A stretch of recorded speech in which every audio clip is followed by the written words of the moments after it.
Simon & Schuster Audio presents Outmaneuvered, America's Tragic Encounter with Warfare from Vietnam to Afghanistan by James A. Warren. Read by Jonathan Beville. In memory of Major General Fred Haines, United States Marine Corps. He played a key role in the assault on Mount Suribachi, Iwo Jima, and commanded the 5th Marine Regiment in Vietnam. Advisor, mentor, co-author, loyal friend. Introduction. Back in 2004, I found myself interviewing a retired U.S. Marine general about his experiences on Iwo Jima and in Vietnam for a book I was writing on the history of the U.S. Marine Corps. Before I put on my tape recorder, Major General Fred Haines, a tall, courtly Texan in his mid-80s, sighed and said, "James, I hate to say it, but we are never going to win this thing in Afghanistan." 37 years in the Marine Corps taught me a few things about the United States. We are very good at blowing things up and inflicting massive punishment on our adversaries. But we ought to get the hell out of the nation-building business. The truth is, we don't know what the hell we are doing. How right the general was. The harried American withdrawal effort from Kabul, Operation Allies Refuge, took place between mid-July and August 30, 2021. It succeeded in evacuating about 123,000 people. This was an astonishing logistical feat, but the last several days of the operation were absolute bedlam, replete with humiliating scenes of desperate Afghans clinging to the rear of a C-17 Globemaster transport plane as it began to take off, of Afghan parents passing their babies to Marines along the tense perimeter of the airport, and of gruesome carnage following 2 suicide bombings by Islamic State terrorists in the midst of a nervous crowd at the Hamid Karzai International Airport. Those attacks snuffed out the lives of 13 American servicemen, along with more than 100 Afghans. The last act of the Afghanistan War inevitably evoked memories of Operation Frequent Wind, the helicopter evacuation of the remaining Americans and some of their South Vietnamese allies from the U.S. Embassy in Saigon to the safety of a U.S. Navy fleet in the South China Sea on April 29, 1975. That operation, carried out with extraordinary cool-headedness by U.S. Marines under intense North Vietnamese pressure, succeeded in bringing out every American who wished to leave. But Vietnam's conquerors arrived on the scene long before the Marines could evacuate thousands of South Vietnamese who had worked for the United States as faithful servants of the cause. They were left behind to fend for themselves.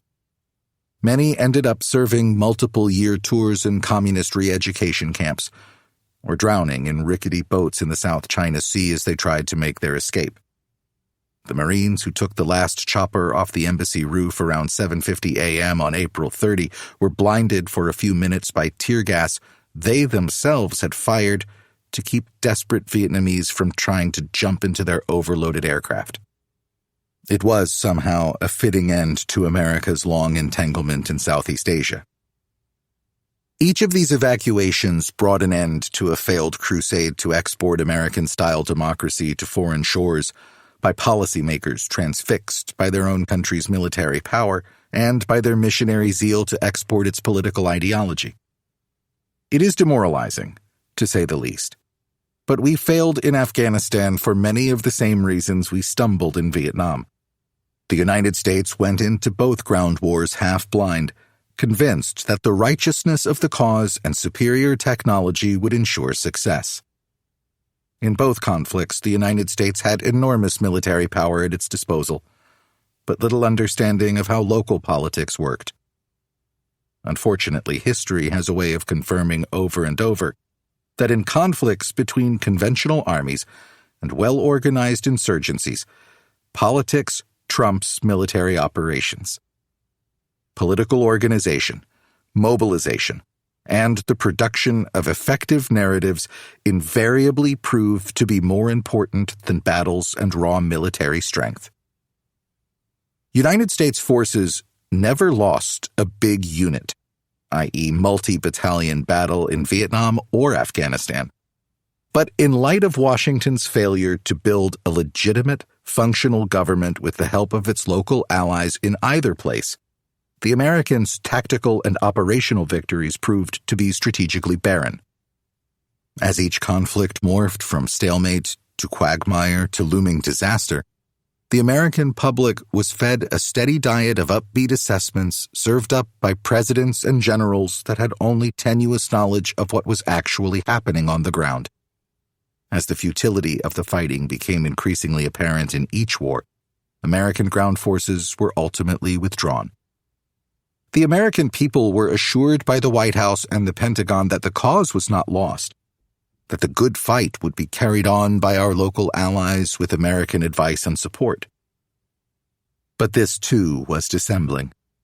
Only the most naive observers of the scene in Vietnam on the eve of the withdrawal of U.S. combat forces in March 1973 believed the South Vietnamese Army could stand up to the combined forces of the North Vietnamese Army and the Viet Cong on its own. The South Vietnamese Army had been outfought in virtually every encounter with the enemy during the war. How could they be expected to survive against such powerful, well-motivated forces as the Vietnamese Communists without the Americans? Much the same could be said about the feeble and unreliable forces that barely defended the last American-supported government in Afghanistan. Why has the United States fared so poorly in waging irregular warfare over the past 60 years? Outmaneuvered is an attempt to answer this vexing question. Part 1. From Wounded Superpower to Indispensable Nation. Chapter 1. Irregular Warfare and the American Military Tradition. The United States emerged from the vast destruction and chaos of World War II far better off than any other great power. In 1945, America had the most formidable military forces in history and a highly productive economy that served as the engine of recovery for a devastated Europe and East Asia. Washington, D.C. became the epicenter of a new liberal world order, committed to expanding the boundaries of the democratic world and containing the virus of world communism. Ironically, since the conclusion of the Second World War, almost 80 years ago, Americans have fought in 5 major wars. They have prevailed in precisely one, the Persian Gulf War of 1990 to 1991. Since America's disastrous crusade in Vietnam ended in 1975, U.S. forces have also engaged in scores of peacekeeping, peace enforcement, stability, and counterterrorism operations of varying complexity and duration in places like Lebanon, Grenada, Haiti, Bosnia, Panama, and Somalia. Here, too, the results have often been considerably less than satisfactory. Why does the world's only superpower have such a poor track record in military interventions overseas? In Outmaneuvered, I argue that since the early 1960s, irregular war, IW campaigns, have had an enormous and largely negative impact on American foreign policy. Conventional wisdom among scholars and analysts locates the primary cause of this failure in the American military's conventional culture, its way of war, which favors kinetic, combined arms operations, highly mobile precision firepower, and sophisticated systems of command and control. Without question, U.S. military culture has been a major stumbling block to success in recent IW conflicts. America's democratic political culture, with its notorious impatience for quick results and revulsion for military casualties, has also worked against success in irregular warfare. But I have come to believe over the course of researching and writing this book that the most formidable obstacle to success over the last 60 years has been something else. Pervasive, strategic ineptitude at the pinnacle of Washington's national security bureaucracy. That is, within the presidency and the National Security Council, and more broadly, within a foreign policy community that has, a regrettable tendency to deal with complicated political and social conflicts, primarily with military force. Time and time again, American presidents have committed military forces to operations in countries whose politics and cultures they did not understand. Senior decision-makers have repeatedly overestimated the capacity of U.S. forces to alter the social and political landscape of foreign nations, and underestimated the ability of insurgents and terrorists to sidestep U.S. military tactics with protracted warfighting strategies to which Washington has no effective answer. And then, when things began to go wrong in the early stages of these encounters, decision-makers were stubbornly reluctant to admit to failure and slow in changing course. Indeed, in the global war on terrorism, aka On Terror, GWOT, senior military officers responsible for providing those policymakers with military advice, as well as candid appraisals of progress or lack thereof, failed to do so. Thus, they were complicit in moral as well as strategic failure. Outmaneuvered is not a comprehensive history of American military operations since Vietnam, nor does it offer comprehensive treatment of the nation's irregular warfare campaigns. I take a selective approach to the subject, exploring, in addition to the three major wars of Vietnam, Afghanistan, and Iraq, a set of campaigns chosen for their capacity to illuminate the nature of America's encounter with irregular or asymmetric warfare. The book does not, for instance, provide a full narrative of Washington's 40-plus year struggle with Iran, concentrating instead on the first decade of that conflict. Nor will readers find coverage of the vast array of counterterrorism and advisory missions outside of Lebanon, Iraq, and Afghanistan. I do not discuss irregular warfare within the conventional conflicts in the Balkans in the 1990s or the Gulf War, though these are worthy of study. Each chapter lays out the political context for a given event or organization, explores the major strategic decisions by the United States and, usually, its adversaries, and goes on to examine the results of those decisions on the ground. This is a big-picture book, dealing primarily with strategy, operations, and politics, but the reader will find a good number of accounts of individual engagements and campaigns with a view to providing a feel for what was happening at ground level. What is irregular war? Irregular warfare is conflict in which military operations between conventional armies neither take center stage nor determine the outcome of the conflict. It is organized armed violence in which politics, often the struggle to gain the allegiance or acquiescence of a given population by the adversaries, figures more prominently than battles and campaigns between combatants. What distinguishes irregular conflicts from conventional ones, observes the international relations scholar Carnes Lord, is not the scale of violence as such, but the fact that the violence is embedded in a political context that directly shapes and constrains it.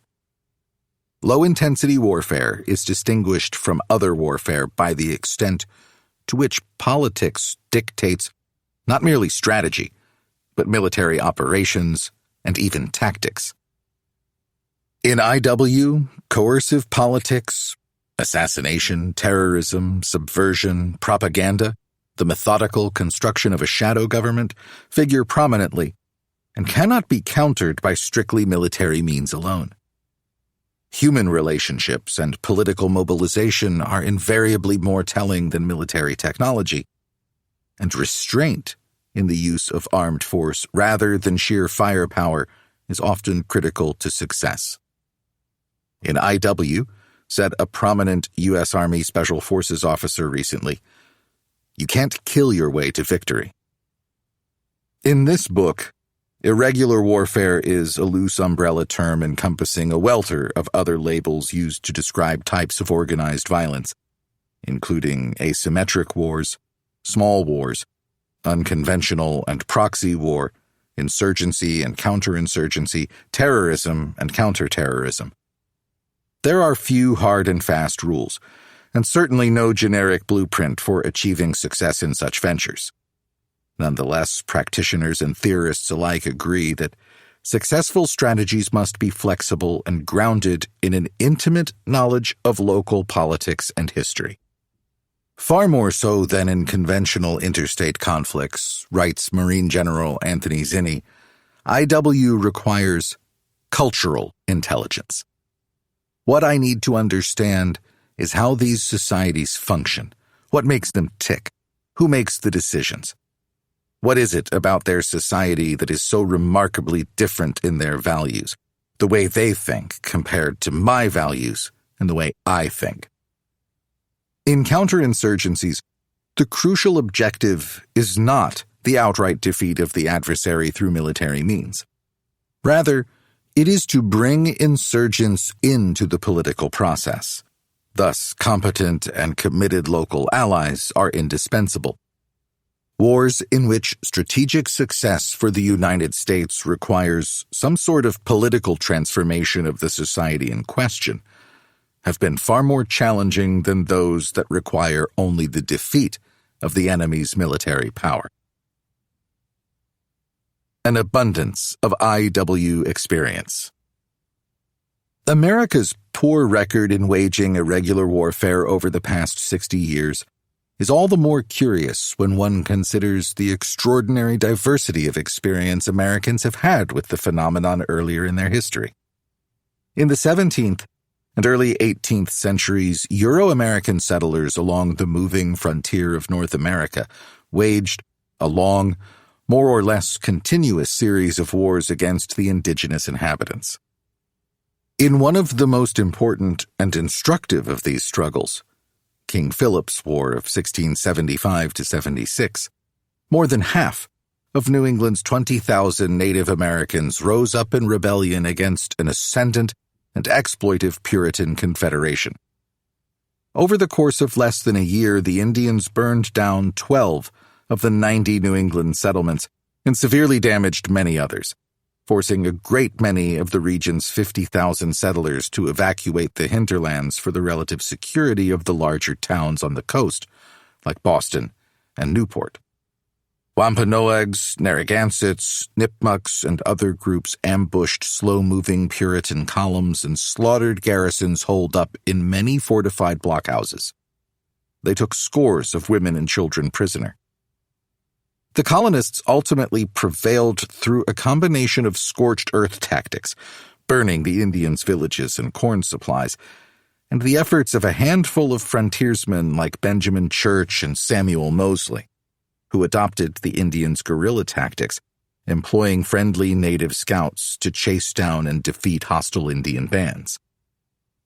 Church and Mosley prefigure colonial frontiersmen like Robert Rogers and his Rangers, who played a crucial role in Britain's conquest over the French in North America, and Daniel Boone, a tenacious Indian fighter and founding father of Kentucky.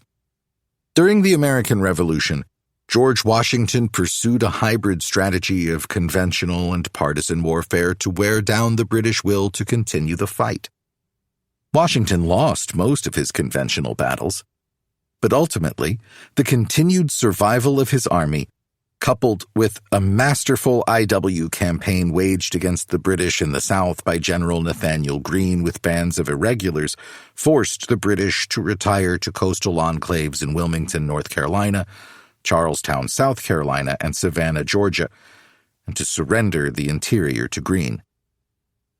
From the outset, Greene expected to engage in a few set-piece battles against General Charles Cornwallis's powerful army.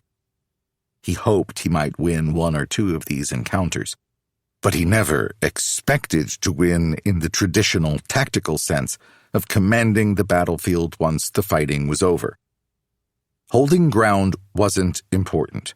Rather, his chief objectives were to wear down British strength and patience by inflicting casualties and engaging in long marches across difficult, hostile terrain.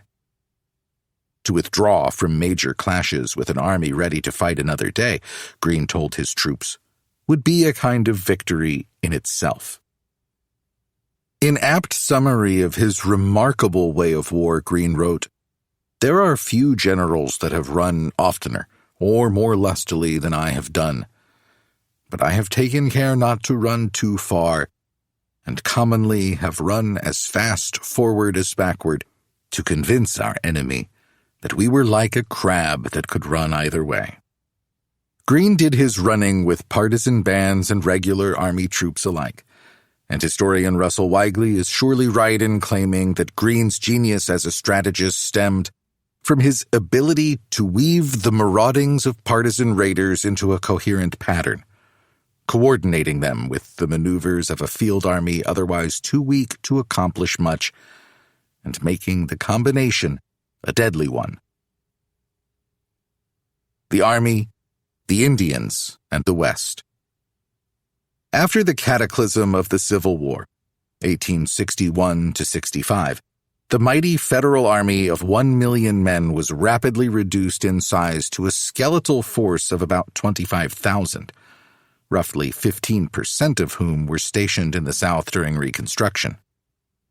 Most of the rest of the smallish force was deployed west of the Mississippi River, where it served as the national jack-of-all-trades, assigning soldiers, in addition to their military duties, the roles of engineer, laborer, policeman, border guard, explorer, administrator, and governor. The Army's relationship to the Indians was as fraught with moral and political complications as the nation's relationship as a whole to the Native American populations.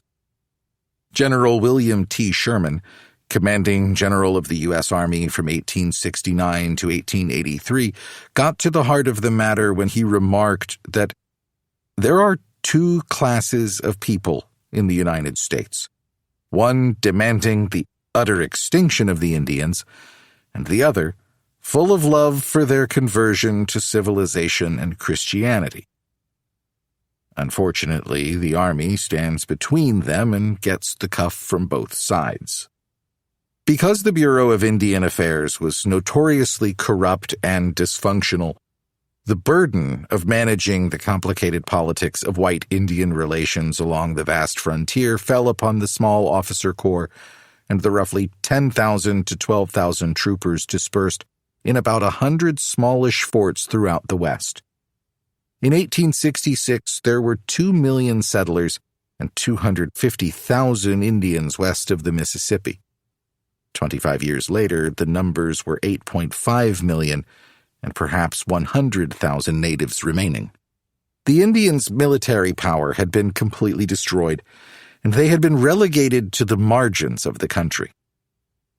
In dealing with the natives, Army officers pursued a mixed carrot-and-stick strategy, attempting to persuade native leaders to relocate to government-prescribed reservations in exchange for annuity payments, and offering promises of ample food, economic development, and protection from their adversaries.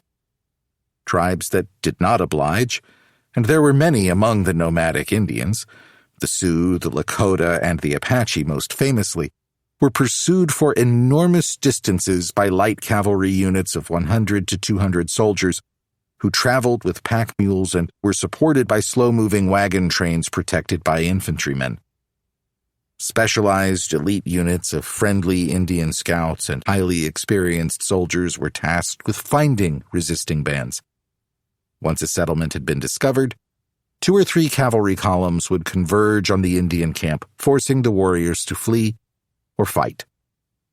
Although the individual fighting skills of Native Americans were recognized as superior, the Indians didn't have the logistical wherewithal to stand up indefinitely against well-equipped, resolute cavalrymen.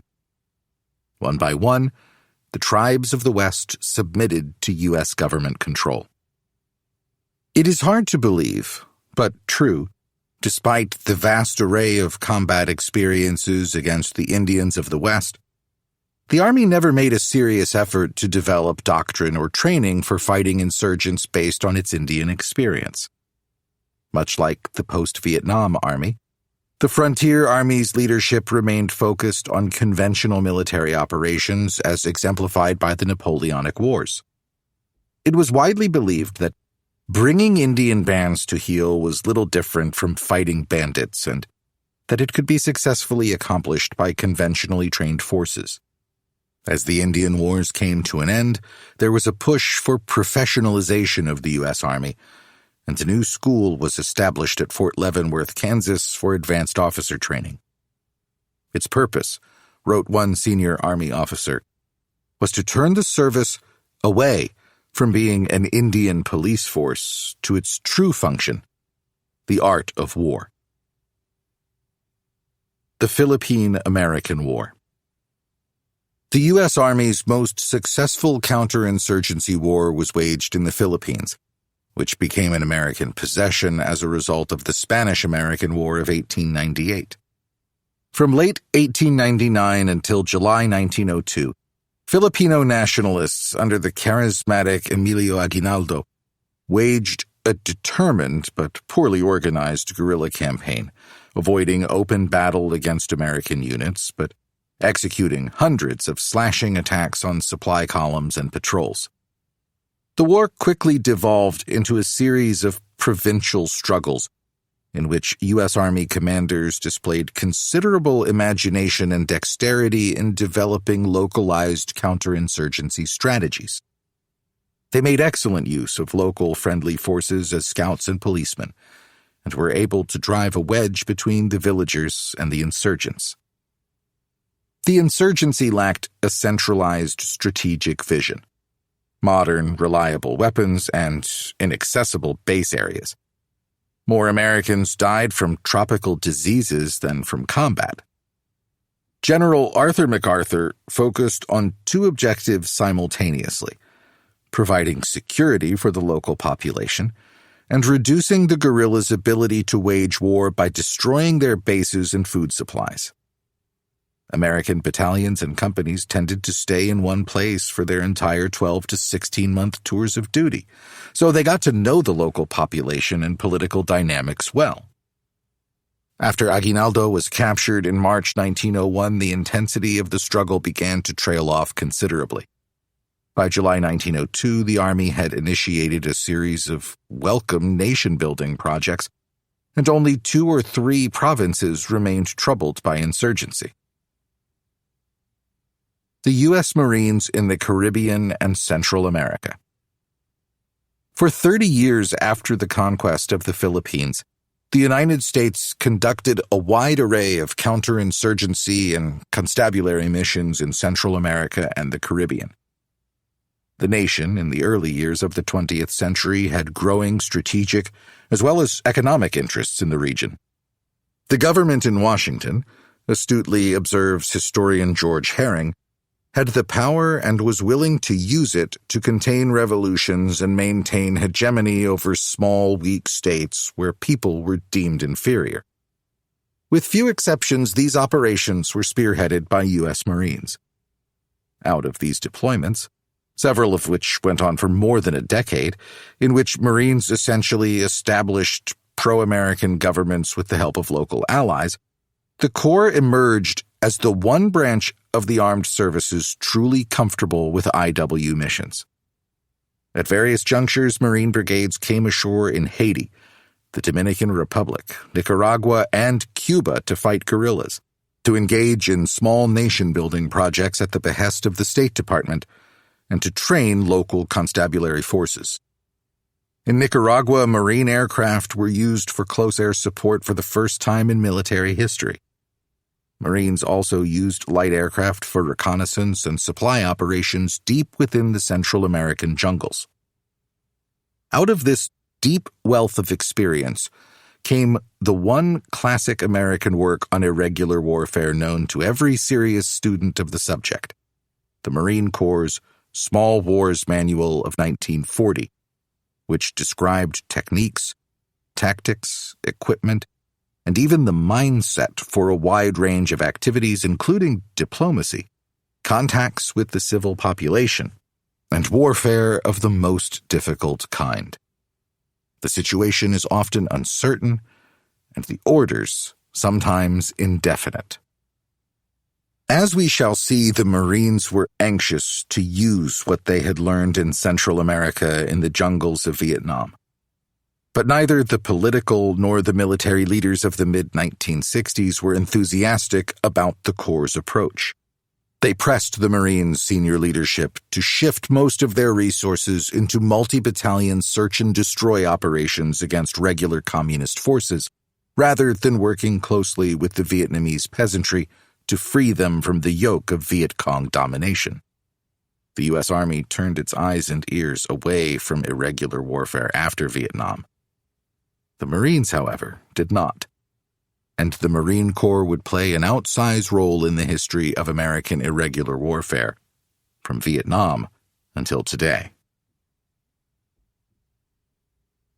Chapter 2.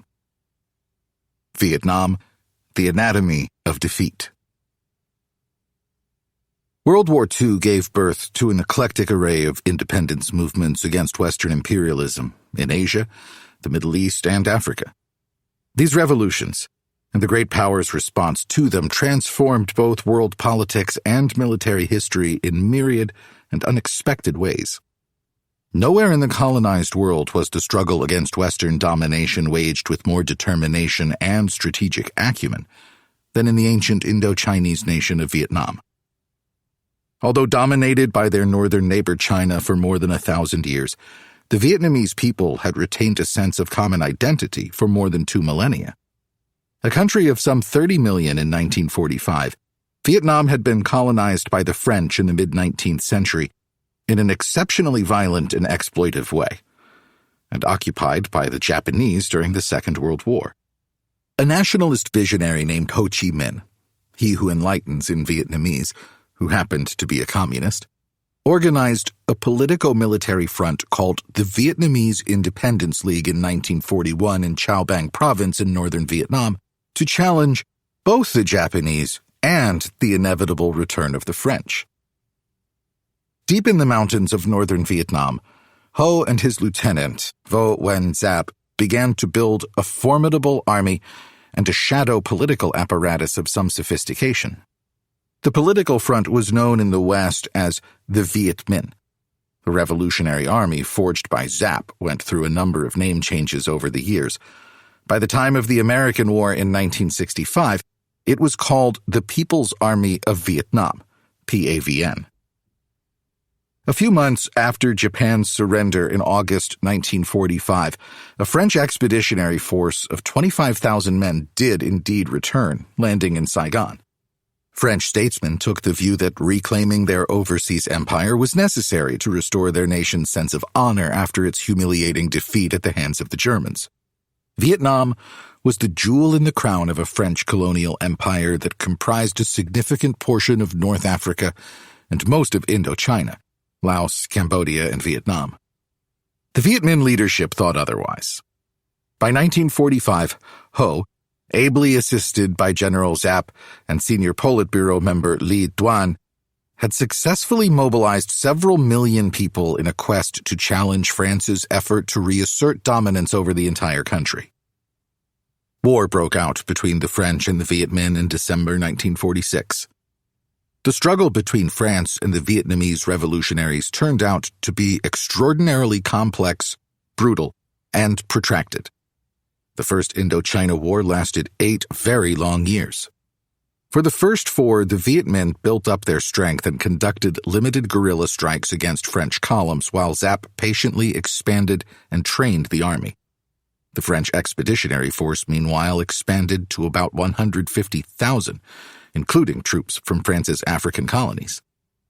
Between 1950 and 1953, the Viet Minh launched a series of offensives in northern Vietnam and Laos that forced the French to disperse widely and suffer a number of serious military setbacks, despite a massive infusion of funds and military assistance from the United States. Washington's primary concern in supporting the French was to ensure Paris's continued support and participation in the defense against Soviet expansion in Europe. But the Truman administration's commitment to defeating Ho's forces grew steadily as time went on. At a supposedly impregnable French fortress deep in the mountains of northwest Vietnam in early 1954, 5 full divisions of PAVN troops faced off against an elite French division-size force in one of the most dramatic battles in the 20th century, Dien Bien Phu. After lugging more than 150 artillery pieces deep into the jungled mountains by hand, the Vietnamese obliterated the enemy's strongpoints in detail and forced the French to surrender. This was the first pivotal battle of the post-war world to end with the defeat of a Western colonial power by an Asian army. It prompted in Paris a collapse of political will to carry on the fight. At a major international conference in Geneva, Vietnam was divided into 2 temporary states: the Democratic Republic of Vietnam, north of the 17th parallel, DRV, governed by Ho Chi Minh's political front, and a pro-Western South Vietnam, the Republic of Vietnam, or GVN for Government of the Republic of Vietnam. At this point, the United States firmly committed itself to the defense of South Vietnam. In effect, the Americans took over the struggle from the French. The 2 states committed to holding unification elections within 2 years, but the elections never happened.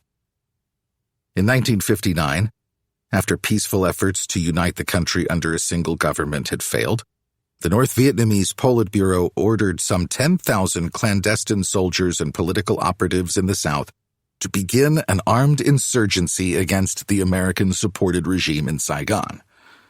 Weak, corrupt, and widely unpopular with the peasantry that accounted for more than 90% of South Vietnam's population, the South Vietnamese government came perilously close to collapsing in late 1964 under intense military pressure from the insurgents, by then known in the West as the Viet Cong, VC.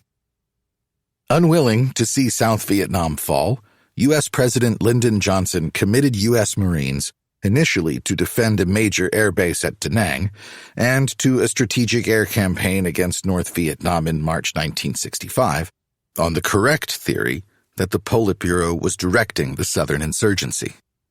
By year's end, there were 175,000 American troops in Vietnam. With very few exceptions, the key players in the formation of American foreign policy from the Truman through the Johnson administrations believed that Vietnam's importance lay in the simple fact that it was a theater of Cold War competition. The country, in and of itself, had no strategic significance to Washington. To put it another way, official Washington believed Vietnam needed defending because the communist giants, the Chinese and the Soviets, were giving Ho both material and moral support with a view to expanding the communist bloc southward. The communists had already succeeded in biting off the northern half of the country in 1954. It was thus critical for the United States to preserve South Vietnam as a pro-Western bastion in Southeast Asia. A victory for the communists in South Vietnam, so the thinking went, was sure to inspire other adventures.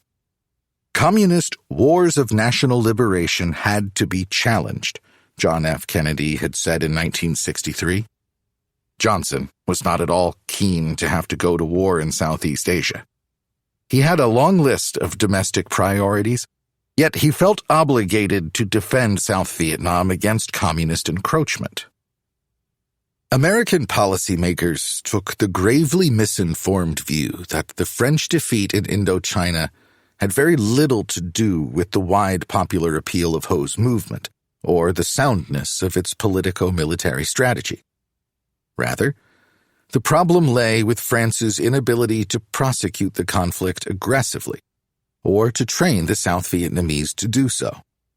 Unlike France, the United States had the political know-how and the military power to get the job done right. Or so went the conventional American thinking. How could an army of rice farmers led by a cadre of communist fanatics frustrate the will of the greatest power on the face of the earth? It seemed impossible to the powers in Washington. It did not seem so to Ho Chi Minh or General Zapp. In retrospect, it is mind-boggling how poorly American decision-makers of the 1960s understood the concrete political dynamics of revolutionary Vietnam. They failed to see Ho's extraordinary organizational abilities, his charisma, his capacity to exploit Vietnamese nationalism to suit his own ends. The inability of American policymakers to recognize the deep and broad appeal of Ho's revolutionary movement to ordinary Vietnamese people longing for both unity and freedom from foreign domination would have immense repercussions in the years ahead.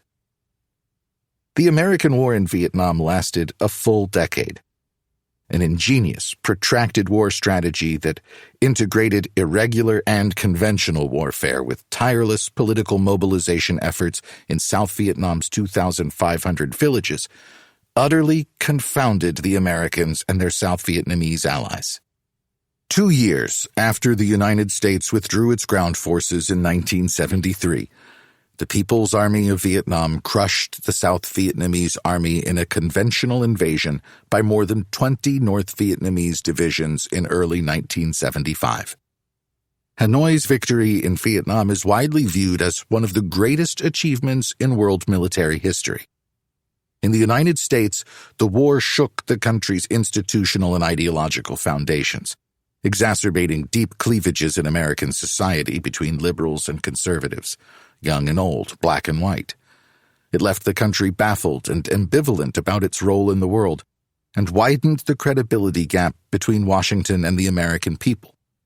Journalist Arnold Isaacs wrote more than 20 years ago that the American misadventure in Vietnam lingers in the national memory, brooding over our politics, our culture, our long, unfinished debate over who we are and what we believe. It still does. The American War begins. In 1965, the United States was indisputably the most powerful and prosperous nation on the face of the earth. America led a Western alliance that sought to expand the boundaries of democracy abroad. Its military power was the chief bulwark against communist expansion in Europe, Asia, and Africa. The U.S. economy and the country's increasingly consumer-driven way of life were the envy of much of the world. As the year began, Lyndon Baines Johnson, LBJ, and his senior foreign policy advisors were deeply preoccupied with a crisis. Washington had committed itself to the defense of South Vietnam against communist encroachment a decade earlier after the French withdrawal. John Kennedy had steadily escalated military assistance to Saigon, raising the number of advisors, many of whom saw combat, from 900 when he assumed office to 16,000 at the time of his assassination. The offensive capability of the Army of the Republic of Vietnam, ARVN, was significantly strengthened with the arrival of helicopters and armored personnel carriers. Nonetheless, by the fall of 1964, South Vietnam was on the precipice of falling to the Viet Cong insurgency. Indeed, it was quite clear to Washington that South Vietnam lacked a functional national government at all, as one coup rolled into another. The politically ambitious generals and civilian politicians who constituted Saigon's political class were far more interested in shoring up their own positions in the government hierarchy and obtaining funds from the Americans than in fighting the insurgents. In September 1964, the 1st People's Army of Vietnam regiments, the regular North Vietnamese Army, arrived in South Vietnam to reinforce the Viet Cong. The situation on the ground went from bad to worse. By the latter half of 1964, more and more credible voices in the U.S. foreign policy establishment and the media became openly skeptical that South Vietnam could be preserved.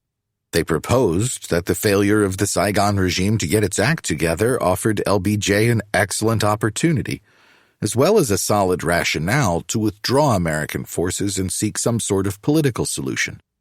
George Kennan, the estimable father of the containment doctrine, counseled the administration to withdraw as soon as possible, on the grounds that it was better to liquidate an unsound investment before the costs became punishing. Detailed historical analyses of the key decisions during this period reveal unambiguously that neither Johnson nor his senior advisors, Secretary of State Dean Rusk, National Security Advisor McGeorge Bundy, and Secretary of Defense Robert McNamara ever seriously weighed the withdrawal option. As Johnson himself would write, he feared that the fall of South Vietnam in 1965 would set off a mean and destructive debate that would shatter my presidency, kill my administration, and damage our democracy. History doesn't offer us alternative versions of events, but the consensus among scholars today is that Johnson greatly exaggerated the likely effects of an American withdrawal in 1965. Kennan, Vice President Hubert Humphrey, Undersecretary of State George Ball, British Prime Minister Harold Wilson, and major media outlets like the Washington Post and the New York Times all felt by the beginning of that year that Johnson could have justified the withdrawal on very sound strategic grounds. But LBJ wasn't buying their argument. In large measure, suggests historian George Herring, because his principal foreign policy concern was to avoid anything that smacked of weakness or defeat. By February 1965, Johnson had decided that the only way to preserve Saigon's independence was to launch a bombing campaign, Operation Rolling Thunder against North Vietnam, and to deploy American ground forces to reinforce the beleaguered South Vietnamese army. A brigade of U.S. Marines made an unopposed amphibious landing in Da Nang on March 8th. U.S. Army divisions followed in the spring and summer, along with a vast array of NGOs, contractors, civilian engineers, and construction companies, to develop Vietnam's primitive infrastructure to support a major American war. Airfields, all-weather roads, 6 deep-water ports, and scores of American installations seemed to appear overnight. In July 1965, Johnson warmly approved his senior field general's attrition strategy to defeat the insurgency. General William Westmoreland, the commander of Military Assistance Command Vietnam, MACV, prioritized large-unit search-and-destroy operations by heliborne infantry against main-force enemy units, regular communist soldiers, as opposed to lightly armed guerrillas. Westy left the fight against the guerrillas and political cadres in the countryside, the heart of the struggle, according to counterinsurgency experts far and wide, to the dysfunctional South Vietnamese army and the government's local militia forces. With a force of 44 combat battalions and a total of 175,000 American troops, Westmoreland said he could blunt the considerable momentum of the insurgency by the end of 1965 and stabilize the military balance. In Phase 2 of the campaign, from January to June 1966, U.S. forces would go on a sustained offensive, requiring the deployment of an additional 24 combat battalions and supporting forces for those units.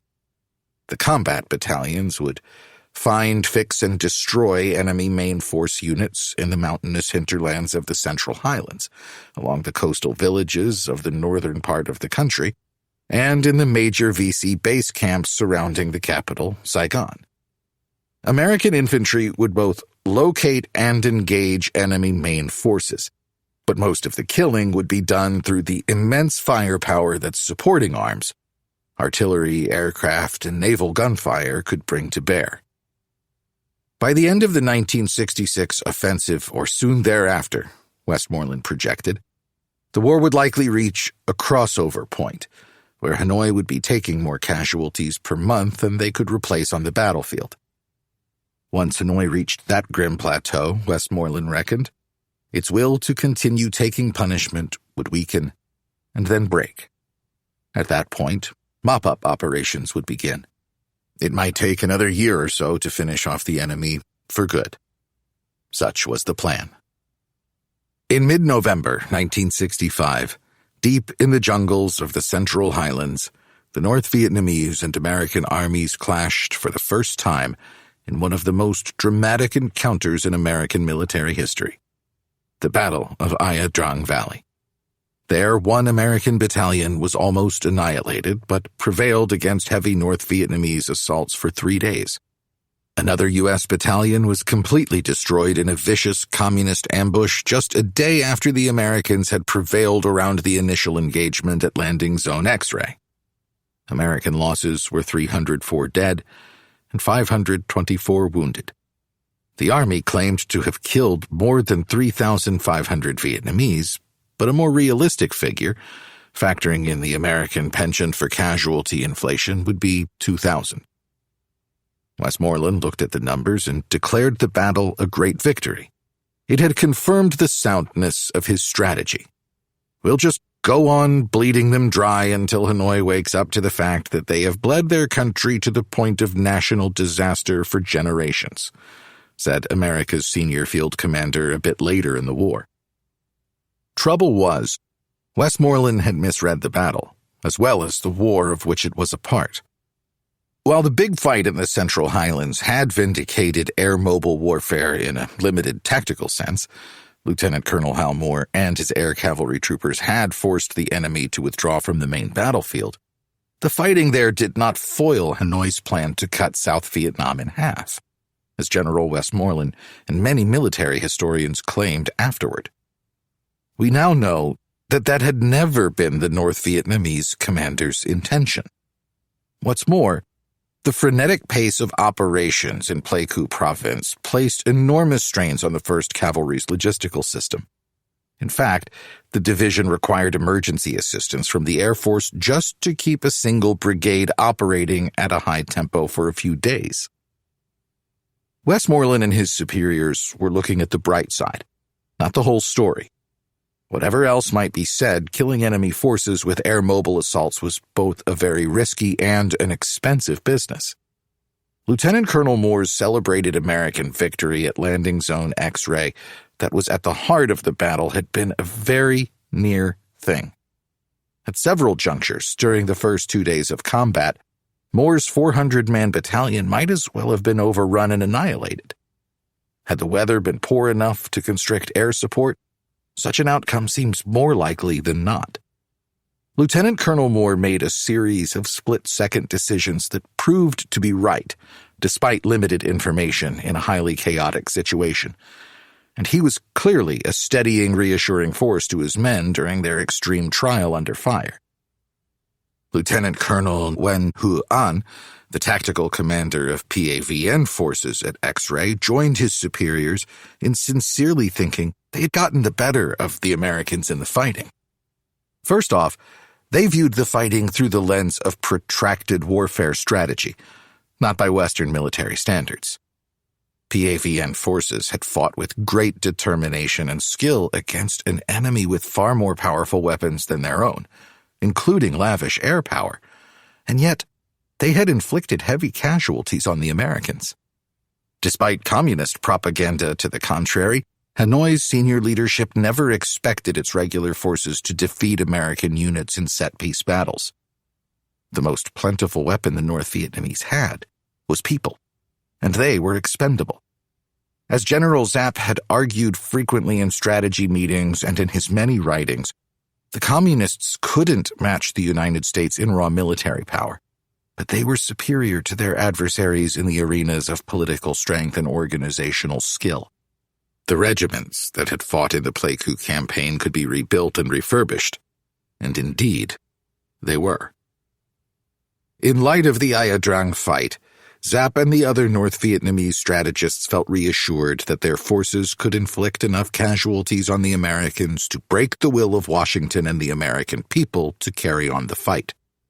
And that reassurance was a victory of a sort. They had learned a great deal about fighting the Americans during the Pleiku campaign. They hoped to put that knowledge to good use in future engagements. By early 1966, the spooky atmospherics of the American War had emerged quite clearly, as historian Max Hastings deftly reveals.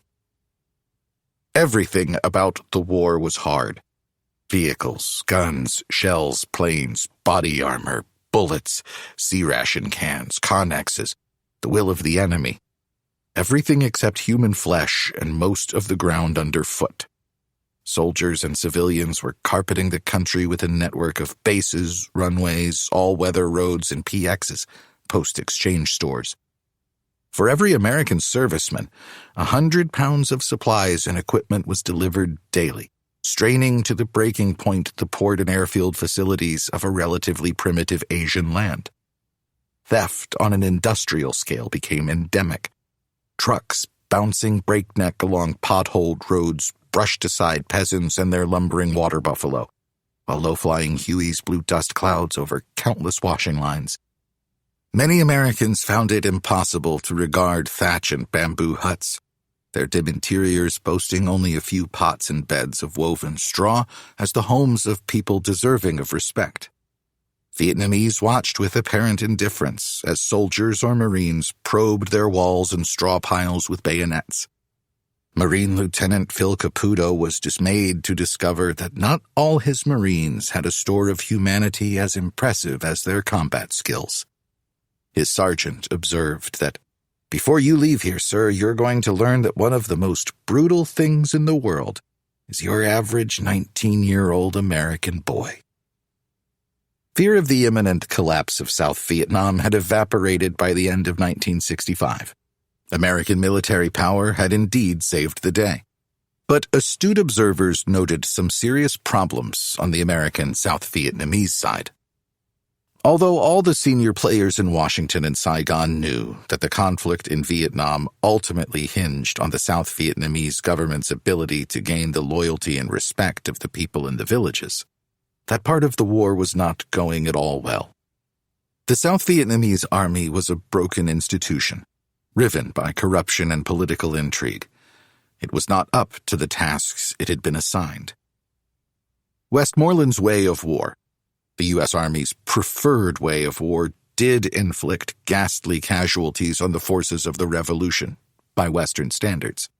But it also destroyed hundreds of villages and drove several million Vietnamese peasants from their ancestral homes to slums outside of Saigon, Da Nang, and other urban centers.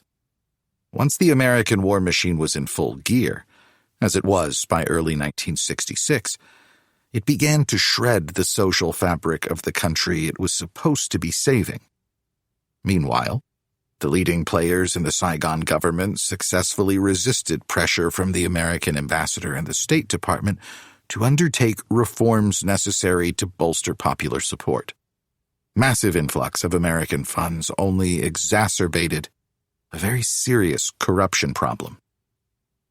Nor did Westmoreland give any indication that he took the enemy's ingenious protracted war strategy seriously. General Vo Nguyen Giap, the chief author of that North Vietnamese strategy, often remarked that American military forces were far superior to his own by virtually every measure. Nonetheless, he believed that Washington's strategic assessments of the nature of the war, of its own strengths and weaknesses, and those of its adversaries were markedly inferior to those of Hanoi. Critics of American strategy. The White House stood by Westmoreland's strategy until the dramatic turning point of the war, the Communist Tet Offensive in January 1968, largely because neither Johnson nor his advisors were able to grasp what was happening in the war at the ground level. They saw that U.S. forces were defeated tactically very rarely, and that enemy casualties dwarfed those of the Americans as the level of combat intensified steadily in 1966 and 1967. What they did not see clearly was that the Viet Cong were highly motivated, tenacious fighters who were growing in number and tactical sophistication all the time, and that the revolutionary political cadres in the villages, the so-called shadow government, had a great deal more to offer the peasantry than the Saigon regime ever did. Yet, of course, it was true a number of important observers and officials expressed deep reservations about Westmoreland's approach to the war. General Maxwell Taylor, former ambassador to South Vietnam and former chairman of the Joint Chiefs of Staff, along with senior U.S. Marine generals, favored an enclave or oil spot pacification strategy, focused on wresting control of the villages for the government in Saigon and letting the effects seep outward. General Lew Walt, commander of all Marines in Vietnam and all operations in I Corps, the northernmost 5 provinces of South Vietnam, where fighting was particularly heavy, was given some latitude for strategic issues by Westmoreland. But as time went on, the Army general put more and more pressure on Walt to run search-and-destroy operations and complained about his reluctance to do so.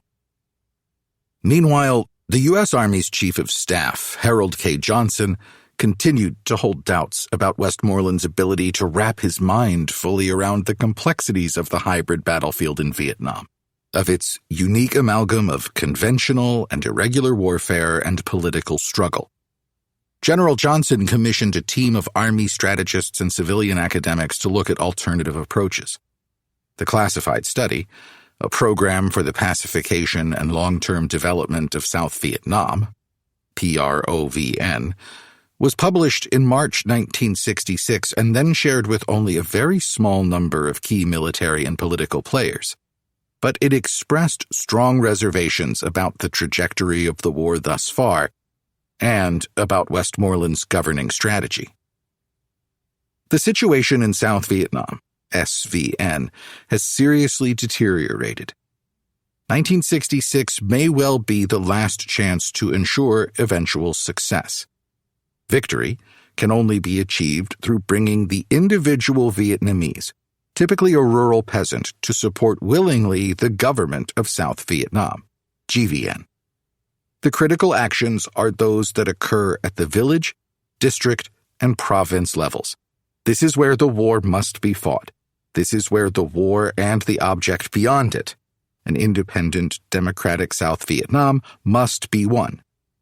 Next to pacification, all other military aspects of the war are secondary.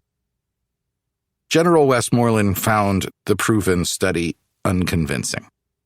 He banished it into obscurity by calling for further study by his staff. In the months and years to follow, MACV's commander consistently resisted any plan that required the U.S. Army to take on substantial pacification duties. As General John Tilson, one of Westmoreland's senior operations officers, reported years after the war, "We never did pay attention to the COIN, counterinsurgency area. My predecessor, Major General Bill Dupuy, never hesitated about heavy artillery preparation. He never thought about COIN. He was fighting nothing but a conventional war." Plenty of officers who had served in Vietnam in the early years knew there was something wrong with American strategy as well.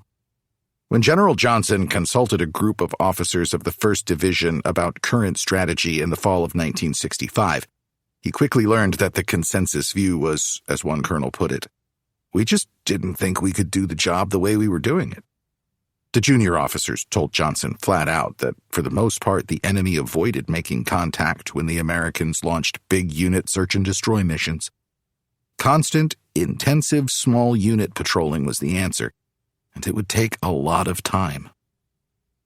Andrew Krapinovich, a prominent military analyst and former Army officer, believes that Westmoreland's approach to Vietnam was a faithful representation of the Army's attitude on counterinsurgency warfare.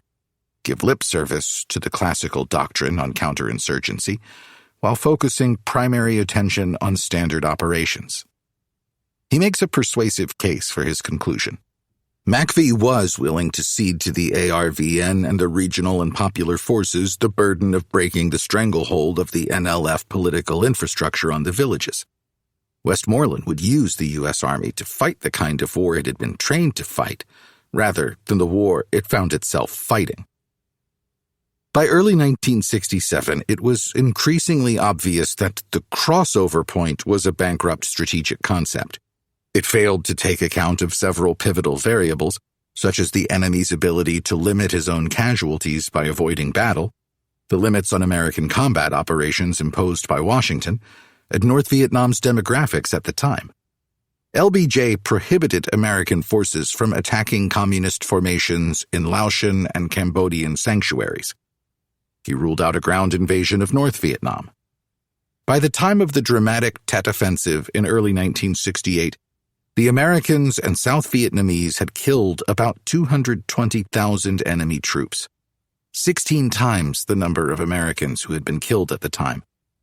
Over 200,000 North Vietnamese men came of military age each year, and Hanoi was willing to take casualties on a scale no Western democracy could sustain in individual battles. It could also control its rate of losses simply by avoiding big unit combat, and it did so at various junctures throughout the remainder of the war. Under these limitations, no army on Earth was going to bleed the communist forces dry. General Westmoreland also made the optimistic but wrong assumption that there would be many multi-battalion clashes between the regular forces of each side after Ia Drang, in which his forces would kill large numbers of enemy troops. It didn't work out that way. Individual battles where the Americans inflicted more than a couple of hundred casualties on communist forces were relatively rare events for the remainder of the war. The majority of American small unit patrols by platoons and companies never made sustained contact with the enemy. Many American foot patrols, in fact, were long walks in the jungle to nowhere. The enemy in Vietnam was indeed exceptionally hard to find. Therefore, he was hard to kill in large numbers. Tet, the watershed. Early on the morning of January 31st, 1968, 84,000 communist troops launched simultaneous attacks on more than 100 South Vietnamese cities, towns, and South Vietnamese Army ARVN installations. The attacks coincided with the beginning of Tet, the Vietnamese holiday that is like Christmas, New Year, and Easter all rolled into one. A truce had been arranged, and well over half of South Vietnam's troops were on leave at the time Hanoi sprang the attacks. So were a great many Americans. One of the greatest surprise operations in the history of warfare, Hanoi's General Offensive General Uprising had multiple objectives. The most ambitious was to spark an uprising in the cities in which the people would rally to the communist cause and seize the reins of power in the name of the revolution, thereby making the American presence in the South untenable. Another objective was to demonstrate the hollowness and ineptitude of the Saigon regime and the ARVN to the people of South Vietnam. A third objective, in the words of one of its chief planners, was to break the will of the U.S. aggressors, force the United States to accept defeat in the South, and put an end to all its acts of aggression in the North. The most seasoned communist field commanders were deeply skeptical of their ability to spark an uprising. Yet several of the key strategists in Hanoi, including Zapp, believed that the shock of such a powerful countrywide offensive, coming just weeks after General William Westmoreland had assured the American people that the war's end was in sight, might break the American people's will to carry on in Vietnam. Meticulous planning for the assaults on the part of the People's Liberation Armed Forces and their political cadres went on for close to a year. General Westmoreland dismissed accumulating signs of a general offensive on the grounds that Hanoi was too weak and inept to coordinate such a vast undertaking. But it was Westmoreland who was inept, not the communists. A diversionary campaign around the remote Marine combat base at Khe Sanh hoodwinked America's top general in Vietnam into believing that a Dien Bien Phu-style attack was imminent there. Just before the communists launched Tet, Westmoreland ordered massive reinforcements to the northwestern corner of South Vietnam to meet the challenge. The long-anticipated massed attack against the main base at Khe Sanh never happened. The initial success of many of the communist attacks at the end of January was ensured by the absence of U.S. reaction forces close to the key targets. In Saigon, communist commandos attacked a number of allegedly impenetrable targets of symbolic significance, including the U.S. Embassy compound. Viet Cong sappers penetrated the compound with ease, then engaged in a 7-hour running gun battle with American security forces before they were all killed or captured, and order was restored. Initial reports by a flood of journalists at the scene had it that the Viet Cong had temporarily taken over the embassy. They had not, but in the wake of Tet, millions of stunned Americans continued to believe the early reports. Throughout the country, many provincial capitals and ARVN installations were overrun.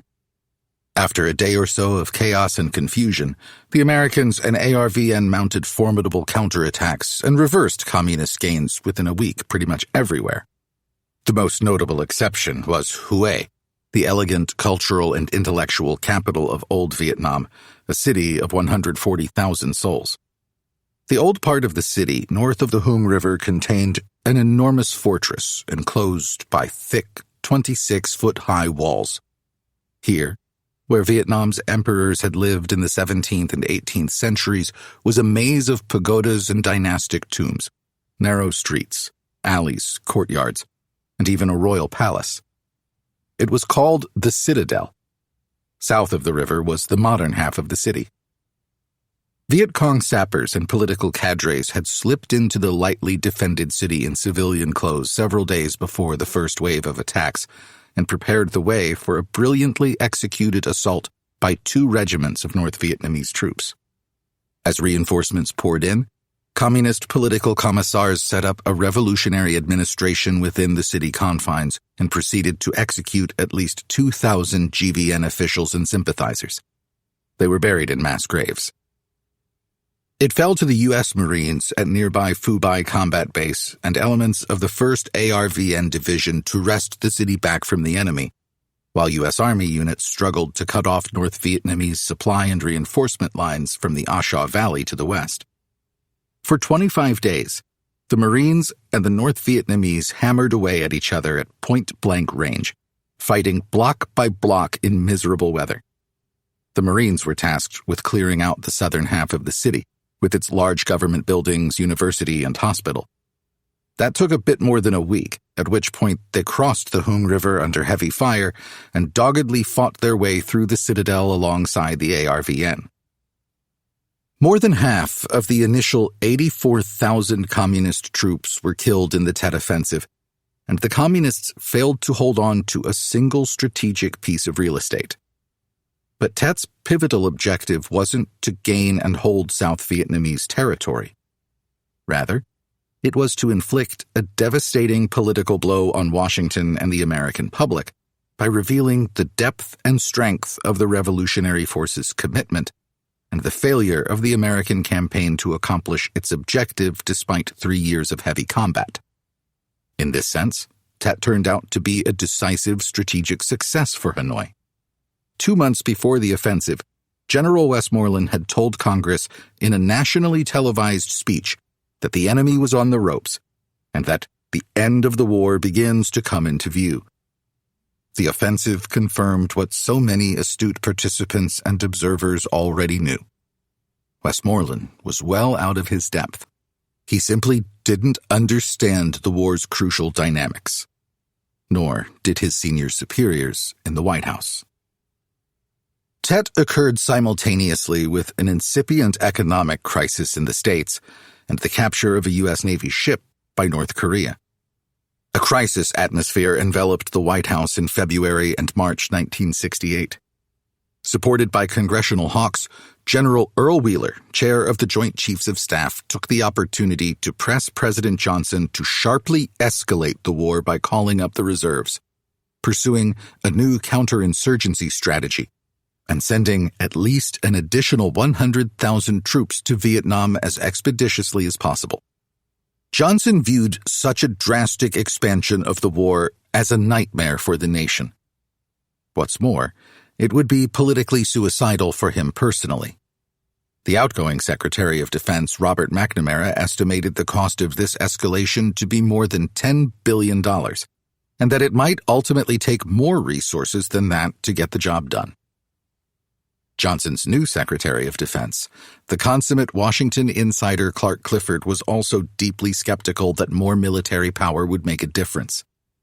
In March 1968, he gathered a coterie of the nation's foreign policy wise men, the most influential of whom had entered government service back in the Truman administration, Dean Acheson, Paul Nitze, and Clifford himself.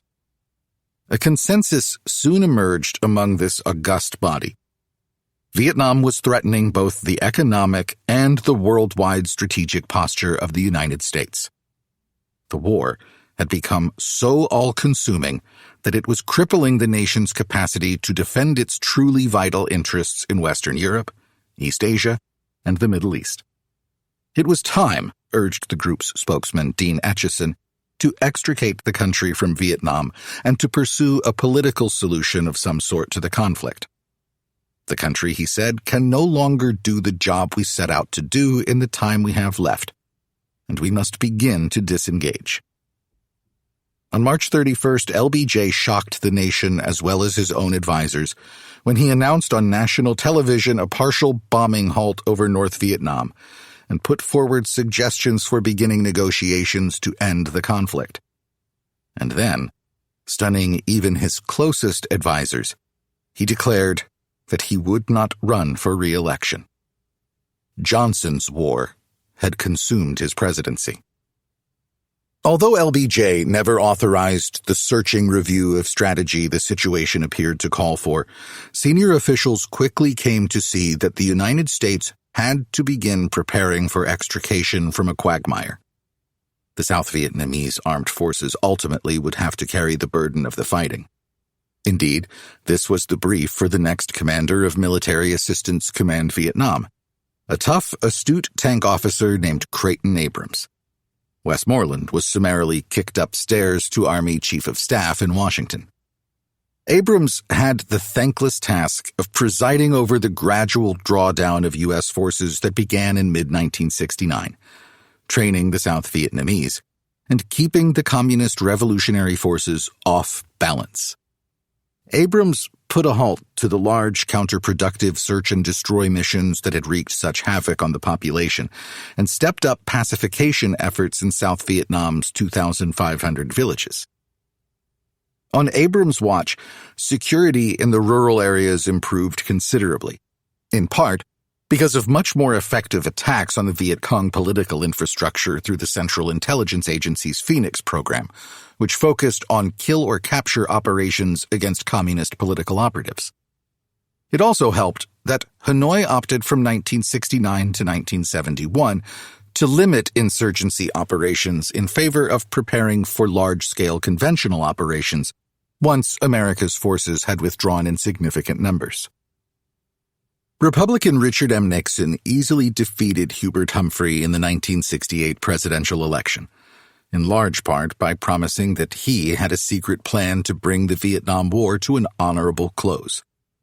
He was dissembling. An awkward politician who was deeply uncomfortable with other people, even friends, Nixon formed an unlikely partnership with one of the leading international relations scholars in the world, Henry Kissinger of Harvard. The two men attempted a major realignment of great power relations, and to strip American foreign policy of excessive moralism. Together, they were brilliant but flawed Machiavellian strategists. They hoped that they could gain leverage over the North Vietnamese in negotiating an end to the war by establishing détente with Moscow and a long-overdue rapprochement with Beijing. The Nixon administration achieved some truly remarkable breakthroughs with the two communist giants, but the leverage against Hanoi never really materialized. To bring the American war in Vietnam to its ugly conclusion would take some 4 years, during which the fighting and dying continued at a brisk pace. Hanoi, however, understood well that time was ultimately on its side. The Communists steadfastly refused to concede to a key American demand, that any peace agreement required the withdrawal not just of Americans, but of all PAVN troops from South Vietnam. To buy time for Vietnamization, Nixon ordered a secret bombing campaign over North Vietnamese sanctuaries in eastern Cambodia, followed by a ground attack by U.S. and ARVN forces on April 29, 1970. The operation was a limited tactical success, yet it soon blossomed into another strategic disaster for the Americans. The incursion destabilized Cambodia, leading directly to a civil war in which the murderous Pol Pot emerged victorious. Several million Cambodians would ultimately perish. The attack turbocharged the anti-war movement in the United States. Millions of Americans were outraged that a president who had promised to end the war was expanding its scope significantly. 4 college students were killed by the Ohio National Guard during protests at Kent State University, setting off a wave of protests and strikes. It seemed like the country was splitting apart at the seams. Nixon, drenched in paranoia and alcohol, railed against his enemies at home and put into motion elements of the Houston Plan, which authorized intelligence agencies to eavesdrop, entirely illegally, on patriotic Americans. Nixon's hostile response to his critics, observes historian George Herring, led straight to the abuses of power that produced the Watergate scandal and his downfall. By the time the warring parties put their signatures to the Agreement on Ending the War and Restoring the Peace in Vietnam on January 27, 1973, more than 58,000 Americans and 3 million Vietnamese had lost their lives. Much of South Vietnam had been reduced to a wasteland by American bombing and chemical defoliants. The peace agreement of January 1973 led to the withdrawal of all remaining American combat forces from Vietnam within a couple of months and established a ceasefire between the Vietnamese combatants. Nixon proclaimed the agreement brought peace with honor to the United States. This was largely self-serving rhetoric, for the agreement was little more than a well-choreographed piece of diplomatic fiction to ensure a decent interval between the withdrawal of the United States and the fall of South Vietnam. The interval proved to be about 2.5 years. Heavy combat commenced within a matter of hours after the ceasefire went into effect and continued at various levels of intensity as the months ground on. Thus, what the Accords truly signaled was the beginning of the final phase of Hanoi's 30-year struggle to unify all of Vietnam under its dominion. Even with billions of dollars of military and economic aid from the Americans, the hapless South Vietnamese army was no match for the 20-plus divisions of PAVN troops Hanoi had deployed in its Ho Chi Minh campaign to conquer the South early in 1975. The North Vietnamese simply rolled over the countryside, driving on Saigon, wrote journalist Phil Caputo, who had been deployed as an infantry lieutenant with the Marines a decade earlier. Caputo was there at the end as well. Except for a brief hopeless stand made by a single division at the provincial capital of Sun Loc, the ARVN offered no significant resistance. The South Vietnamese army broke into pieces. It dissolved. So ended the most divisive event in 20th century American history, the nation's first lost war. Reflections. In the immediate aftermath of defeat, the American people developed a collective case of amnesia about the festering sore that was Vietnam. By the early 1980s, there emerged in the national security and military communities a strong and enduring aversion to deploying American forces abroad generally, but particularly in the case of messy, ambiguous, irregular conflicts that resembled the Vietnam War. Forces should not be deployed, said an increasingly influential set of officers and officials, without a clear objective, full political support of the people, and a willingness to provide more than sufficient force to get the mission accomplished. This set of beliefs manifested itself in the Weinberger Doctrine of 1984, named after Ronald Reagan's Secretary of Defense, Caspar Weinberger. A bogus thesis explaining America's humiliating defeat soon emerged in popular culture. The military had lost the war because the politicians had placed too many restraints on military operations. Even 50 years after the war's ending, one occasionally hears this explanation repeated in public conversations, for the simple reason that it is emotionally satisfying to Americans who prefer not to think their country lost to what Henry Kissinger called a fourth-rate power. Emotionally satisfying it may be, it is also a completely unsatisfactory explanation in the eyes of serious historians of the war. Political strictures on military operations did not cause the defeat of the Americans and South Vietnamese. Rather, a series of widely held misconceptions about the very nature of the conflict among senior decision-makers inevitably produced a series of disastrous strategic gaffes. Unlike the Americans, the Vietnamese revolutionaries understood the parameters of the war very well, and they devised a strategy to fight it that had one singular merit. It worked. From the vantage point of more than 50 years, it is difficult to quarrel with the idea that senior officials from Johnson and Westmoreland on down gravely misjudged the character of the war they decided to fight. Neither Lyndon Johnson nor his advisors, nor General Westmoreland was able to grasp that the crisis in Vietnam was not fundamentally a Cold War East-West confrontation, but a complicated civil conflict between Vietnamese, in which communist-led revolutionaries with impeccable nationalist credentials were locked in conflict with the Saigon regime with pitifully weak ones. And those credentials were made weaker still by the infusion of U.S. military forces in 1965, and the inevitable takeover of management of the war by Washington from Saigon. Since the 1970s, Westmoreland has often been singled out by historians and journalists as both largely responsible for and a symbol of American defeat. This seems unfair in light of what we now know about the war. The more we understand about the conflict, the less likely it seems that any American general or any viable military strategy could have prevented the fall of South Vietnam to Hanoi.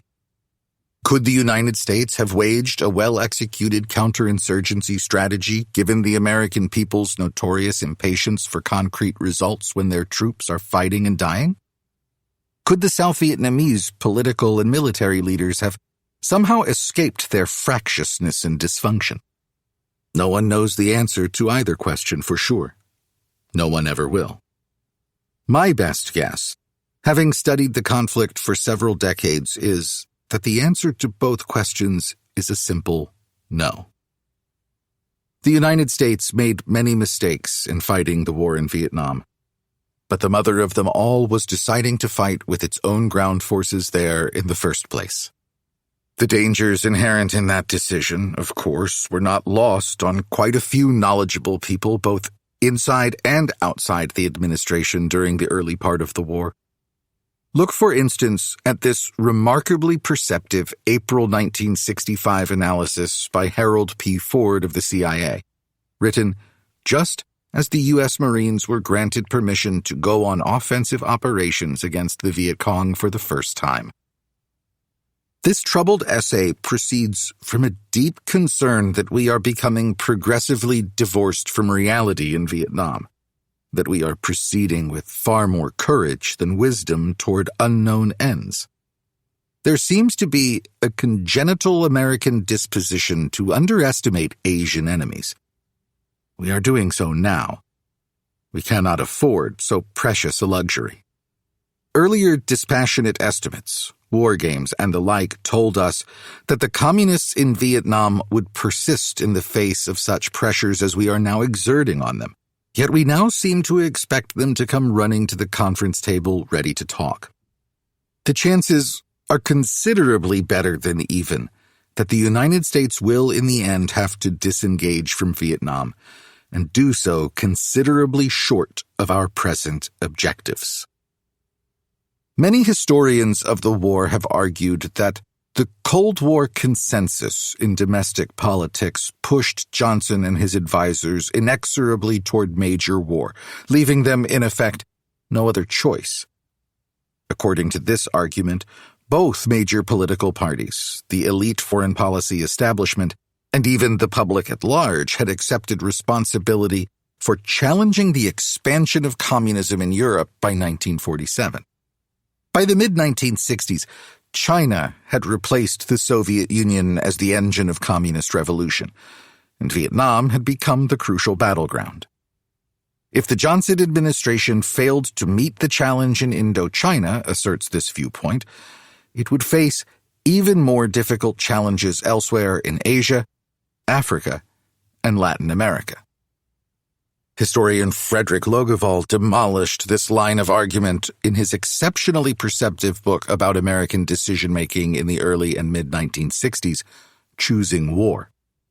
Too many influential people and institutions had put forward compelling arguments for moving along a political track toward disengagement for the Johnson administration to have been locked in to pressing ahead with war, he contends, especially since Johnson had been given a broad mandate with his spectacular success in the November 1964 election. The Cold War consensus was in the process of breaking down as the Johnson administration tried to come to grips with the crisis in Vietnam. Thus, during the crucial decision-making period, Johnson had two viable options: take over the war from Saigon, or disengage via a political settlement of some sort. He chose the former, albeit with great reservations about the consequences. The documentary record, at least as I read it, strongly suggests that he either could not or would not seriously entertain the latter option. The negotiated withdrawal option was repeatedly brought up in high-level policy meetings, only to be dismissed cursorily by the principal players as a dead end. Advisor George Ball raised the option in many meetings during 1964 and early 1965. He wrote several forceful memoranda in favor of the negotiated settlement withdrawal track. Yet, as Ball then recognized, and as McNamara later admitted, the other senior advisors listened to his arguments, but never really took them to heart. Ball was seen as the dutiful public servant, putting forward the devil's advocate position so others could play off against it. As Logevall points out, South Vietnam's failure to pull together and mount effective resistance against the insurgency after 10 years of advice and support gave the United States a very compelling rationale for extricating itself from Vietnam in 1964 or 1965. Saigon's ability to carry on the fight with energy and determination had long been a prerequisite of American support.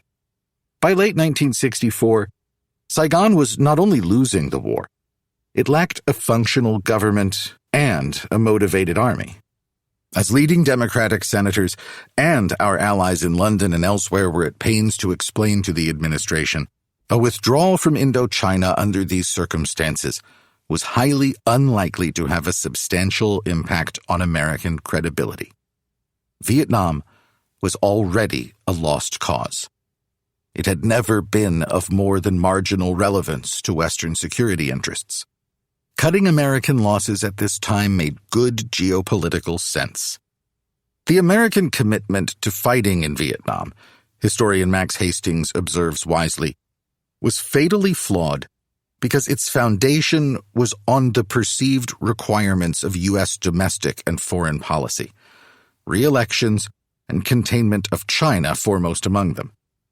It was decidedly not based on the interests of the Vietnamese people. Johnson failed to see this truth. He committed the United States to fight in Vietnam because he feared the stigma of being called a loser or a quitter far more than he feared deepening a commitment made by his predecessors. This, to be sure, is a harsh judgment. It is also a fair one.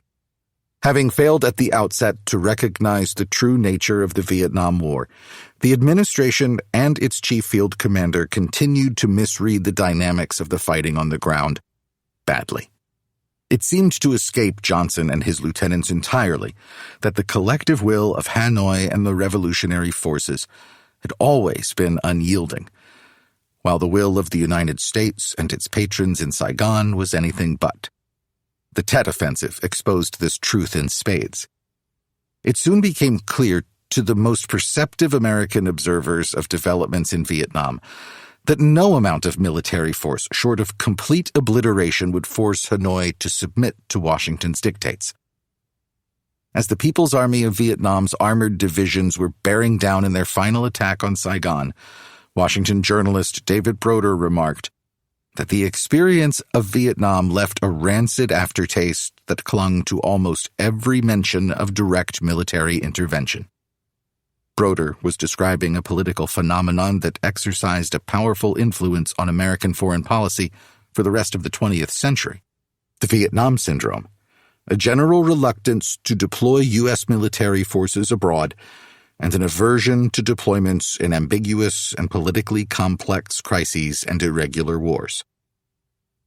In Vietnam, the political power, organization, and superior strategy of the communist revolutionaries trumped the raw military power of the United States. The weak defeated the strong. It would not be the last time Washington would suffer defeat at the hands of militarily inferior forces committed to a superior overarching strategy. Chapter 3. The Vietnamese Communists, Masters of Irregular Warfare. The voluminous literature about the United States war in Vietnam is understandably dominated by the work of Western, largely American historians. Their work focuses on American experiences and on exploring the geopolitical ramifications of America's defeat. Yet any effort to understand the war's true significance as an episode of 20th century military history requires us to look beyond the myriad misjudgments and counterproductive strategies employed by the United States and to address a discrete question. How did the communists prevail against the most sophisticated of the great world powers? This chapter attempts an answer to that question. The striking success of the Vietnamese Communist Revolutionary Organization in establishing itself as the leading voice of Vietnamese nationalism at the beginning of World War II has its origins in the extraordinary charisma and political savvy of Ho Chi Minh. Born in 1890 as Nguyen That Tan, he grew up in Nha An province in north-central Vietnam, long a hotbed of resistance to French rule. The son of a poor Confucian scholar, Ho immersed himself in the classical Chinese texts with the intention of joining the civil service. After studying for 2 years at the prestigious Quoc Hoc School at Hue, he was expelled for lending support to peasant demonstrations against high taxes and forced labor. Before he was 20, Ho had found his calling as a political organizer and patriot, with an unyielding commitment to liberating his country from the shackles of French colonialism. Between 1911 and 1941, Ho lived in exile from his country. He ventured by turns to Paris, London, Brooklyn, Moscow, and several cities in China, supporting himself as a laborer, pastry chef, photo retoucher, and finally, a highly effective agent of communist revolution. After attending a school for revolutionaries in Moscow, Ho was involved in various kinds of organizing for the party. He was a founding member of the Indo-Chinese Communist Party in 1930 and went on to organize and train a group of patriotic Vietnamese exiles in Canton, China. Ho was imprisoned briefly by both the British in Hong Kong and the Chinese for subversive political activities. Despite Ho's physical absence from his country, he remained a pivotal figure in the ICP leadership throughout the decade. Not long after the Japanese seized control over Vietnam in 1940, Ho crossed from China into northern Vietnam for the first time in 30 years and founded the Vietnamese Independence League, or Viet Minh. Now 50 years old, Ho seamlessly integrated communist political and organizational doctrine with his own unique brand of nationalism and ethics, drawing on the Confucian values of thrift, modesty, patience, respect for learning, and discipline. While rival Vietnamese nationalist leaders quarreled constantly over platforms and minute questions of ideology and method, Ho displayed a rare gift for mediating conflicts within his own party and front, and for establishing temporary alliances with rivals to accomplish short-term Viet Minh goals.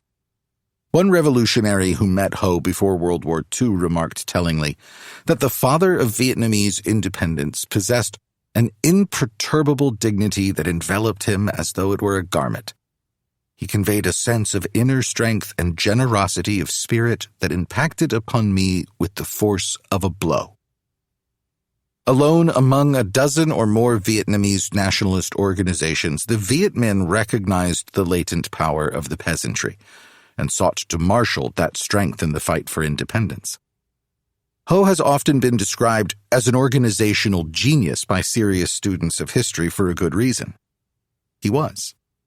Ho had an almost mystical ability to instill confidence and commitment in others. Although Ho Chi Minh was a Moscow-trained revolutionary, he was no rigid ideologue. In a long career as a statesman, he exhibited remarkable pragmatism and flexibility. Quite a number of hardcore communists in the Soviet Union and China suspected the Vietnamese revolutionary was a nationalist first and a communist second. Today, this is a view widely shared by even Western historians and biographers. One of the many tragedies of the American war in Southeast Asia is that American Cold War statesmen, with very few exceptions, thought Ho and his Vietnamese revolution were ultimately under the control of the Chinese, the Russians, or both.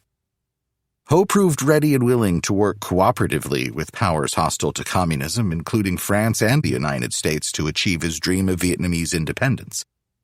Ho's desire to unify all Vietnamese patriots into one movement, writes historian Sophie Quinn Judge, was far stronger than his attachment to communist dogma. He preferred peaceful political transformation to revolutionary violence. This frail-looking, modest man with bright, piercing eyes was invariably kitted out in a plain khaki uniform and sandals. He loved to talk to ordinary Vietnamese people, especially children. His air of gentleness and good humor was an indispensable asset to the independence movement. It won millions of followers in Vietnam and millions of sympathizers in the world at large. But Uncle Ho's gentle personal demeanor belied his utter ruthlessness when it came to achieving the revolution's political and military objectives. Like his close lieutenants, Ho was more than willing to sacrifice the lives of millions of his countrymen for the great cause. He also condoned widespread torture and assassination in the pursuit of revolutionary objectives, but never explicitly. In the harried scramble to establish power once the Japanese were defeated, Ho and his lieutenants proved to be masters at neutralizing other nationalist parties. Among its rivals were several parties amply funded by the Chinese. These parties, observes historian Ronald Spector, were not united and all proved vulnerable to infiltration and disruption by the Viet Minh, who controlled the municipal police and security services in the large cities. The armed forces and militia were also firmly under Viet Minh control. These organizations were used to control and disrupt nationalist activities and to infiltrate their leadership. Nationalists who appeared susceptible were pressured to defect to the Viet Minh position through persuasion and propaganda, family pressure, blackmail, kidnapping, and torture. Vo Nguyen Giap, the commander-in-chief of the Viet Minh's army, was much more direct and candid when it came to the use of revolutionary violence. Every minute, hundreds of thousands of people die upon this earth, he said. The life or death of 100, 1,000, tens of thousands of human beings, even our compatriots, means little. Broadly speaking, Ho and his senior lieutenants in Hanoi possessed a common strategic mindset in confronting the daunting prospect of fighting the greatest military power in the world. They understood themselves to be fighting a revolutionary war, the central purpose of which was to break down the authority and the legitimacy of the puppet Saigon regime and to replace it with an administration that was responsive to the aspirations of ordinary Vietnamese peasants for independence from foreign domination. Despite the blizzard of heated rhetoric to the contrary in their propaganda literature, Hanoi's strategists never imagined they could force an end to American involvement in Vietnam by defeating the American army on the battlefield. They knew they could not match the American military's mobility and awesome firepower, even with substantial military assistance from the Chinese and the Soviets. Yet, they were enduringly confident of their ability to prevail against the United States in the realms of overarching strategy, political warfare, and organizational skill.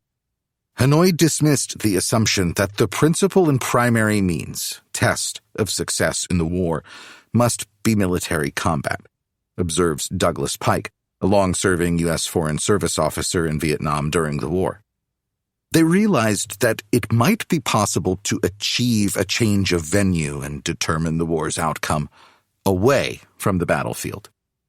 The regular North Vietnamese and Viet Cong forces may not have beaten the Americans in big unit battles, but they performed with great courage and skill in thousands of small unit fights, and by no means did all those clashes result in American victories.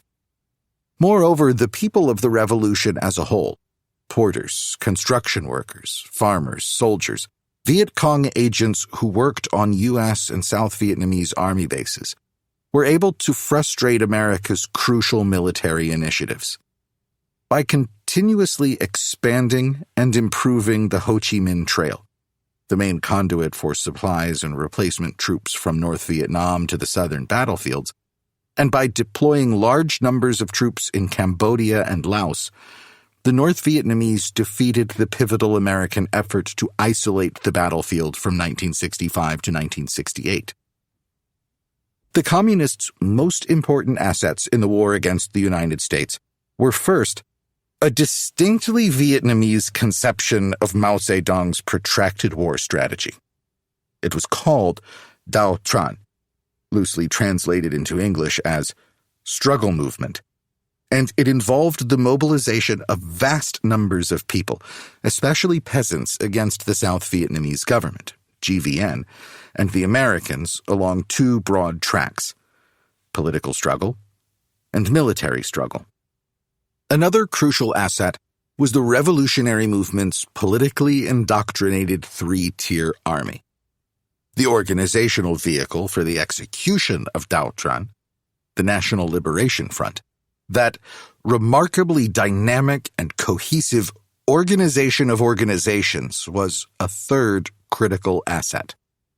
As the Americans arrived in strength in spring and summer of 1965, the front enjoyed wide and deep support in the countryside, where about 90% of the country's 16 million people lived. And finally, the decision-makers in Hanoi possessed what historian Jeffrey Record calls a superior strategic grasp of the political and social dimensions of the struggle. The essence of Dao Tran, writes Pike, was people as an instrument of war. The mystique surrounding it involved organization, mobilization, and motivation of people. Violence is necessary to it, but not its essence. The goal is to seize power by disabling the society using special means, i.e., assassination, propaganda, guerrilla warfare mixed with conventional military operations, chiefly organizational means. In fact, organization is the great god of Dao Tran's strategy and counts for more than ideology or military tactics. Dao Tran is best conceived of as a kind of bear trap. The two jaws of political struggle and military struggle close in on the enemy, constricting his room for maneuver and response, inflicting psychological and physical punishment on him, and gradually sapping his morale as well as his material resources. The role of the party leadership was to adjust continually the ratio of resources devoted to each type of struggle over time and space as circumstances developed. According to Vietnamese strategists like Trong Chin and Vo Nguyen Giap, everything hinges on the caliber of the strategic assessments behind the adjustments. Neither form of struggle can be effective in isolation. It is only when the two are properly combined, what Pike calls the marriage of violence to politics, that success can be achieved. Military struggle for the Vietnamese communists meant a great deal more than conventional military operations. It included terrorism, sabotage, assassination, guerrilla warfare, even the avoidance of combat with a view to frustrating the enemy's desire to close in and attack his adversary. The major functions of the Communists' military forces in the war against the Americans were to defend and expand the political infrastructure, and to protract the conflict by avoiding decisive big unit battles. They sought to inflict sufficient casualties to create a sense of doubt in the minds of the U.S. troops, policymakers, and the American public that progress was being made. Over time, said the Vietnamese strategists, doubt would erode confidence, morale would begin to crumble, and eventually America's will to continue would evaporate. As historian Max Hastings has pointed out, in Vietnam, the Communists were the only belligerent who conducted an integrated political and military struggle. To carry out its military strategy, Hanoi had at its disposal a uniquely resilient fighting organization with three types of forces. Main force units of both the PAVN, North Vietnamese Army, and PLAF, the People's Liberation Armed Forces, or Viet Cong in South Vietnam, were typically deployed in operations after fall of 1965 in battalion and regimental strength. They were full-time, well-trained troops. There were 3 infantry battalions of 450 to 600 men in a regiment, plus supporting units. Battalions were composed of 3 infantry companies, a combat support company that handled heavy weapons such as mortars and recoilless rifles, and separate platoons for signals, communications, reconnaissance, and sappers, or combat engineers who were responsible for clearing obstacles and leading attacks on fortified positions. Unlike Western armies, the revolutionary forces in Vietnam were heavily politicized.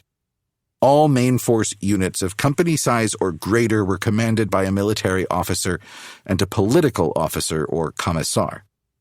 The political officer, invariably a member of the party, bore responsibility for maintaining good morale and correct revolutionary thinking in the ranks. They served as counselors and confessors to the troops and conducted self-criticism sessions after operations and indoctrination education classes when their units were not actively deployed. At these sessions, recalled PAVN Colonel Bui Tin, our thoughts, our awareness, our actions, all were called into question. So too were our relationships with our superiors and subordinates, with our peers, friends, family, and other soldiers. Our good points and shortcomings were all noted down in a record to promote self-improvement. The aim was to give prominence to the spirit and meaning of the revolution. Below the main force units were the National Liberation Front regional guerrilla forces. These, too, were full-time soldiers, usually deployed in company strength, 100 to 120 men, and typically controlled by the Provincial Military Committee of NLF. Most of the men in these units had been recruited locally, and they seldom fought outside their own province. They conducted limited, independent raids and ambushes. They were often attached to main force units in larger sustained operations, where they provided crucial intelligence on the enemy dispositions and knowledge of the local terrain. Proven regional guerrillas were often recruited into main force PLAF units. The third type of force was the local guerrillas, sometimes called the militia. These were the part-time fighters, farmers by day, soldiers at night, whose primary responsibility was to provide a continuous armed presence in the villages, to collect intelligence there, and to build village fortifications. Most of these people were either too young or too old to fight in regional or main force units. The 3-tiered structure of the armed forces was devised to permit Hanoi to conduct varied types of operations at varying degrees of intensity in different regions, while simultaneously defending the Viet Cong infrastructure, the shadow government, in South Vietnam's 2,500 villages. For the most part, the revolutionary troops were very highly motivated, especially when compared to their South Vietnamese counterparts. The passionate desire of so many members of the insurgency to fight against the Americans in the South, it must be said, was rooted primarily in the Vietnamese people's age-old resentment at foreign intrusion. They did not, in any meaningful sense, adopt communism as an ideology, nor did the Vietnamese Communist Party attempt to teach conventional Marxist-Leninist communist doctrine to its followers. In late 1964, the Rand Corporation began a field study of Viet Cong defectors and prisoners, attempting to understand, in the words of an Army liaison officer quoted in the study, why they forsook Saigon and the material benefits of working with the Americans in order to go and breathe under the reeds and live in the tunnels at Cu Chi. The study, issued in early 1965, asserted that VC were generally selfless, cohesive, dedicated soldiers who saw themselves as patriots, particularly within the context of a corrupt South Vietnam and a disintegrating army. One of the most effective tactics employed by communist forces in the war against the Americans concerned their effort to control the tempo of fighting in general and to choose the time and place of individual engagements. According to one U.S. military study, 88% of engagements during the entire war against the Americans were initiated by the communists. Naturally, Viet Cong and PAVN units alike struck when and where their commanders thought the circumstances were favorable. Often, that meant a sharp, fierce, hit-and-run firefight followed by a well-planned withdrawal along several routes to a pre-arranged reassembly point. The PLAF guerrillas were taught the 1 slow, 4 fast method of combat.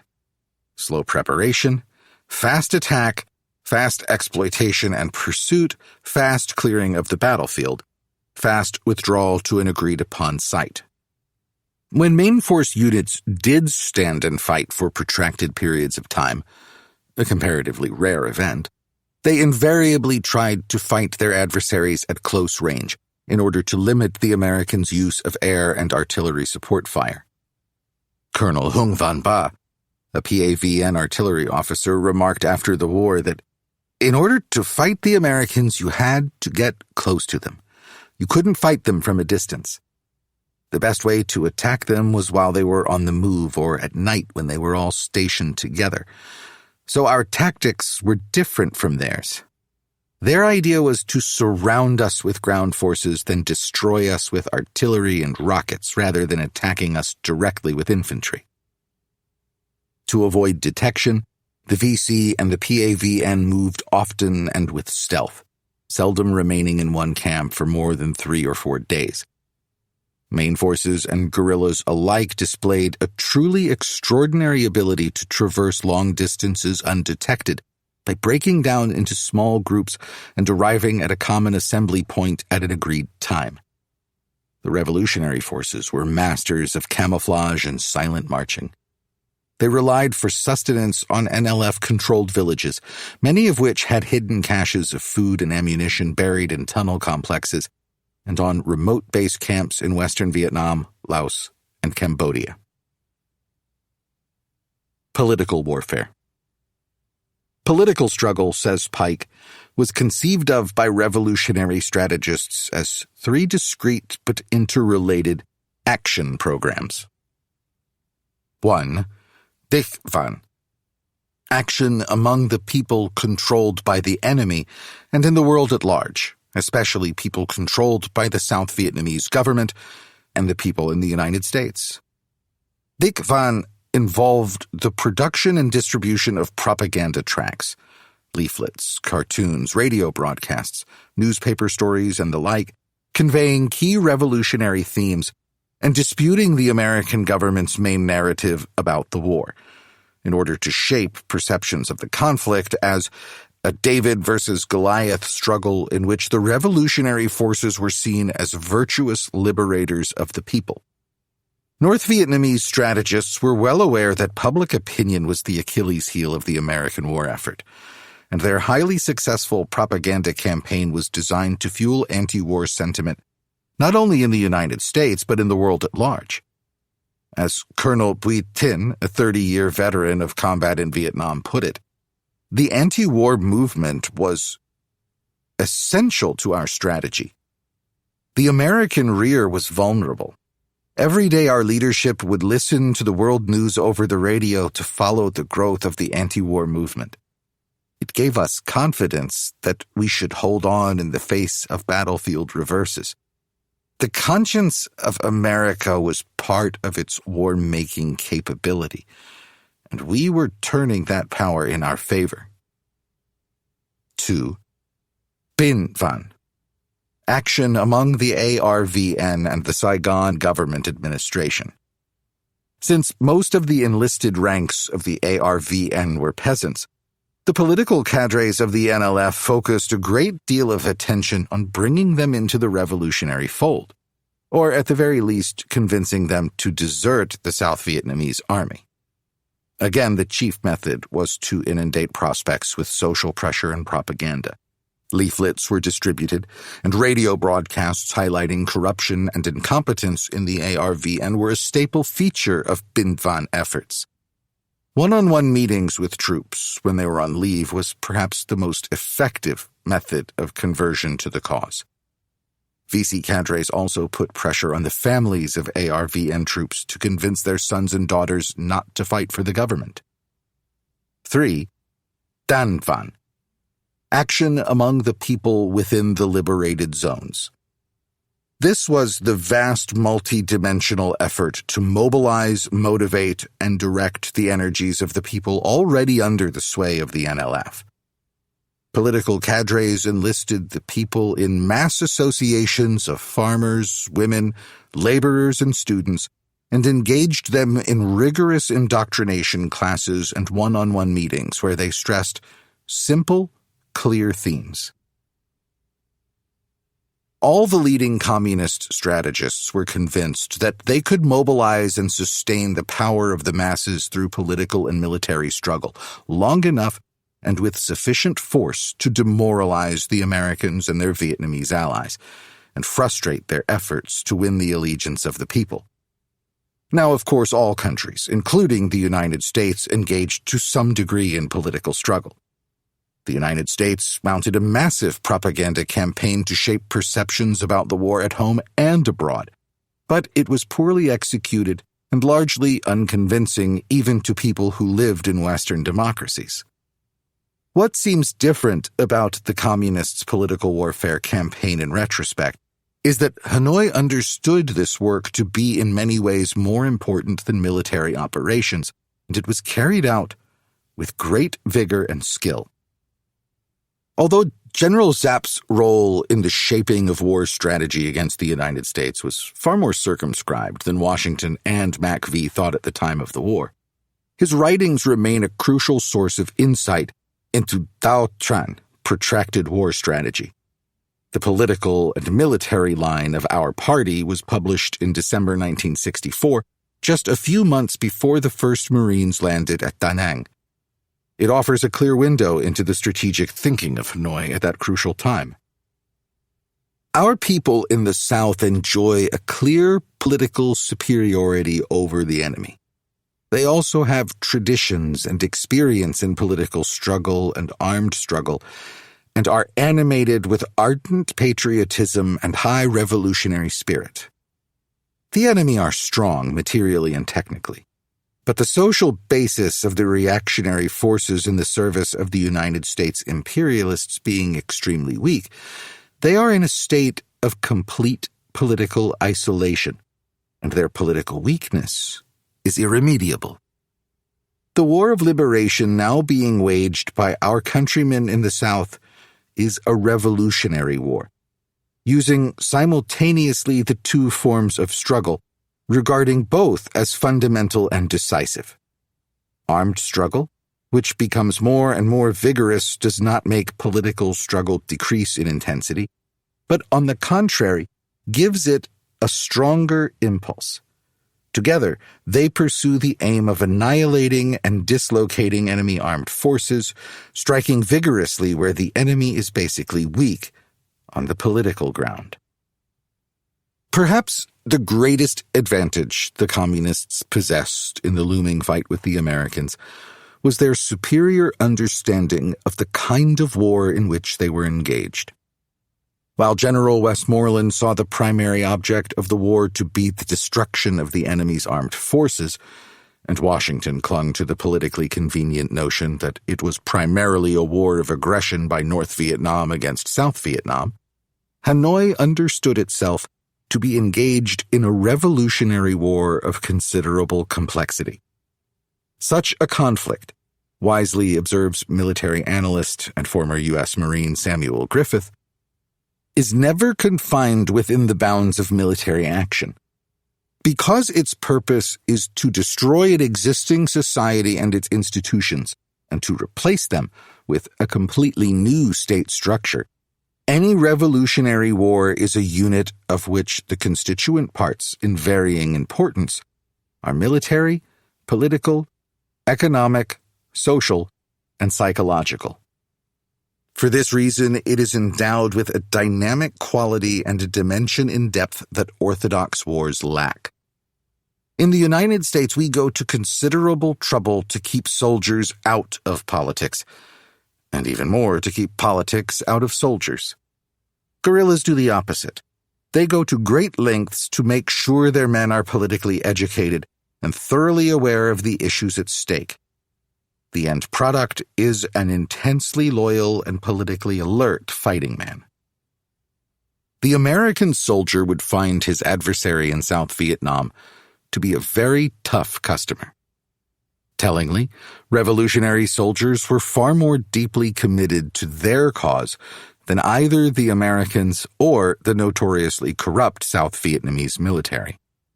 That commitment made an enormous difference in the outcome of the war. Chapter 4. The Iranian Revolution and Washington's Thrust into the Middle East. Jimmy Carter was sworn in as President of the United States in January 1977, less than 2 years after the fall of Saigon. In the November 1976 election, Carter defeated President Gerald Ford, who had assumed that office upon Richard Nixon's resignation in August 1974. Carter seemed to many Americans a much-needed breath of fresh air on the national scene. A Washington outsider and a native of Georgia, he was a graduate of the U.S. Naval Academy. After a successful stint as a submariner, Carter returned to his family's business, peanut farming in Plains, Georgia. He served as governor of the state between 1971 and 1975, espousing liberal populist causes. A dark horse presidential candidate, he sold himself for what he was, a God-fearing, born-again Christian who wanted to restore the country's damaged standing in the world, moral as well as political. The president from Plains was at once an earnest idealist and a micromanager, an awkward combination that often derailed his policy initiatives. His abiding desire was to focus foreign policy on improving relations with the Soviet Union and expanding the sway of human rights and the rule of law in international affairs. Those two goals had a way of working against each other in the real world of politics. More than any other post-war president, Jimmy Carter struggled to manage a whirlwind of intractable international events that defied his limited and somewhat naive understanding of foreign affairs.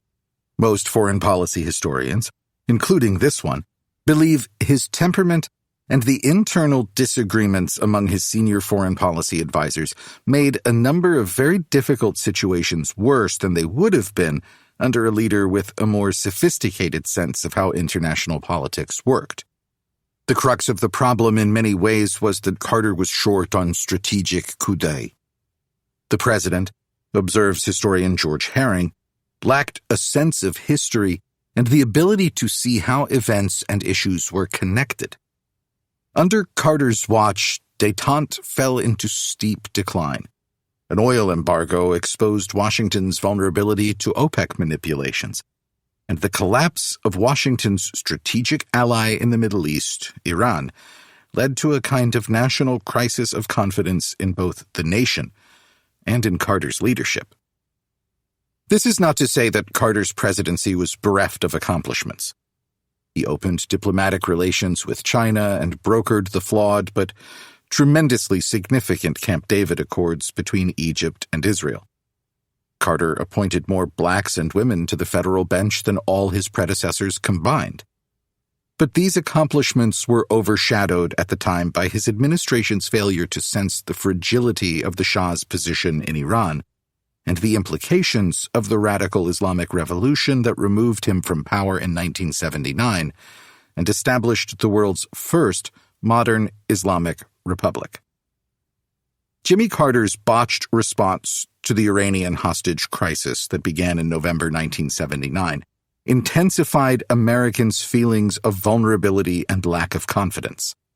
Carter's performance during the crisis pretty much ensured that he would lose in his bid for re-election to the sunny and avuncular arch-anti-communist Ronald Reagan. As historian Lawrence Friedman writes, Carter seemed to project his own internal doubts and agonies on the country, as if the United States had become so depressed and worried that it needed to go into therapy. The Iranian Revolution. In February 1979, a bizarre collection of liberals, leftists, and fundamentalist clerics overthrew the regime of Mohammad Reza Pahlavi, the Shah of Iran. It was without a doubt one of the most unexpected convulsions in post-war international history. It was also a strategic disaster for U.S. policy in the Middle East. The Shah's armed forces were among the most formidable in the region, kitted out as they were with state-of-the-art American fighter aircraft and a wide array of sophisticated military hardware. In exchange for Washington's support of his ambition to play a leading role in Middle Eastern politics, the Shah pledged to defend Washington's strategic interest in the region. That meant keeping the Soviets out of the neighborhood and maintaining American access to cheap oil. The large and varied political opposition to the Shah in the late 1970s viewed him as an American puppet. But to a degree not well understood at the time, he was a puppet who pulled his own strings. The Shah used the vast sums he earned from selling oil to the United States to secularize and westernize the state and to crush political opponents of all stripes. As the resistance gathered momentum, the Shah, who was ailing from terminal cancer, made limited reforms. But these had a way of backfiring on the monarch, for they merely opened the floodgates for wider protests and calls for more extensive political freedoms. It was a highly volatile situation, and neither the Shah nor the Carter administration seemed to know what to do about it. Carter's diplomats and national security advisors offered up contradictory and confusing advice as to how to respond to growing unrest. Strangely, the Carter administration failed to see what was plain to close observers on the scene. What united the diverse elements of the resistance movement was a deep strain of anti-Americanism that had been festering in the country ever since a CIA coup in 1953 had ousted a left-leaning nationalist prime minister named Mohammad Mossadegh.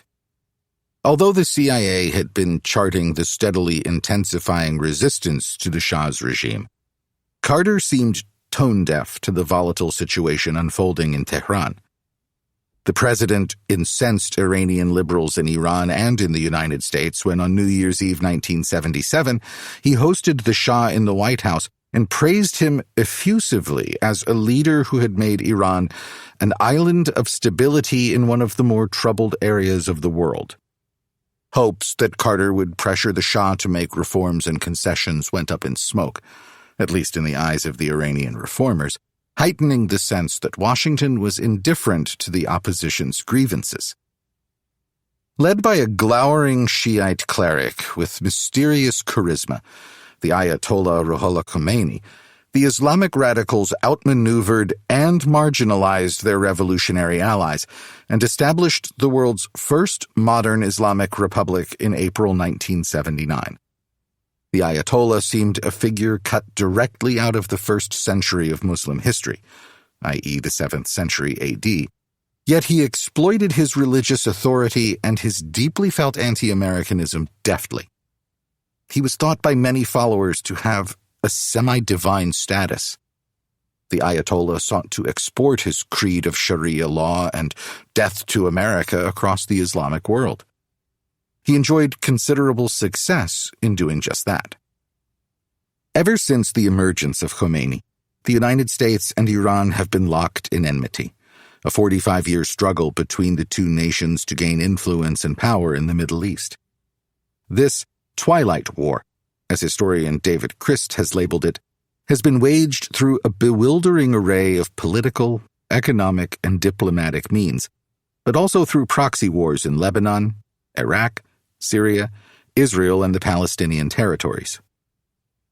On November 4, 1979, student radicals seized the U.S. Embassy in Tehran. They called the compound the Den of Spies and took 66 American hostages. The American people were incensed at this flagrant disregard for international law. Khomeini, however, resisted intense international pressure to release the Americans. He had a different agenda. Almost immediately, the crisis became an international media circus. Journalist Ted Koppel burst into national prominence with an ABC nightly television show devoted to the crisis. The entire country became fixated on the hostages' fate. Islamic militants the world over could hardly contain their glee, especially as the hostage crisis evolved into a kind of burlesque theater for humiliating the United States and its born-again president. Carter, for his part, seemed very much handcuffed by developments and unsure how to proceed. His deep personal commitment to bringing home all the hostages unharmed and his obvious personal anguish over them only gave more leverage to the radical students in the embassy. As Kenneth Pollock, one of the leading American authorities on Iran, puts it, the crisis became something of a vicious cycle. The longer it went on, the more frustrating it became to the American people, the more President Carter agonized over what to do, and therefore the more valuable the crisis became for the Iranians. For 5 months, Carter pursued a bewildering variety of diplomatic efforts to break the logjam. These got exactly nowhere. Coming on top of America's failure in Vietnam and a steadily worsening economy, opines historian George Herring, the hostage crisis came to symbolize a rising sense of impotence and belief that the nation had lost its moorings. By early April 1980, a daring military option that Carter had eschewed for fear of hostage casualties, a special forces hostage rescue raid looked like the only viable option. On April 16, the president approved an extraordinarily risky and ambitious rescue plan that Delta Force, a unit of Army commandos newly established in 1977, had been training to execute since the fall. Led by a legendary Special Forces colonel who had worked wonders in Vietnam, Charlie Beckwith, the plan called for 80 commandos to fly from a carrier in the North Arabian Sea aboard long-range Navy CH-53 helicopters, with Marine pilots, to a remote desert objective 200 miles south of Tehran. At Desert 1, as it was dubbed, the choppers would be met and refueled by C-130 transports equipped with fuel bladders. The commandos would then fly aboard the choppers to a remote mountain location 50 miles east of Tehran, Desert 2, from which they would launch the mission the following night. Beckwith's shooters were to be taken in unmarked trucks driven by a CIA team that had gathered detailed intelligence on the hostages' whereabouts within the embassy compound, conduct an assault, rescue the hostages, and take them via truck to a soccer field. There they would be met by the Navy choppers and ferried to another airfield where the C-130s would fly them and Delta Force to freedom. Operation Eagle Claw was obviously going to be very difficult to pull off. Nothing like it had ever been tried. There were a lot of moving parts. The operation might well be detected by Iranian defenses or by ordinary citizens who happened to cross paths with the Americans at any one of the sites involved. No military force in the world other than that of the United States would have even attempted such an operation in 1980. It involved members of all 4 services at a time when procedures and communications protocols varied greatly among all 4 branches. Jump-off for Delta Force was on April 24. Eagle Claw was bedeviled from start to tragic finish by what the greatest Western philosopher of warfare, the Prussian Karl von Clausewitz, called friction. Unanticipated problems of weather, equipment failure, miscommunication, and human errors that worked against success. 200 miles into the helicopter's flight from the deck of the USS Nimitz, the first of 8 helicopters had a potentially lethal problem with one of its rotor blades and turned back toward the ship. Next, the 7 remaining Marine pilots, who were flying specially equipped Navy birds that they were unused to handling, encountered a haboob, a severe sand and dust storm that made it next to impossible to fly low enough to avoid radar detection. One pilot became disoriented and turned back toward the sea. Yet another chopper developed a mechanical problem at Desert 1. Thus, the force at Desert 1 was down to only 5 helicopters, 1 fewer than the minimum number of aircraft needed to carry off the mission. The Air Force commander at Desert 1 suggested that Beckwith reduce his force to 60 commandos. The colonel, not a man given to avoiding firefights, demurred on the grounds he did not believe he had a reasonable chance to get in and out of Tehran with so few shooters. That message was relayed immediately to Washington. After a quick consult with the chair of the Joint Chiefs of Staff and Zbigniew Brzezinski, his national security advisor, Carter aborted the mission. According to Mark Bowden's harrowing account, this is what happened soon after the order was issued. As the force prepared to depart in the darkness, one of the Marine pilots heard a cracking sound as loud as an explosion, but somehow sharper-edged, more piercing and particular, like the shearing impact of giant industrial tools. The Marine pilot's rotors had clipped the top of the plane, metal violently smashing into metal in a wild spray of sparks, and instantly the helicopter lost all aerodynamics, was wrenched forward by the collision. Its cushion of air whipped out from beneath, and it fell with a grinding bang into the C-130's cockpit, an impact so stunning that Schaefer, the Marine pilot, briefly blacked out. Both aircraft were carrying a lot of fuel. Schaefer had just filled his tanks, and the C-130 still had fuel in the bladder in its rear, and the sparks from the collision immediately ignited both of them with a powerful, lung-emptying thump that seemed to suck all the air out of the desert. A huge blue ball of fire formed around the front of the C-130, and a pillar of white flame rocketed 300 feet or more into the sky, turning the scene once more from night into day. Disaster had struck. 8 servicemen were killed. Their charred corpses had to be left in the desert along with the skeletons of the C-130 and the helicopter that had collided. Eagle Claw had failed spectacularly, and this was that rare operational failure with serious political implications. The mission seemed to confirm to many Americans that their chief executive was both ineffective and unlucky. In the coming months, Carter's diplomats successfully negotiated a resolution to the crisis, but the Iranians deliberately refrained from releasing the prisoners until Ronald Reagan was sworn in as president in January of 1981. Many historians of the 1980 election believe that, in effect, Ayatollah Khomeini had done more than anyone to engineer a change in American presidential leadership. The disaster at Desert 1 was also a major embarrassment to the Department of Defense. What had gone wrong? Carter appointed a commission to investigate the operation under the leadership of Admiral James Holloway. The report asserted that the planning for the operation should have been carried out by an established task force, not, as it had been, by an ad hoc collection of officers from all the services who spoke in different military dialects. The many parts of the operation had not been woven into a coherent whole. Command and control were foggy and ambiguous throughout. Holloway also noted that there should have been a complete rehearsal of the operation to uncover bugs and weaknesses, but this had not been accomplished. There was no good reason for the Navy to have refused to deploy 10 helicopters rather than 8, as Beckwith had wanted. Had there been 10, the mission might well have gone forward. Most significantly, the Holloway report called for the formation of a joint service task force directly under the Joint Chiefs of Staff to conduct special forces and counterterrorism missions. The Joint Chiefs themselves were to assemble an advisory board of retired and active special operations officers to address precisely the sort of problems that sank Eagleclaw. Over the next several years, a consensus developed within the DoD and the White House that the U.S. Armed Forces were too parochial. They were set in their own ways and did not work well together.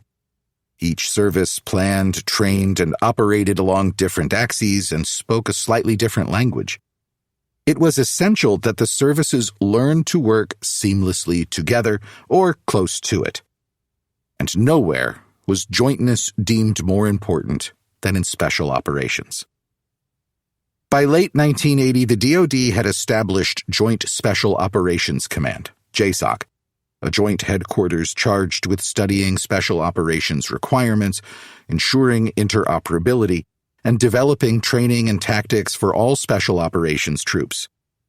In 1987, all special operations forces were finally put under one umbrella, United States Special Operations Command, U.S. SOCOM, based in Tampa, Florida, commanded by a 4-star officer who controls doctrine, training, and the budget for all special operations forces. In short, the U.S. military took the failure at Desert One to heart and worked assiduously to fix the problems. The Carter Doctrine. The loss of Iran as a key ally in a vital and volatile region was a far greater strategic blow to the United States than defeat in Vietnam had been, though it had nowhere near the explosive impact of Vietnam on American politics and society. The near simultaneous occurrences of the Islamic Revolution in Iran and the Soviet invasion of Afghanistan, see the next chapter, led ineluctably to the Carter Doctrine, without question one of the most important foreign policy initiatives of the post-war era. In his State of the Union address of 1980, Carter pledged to use American military power to prevent any country, read the USSR, from attempting to gain control over the Persian Gulf and its precious oil reserves. The Carter Doctrine was not particularly innovative. It was the Truman Doctrine applied specifically to the heart of the Middle East. As Carter said, "This situation demands careful thought, steady nerves, and resolute action, not only for this year, but for many years to come. It demands collective efforts to meet this new threat to security in the Persian Gulf and in Southwest Asia. It demands the participation of all those who rely on oil from the Middle East and who are concerned with global peace and stability. And it demands consultation and close cooperation with countries in the area which might be threatened. Meeting this challenge will take national will, diplomatic and political wisdom, economic sacrifice, and, of course, military capability.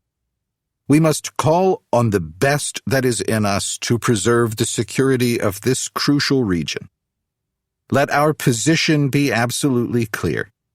An attempt by any outside force to gain control of the Persian Gulf region will be regarded as an assault on the vital interests of the United States of America, and such an assault will be repelled by any means necessary, including military force."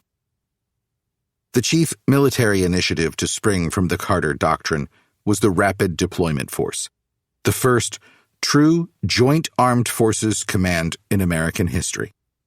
The RDF was a quick reaction force designed to respond to any concerted military thrust by a hostile power. Consisting of 3 divisions of ground forces, on paper anyway, it was commanded by U.S. Marine General P.X. Kelly. Initially, Kelly's group lacked either the air or sea lift to deploy a strong enough force to repel, say, a 2-division thrust against the oil fields by the Russians, and its command structure was fuzzy and ambiguous. A recognition of the RDF's limitations by military logisticians and planners led in 1983 to a much more muscular military headquarters that would play a truly outsized role in American military and foreign affairs for the next 40 years. U.S. Central Command, CENTCOM. Its area of responsibility, AOR, includes the Middle East, Egypt, Central Asia, and parts of South Asia. As such, Its commanders, who have included Norman Schwarzkopf, David Petraeus, and Jim Mattis, have led American forces in the vast majority of U.S. combat operations since 1983. The persistence of conflict with Iran. During the entire history of CENTCOM, Iran has been a major adversary of the United States' interests in the Middle East, though Iranian and American troops have very rarely fought against one another in direct combat. The chief institution responsible for implementing Iran's profoundly anti-American foreign policy has been the Pasdaran, better known in the West as the Islamic Revolutionary Guard Corps, IRGC. The IRGC was forged on the anvil of the Islamic Revolution of 1979. It has grown steadily in power and influence over the Republic's turbulent 40-year history. Today, the Guard is a unique and uniquely powerful politico-military organization within Iran. It has no exact counterpart in any Western nation. The Pasdaran functions as both the sword and the shield of Iran's supreme leader and the Shiite theocracy over which he presides, and it remains outside the chain of command of Iran's conventional armed forces. The supreme leader commands the IRGC, and his imprimatur, in the eyes of the soldiers of the Guard, legitimizes every act of violence it perpetrates. The IRGC's primary missions are to defend religious orthodoxy at home and to spread Iran's anti-Western pro-Islamic ideology throughout the Muslim world. The Guard's senior leadership sees its greatest enemies as the United States, Israel, and their allies in the Middle East. The organization's extraordinary success in exporting the revolutionary ethos by any means necessary explains in large part why for many years it was the only foreign government entity labeled a terrorist organization by Washington. The Guard today consists of about 125,000 men, but its influence is much greater than that number would indicate. Western powers, especially the United States, are most concerned with the activities of the Pasdaran's elite special forces unit, the Quds Force of some 5,000 men. It's a kind of hybrid of the CIA's Special Operations Group and the Army's Green Berets. Its members are divided between combatants and those who train and assist foreign assets. From Washington's point of view, its most troubling activity has been its role as a force multiplier. Quds operatives have trained, funded, and armed a vast network of proxy forces throughout the greater Middle East, including Hezbollah in Lebanon, a handful of Shiite militia groups in Iraq, the Houthis in Yemen, and Hamas in Israel's Gaza Strip, to name but a few. This proxy force network today consists of well over 100,000 fighters.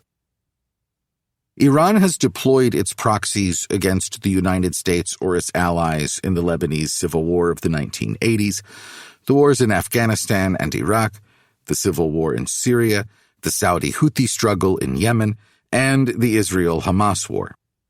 Interestingly, Iranian-supported Shiite forces fought with the American coalition against ISIS in Iraq and Syria. It was during the early years of the Iran-Iraq War, 1980 to 88, that Revolutionary Guard covert agents cobbled together diverse Shiite militia groups in Lebanon into an umbrella organization the world soon came to know as Hezbollah. The IRGC was intimately involved in providing guidance and funding for the Hezbollah terrorist cells that bombed the American embassy in Beirut in April 1983 and perpetrated the much more costly suicide truck bombing that destroyed the barracks of a battalion of U.S. Marines in that city, killing 241 men. IRGC-trained proxies continued to make life a misery for Americans in Beirut, capturing, torturing, and killing CIA Station Chief William Buckley, and partially blowing up the U.S. Embassy Annex on September 20th, 1984, killing 24 people. The Twilight Struggle continues to this day. Some experts see it as the overarching geopolitical struggle in a Middle East that contains a host of discrete conflicts. one thing is sure: the conflict shows no signs of going away anytime soon. Chapter 5: The CIA and the Soviet-Afghan War. The Soviet-Afghan War of the 1980s remains a distant, obscure conflict in the minds of Americans today.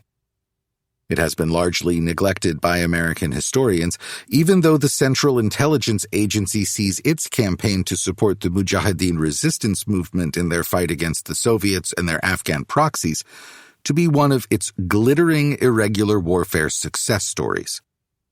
Coupled with the loss of Iran as a strategic ally in 1979, the Soviet-Afghan War paved the way for a sweeping and dramatic pivot in U.S. foreign policy and military affairs, from the plains of Europe to the Middle East and Southwest Asia. The Soviets occupied Afghanistan for about 9 years, in an ultimately unsuccessful bid to preserve a pro-communist regime in Kabul against a loosely confederated bunch of Mujahideen tribesmen and warlords who were supported financially and militarily by the CIA, Saudi Arabia, and most importantly, Pakistan's powerful inter-services intelligence, the ISI. Here the Americans found themselves waging war alongside about 20,000 Arab Afghans who traveled to Afghanistan from the Middle East and North Africa to wage a jihad, a holy war in defense of the Afghan people and their overwhelmingly Muslim faith.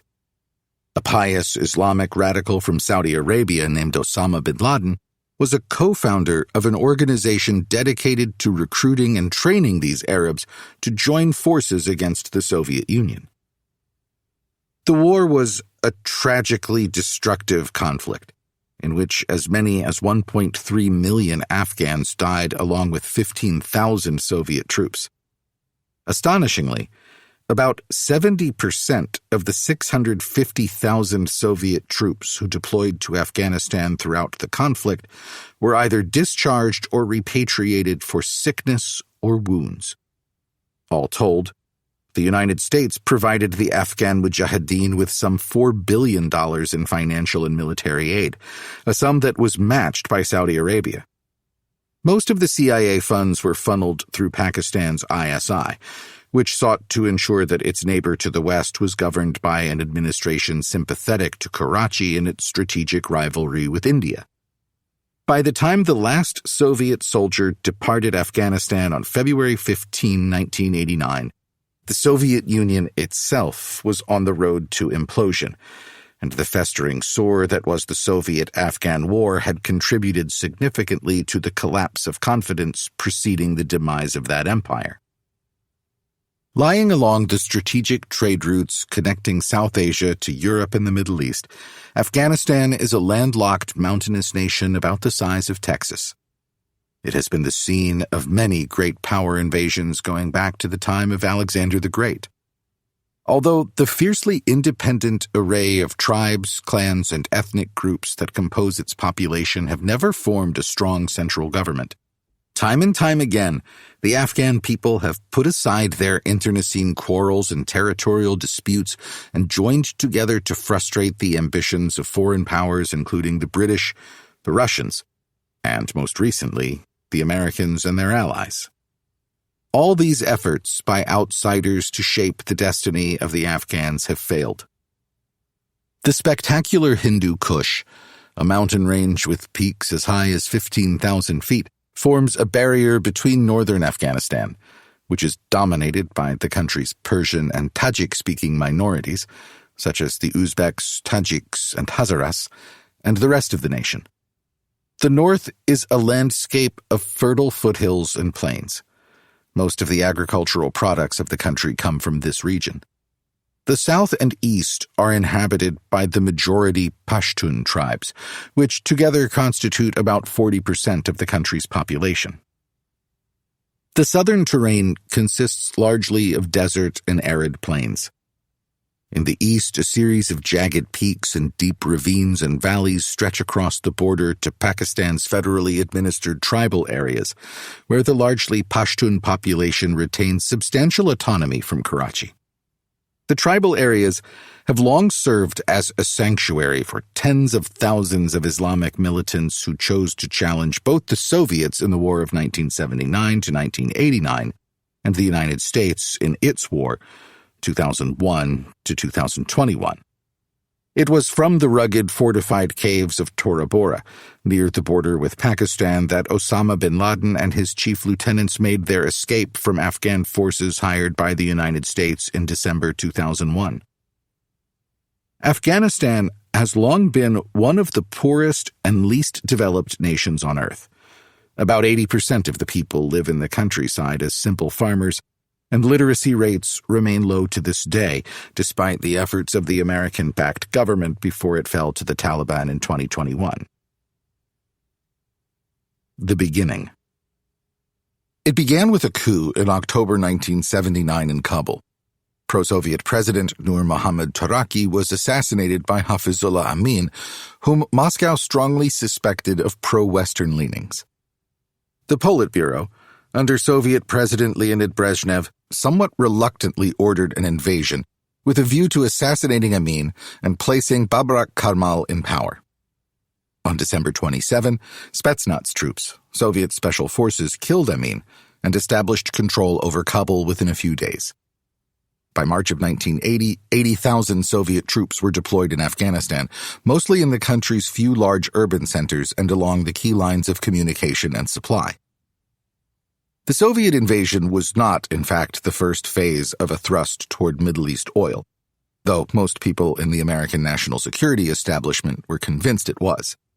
It was designed by Moscow for a less ambitious reason: to ensure a pliable neighboring state free of the infection of radical Islam, which the Soviets correctly feared would cause unrest in their Central Asian republics.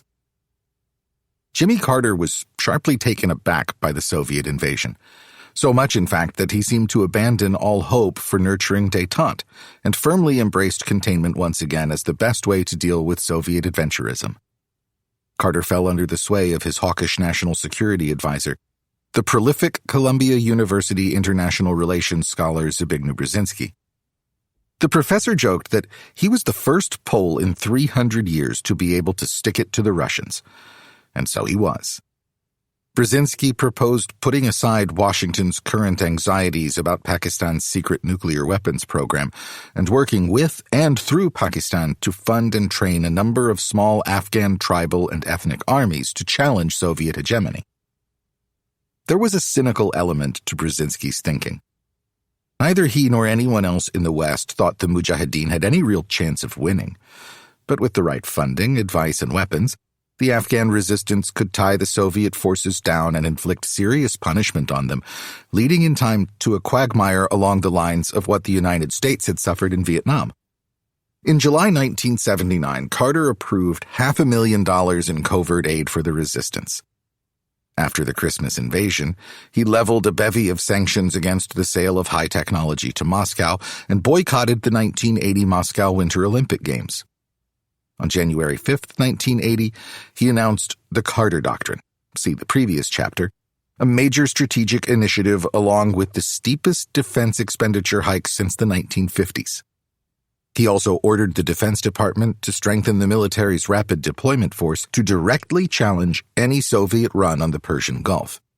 Until the Soviet invasion, the RDF was largely a paper organization. At Brzezinski's urging, Carter reached out personally to General Mohammad Zia-ul-Haq, Pakistan's president, whose ISI was already deeply involved in supporting and training Afghan resistance fighters in a cluster of camps along the mountainous Pakistan-Afghanistan border.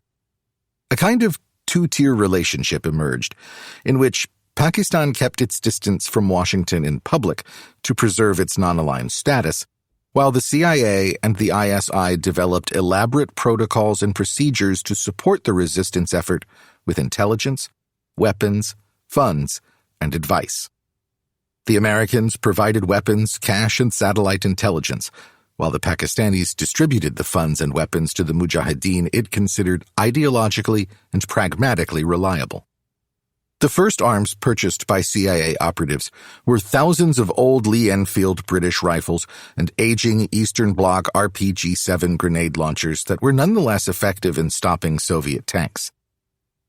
In seeking to crush the resistance movement, the Soviets made the same core mistakes the Americans had made in Vietnam.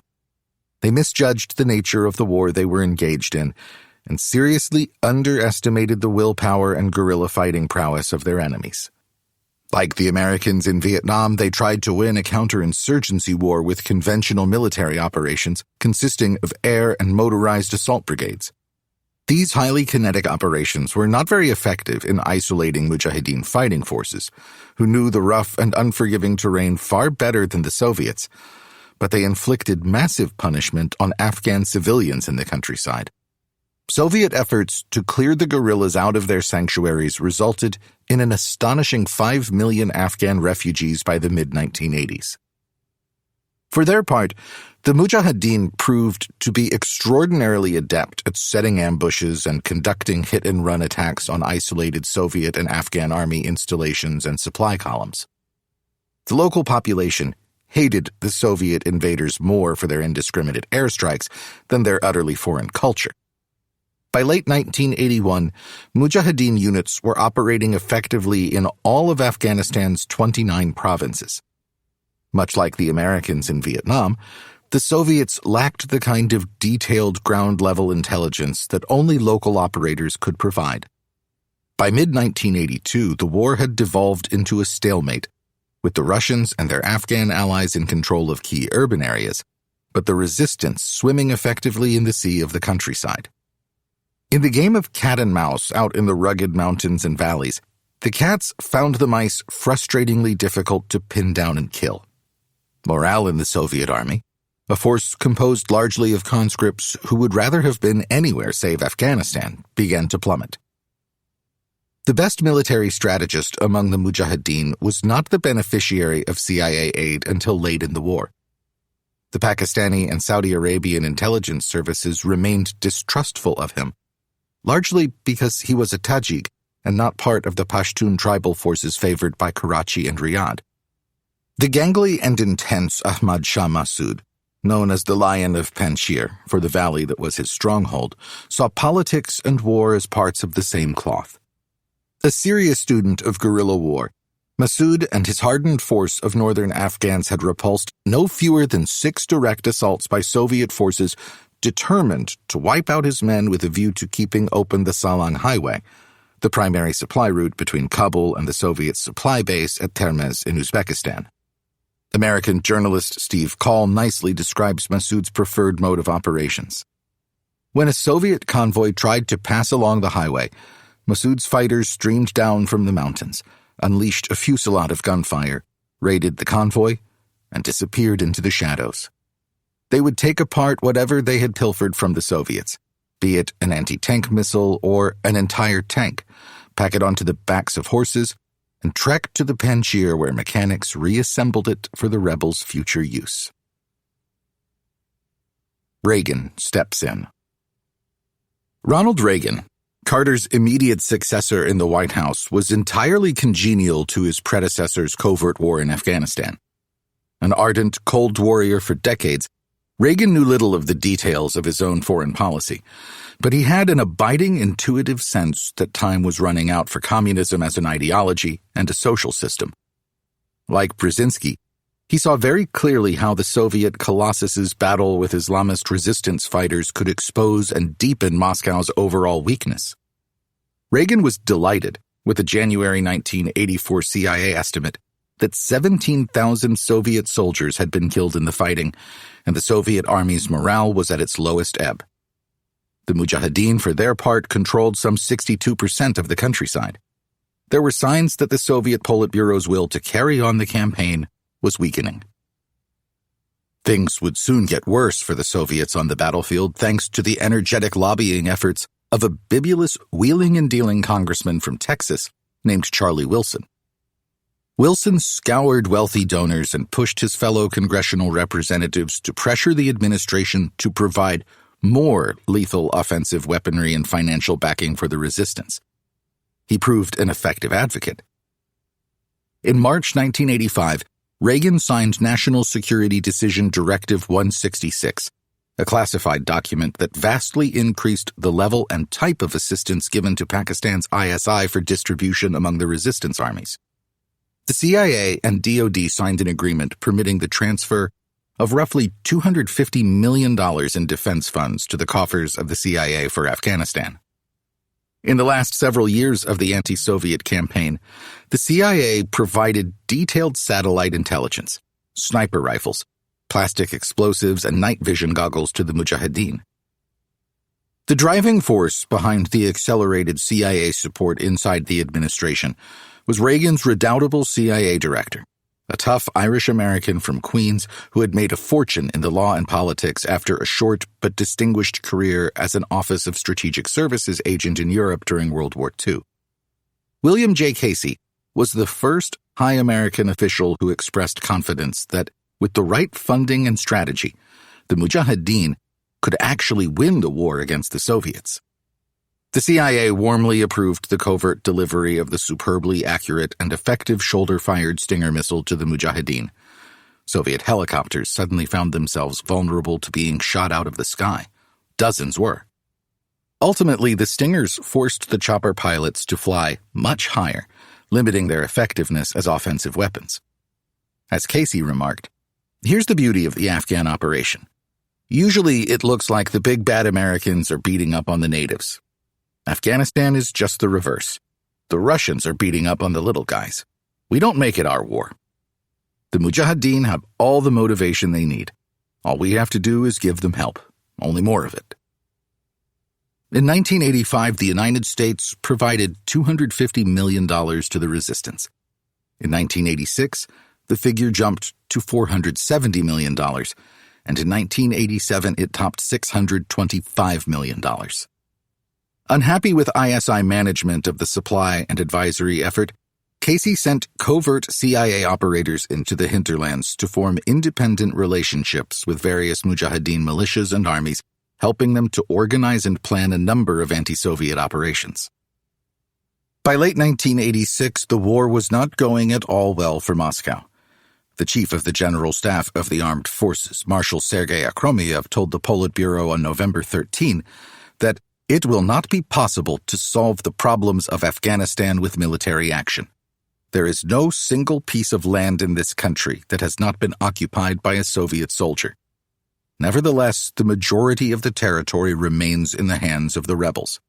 The whole problem is in the fact that military results have not been followed up by political actions. At the center, there is authority. In the provinces, there is none. It was a stark admission from the man who bore responsibility for planning the original invasion of Afghanistan in 1979. The last Soviet soldier killed in action was part of a departing Soviet column motoring along the Salang Highway as his unit was heading for the Termez Bridge into Uzbekistan in January 1989. The last Soviet armored column departed Afghanistan for Uzbekistan on February 15, 1989. The fighting between the Soviet-backed regime of Mohammad Najibullah and the Mujahideen warlords continued until spring 1992, when the regime was finally ousted. At that point, to the surprise of few in the CIA, the fractious and independent resistance leaders fell into fighting among themselves. Up until the fall of Najibullah, the CIA continued to supply cash and weapons to selected military commanders, including Ahmad Massoud, who received large suitcases of cash from CIA operator Gary Schroen. Schroen, who spoke Dari, one of the official Afghan languages, would spearhead the first American campaign in Afghanistan years later after the events of 9/11. After Afghanistan fell into the maelstrom of civil war, the newly elected Bill Clinton and his administration, to all intents and purposes, shut down active CIA operations and even closed the embassy in Kabul. There were other troubled places in the world that needed Washington's attention, and so it was that Afghanistan drifted toward becoming the world's most welcoming home to Islamist radicals of a wide variety of stripes, while Washington turned its eyes elsewhere. Chapter 6. Lost in Lebanon, 1982 to 1984. While Jimmy Carter became an unfortunate symbol of America's crisis of confidence, his successor, Ronald Wilson Reagan, conveyed an easygoing faith in his country and in himself. The former B-movie star and ex-governor of California spoke in mellifluous, homespun terms about the old verities of God, country, and apple pie. America, he intoned, was a shining city on a hill, adding an adjective to Puritan John Winthrop's original expression of American exceptionalism. Reagan was a man of simple convictions, with an extraordinary ability to grasp the emotional needs of the populace and to signal through his words and his amiable presence that their future was bright. The geopolitical ills of the world he attributed entirely to the machinations of an expansion-minded Soviet Union. He decided early in his presidency to undertake a massive rearmament program, with a view to placing enormous economic pressure on Moscow to compete.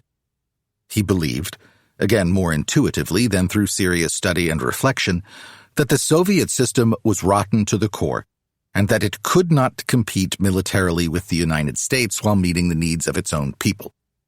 Time would prove him entirely correct. In his second term, Reagan forged an extraordinary partnership with Soviet President Mikhail Gorbachev, who in his own way shared Reagan's belief that the Soviet empire was no longer tenable.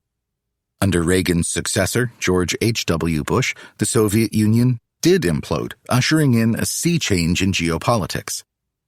Thanks to lower oil prices and economic dynamism, the Reagan years were good ones for Americans, and the president was the indispensable figure in rebuilding the American spirit, as well as the nation's nuclear and conventional forces. A fervid anti-communist, Reagan enthusiastically embraced the Carter Doctrine. But he had no time or inclination to master the Byzantine details and swirling animosities of Middle Eastern politics. Viewing the Middle East muddle through the distorting lens of the Cold War, Reagan and his Secretary of State, George Shultz, imagined Washington could construct a new strategic consensus among Israel, Egypt, Jordan, Lebanon, Saudi Arabia, and the United States. It was at once one of the most ambitious and naive objectives in the history of American foreign policy. The scheme was bound to fail, writes historian George Herring. And fail it did, for the entire enterprise was built on the arrogant and absurd assumption that American military power and diplomatic pressure could overcome the sandstorm of frictions and animosities that had permeated the region for hundreds of years. The Lebanon fiasco. A Middle East flashpoint that attracted the administration's attention early on was the small, multi-ethnic nation of Lebanon. Between 1982 and 1984, Reagan deployed a reinforced battalion of U.S. Marines and an accompanying naval fleet as part of an international peacekeeping force charged with creating order out of chaos in Lebanon's ongoing civil war. In all, some 25 ethnic, religious, and tribal militias and other players were engaged in internecine warfare within the confines of tiny Lebanon, including most notably the Palestine Liberation Organization, PLO, the Israeli Defense Forces, IDF, the Syrian Army, an Iranian-supported militia that would soon become known as Hezbollah, and a welter of local Christian and Muslim Lebanese units, some of which were part of a small fledgling Lebanese army. Reagan and Shultz wanted to remove the PLO entirely from Lebanese politics so that a Christian-dominated pro-Israeli Lebanese government could be established. They hoped that the new government, once secured, would sign a peace treaty with Israel and its chief ally, the United States. The political context. Early in Reagan's presidency, volatility in the Middle East threatened to unravel Carter's hard-won Camp David Accords between Israel and Egypt. Islamic extremists assassinated Egyptian President Anwar Sadat in October 1981. 2 months later, Israeli Prime Minister Menachem Begin recklessly annexed the Golan Heights, which had been taken from Syria in the 1967 Six-Day War on the grounds that it was necessary for Israel's security. The act immediately destabilized the tenuous peace in the region. Lebanon, a small country of 3.5 million people bordered by Syria in the north and east, Israel to the south, and the Mediterranean to the west, had been a thriving, ethnically diverse nation until the early 1970s, when 350,000 Palestinian refugees flooded into the country, unsettling the delicate balance between Christians, 30%, and Muslims, 70%. The PLO had then established a state within a state and began to launch rocket attacks against Israeli territory, prompting numerous cross-border strikes by the IDF. In 1976, Syria had invaded Lebanon at the Beirut government's request to separate the combatants, but the country broke down rapidly into chaos as Christian militias allied with Israel clashed with the PLO and numerous allied Islamic militias. American diplomat Philip Habib, himself of Lebanese descent, worked out a tentative ceasefire in 1981. The Syrians used the break in the fighting to reinforce the PLO, while the wily Begin and his tenacious general Ariel Sharon plotted a major invasion of Lebanon with a view to driving the PLO into Jordan and away from the Israeli border. Begin hoped to form an alliance with Lebanese Christian President-elect Bashir Gemayel. Claiming only limited objectives, 70,000 IDF troops punched into southern Lebanon on June 6, 1982. Immediately, the country exploded into sectarian violence with various Lebanese armed groups supporting the Syrians, while others, primarily Christian groups, backed Israel. For 3 months, the Israelis shelled the PLO inside Beirut. Under intense pressure from world opinion and Washington to halt the attacks, Israel agreed to a ceasefire in August and to allow a multinational peacekeeping force to supervise the withdrawal of the PLO fighters by sea to Jordan and Algeria. About 15,000 PLO soldiers were successfully evacuated by August 21, and the American peacekeepers, a Marine battalion, departed Lebanon for their ships. But several thousand PLO fighters remained. When Islamic radicals assassinated Israeli-backed President-elect Gemayel on September 14, the IDF advanced into western Beirut in pursuit of the remaining PLO and its Syrian allies. Once there, IDF commanders invited local Christian militiamen to enter 2 PLO civilian refugee camps in the neighborhood. The Christian fighters wasted no time. They proceeded to massacre about 1,000 Palestinians, creating a worldwide outcry against Israel. The situation was extremely volatile. Reagan weighed Washington's options. He decided against the military's advice to avoid deepening American involvement in an already explosive situation. He redeployed the Marines in a new peacekeeping force with French paratroopers and an Italian infantry unit, intending to keep them in Beirut until all foreign forces agreed to withdraw from Lebanon. At the same time, the Marines were placed under strict rules of engagement. They were not to fire unless fired upon, nor were they to maneuver to support any of the combatants.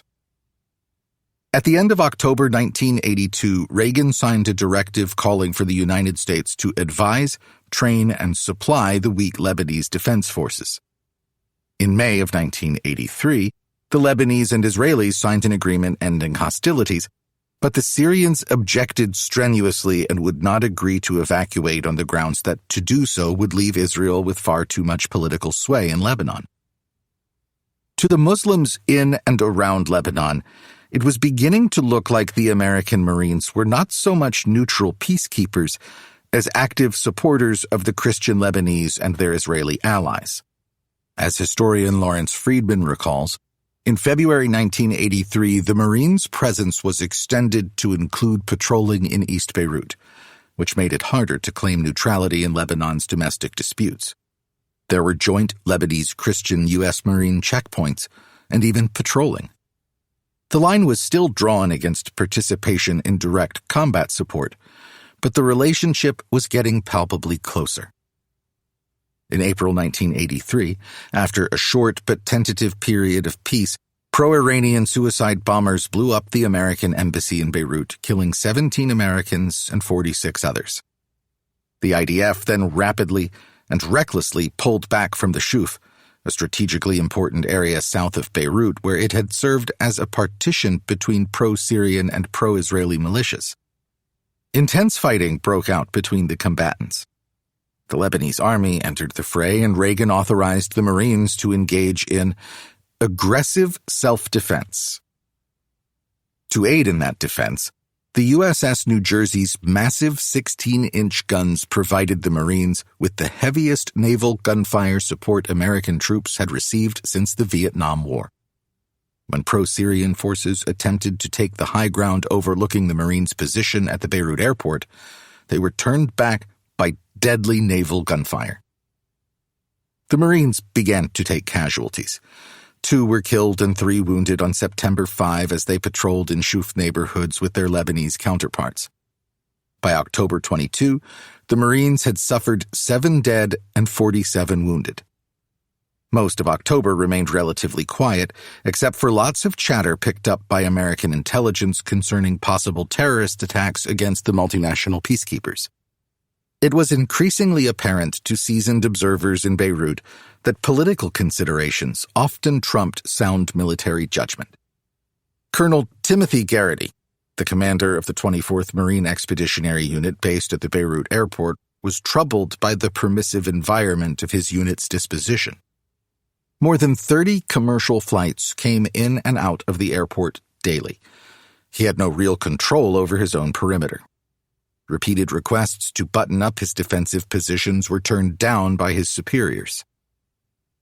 At 6:30 in the morning of October 23, a suicide bomber trained by agents of Iran's Revolutionary Guard drove a Mercedes truck carrying the equivalent of about 12,000 pounds of TNT into an airport parking lot, through a concertina wire fence, and past 2 Marine sentries, neither of whom had rounds chambered in their M16s because of the rules of engagement.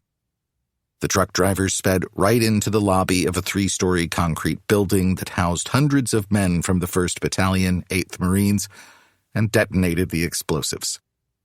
In the largest conventional explosion on Earth until that time, the building collapsed on itself, killing some 241 service members and 6 civilians. Shortly afterward, another Iranian-trained suicide bomber attacked the French forces garrison. 58 French servicemen died.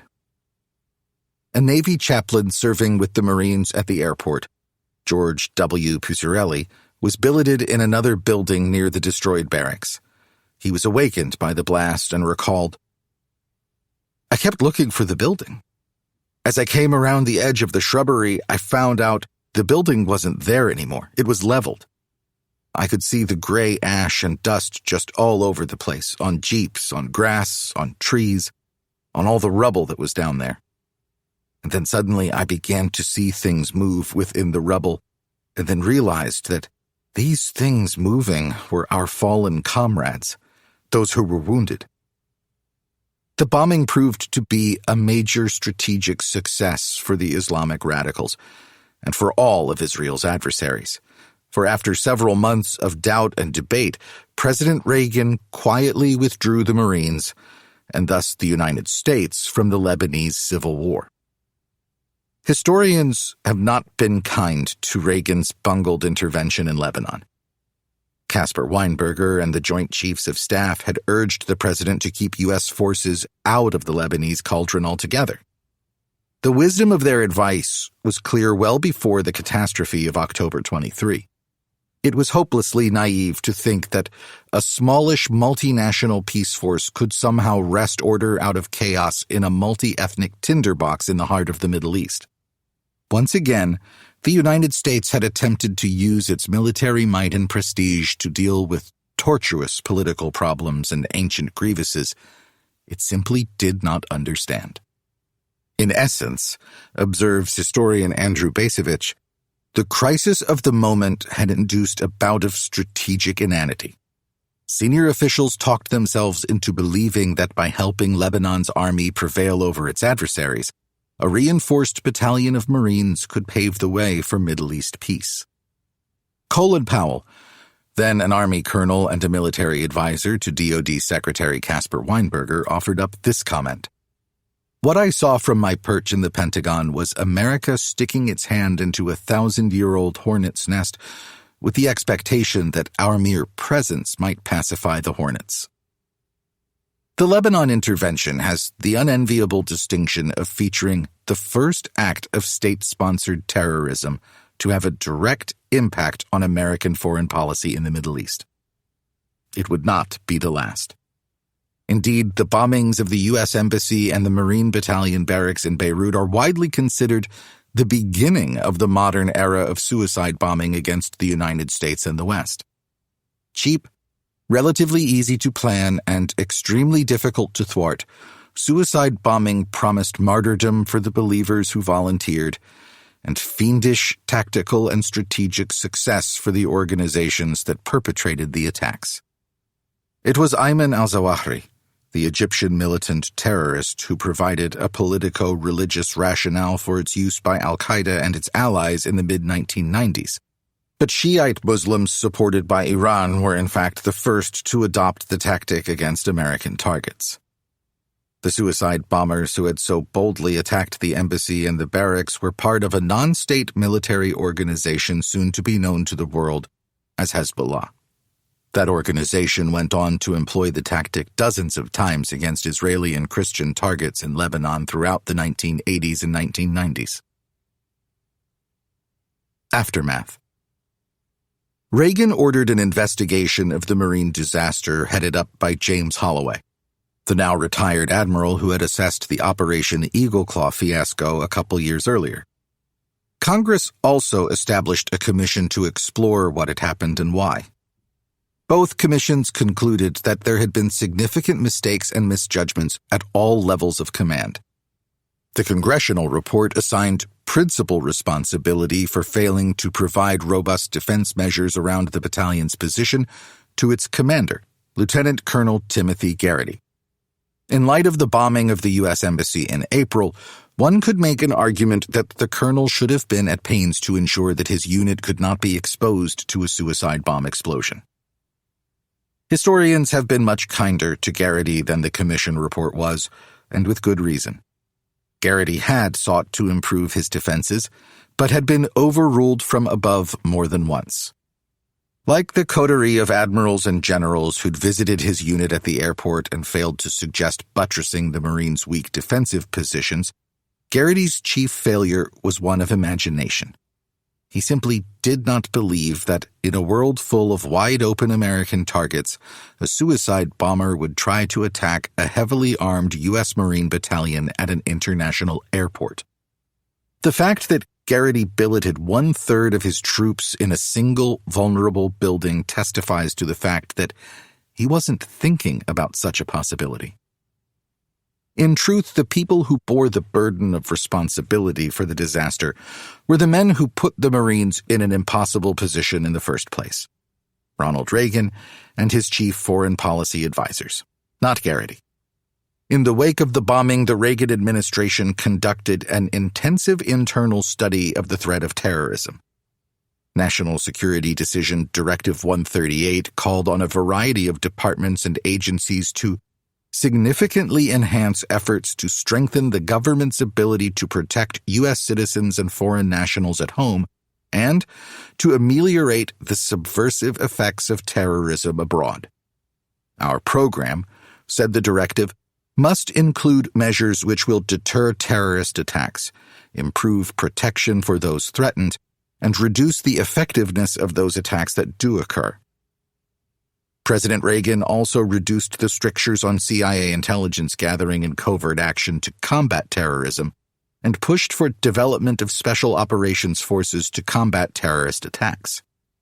These initiatives were entirely appropriate and far-sighted, but implementation of the changes the directive outlined proved to be glacially slow, largely because the government and the national security establishment had other priorities. The Weinberger Doctrine. For Caspar Weinberger and his military aide, Colonel Colin Powell, and for thousands of military officers who had fought in Vietnam, Lebanon struck a chord. It confirmed the American Officer Corps' strong resistance to deploying forces in politically ambiguous campaigns. Of course, all irregular wars were by definition politically complex with elements of ambiguity. The so-called Weinberger Doctrine, later refined by Powell when he was chair of the Joint Chiefs of Staff, called for tight constraints on where and when the president should use military force. Broadly speaking, the intent of the doctrine was clear. It sought to prevent policymakers from deploying U.S. troops in politically complex, ambiguous locales like Lebanon and Vietnam. It sought nothing less than to prevent the use of the American military in irregular wars. On November 28, 1984, Weinberger gave a speech on the uses of military power. He laid down a few ground rules. Forces should not be committed unless vital national interests were at stake. Policymakers had a clear intention of winning, and there were well-defined objectives. Troops should not be committed to operations without strong support from both Congress and the people. The forces committed must always be more than sufficient to get the mission done. Force should only be used as a last resort. The Weinberger Doctrine codified the Vietnam Syndrome, the extreme reluctance to use American military forces in irregular wars and campaigns. The point of view embedded in the doctrine continued to hold a great deal of sway in military and foreign policy circles until September 2001, when it was summarily tossed into the rubbish bin of history after a surprise attack on the United States by a band of radical Sunni extremists called Al-Qaeda. Chapter 7: The Indispensable Nation Syndrome and Mission Creep in Somalia. Ronald Reagan's vice president, George H.W. Bush, was the scion of an old New England patrician family. His father, Prescott, had been a successful businessman and a U.S. senator from Connecticut. A naval aviator in World War II, Bush went on to graduate from Yale, where he was a member of the elite secret society Skull and Bones. Bush found early success in the oil business in Texas before going on to an impressive career in politics and public service. He served as a congressman from Texas, ambassador to the United Nations, and the director of the CIA, among several other distinguished posts. As Reagan's successor, Bush developed a reputation for centrist Republican policies, common decency, and bizarre English syntax. George H.W. Bush presided over two events that had an enormous, if indirect, impact on America's encounter with asymmetric warfare. The first was the collapse of the Soviet Union, and hence the unanticipated conclusion of the Cold War. Suddenly, the United States and the world were in uncharted geopolitical territory. There was only one superpower with no peer competitor in sight. The unipolar moment in international affairs had arrived. It appeared to many old hands in international politics that the United States was, in the words of Bill Clinton's Secretary of State Madeleine Albright, the indispensable nation. The new situation meant there were lots of open questions about the direction of U.S. foreign policy and the national mission. The second event, in which Bush played a central role, was the Persian Gulf War of 1990-91. With great alacrity, the Bush administration formed and led a multinational coalition of 500,000 troops in a campaign to oust Saddam Hussein's army from Kuwait, which it had invaded on a flimsy pretext and annexed with a view to gaining control over Kuwait's invaluable oil fields. The coalition's stunning and rapid victory over Iraq reinvigorated the American military from the doldrums of the post-Vietnam War era pretty much instantaneously. In a revolutionary air campaign featuring precision munitions and stealth aircraft, the coalition destroyed Iraq's command and control system, as well as the morale of its army in Kuwait. The dramatic 100-hour ground campaign sent the remnants of Saddam's army reeling back toward Iraq on the highway of death, where thousands of armored vehicles and soldiers were destroyed by American air and ground forces. A weakened and discredited Saddam Hussein remained in power. Bush had never intended to go all the way to Baghdad and remove the regime, but his military power had been substantially degraded. The Gulf War was the capstone on the American-led victory in the Cold War, and in its wake, historians, political scientists, and public intellectuals began to write at length about a new era in history, where democratic capitalism and democracy appeared to be the only viable road for political development throughout the world. American power had reached its apogee. "We've kicked the Vietnam syndrome once and for all," an elated President Bush declared. the use of military power for the sake of good, as Washington defined it, was suddenly back in vogue. The American military that went to war in 1990 was kitted out with a welter of new precision-guided weapons, high-tech command and control information systems, state-of-the-art stealth fighter bombers, and Abrams tanks that could hit targets 2,500 yards away with astonishing accuracy while traversing rugged terrain.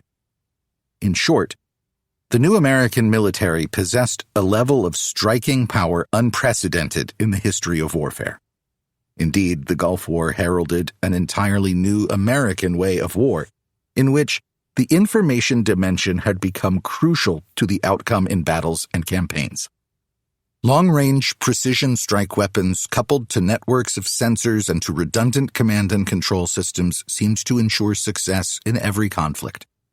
Historian Conrad Crane captures the optimism that seemed to envelop American defense intellectuals at the time. They envisaged a battlefield where friendly forces were almost invulnerable, enemy forces easily detected and destroyed, and improved weapons accuracy would significantly reduce ammunition expenditure. There seemed no enemy that could stand up to American military power. What the intellectuals and the policy-making practitioners failed to realize was that the United States was entering a new era in which irregular warfare would play an outsized role in military and foreign policy, and neither the foreign policy establishment nor the American military was prepared to wage irregular war effectively. The neoconservatives. With the end of the Cold War, a particular school of international relations scholars, journalists, and policy wonks rose rapidly to prominence in the media and the academy. The so-called neoconservatives were convinced that with the birth of the unipolar moment, the United States had both the right and an obligation to preserve its strategic preeminence, and to shape the architecture of international affairs around the globe to support it. The neoconservative philosophy, notes historian Lawrence Friedman, involved a combination of causes normally associated with the left: overthrowing tyranny, easing humanitarian distress, and promoting democracy, and methods normally associated with the right, including relatively early resort to military force and distrust of international institutions and treaties. It was journalist Charles Krauthammer who best captured the chauvinistic strategic stance of the neocons. In an essay in Foreign Affairs, Krauthammer argued that the only alternative to the unipolar strategy was not a stable, static, multipolar world, but chaos. American preeminence in world affairs, intoned the columnist, is based on the fact that it is the only country with the military, diplomatic, political, and economic assets to be a decisive player in any conflict in whatever part of the world it chooses to involve itself. Krauthammer and fellow neocons like William Kristol and Robert Kagan expected the American military to be very busy in the 1990s and beyond, because the new strategic environment was chock full of ethnic independence movements and the chaos invariably associated with civil wars in Africa, Asia, and the Middle East. American power could and should be used to shape the international environment for the better. George H.W. Bush was not himself a neoconservative, but it was out of the distinctly neocon belief in America's obligation to deal with failing states and encourage democracy that he deployed U.S. Marines to one of the world's most impoverished and anarchic nations, Somalia, located on the strategically important Horn of Africa. About the size of Texas, the country was ruled by a corrupt and oppressive dictator named Siad Barre from 1969 to 1991. Barre had been forced out of the country by a coalition of some 15 warlords and armed factions. After his ouster, the warlords predictably turned on one another. By the summer of 1992, Somalia had devolved into a messy civil war. The always fragile food and medical distribution system collapsed amid political chaos, continual small arms clashes, and drought. More than 1 million Somalis found themselves in miserable straits, in danger of starvation. Cable news, Then a new phenomenon broadcast pictures day in and day out of dead and dying children, heightening pressure on the international community to intervene. Washington stepped into the breach initially by sending 10 C-130 transport aircraft to ferry food and medicine from Kenya to Somalia, where it was meant to be distributed by a welter of humanitarian relief organizations. Unfortunately, without a strong security force to protect the food depots and road network, most of the supplies were confiscated by the warlords' militias, who distributed them to their own dependents and sold the rest to the highest bidder. On December 5, 1992, the Pentagon initiated Operation Restore Hope to provide a secure environment for distribution of food and medicine, thereby averting famine. Bush cautioned skeptics that this was not a mission that would require U.S. forces to get embroiled in the internecine conflicts that afflicted Somalia, and especially the dilapidated capital city Mogadishu, where warlords fought and refought battles for control over a few miserable blocks of territory. A leaked cable from the U.S. ambassador to Kenya, Smith Hempstone, who knew about the horrific conditions in Somalia firsthand, warned the president that nothing good would come out of Washington's embrace of the Somali tar baby. "If you liked Beirut, you'll love Mogadishu," he wrote prophetically. The Somalis were highly proficient guerrilla fighters who lived by a brazenly Darwinian ethic in which competing clans and tribes had no compunction whatsoever about killing each other. There was no appetite among the competing strongmen for any sort of central authority. The tribes fought for cash, food, stolen goods, and territory. Khat, an amphetamine-like stimulant that the young militia members chewed more or less continually, heightened tension all around, for it led users to bouts of depression and anxiety, and thus regularly sparked pointless firefights between bands. At first it seemed that Hempstone and the other naysayers might be wrong. A 23-country coalition of 38,000 troops arrived by ship, spearheaded by a brigade of U.S. Marines and elements of the Army's 10th Mountain Division in early December 1992. The warlords wisely opted to cooperate with this massive show of heavily armed troops. The militia leaders seemed especially intimidated by a Marine amphibious landing in the port of Mogadishu. A gregarious and gifted politician named William Jefferson Clinton ascended to the White House in January of 1993. Formerly the governor of Arkansas, Clinton had been educated at Georgetown, Oxford, as a Rhodes Scholar no less, and Yale Law School. Bill Clinton had little interest or experience with foreign affairs. He won the presidency by promising to pull the country out of the economic doldrums and expand trade. He wove America's economic destiny into a narrative of global growth, opines one of his key foreign policy advisors, Stephen Simon. America's friends and allies in the developing and less developed world were urged through the International Monetary Fund to reform their economies, opt for free movement of capital, deregulation, privatization, and other measures to facilitate foreign direct investment.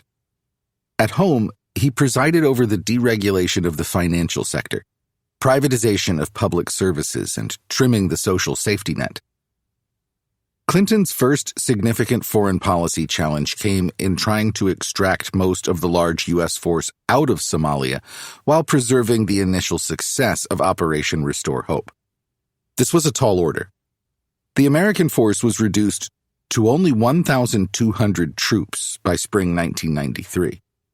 Clinton wanted to turn responsibility for the peacekeeping operation over to the UN, while at the same time advocating aggressively for an entirely different mission. The new objective, said Madeleine Albright, Clinton's ambassador to the UN, aimed at nothing less than the restoration of an entire country as a proud, functioning, and viable member of the community of nations. After considerable grumbling, the United Nations assented to take charge in May 1993. A UN expeditionary force was deployed consisting of smallish contingents from more than 20 nations. The governments of these forces, however, placed a bewildering variety of restraints on their participation in combat operations. Lines of command in the new task force were unnecessarily cloudy.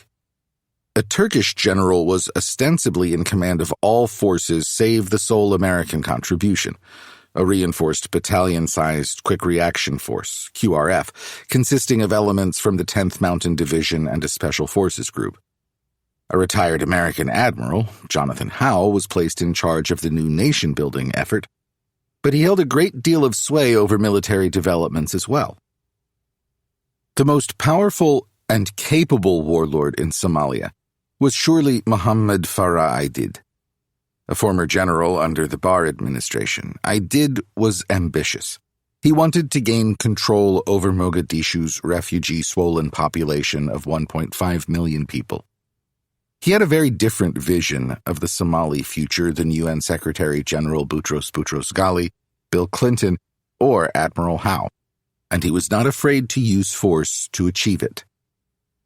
On June 5, Aidid's Somali National Alliance fighters caught a motorized column of Pakistani peacekeepers in a vicious ambush, killing 24 and wounding scores more.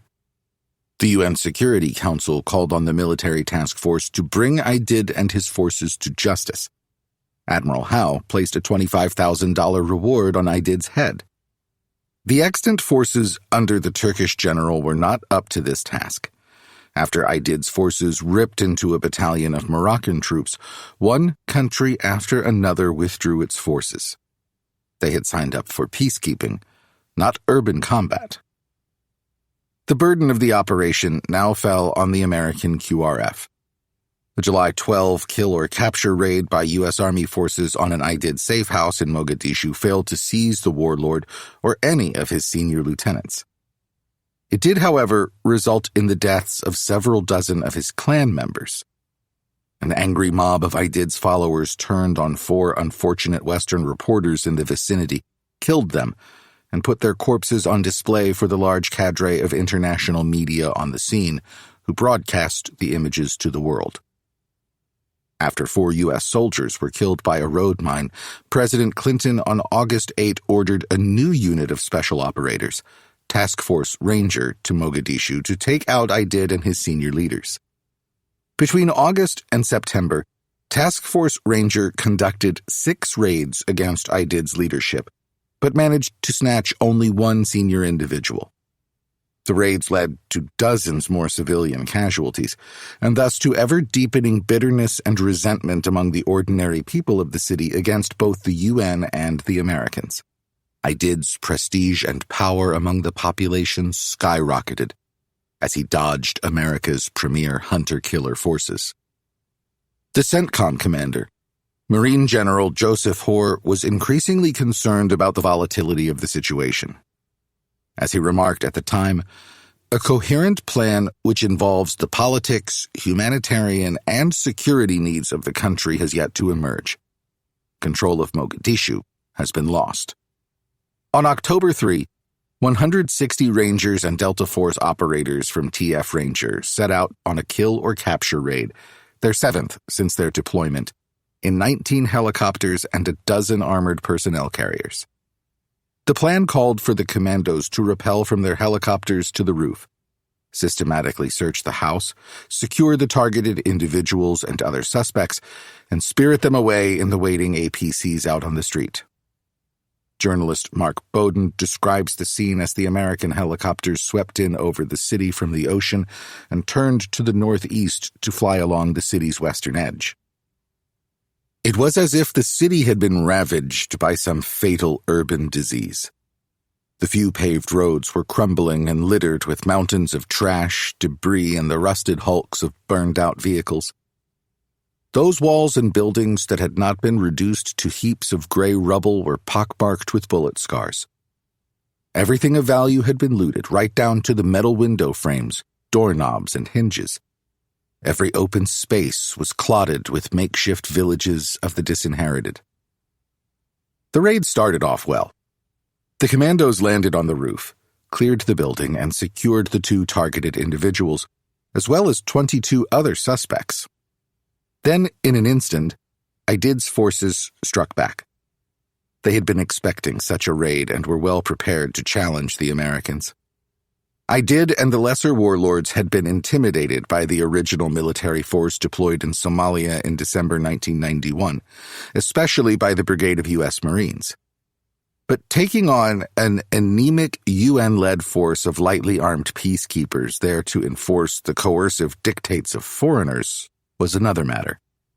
Once he came to believe that the UN and the United States were determined to curb his power and threaten his income, Aidid resolved to resist. 2 Black Hawks were shot down by RPG grenade and machine gun fire, and the remaining airborne gun crews caught sight of thousands of Somali militiamen rushing headlong toward the downed choppers and their seriously wounded crew members. Suddenly, Task Force Rangers' raid had devolved into a frantic attempt to rescue the wounded crew members, as well as the outgunned commandos and rangers of the original raiding force, which found itself in the largest American urban street fight since the Battle of Hue in 1968. In the blink of an eye, writes Andrew Bacevich, the hunters had become the hunted. The force escaped annihilation due in large measure to the extraordinary tactical proficiency of the U.S. Special Forces soldiers, not only on the ground, but in the air, as accurate strafing from the gunships turned back one Somali attack after another. Immense confusion reigned.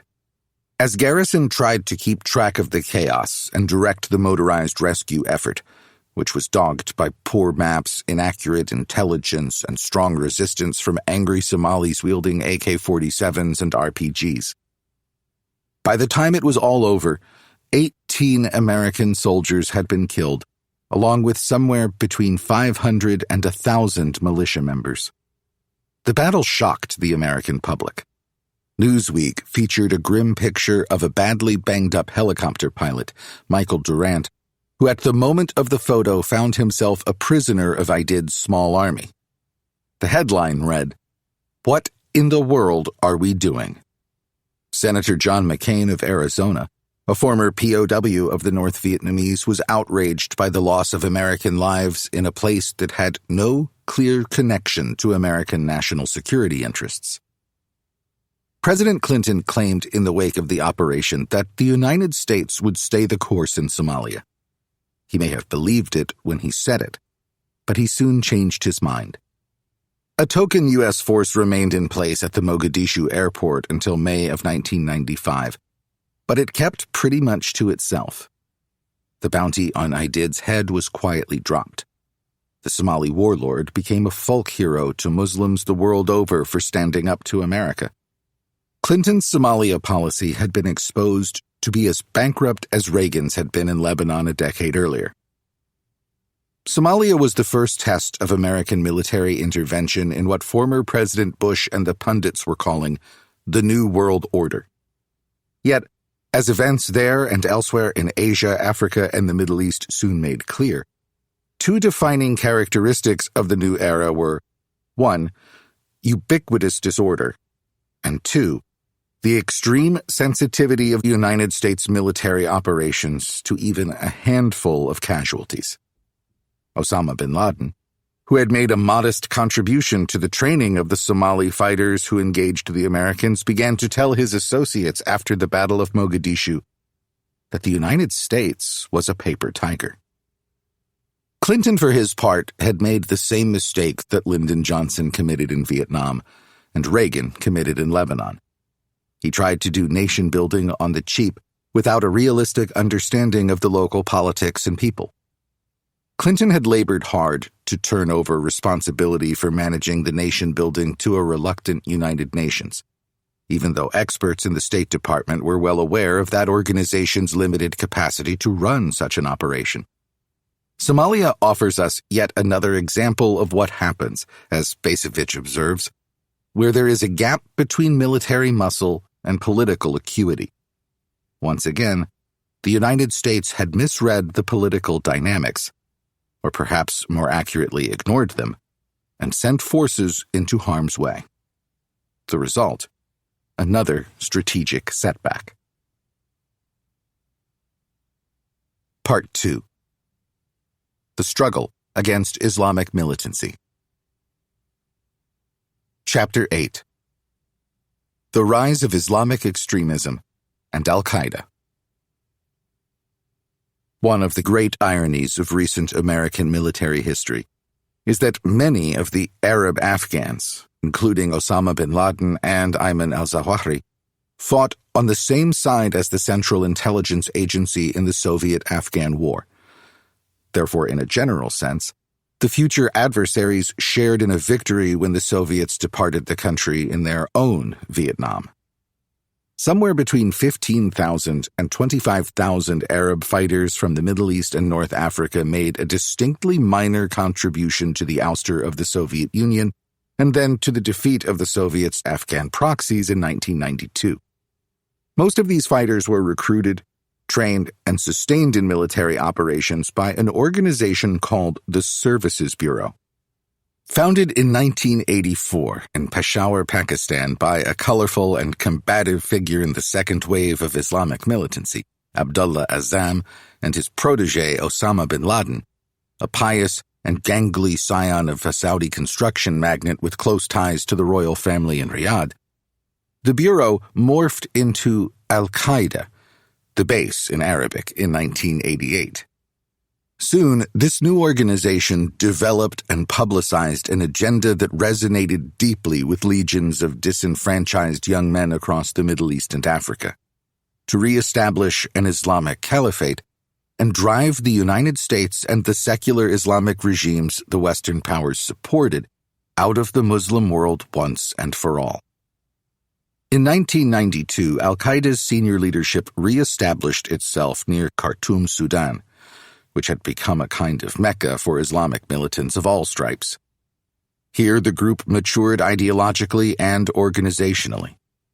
Forced to depart Sudan in 1996, as a result of growing international pressure, bin Laden and Al-Qaeda returned to Afghanistan. There he became a close ally of the fundamentalist Taliban regime that assumed power in 1996. By this point, the senior leadership had coalesced around a single mission: to wage jihad against the United States at home and abroad, for its power and presence in the Muslim world was deemed the greatest obstacle to the creation of the caliphate. Furthermore, bin Laden and his lieutenants had adopted a bogus theological defense for carrying out that mission by means of specially trained martyrs, suicide bombers. It was from its base in Afghanistan that Al-Qaeda began its war against the United States, planning and executing 3 sophisticated terrorist attacks on U.S. targets. All were successful, and all 3 are discussed in later chapters. The first operation struck the embassies in Kenya and Tanzania, August 1998. The second, a naval ship, the USS Cole in Aden, Yemen, in October 2000. And the third, the World Trade Center and the Pentagon on U.S. soil in the attacks of September 11, 2001. The failure of the United States to maintain a substantial intelligence presence in Afghanistan, and Al-Qaeda's uniquely constructed and dispersed network of cells and operatives, ensured that Washington would be slow to appreciate the growing scale and scope of the threat the organization posed to the United States. The spectacular success of the 9/11 attacks marked a critical inflection point for American national security and defense strategy, for it led to President George W. Bush's War on Terror. It was a war unlike any other in recorded history.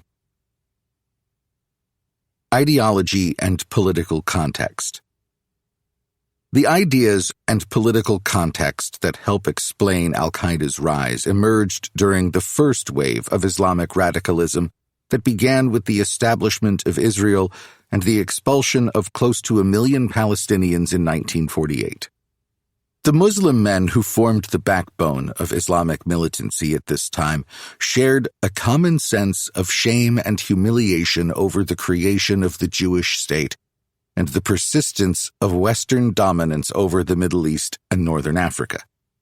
The movement was fueled by an intense desire of many young Muslims to shape their own destiny through the restoration of Islam to its once central place on the world stage. The ideological father of Sunni fundamentalism was a frail Egyptian writer by the name of Sayyid Qutb. In 1948, he fled Cairo for the United States after King Farouk of Egypt issued a warrant for his arrest for harsh criticism of the government. Qutb's experience during his extended stay in the States, especially in Washington, D.C. and New York City, shocked and appalled him.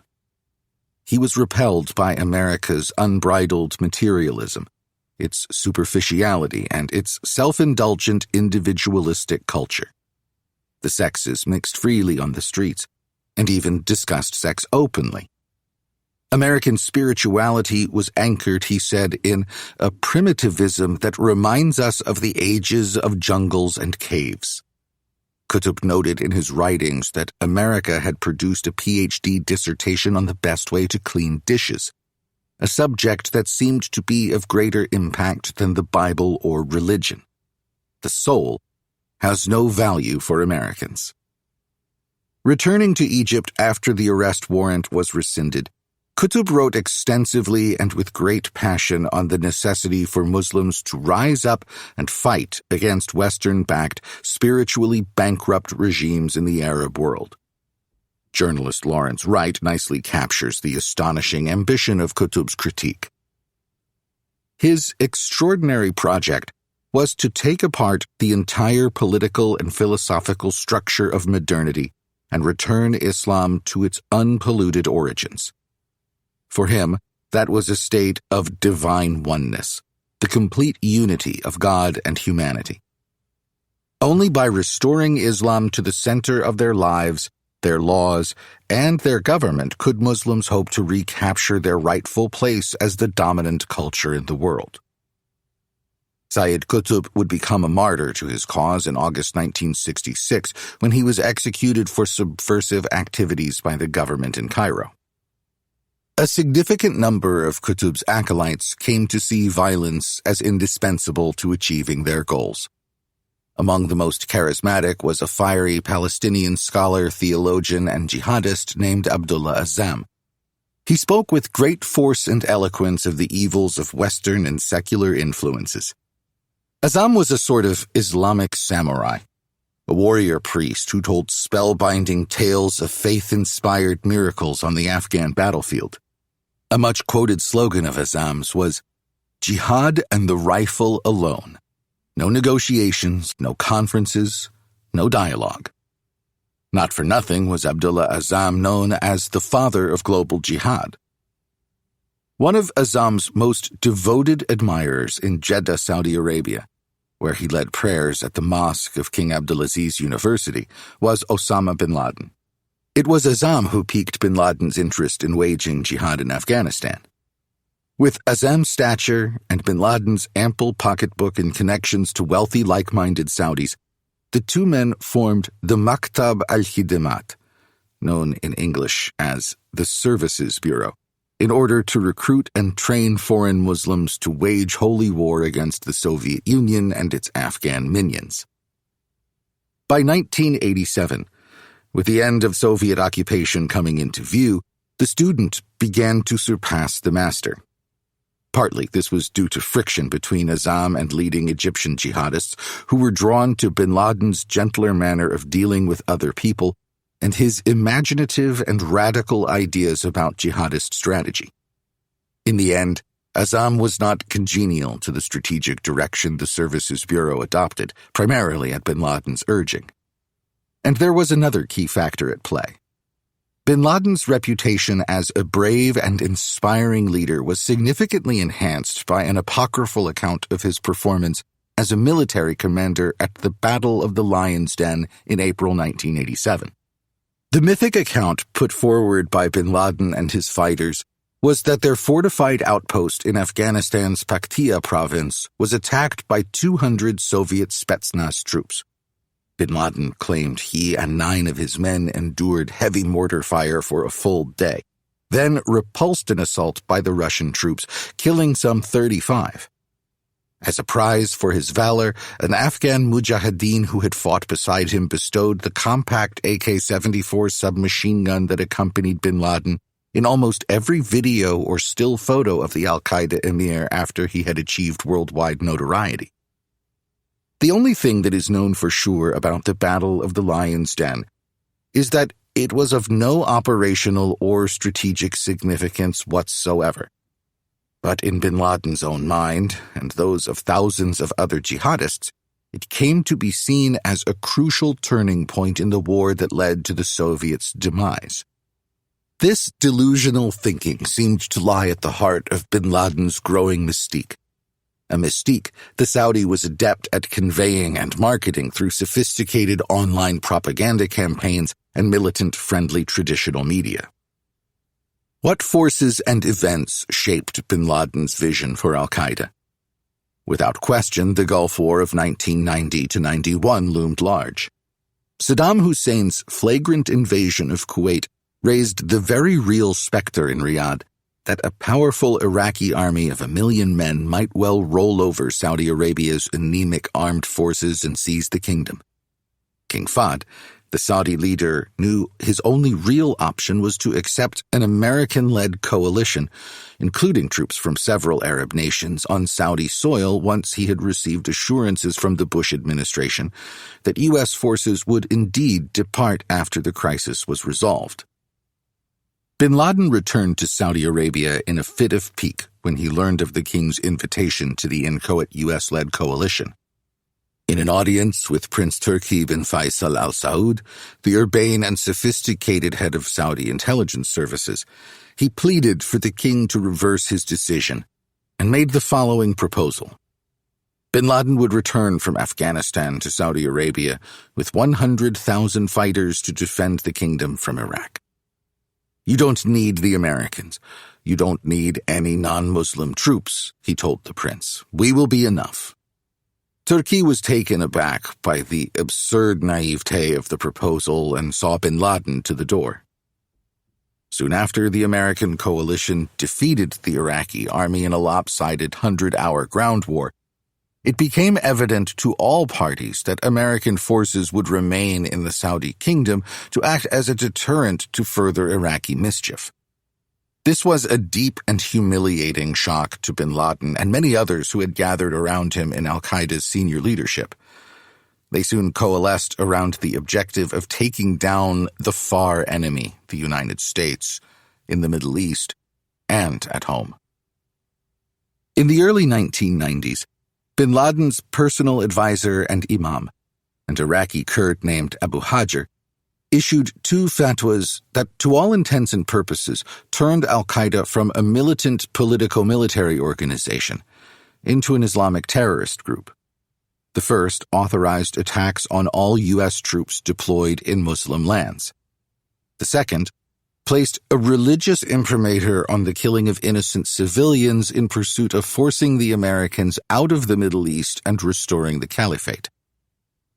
It was bin Laden, more than Azzam or Ayman al-Zawahiri, a hardened physician terrorist who had engineered many terrorist attacks in Egypt, who seemed to grasp the importance of establishing a loosely connected transnational network that could train operatives and fund terrorist operations. The attacks would be carried out by secret cells all over the world, in both Muslim and Western lands.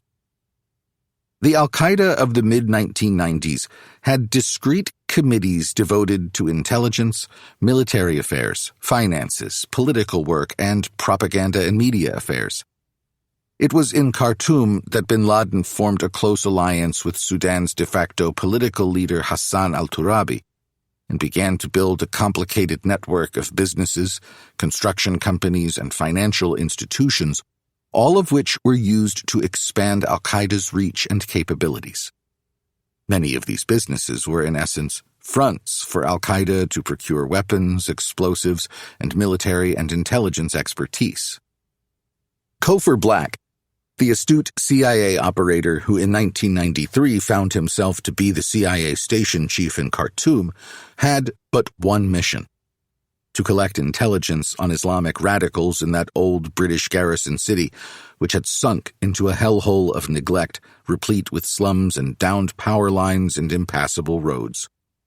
Black quickly learned that bin Laden was operating pretty much out in the open, and that he was energetically dispensing large sums of capital to a bewildering variety of radical Islamic groups for weapons, explosives, and even printing presses. Black was able to identify not one, but 3 al-Qaeda training camps in northern Sudan. In the process, he himself became the target of a foiled assassination plot. It was in Sudan that Black came to a stark realization. Osama bin Laden was not just a terrorist financier, but a leading terrorist in his own right, and he was very dangerous.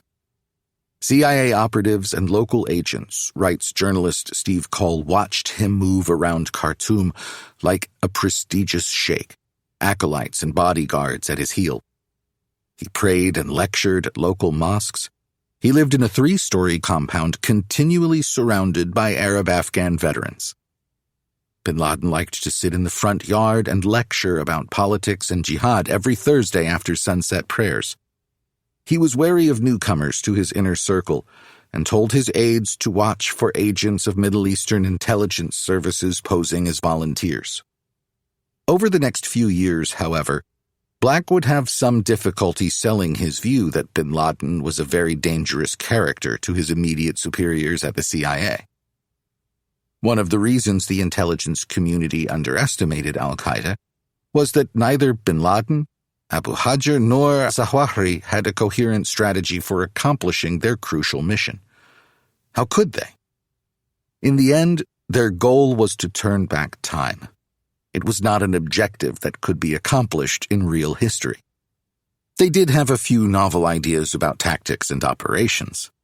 In 1996, Zawahiri published a vigorous defense of suicide bombing in the jihad against America and modernity, even though suicide was considered an offense to Allah by every respectable Muslim theologian. The way of death and martyrdom is a weapon that tyrants and their helpers, who worship their salaries instead of God, do not have. On August 26, 1996, not long after the senior leadership of al-Qaeda returned to the friendly soil of Afghanistan, bin Laden called a press conference to announce a declaration of war against the Americans occupying the land of the 2 holy places. He alone had signed the document. Every Muslim, he wrote toward the end of a 30-page screed, should be ready and willing to kill Americans and their allies. To drum up support among the faithful, bin Laden continually reminded his brothers and sisters that for all its vaunted military power, the United States was actually a paper tiger. The bombing of the Marine base in Beirut had led to the precipitous withdrawal of the United States, just as the Battle of Mogadishu forced Washington to turn tail and run from Somalia. In February of 1998, a meandering document signed by bin Laden, Zawahiri, and representatives of radical organizations in Egypt, Pakistan, and Yemen appeared in a London newspaper, exhibiting no small amount of impatience and frustration with the United States' failure to withdraw its forces from either Saudi Arabia or Iraq, where American jet fighters continued to monitor no-fly zones in both the north and south of the country. America's efforts to prop up Israel against its Arab neighbors amounted to nothing less than a war on God, his messenger, and the Muslims. The ruling to kill Americans and their allies, civilian and military, is an individual duty for every Muslim who can do it in any country in which it is possible to do it. As we shall see in the next chapter, even this bold and unequivocal statement of intent did not exactly light a fire under the Clinton administration's efforts to neutralize bin Laden or al-Qaeda, in part because Iran-sponsored terrorism seemed much more concrete and real, and in part because the CIA still lacked reliable human intelligence sources in Afghanistan. Back in Afghanistan, al-Qaeda was able to expand its inventory of the guest houses and training camps it had continued to maintain while the leadership was in Sudan.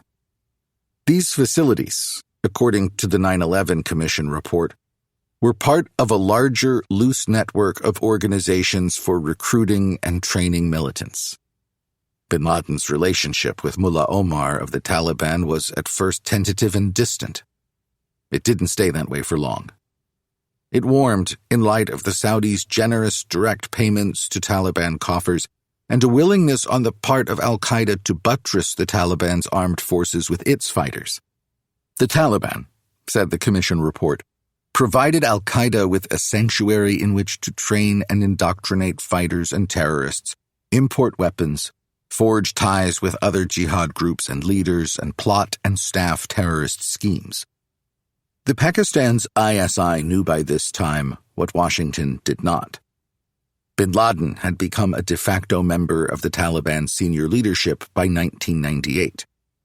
As the most knowledgeable Pakistani journalist on the subject writes, the Taliban handed over to al-Qaeda the running of the training camps in eastern Afghanistan that the ISI and Pakistani extremists had earlier run for Kashmiri insurgents in the struggle there against India. Bin Laden now gained control over all extremist groups who wanted or needed to train in Afghanistan.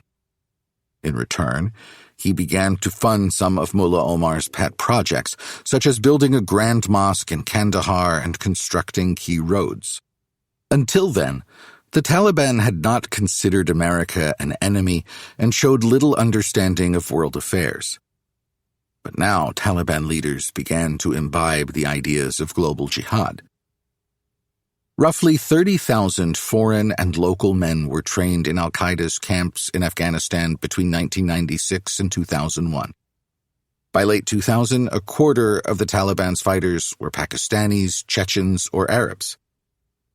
And what of the foot soldiers of al-Qaeda's growing army in the 1990s? Who were they?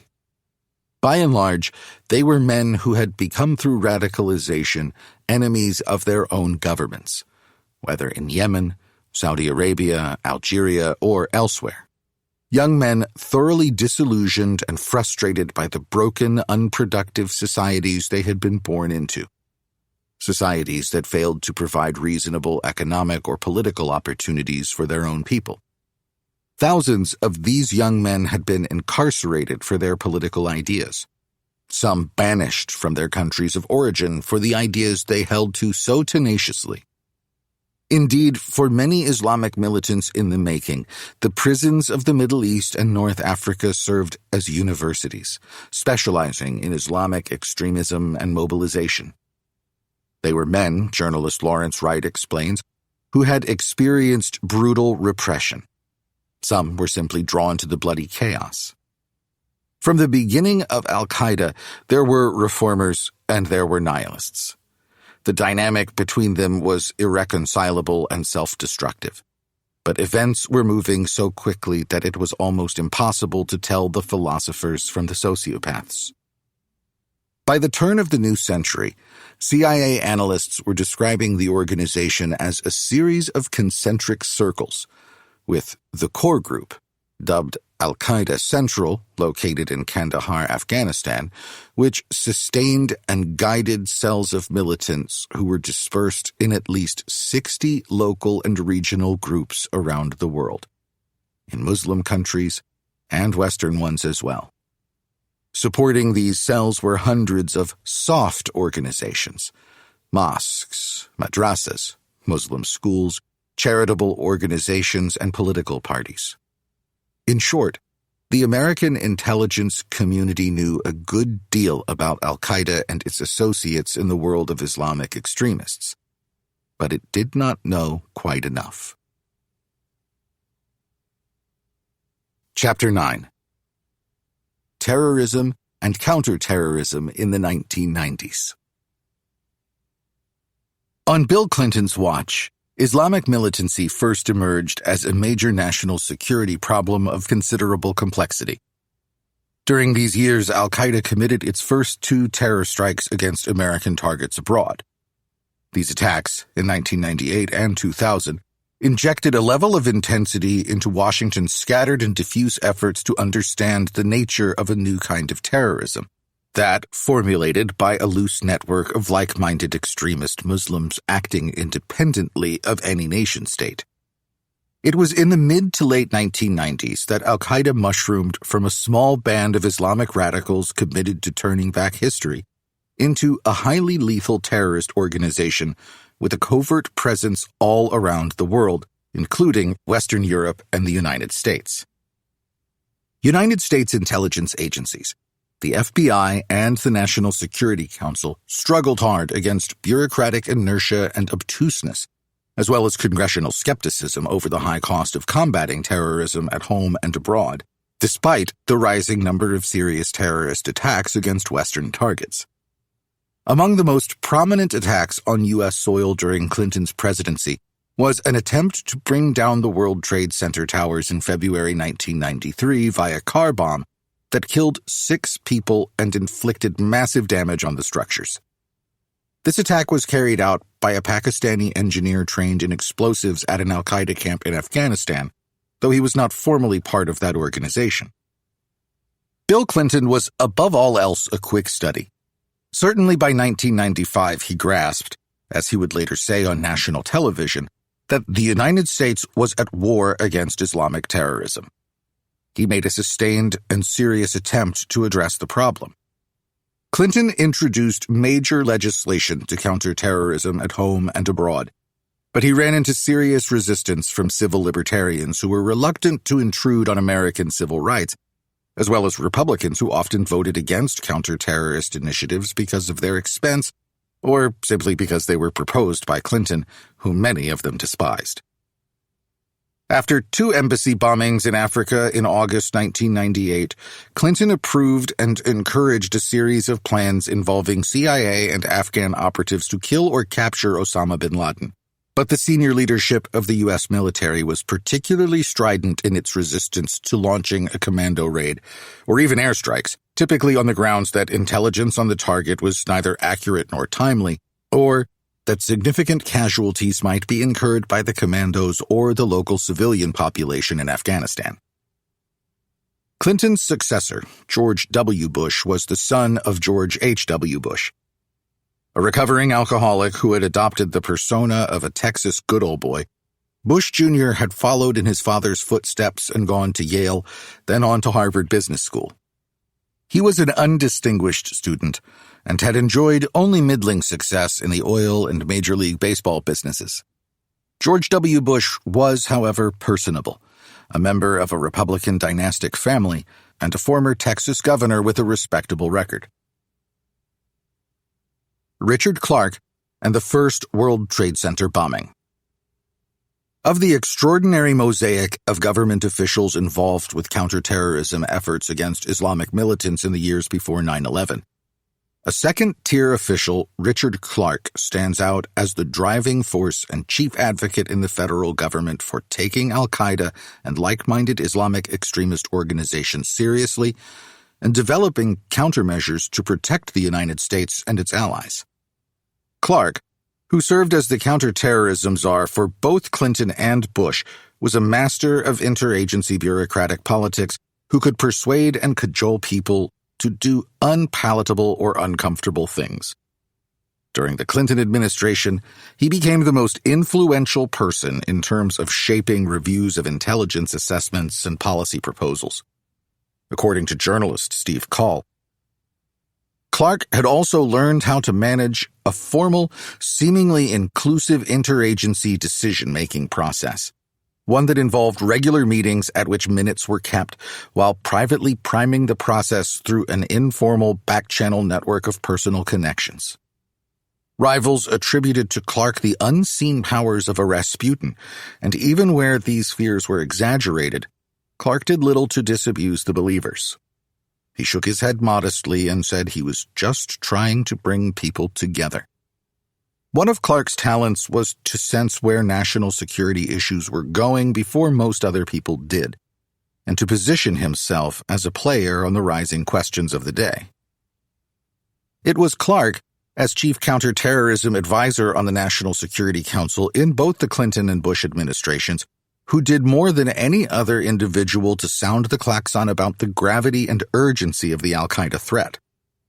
But not enough people heard the call.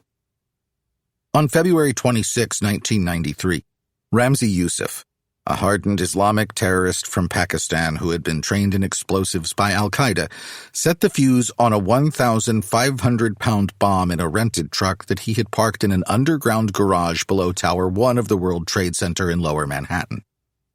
He had hoped it would bring down the tower. It failed to do so, but 6 people were killed instantly, and 1,000 were injured. The FBI found remnants of the rented truck and traced them to one of Yusuf's conspirators in New Jersey. Other conspirators were soon swept up, but Yusuf, the mastermind, escaped the FBI cordon and made his way back to Pakistan. By June 1993, investigators had uncovered another radical terror cell in the process of making bombs in a Queens, New York warehouse. This cell, like Yusuf's, was closely connected to a network of radicals in New York and New Jersey, led by Omar Abdulrahman, a blind Egyptian sheikh who was a tireless organizer and critic of the United States in the Middle East.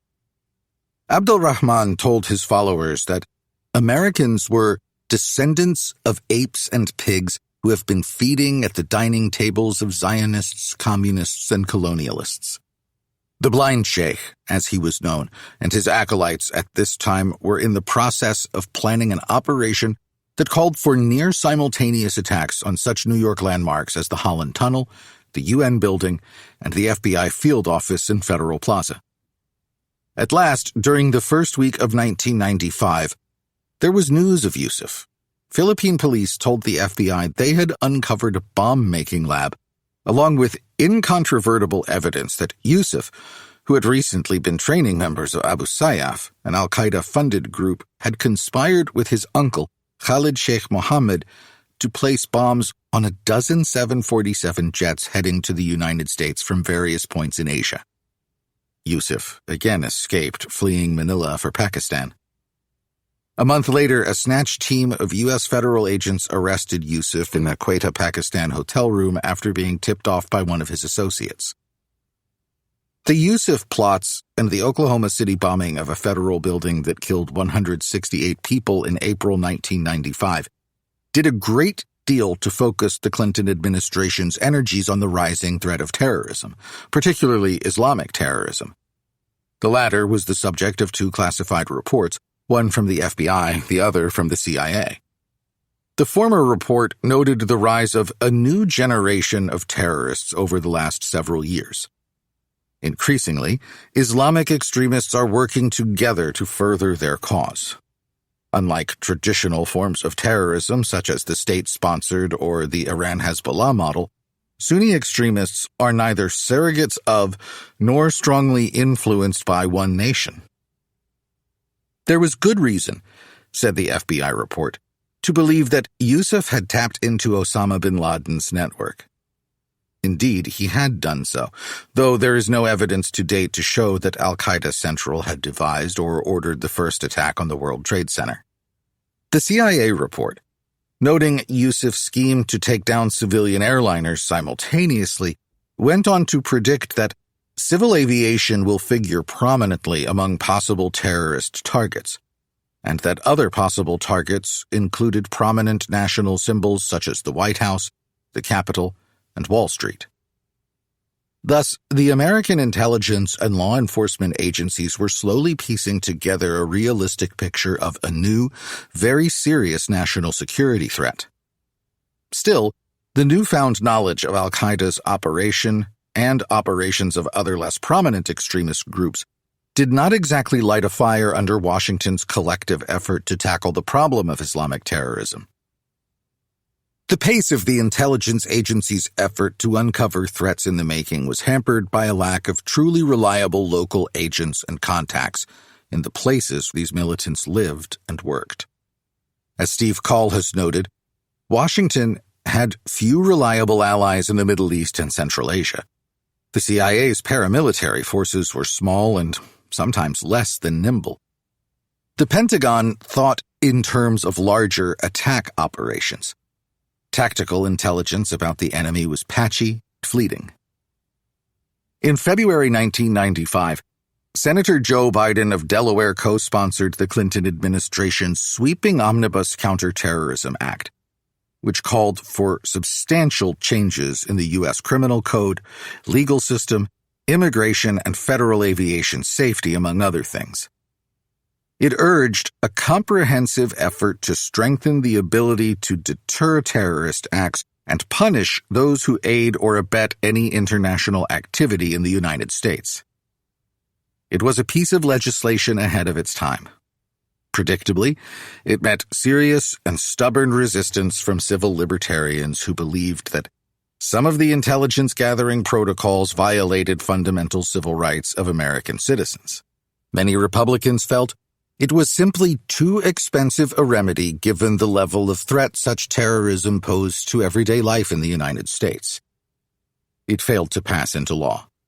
Ironically, much of the substance of the bill would become law in the form of the Patriot Act, passed enthusiastically with great haste by Congress after the September 11, 2001 attack.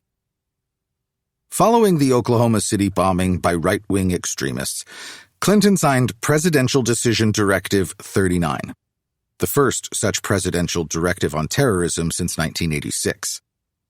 It directed Attorney General Janet Reno to review the vulnerability of all government facilities and infrastructure.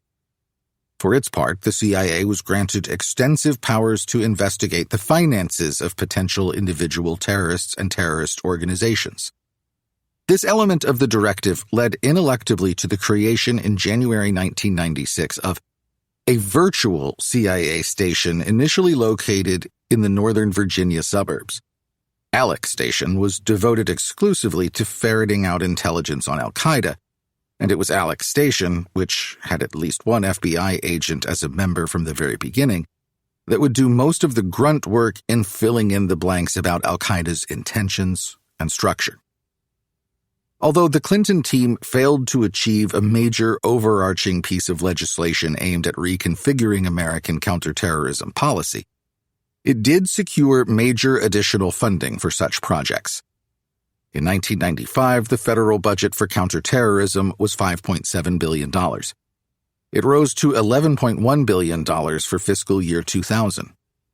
Clinton also made a strenuous effort to raise public consciousness about the seriousness of the threat of terrorism against Americans at home and abroad. In April 1996, in a speech at George Washington University, the president declared war on terrorism, calling it the enemy of our generation, and we must prevail. But it will be a long time before we defeat terrorism. America will remain a target because we are uniquely present in the world, because we act to advance peace and democracy, because we have taken a tougher stance against terrorism, and because we are the most open society on Earth. A few months later, Congress approved a formal White House request for $1.1 billion for counterterror measures. Much of the funding went to the airlines to improve security, especially the screening of bags and passengers. Unfortunately, there was no funding for federal oversight of the process. That meant that the airlines implemented changes haltingly and ineffectively, often contracting the work out to firms that used low-skill labor to perform tasks that, in fact, required well-trained personnel.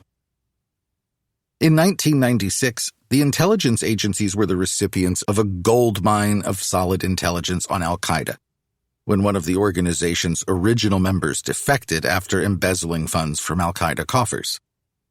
Jamad al-Fadl turned himself into the American embassy in Eritrea and was interrogated extensively by American intelligence agencies over a period of months. By late 1996, ALEC Station and Richard Clarke had a much more nuanced view of the scope, structure, and goals of the organization than when they were dependent on more remote sources. They learned that there were sleeper cells established by al-Qaeda Central in Afghanistan in more than 50 countries. Fadl confirmed that Ramzi Youssef had been trained in explosives in an al-Qaeda camp, and that the blind sheikh, although not formally a member of the organization, had close ties with and a similar ideology to that of bin Laden.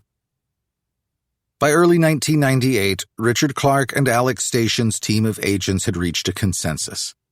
Al-Qaeda posed a very serious and imminent threat to the United States, at home and abroad.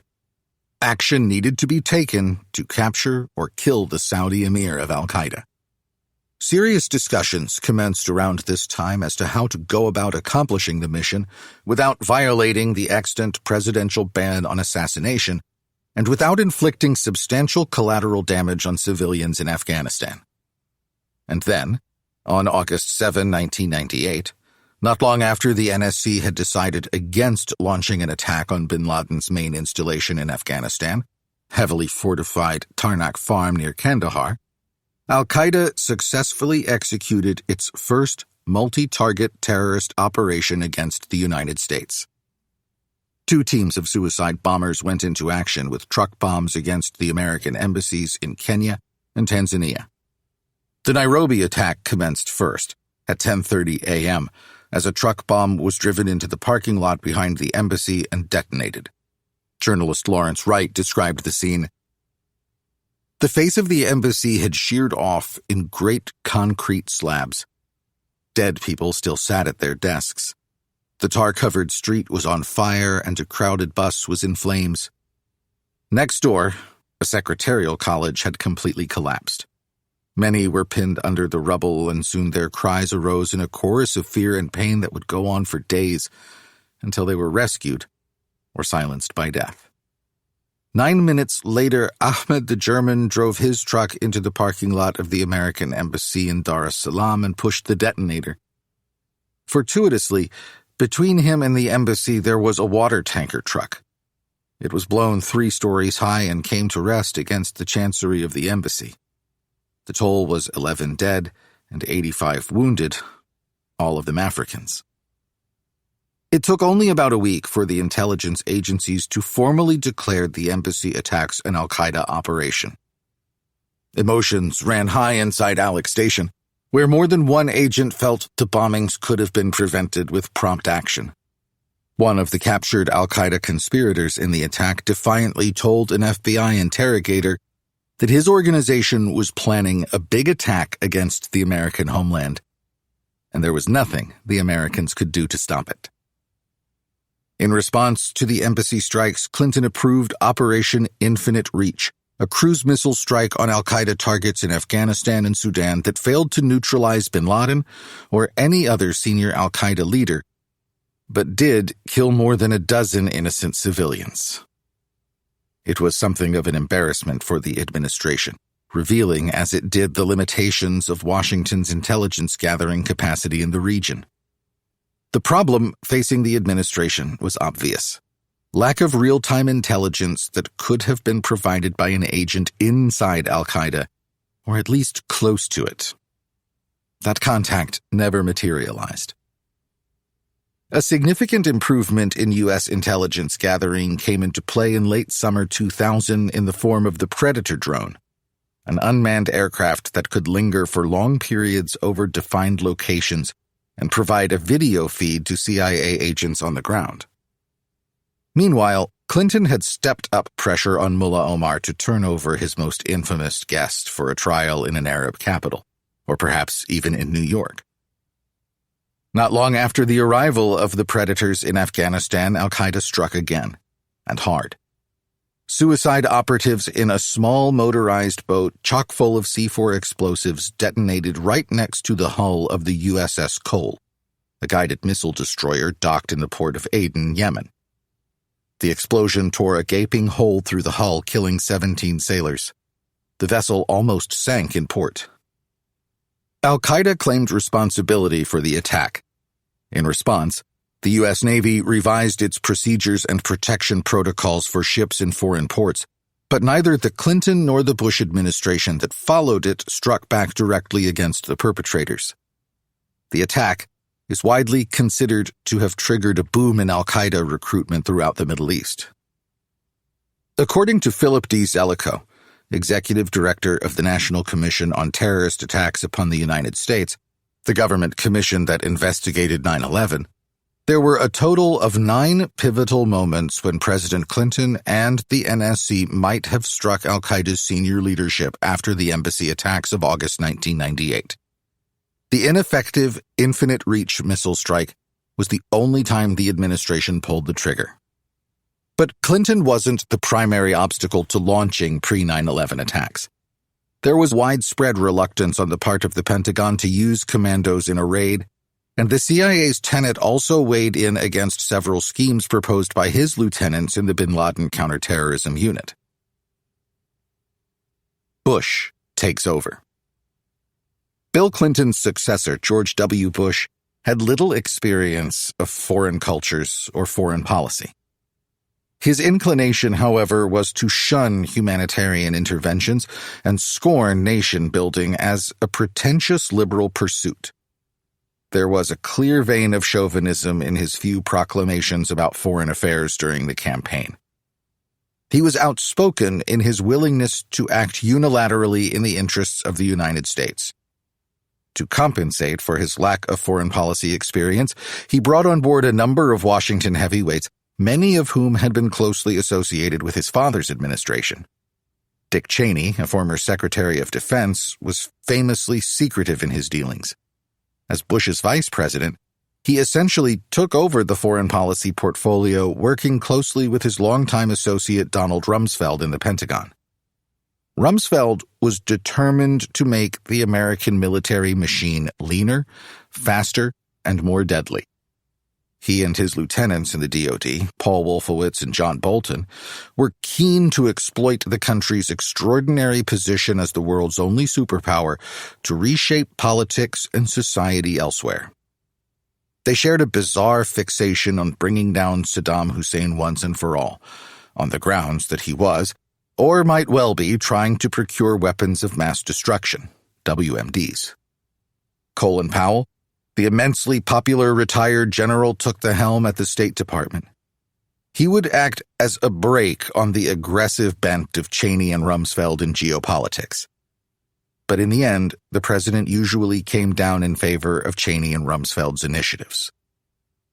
President-elect Bush had been told in a face-to-face meeting with Clinton that terrorism had become the leading national security threat. All the evidence suggests that Bush and his top advisors took that assessment with a grain of salt. Bush's senior decision-makers grew weary of Richard Clarke, the bulldog who kept raising the specter of an imminent terrorist attack throughout 2001. They thought him both an alarmist and a bully. Bush effectively demoted Clarke, forcing him to report to the Deputies Committee of the NSC rather than the more senior Principals Committee, thereby lessening his clout. Indeed, Bush and his national security team took precious little interest in pursuing al-Qaeda or strengthening the country's defenses against the rising threat. They were far more interested in investigating the threat posed by Saddam Hussein's alleged quest to acquire weapons of mass destruction than in chasing down and confronting a shadowy, peculiar Islamist organization based in Afghanistan. In short, the Bush administration's response to the rising, but nonetheless still nebulous threat of a major terrorist event was anemic, bordering on incompetent. In one of the more outrageous facts in the history of the U.S. struggle against al-Qaeda, the principals of the NSC did not meet to discuss the threat of an attack by al-Qaeda or an affiliate until September 4, 2001, exactly 1 week before the most dramatic attack on the United States since Pearl Harbor. According to Richard Clarke, Condoleezza Rice, Bush's national security advisor, told him at several junctures that a plan to take out bin Laden would have to emerge out of a regional policy plan. Clarke was deeply troubled, since no such initiative was in the works. Time ran out for developing such a plan on September 11, 2001. Chapter 10. The Global War on Terrorism. At 8:46 a.m. on September 11, 2001, something unprecedented happened in the city of New York. American Airlines Flight 11 out of Boston's Logan Airport crashed directly into one of the great oversized symbols of American capitalism, the Northern Tower of the World Trade Center in Lower Manhattan. In the shock of the moment, it was not immediately clear what had happened. Within about 90 minutes, Americans came to understand, however haltingly, that Flight 11 was part of something much larger and more terrible. The first surprise attack on sovereign American territory since Pearl Harbor. Astonishingly, no foreign military forces were directly connected to the operation. This was the work of Osama bin Laden's Al-Qaeda, a fiendishly ingenious assault that ushered in an entirely new era in U.S. foreign policy and world geopolitics. At 9:03, with most of the nation glued to television coverage of the disaster in New York, United Flight 175, also hailing from Boston, flew directly into the South Tower of the World Trade Center and exploded. Just 34 minutes later, American Airlines Flight 77 out of Dulles Airport in Washington, D.C., crashed into the Pentagon in Alexandria, Virginia. The U.S. Air Force had planes in the air over New York and Washington by this time. But amid this whirlwind of disasters, the pilots were unable to take down the fourth and final hijacked airliner, United Flight 93, which was headed from Newark, New Jersey, to either the White House or the Capitol building. Fate, however, intervened. The brave souls aboard the plane fought with the hijackers, who were armed with simple box cutters, and the pilot crash-landed in a Pennsylvania field. There were no survivors among the passengers, crews, or 19 al-Qaeda perpetrators aboard the 4 hijacked aircraft. All told, just under 3,000 people were killed in the 9/11 attacks. For the American people and their government, writes Ben Rhodes, a high-ranking national security official in Barack Obama's administration, the attack pierced the complacency of the post-Cold War decade and shattered the illusion that history was ending with the triumph of American-led globalization. The scale of the U.S. response remade American government, foreign policy, politics, and society in ways that continue to generate aftershocks. The aftershocks, of course, are by no means over. In the realms of American foreign policy and geopolitics, the effects of the ensuing global war on terrorism have been overwhelmingly negative. Its impact on American society and domestic politics has been profound, though the nature of those effects remains controversial and tendentious. The national security journalist Spencer Ackerman makes a vigorous argument in Reign of Terror that the moral and strategic failures of the GWOT abroad are intimately connected to the rise of xenophobia, white nationalism, and political dysfunction at home. Ackerman is hardly alone in seeing something deeply threatening to American democratic culture in the enhanced powers of surveillance and detention that the GWOT wrought. Ackerman's argument in the book is discursive and somewhat breathless, yet it deserves to be taken very seriously. The effects of the war on terror on American society, however, is a subject outside the scope of this book. Aftermath of 9/11. It is impossible today to recapture the shock and grief the American people felt in the wake of the attack, or the visceral hatred and anger they felt for the perpetrators. That the attacks occurred at precisely the moment when the United States had amassed the greatest relative power of any state since Rome all but guaranteed that the initial American response would be massive and incoherent, driven more by rage and fear than by careful and cool strategic consideration. And so it was. In a matter of a single day, Al-Qaeda was transformed from an obscure threat into the country's most reviled adversary. The thirst for revenge, to reach out and destroy the perpetrators of such a despicable, heinous act, was palpable. So was the enormous outpouring of patriotism and unity, a unity older Americans confirmed that the country had not experienced since World War II. This ardor, however, would begin to wither rather early in the new era, as early as the outbreak of insurgency in Iraq in May 2003. With the exception of a couple of limited bursts of optimism that accompanied new initiatives or qualified successes, it continued to decline slowly but steadily until it reached a long overdue end in August 2021 with the Taliban's victory in Afghanistan. Although the U.S. government continued to present the war on terror as a patriotic crusade in response to a critical threat, and as an exercise in democratic state-building, in reality, it morphed into something much more sinister and malign. By the early 2010s, the American public had become detached and indifferent to the GWOT, broadly speaking. In the first days after 9/11, President Bush seemed at times overburdened by emotion. But this man of very modest political and intellectual talent rose to the occasion far better than his many critics expected. The president became a symbol of strength and resolve. His abiding concern was to fend off further attacks that the deeply spooked national security community felt sure were in the offing. Yet, there was also a palpable sense of guilt and shame among the senior members of the Bush administration for having failed to foil this bold and unprecedented attack. As Condoleezza Rice, the national security advisor, would later confess, a terrorist attack against the American homeland simply wasn't on the administration's radar screen.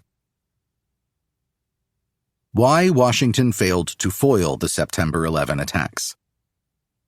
No matter how one judges the counterterrorism efforts of Clinton and Bush, it's hard to challenge the explanatory wisdom of the federal commission that investigated the devastating attacks of 9/11. The U.S. government did not find a way of pooling intelligence and using it to guide the planning and assignment of responsibilities for joint operations involving the CIA, the FBI, the State Department, the military, and the agencies involved in homeland security. Why did it fail to do so? A nation with global responsibilities and a vast multi-agency national security apparatus had difficulty adjusting to what amounted to a unique threat. Religiously inspired terrorism carried out by a loosely affiliated network of Islamic radicals who blamed the United States for corrupting and desecrating their world, and for standing as the main obstacle to their dream of re-establishing a world that had been lost centuries earlier. The primary tactic of Al-Qaeda and its affiliates, using suicide bombers of one sort or another, seemed so outrageous, immoral, and over the top that even many seasoned national security professionals had difficulty taking it seriously. In building this network worldwide through the new tools of digital media, as well as old-fashioned face-to-face networking, Al-Qaeda was making history. The renowned Pakistani journalist Ahmed Rashid has argued persuasively that the American effort to come to grips with the Islamic fundamentalist threat was fundamentally compromised by the lack of a coherent regional strategy for dealing with the complicated, multi-layered politics of Afghanistan, Pakistan, and Southwest Asia in the 1990s. With few operatives in the intelligence services who really knew the region, the United States could not penetrate deep enough to see what was happening in a region where both governments and inhabitants were largely opposed to the United States catching bin Laden. If there was such a regional strategy put forward by the Clinton or Bush administrations, it's very difficult to find evidence of it in government documents or memoirs. Michael Scheuer, the head of the bin Laden station, also known as ALEC station at the CIA at the time of 9/11, complained that well into the 1990s, the agency's analysts relied far too heavily on the intelligence provided by the ISI and the Saudi Arabian intelligence service. The Arabists in the American intelligence community were well connected to secular Muslims, but their personal knowledge of Islamic militancy was very limited. This problem was not, strictly speaking, a shortcoming of the agency, but of American foreign policy as a whole, for the CIA was not permitted to operate directly on Afghanistan's soil for most of the 1990s. The trouble was that our chief allies in the region, Saudi Arabia and Pakistan, had their own agendas, and those were often at odds with Washington's. And so that enduring problem in the history of American irregular warfare reared its head once again. A lack of good human intelligence at the local level, and thus a faulty understanding of local politics. Still another factor that explains the inability to grasp the lethality of the Al-Qaeda threat was the persistent menace of Iranian-sponsored terrorism, carried out by its many proxy forces in the Middle East. After the Marine barracks bombing in Beirut of 1983, Iranian-backed terrorists masterminded a number of high-profile hostage takings, including those of a CIA station chief and a U.S. Marine colonel, both of whom were tortured and killed. The Iranian Quds Force was behind the 1996 Khobar Towers bombing in Saudi Arabia, and a great deal of other mischief in the region. Broadly speaking, The counterterrorism community of the United States devoted more man-hours and resources to Iranian-sponsored terror than to al-Qaeda in the year or so preceding the September 11 attacks. And then there was an institutional problem. The national security apparatus of the United States, set up right after World War II, was designed to wage the Cold War against the Soviet Union and the Communist bloc. To put it bluntly, that apparatus was ill-equipped to come to terms with Islamic terrorism, in large part because terrorism was only vaguely perceived as a real national security threat. Rather, it was seen as a criminal matter to be dealt with by police forces. Although the FBI was tasked with assessing domestic terrorist threats as of 1998, it was not a top priority. The Bureau failed to produce a single overarching assessment of the threat of Islamic terrorism before 9/11. Its agents did some superb investigative work in tracking down perpetrators of specific Islamic terrorist attacks, but the organization was structured to work on the trees, not the forest. Furthermore, it operated in the decade preceding 9/11 with badly antiquated information systems. A senior FBI counterterrorism officer confided to Richard Clarke just before September 11 that we have to smash the FBI into bits and rebuild it to do terrorism. We are all running around after crooks who rob banks when there are people planning to kill Americans right here in the USA. As for the CIA, it lacked what it most needed: its own agents operating among the radical Islamists. What's more, its covert capabilities in general had been worn away by deep criticism and skepticism in Congress over its covert activities in the 1980s, especially the Iran-Contra affair. To make matters worse, there was a serious cultural clash between the FBI and the CIA. Both agencies were notoriously reluctant to share information with outsiders. Each sought to protect its own turf. There are literally hundreds of examples of things related to Islamic extremism that fell through the cracks. The most glaring and well-known, of course, is that the CIA knew of the presence of 2 of the 9/11 perpetrators in the country, but had neglected to tell the FBI. Had the CIA done so, it is at least possible that the 9/11 plot might have been foiled. Whatever one's criticisms of Bush and Clinton, and the entire national security apparatus, it seems to me both wrong and self-indulgent to suggest that the September 11 attacks should have been prevented. The United States government put an enormous effort into detecting threats abroad and to the homeland in the decade before 9/11. Its systems and protocols for ferreting out such dangers were in the process of evolving when the big attack transpired. The truth of the matter is that al-Qaeda pulled off one of the most devilishly ingenious surprise attacks in history. The American jurist Richard Posner has it right when he says that the real lesson of 9/11 is that it is impossible to take effective action to prevent something that hasn't occurred previously. And finally, it is well to remember that the American people and their government were simply unwilling to spend the billions necessary to harden prime targets like the World Trade Center and the airlines against a terrorist attack. As historian Timothy Naftali put it, there are no domestic constituencies in peacetime for longer lines at airports, more government intrusions into communities, and enhanced police powers. Bush declares a global war on terrorism. In the frenzied atmosphere of the weeks following the attack, the Bush administration leveraged the widespread fear that more attacks were surely on the way to demand unprecedented powers to prevent further strikes and bring the perpetrators to justice. The Bush team put forward a bizarrely open-ended series of initiatives it labeled the Global War on Terrorism. Bush himself set out the overarching objective in a speech to the nation. Our war on terrorism begins with al-Qaeda, but it does not end there, solemnly declared the president on national television. It will not end until every terrorist group of global reach has been found, stopped, and defeated. It was a bold and ambitious objective. Seasoned experts and scholars of terrorism, Islam, and international affairs were in general agreement. It was not achievable. Terrorism, of course, was a tactic, not in and of itself an adversary. How could one defeat a tactic used by an almost infinite number of groups and states? The real objective of the GWOT was to extinguish the power of the extremist Muslim ideology al-Qaeda embodied. The Bush strategy, to put it bluntly, was to invade other countries and try to stamp out that ideology with military force, while paying lip service to political and social reconstruction and development.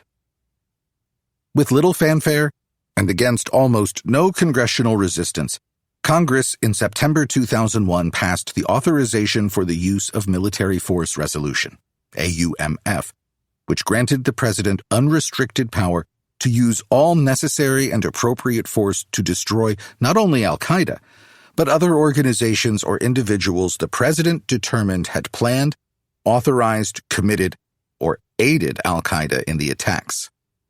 It was in fact a blank check, and was treated as such not only by Bush, but by his successors as a rationale for counter-terror operations all over the globe.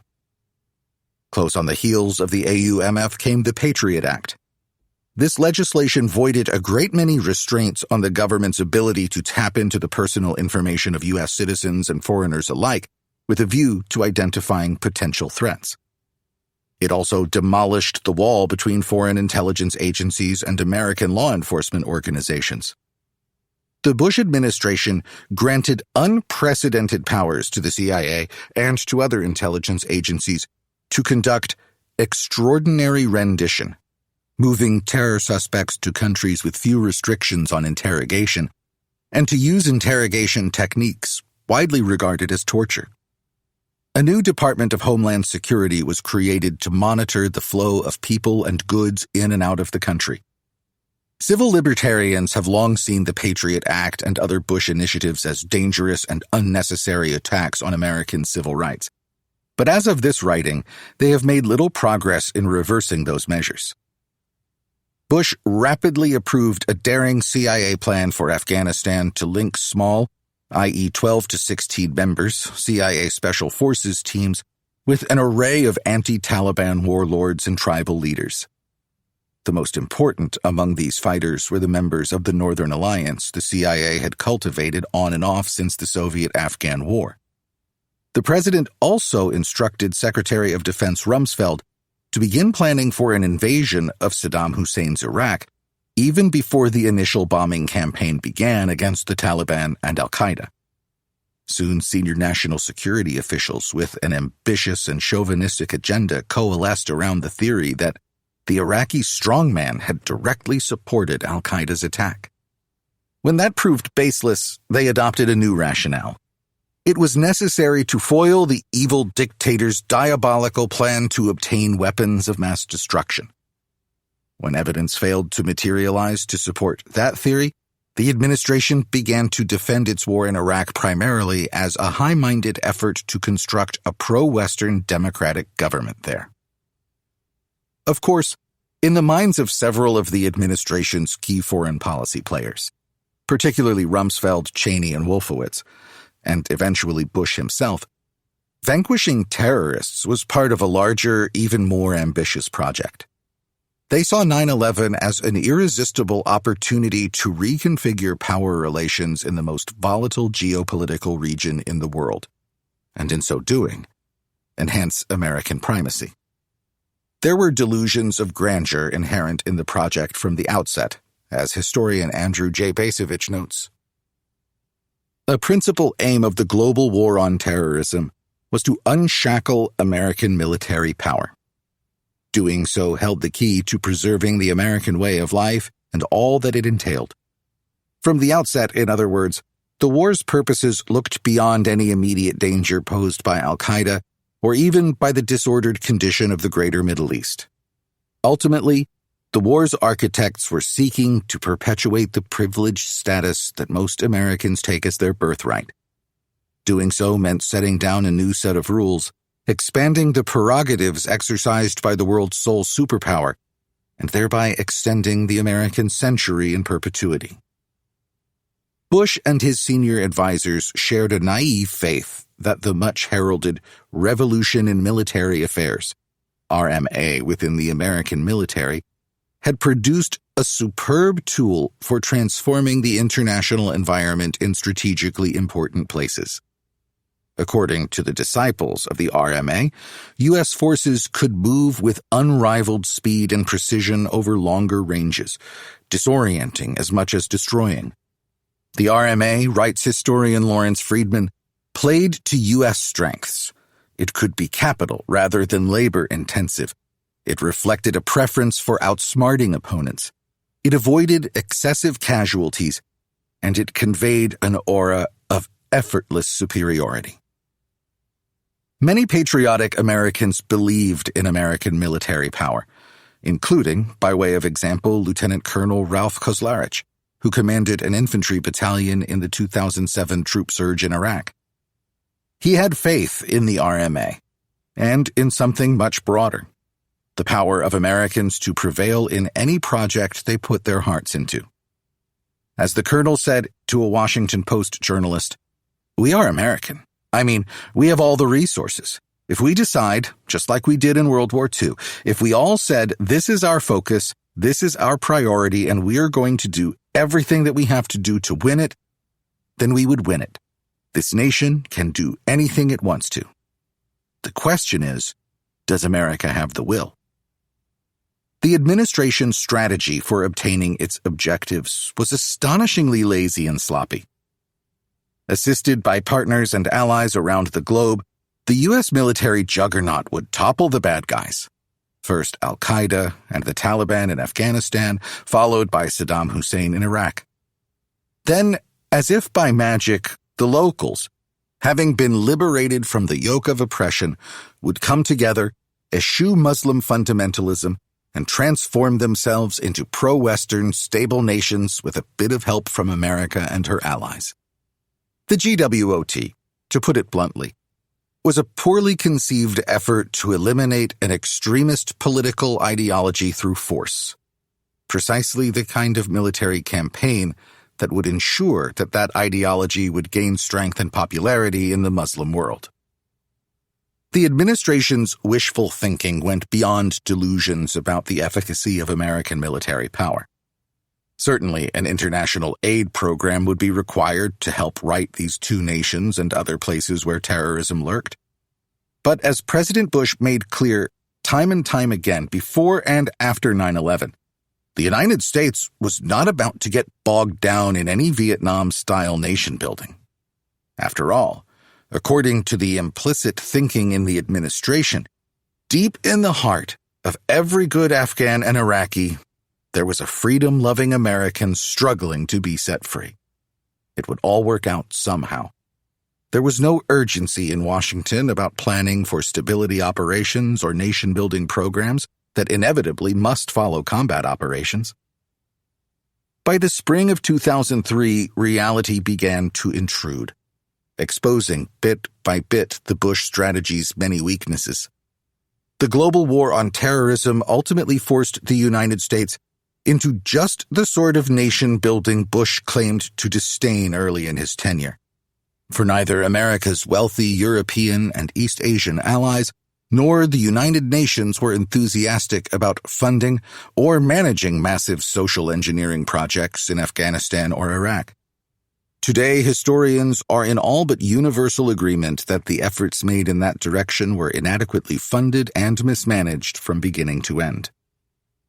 Bush's 2002 national security strategy presented a highly controversial Bush Doctrine, which announced that the United States was in the novel business of preventive war, attacking a prospective enemy even before he had developed the capacity to attack the United States. That is, before an attack was imminent, which was all that was permissible under international law. The Bush Doctrine went well beyond preemptive war. We must take the war to the enemy, disrupt his plans, and confront the worst threats before they emerge, said the president. In other words, as foreign policy analyst Michael O'Hanlon writes, force may be used even without evidence of imminent attack to ensure that a serious threat to the United States does not gather or grow over time. If Washington had any plans to address the underlying causes of Islamic terrorism, they were not announced in the first years of the War on Terror. The new strategy made a pro forma reference to the expansion of democracy and open society principles, but was silent on how precisely the administration would go about developing those principles in the Islamic world, beyond the boilerplate promise of an information campaign. In theory and in rhetoric, the administration's strategy changed in 2005, after it was clear that the original rationale for invading Iraq, that it had or soon would have WMDs, and that Saddam Hussein had aided al-Qaeda had been shown to be bogus. In his second inaugural address, Bush announced that we are led by events and common sense to one conclusion. The survival of liberty in our land depends on the success of liberty in other lands. 3 years later, Condoleezza Rice sang the same tune. Democratic state building is now an urgent component of our national interest. Yet, nation building was never an urgent enough component of GWOT policy for the administration to fund the project properly. In the formulation of foreign policy, Bush was quick to remind the press and the people that he was the decider. Yet there is no question that Bush's reckless decisions in response to 9/11 reflected the geopolitical worldview shared by his two most seasoned advisors, Dick Cheney and Donald Rumsfeld, more than his own. Neither of these two old hands was a doctrinaire neoconservative per se, but they shared the neoconservatives' belief that the United States was destined to play a uniquely active and aggressive role in world affairs. Their views of American foreign policy were suffused with chauvinism and hubris. It was necessary, they believed, that America remain the most powerful country militarily and politically in order to ensure the functionality of the international world order. Washington needed to use that power to ensure continued dominance and to expand the scope of American values and institutions around the world. Historian Andrew Bacevich located the source of trouble in a deeply pernicious collective naivete among American decision-makers, civilian and military, built around three assumptions. The first assumption posits that those responsible for formulating U.S. policy, not only elected and appointed officials, but also the military officers assigned to senior posts, are able to discern historical forces at work in a region. A second assumption takes it for granted that, as the sole superpower, the United States possesses not only the wisdom, but also the wherewithal to control or direct such forces. A third assumption asserts that U.S. military power offers the most expeditious means of ensuring that universal freedom prevails, that the armed might of the United States serves as an irreplaceable facilitator or catalyst in moving history toward its foreordained destination. To many in the Muslim world, and even to many of America's Western allies, the Bush administration's policies reeked of self-righteousness and arrogance. This stance assumed the geostrategic and intellectual superiority of American policymakers over others, and that American democratic values were universal and inherently superior to values of other cultures. As Columbia professor Robert Jervis noted with his characteristic shrewd insight, the Bush doctrine assumes there are no universal rules governing all states. On the contrary, order can be maintained only if the dominant power behaves quite differently from the others. American security, world stability, and the spread of liberalism require the United States to act in a way that others cannot and must not. In July 2005, the Bush administration, in recognition of the torrent of criticism of an unwinnable and open-ended global war on terrorism, officially changed the name of the strategy to the Global Struggle Against Violent Extremism. It was around this time, too, that the chairman of the Joint Chiefs of Staff, General Richard Myers of the Air Force, wisely remarked that the struggle the nation faced was more diplomatic, more economic, more political than it is military. Meyer's insight was a terse encapsulation of the wisdom offered by scholars and experts on the Muslim world and its vexed relationship with the West, exemplified by the United States. Military force was a poor social engineering tool. The correct approach had to be a combination of hard and soft power, and it would require great patience. Trouble was, neither the Bush nor the Obama administration that succeeded it was willing or able to devote the vast resources in funding and personnel that a more realistic nation-building program would have required. As Condoleezza Rice confessed in 2005 when speaking about both the Afghanistan and Iraq wars, we didn't have the right skills, the right capacity to deal with a reconstruction effort of this kind. Nor, for that matter, would the administration have been able to sell such an expensive project to the American people, even if it had been inclined to do so. By 2005, certainly, the United States had squandered the moral high ground it had enjoyed in the first several years of the GWOT. U.S. kinetic military operations had produced millions of refugees, but no significant progress in establishing stable pro-Western states in either Afghanistan or Iraq. Indeed, in those countries, the United States and its allies found themselves locked in two confusing quagmires, with no effective strategy to right matters. In 2007, Bush appointed the counterinsurgency guru General David Petraeus to conduct a surge of American forces with a view to stanching the horrific violence of what had clearly become a civil war in Iraq.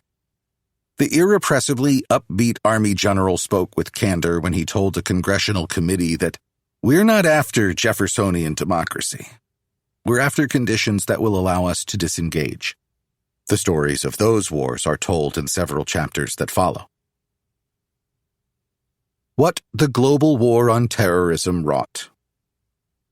Those few contemporary pundits and scholars who take a sanguine view of the GWOT inevitably point out that the United States has not suffered another major attack by a Muslim fundamentalist terror organization since 9/11. Yes, it is true that the record of the federal government in protecting Americans at home has been stellar. But as the dominant motif of American foreign policy and geopolitics for roughly 20 years, the GWOT was a disaster. It exacerbated Islamic militancy and terrorism, further destabilized the Middle East, and seriously eroded American prestige among allies, partners, and neutral parties. The arrogant unilateralism displayed by the Bush administration heightened an already strong global antipathy to American hegemony, observes historian George Herring. The nation's soft power no longer reigned, especially in the realm of ideals, where the handling of detainees, among other things, exposed a sizable gap between what its leaders preached and what they practiced. By 2018, there were 4 times as many terrorist organizations in the world as there had been in 2001. A consensus had emerged among scholars and analysts that the poorly conceived American wars in Afghanistan and Iraq had fueled the expansion of extremism, not stanched it. The U.S.-supported government in Afghanistan was on life support and giving ground every month to a blisteringly resurgent Taliban. Iran, America's antagonist in the Middle East since 1980, was far more influential in Iraq's political life than the United States was. The Middle East was a much more unstable place in 2018 than it had been in 2001. Al-Qaeda had not been destroyed, but transformed into a loose but still powerful network of widely dispersed cells and groups around the world. And finally, into the Islamic State that controlled a huge swath of Iraq and Syria. Yet another war had to be fought against the Islamic State led by U.S. air power and special forces from 2014 to 2017. According to the Brown University Costs of War Project, the war on terror had cost the United States $8 trillion and led to the deaths of some 900,000 people. 7,000 of those deaths were American service members. Another 50,000 service members were seriously wounded. About 30,000 veterans have committed suicide since returning home from war. The direct cost of the Afghanistan war to the United States government has been conservatively estimated to be $2.3 trillion by the U.S. Institute of Peace. The cost of the Iraq war, according to Columbia economics professor Joseph Stiglitz, was $3 trillion. While the United States fought 2 counterinsurgency wars, it neglected to adjust force structure or develop a coherent strategy to address the rapid military rise of the People's Republic of China, which threatened American dominance of the Indo-Pacific region. As of this writing in 2024, only the most naive observers believe that the Bush administration did not greatly exaggerate the strategic threat of terrorism and overreact to the September 11 attacks with an excess of military force. Much like Vietnam, the wars in Afghanistan and Iraq exposed the limits of American military power to effect positive change on foreign shores. As 2 scholars at the Cato Institute explained, despite unprecedented counterterrorism efforts across the Middle East and Northern Africa, the United States has clearly not managed to eliminate the terrorists or destroy their organizations. The initial military action in Afghanistan severely disrupted al-Qaeda's ability to operate there. But as the war on terror expanded to Iraq and beyond, the limits of conventional warfare for counterterrorism became evident. Militaries are very good at destroying large groups of buildings and people, and for taking and holding territory. But they are not designed to eradicate groups of loosely connected individuals who may, at any moment, melt into the civilian population.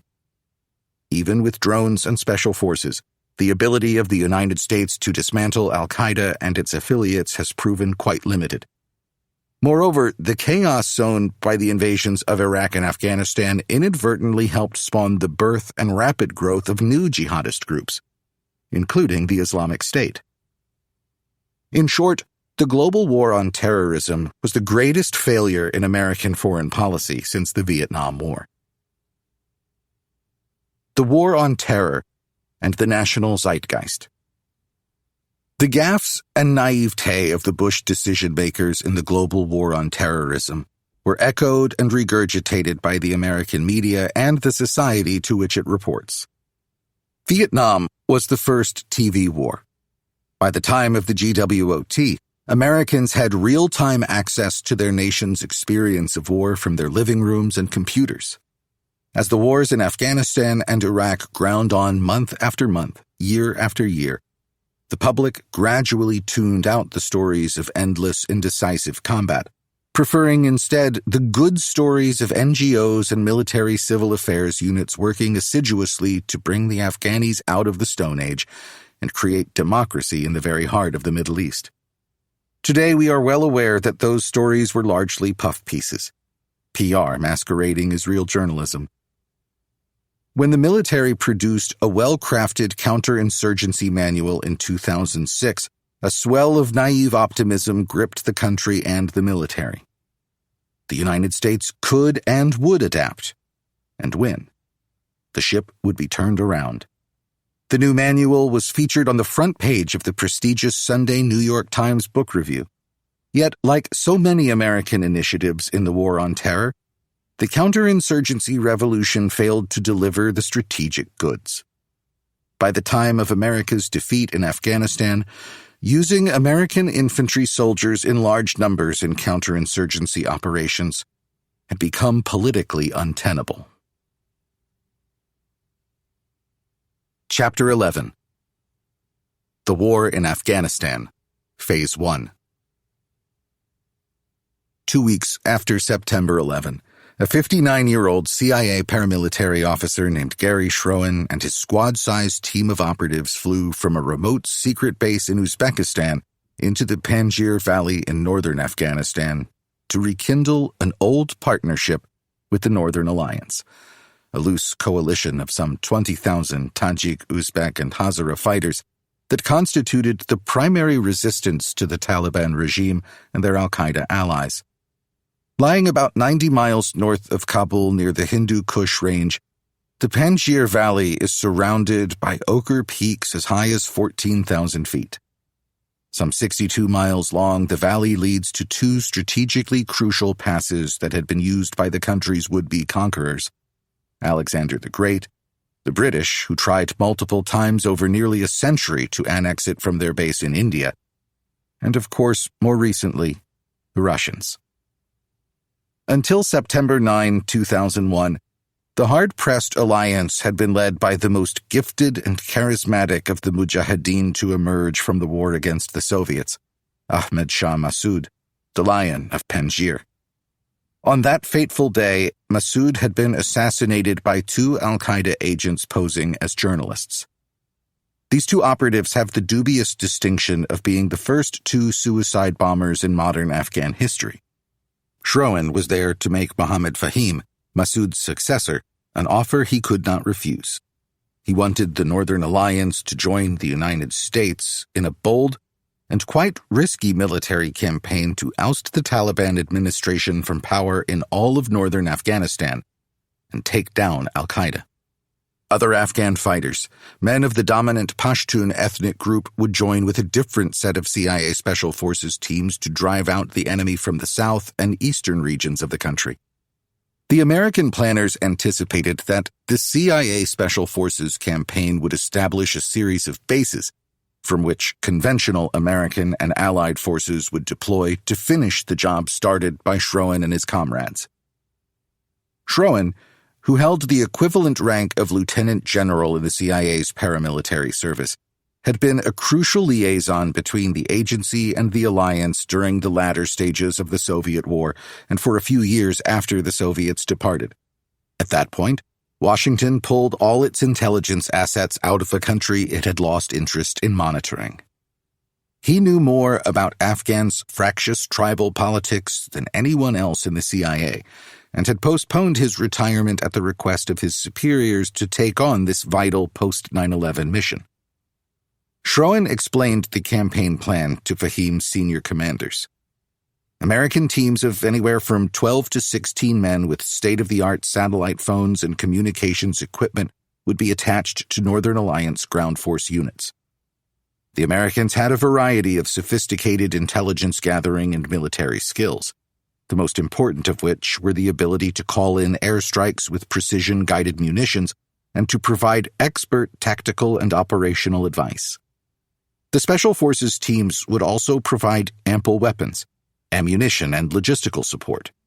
And they had cash, bundles of the stuff. The CIA had a budget of close to $1 billion earmarked by President Bush to conduct this initial campaign. Shroen's team alone dispensed $5 million in suitcases full of cash in the first several weeks of its deployment.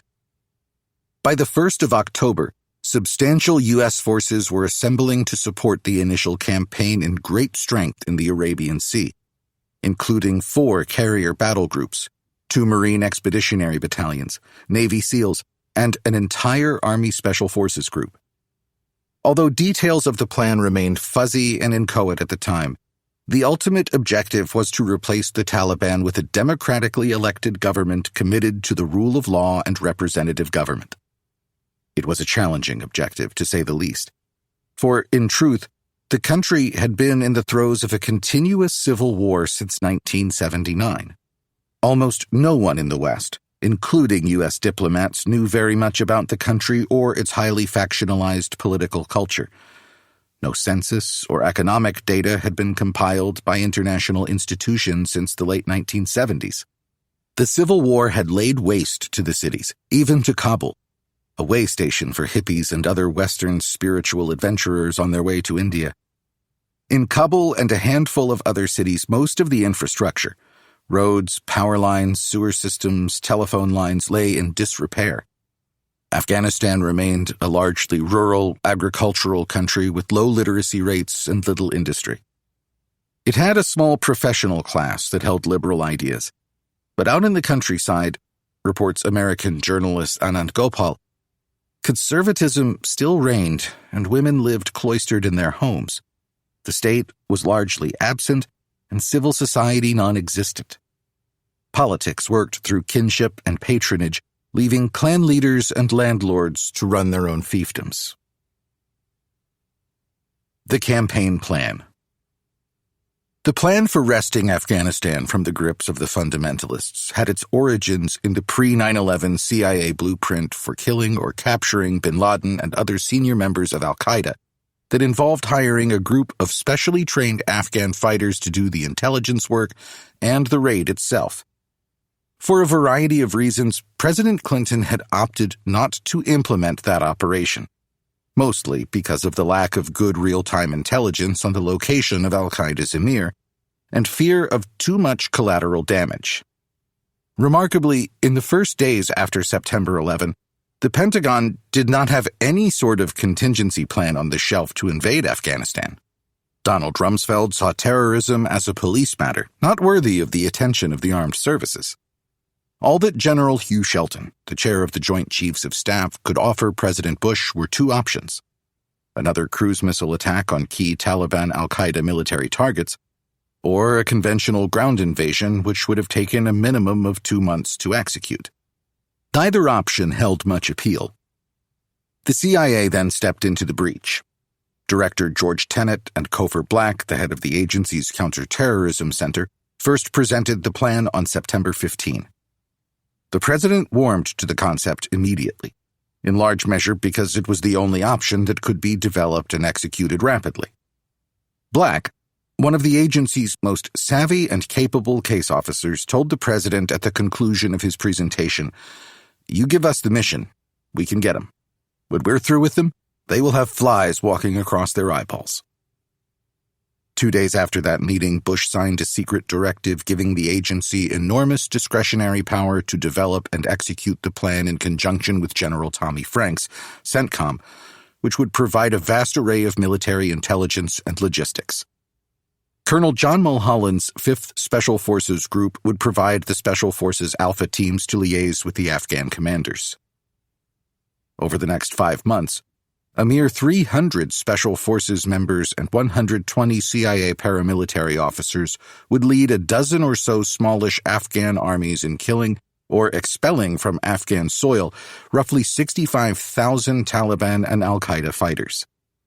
While the CIA and Special Forces developed their plan over the last 2 weeks of September, Colin Powell and his senior officials at the State Department went on an intensive diplomatic offensive, building successfully on the vast reservoir of goodwill that 9/11 had inspired, not only among America's friends, but among its rivals and even its enemies.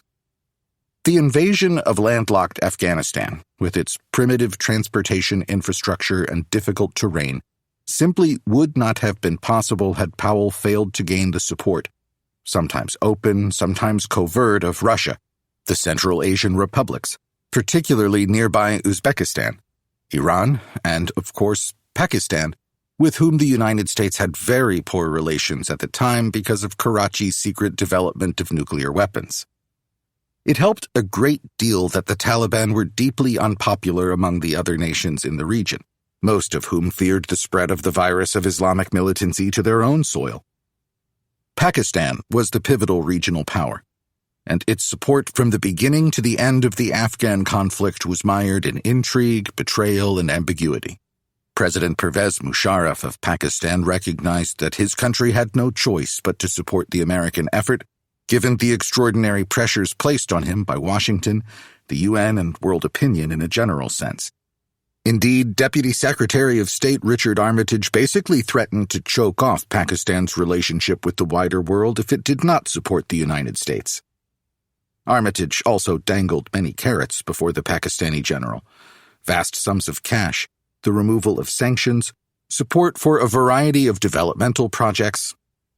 Before too long, Musharraf agreed to meet an extensive laundry list of Washington's requests, including using Pakistani airfields for coalition military aircraft, establishment of logistical bases, and the deployment of more than 1,000 U.S. service support personnel on Pakistani soil, the use of Pakistani army forces to seal the porous Afghanistan-Pakistan border, and much more. As early as September 23, Bush waived all economic sanctions against Karachi, approving a new loan of $600 million and a $50 million non-refundable cash payment. The American president also let Musharraf know that he would have substantive input into shaping the new administration that would emerge in Kabul after the fall of the militants. Yet, throughout the conflict, Pakistan's ISI continued to fund, train, and even provide intelligence to the Taliban forces.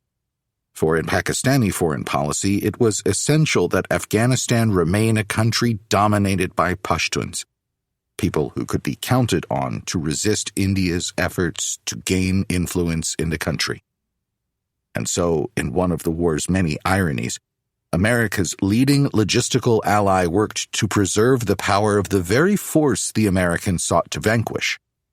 As journalist Steve Call quipped, the ISI proved to be an institution well practiced at manipulating the CIA and the Taliban simultaneously.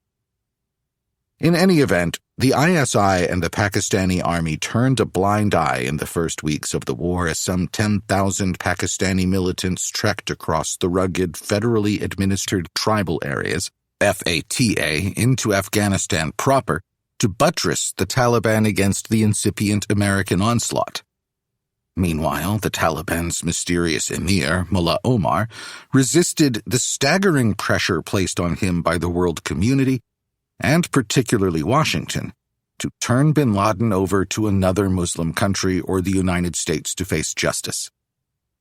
Mullah Omar was a man of principle, and he would not violate the Pashtunwali code that demanded that one protect guests, particularly Muslim guests. But the truth is that bin Laden, by the time of 9/11, had himself become a senior leader within the Taliban circle, thanks to his extensive and unflagging work in funding Taliban projects. As one senior Taliban commander told CIA operative Robert Grenier just before the fighting started, bin Laden had become synonymous in Afghanistan with Islam. The Taliban could no more reject him than it could reject Sharia law. Thus, by late September, the American objective became the removal of both al-Qaeda and the Taliban from power in Afghanistan.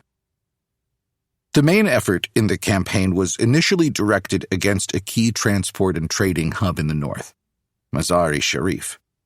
Capturing the city would open up a vital supply line to a large U.S. logistical base in nearby Uzbekistan and give the Northern Alliance a decent chance of forcing the Taliban forces to withdraw from the north toward the heavily defended capital, Kabul. While the alliance forces attacked in the north, Colonel Mulholland's A-teams would work with several prominent Pashtun militia leaders to assemble forces to challenge the Taliban in the two provinces where forces were most heavily concentrated: Kandahar, the spiritual home of the Taliban, and adjacent Helmand province in the south. The air campaign began on October 7, with an attack on about 30 key military installations and command and control centers throughout the country, as well as attacks against the outer defenses at Mazar-e-Sharif.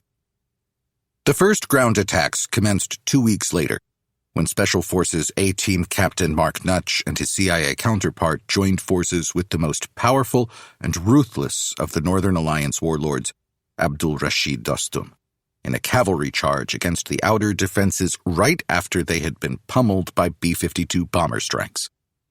The bombs cut down our men like a reaper harvesting wheat, a Taliban commander told a Newsweek correspondent. Bodies were dismembered, dazed fighters were bleeding from the ears and nose from the bomb's concussions. We couldn't bury our dead. Our reinforcements died in the trenches. One by one, the Taliban defensive redoubts fell. Combat operations at Mazar, and indeed throughout Afghanistan over the next 5 months, tended to follow a pattern. Friendly Afghan infantry and cavalry units would maneuver in offensive formations in a particular direction, forcing the pro-Taliban defenders to concentrate in defensive positions to stop their advance. Once the enemy was in place, the American teams would call in preparatory bombardments on those positions and then provide close air support for the ground troops.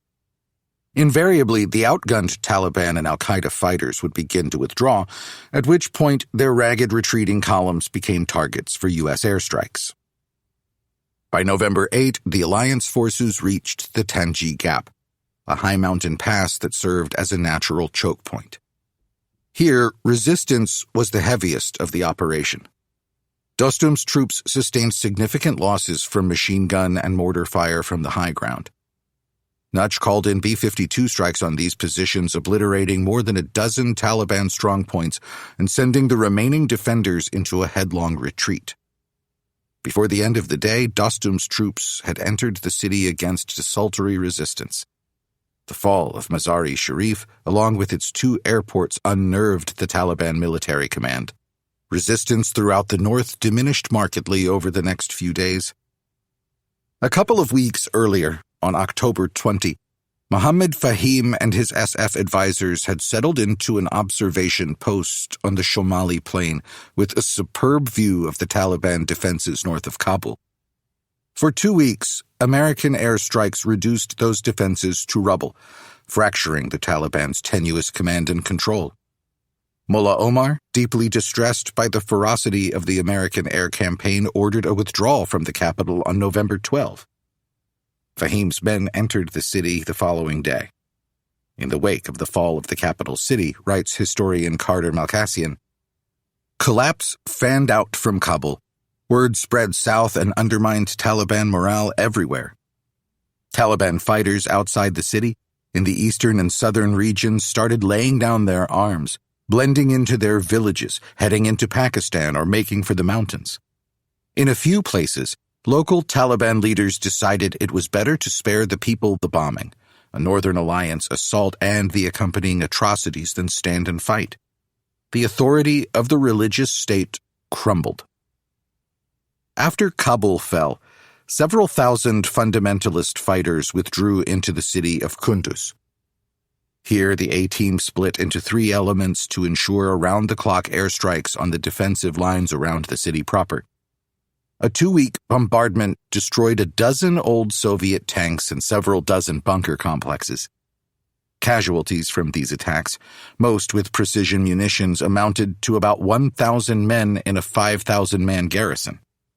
In the 3rd week of November, Northern Alliance forces under Dostum entered into negotiations for the surrender of the town.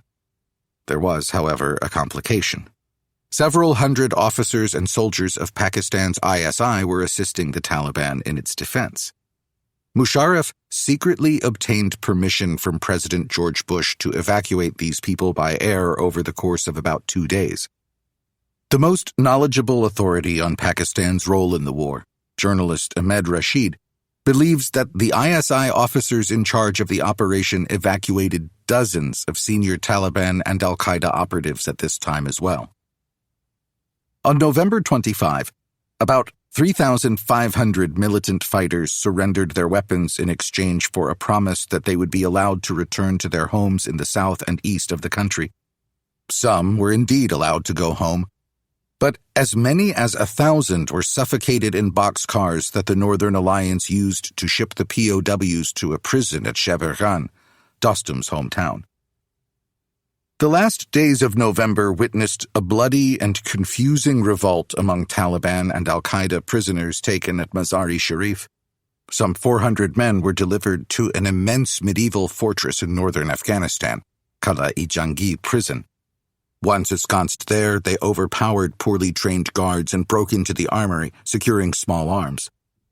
It took 6 days of chaotic and bitter fighting to regain control over the prison. The first American to lose his life in Afghanistan, CIA paramilitary officer Johnny Spann was killed by a pistol-wielding prisoner in the mayhem. After the fall of Kunduz, coalition forces redirected the main effort of the attack southward to Kandahar, the spiritual birthplace of the Taliban and surrounding provinces. To spearhead the ground war, the United States had to locate an effective politico-military leader from among the majority Pashtuns who could command respect and loyalty in the field and bestow legitimacy on the next government administration, the details of which were being hastily cobbled together by various Afghan political factions, the Americans, and UN diplomats. The best choice seemed clear to Washington: Abdul Haq, a tough and charismatic commander from the days of the Soviet War. Haq and a small band of followers were captured and killed by the Taliban, who also recognized his promise. Attention then turned to 44-year-old Hamid Karzai, Scion of a popular anti-Taliban political figure who had been assassinated by the fundamentalists in 1999, Karzai the Younger was well-educated, spoke English, and was widely respected for his diplomatic skills in a country where tribal and ethnic factionalism was a national sport. The CIA's Robert Grenier formed a close partnership with Karzai and provided him with the means he needed to return to his native country from Pakistan, build a Pashtun militia, and help lead the charge against the Taliban regime in its own backyard. In mid-November, Karzai and a small but growing cluster of local fighters were in Uruzgan province, near the capital of Tiran-Kut.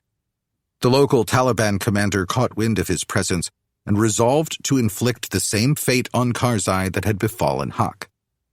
Suddenly, Karzai's small force and accompanying A-team found themselves facing off against not one, but 3 motorized columns of pickup trucks with heavy machine guns and some 900 fundamentalist fighters. In a matter of several minutes, a vast armada of American air power transformed the hunters into the hunted. The Taliban commander of the operation, Mullah Manan, actually spotted one of the planes. According to journalist Anand Gopal, it swooped in, firing rapidly at the column to the east, and he saw windshields fracture and heard a tire somewhere pop.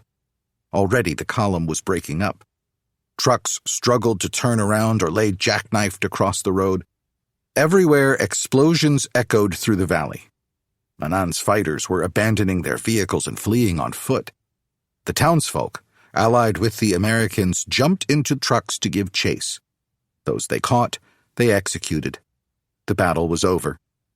The devastated survivors of the onslaught turned back, withdrawing toward Kandahar city. With all 3 Taliban columns routed definitively, Karzai had established his bona fides as a military commander. After gathering together some 800 fighters, Karzai's Eastern Alliance moved toward Kandahar, guided by his Special Forces advisors. U.S. Marines from the 15th Marine Expeditionary Unit joined in the fighting outside the city. An experienced Pashtun warlord, Gul Sharzai also maneuvered his small army against Taliban forces outside Kandahar city and captured the airport against desultory resistance. On December 5, a senior delegation of Taliban began negotiations with Karzai. There is some dispute about the exact sequence of events, but the most authoritative accounts we have indicate that the Taliban proposed to turn over power to Karzai and his alliance in exchange for limited immunity. They wanted to turn in their weapons and be allowed to return to their villages.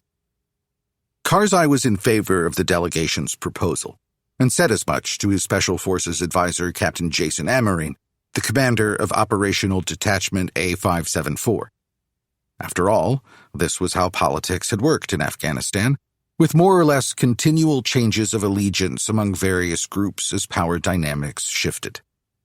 The Special Forces captain called his superiors, who in turn contacted senior officials of the Bush administration. Those officials nixed the Taliban's proposal definitively. Neither Bush nor Rumsfeld was in any mood to talk peace with the regime that had given sanctuary to bin Laden. This was the first of many disagreements between Karzai and the American administration that empowered him as both the interim and later the first president of the new Afghanistan. The Eastern Alliance and American forces took control of the city on December 9. 4 days earlier, Karzai had been selected as the chairman of the Afghan interim administration, and guidelines and a rough blueprint for the establishment of a permanent democratically elected government were approved by an international conference in Germany that included some 25 senior Afghan politicians. The Taliban were not invited to send a delegation to Bonn. It was another case of how the mood of the time overrode wiser diplomacy, acidly observes Carter Malkassian. On December 6, Mullah Omar called on his followers to flee Kandahar and begin a guerrilla war against the Americans and their allies. Tora Bora. As the Taliban dispersed into the remote Afghan countryside and the Fatah, tribal areas of Pakistan, the CIA searched in vain for its chief prey, Osama bin Laden, and his bodyguards. Thanks to excellent local intelligence, A CIA team led by Gary Burnson was able to locate the al-Qaeda emir and about 200 of his armed followers as they headed south from Jalalabad toward the mountainous underground fortress at Tora Bora, a reinforced defensive complex bin Laden's engineers had built in the late 1980s in the Spingar mountain range. This was the region where bin Laden had made his reputation as a military commander by greatly exaggerating his own bravery in a minor skirmish against the Soviet army. It was at Tora Bora that Donald Rumsfeld's belief that the coalition could prevail without substantial American ground forces came up against reality. The American Special Forces were tasked with hiring the services of 3 local warlords, all known criminals, to provide the infantrymen needed to close in on the al-Qaeda garrison ensconced in and around the fortress. From late November until December 17, the U.S. Air Force and naval aviation pounded away at the enemy positions, but relatively few casualties resulted because of the superbly prepared bunkers and fighting positions. Unfortunately, the Afghan infantry refused to make a serious effort to close with the enemy and take out the defenders, and for good reasons. They were not anxious to get killed, and many were fully supportive of bin Laden in particular and Islamic militancy generally. They were hired guns. Despite being compensated handsomely with CIA funds, the local commanders took bribes from the Taliban and al-Qaeda fighters and allowed them to escape through the loose cordon around Tora Bora. Beginning on December 3, the American advisory team made a series of frantic efforts to bring in a nearby battalion of U.S. Army Rangers or fly in a battalion of Marines from Camp Rhino in the south near Kandahar Airport to prevent the prey from escaping into Pakistan. A senior CIA operative, Hank Crumpton, pleaded the agency's case directly to both George Bush and Dick Cheney, warning that bin Laden would likely escape if the operation was not reinforced with reliable, well-trained infantrymen, i.e., American soldiers. When Rumsfeld caught wind of the proposal, he argued against it aggressively. His wish carried the day, as it so often did in the early years of the Afghanistan and Iraq wars. Sometime on the night of December 15 to 16, American intelligence picked up the voice of bin Laden on a shortwave radio. He praised his followers, promising to renew the fighting on new fronts. He himself was going to depart imminently. Most serious students of the battle believe bin Laden and a handful of his men slipped out of Tora Bora that night and crossed into Pakistan, probably with the assistance of a local Muslim militant commander along the border, Jalaluddin Haqqani. It would take another decade to take down bin Laden. The al-Qaeda emir enjoyed years of peace and quiet thanks to the hospitality and protection of Pakistan's ISI. With bin Laden and a hardcore coterie of Taliban senior leaders ensconced in the friendly sanctuary of the Fatah, it could be said that the militants had lost the first battle. Nonetheless, they were well placed to continue the war, a fact that the Bush administration and the American media preferred to sweep under the rug in the glory of the moment. Nonetheless, the initial campaign to remove the Taliban had been brilliantly executed.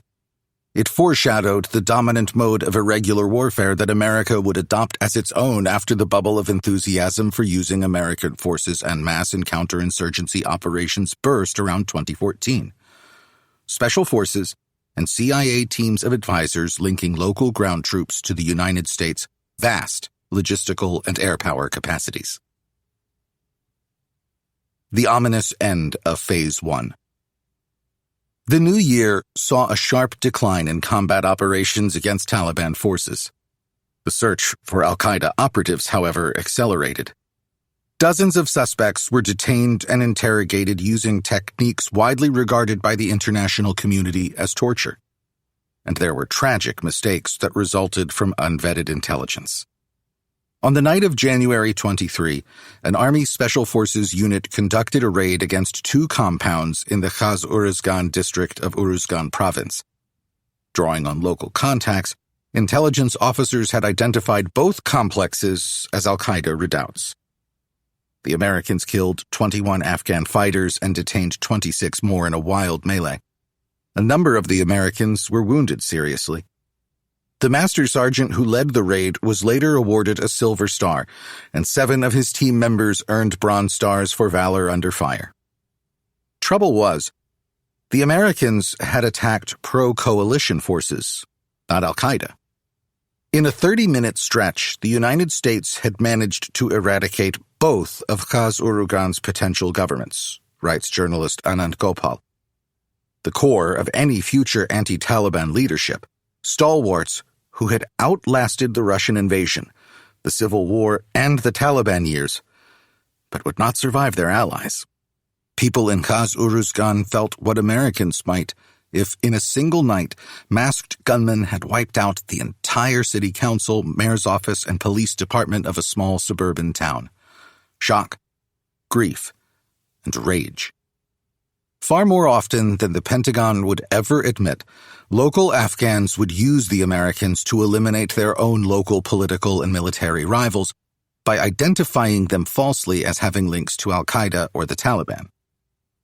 The last operation of Phase 1 of the American war in Afghanistan, Anaconda, was presented to the American people and the press as one more sparkling success by the American command in Afghanistan at the time, and by the Bush administration.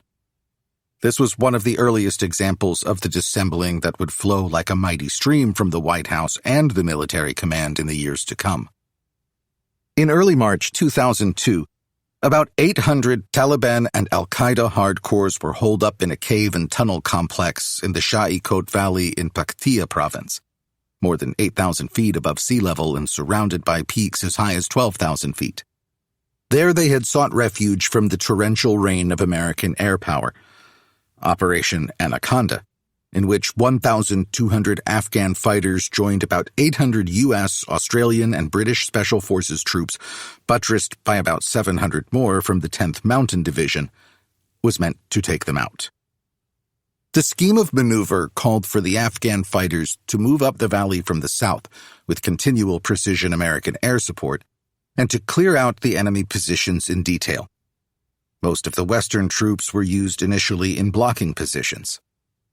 The American command anticipated a 2 or 3 day operation. In fact, confused and bitter fighting lasted from March 2 to March 19. On the first day, friendly fire from an American AC-130 gunship killed 40 Afghans and 1 U.S. Special Forces warrant officer. On March 4, an MH-47 helicopter carrying a SEAL reconnaissance team was hit by RPG fire as it attempted to land on a ridgeline of Takurgar Mountain.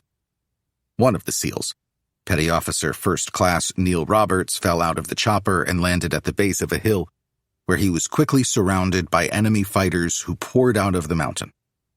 Another 21-man SEAL team went into the fray to rescue their fallen comrade, but failed. Roberts succumbed to his injuries. Before the furious fighting on Takurgar ended, 6 more Americans were dead. By the end of the campaign, no fewer than 72 Americans had been wounded and 8 killed. Anaconda was badly botched by the coalition forces. Command and control was murky and uncoordinated, while intelligence on the enemy's disposition and strength was subpar. Hundreds of Taliban and al-Qaeda fighters slipped through the noose and made their way to friends in Pakistan. There, they regrouped to fight another day. After Anaconda, Washington's enduring penchant for naive and optimistic war assessments resurfaced full bore. In April, President Bush announced a new nation-building program, describing it colorfully as a Marshall Plan for Afghanistan. Bizarrely, there was no significant follow-up within the machinery of the federal government. Behind the scenes, Bush officials showed much more enthusiasm for passing the nation-building buck to the United Nations.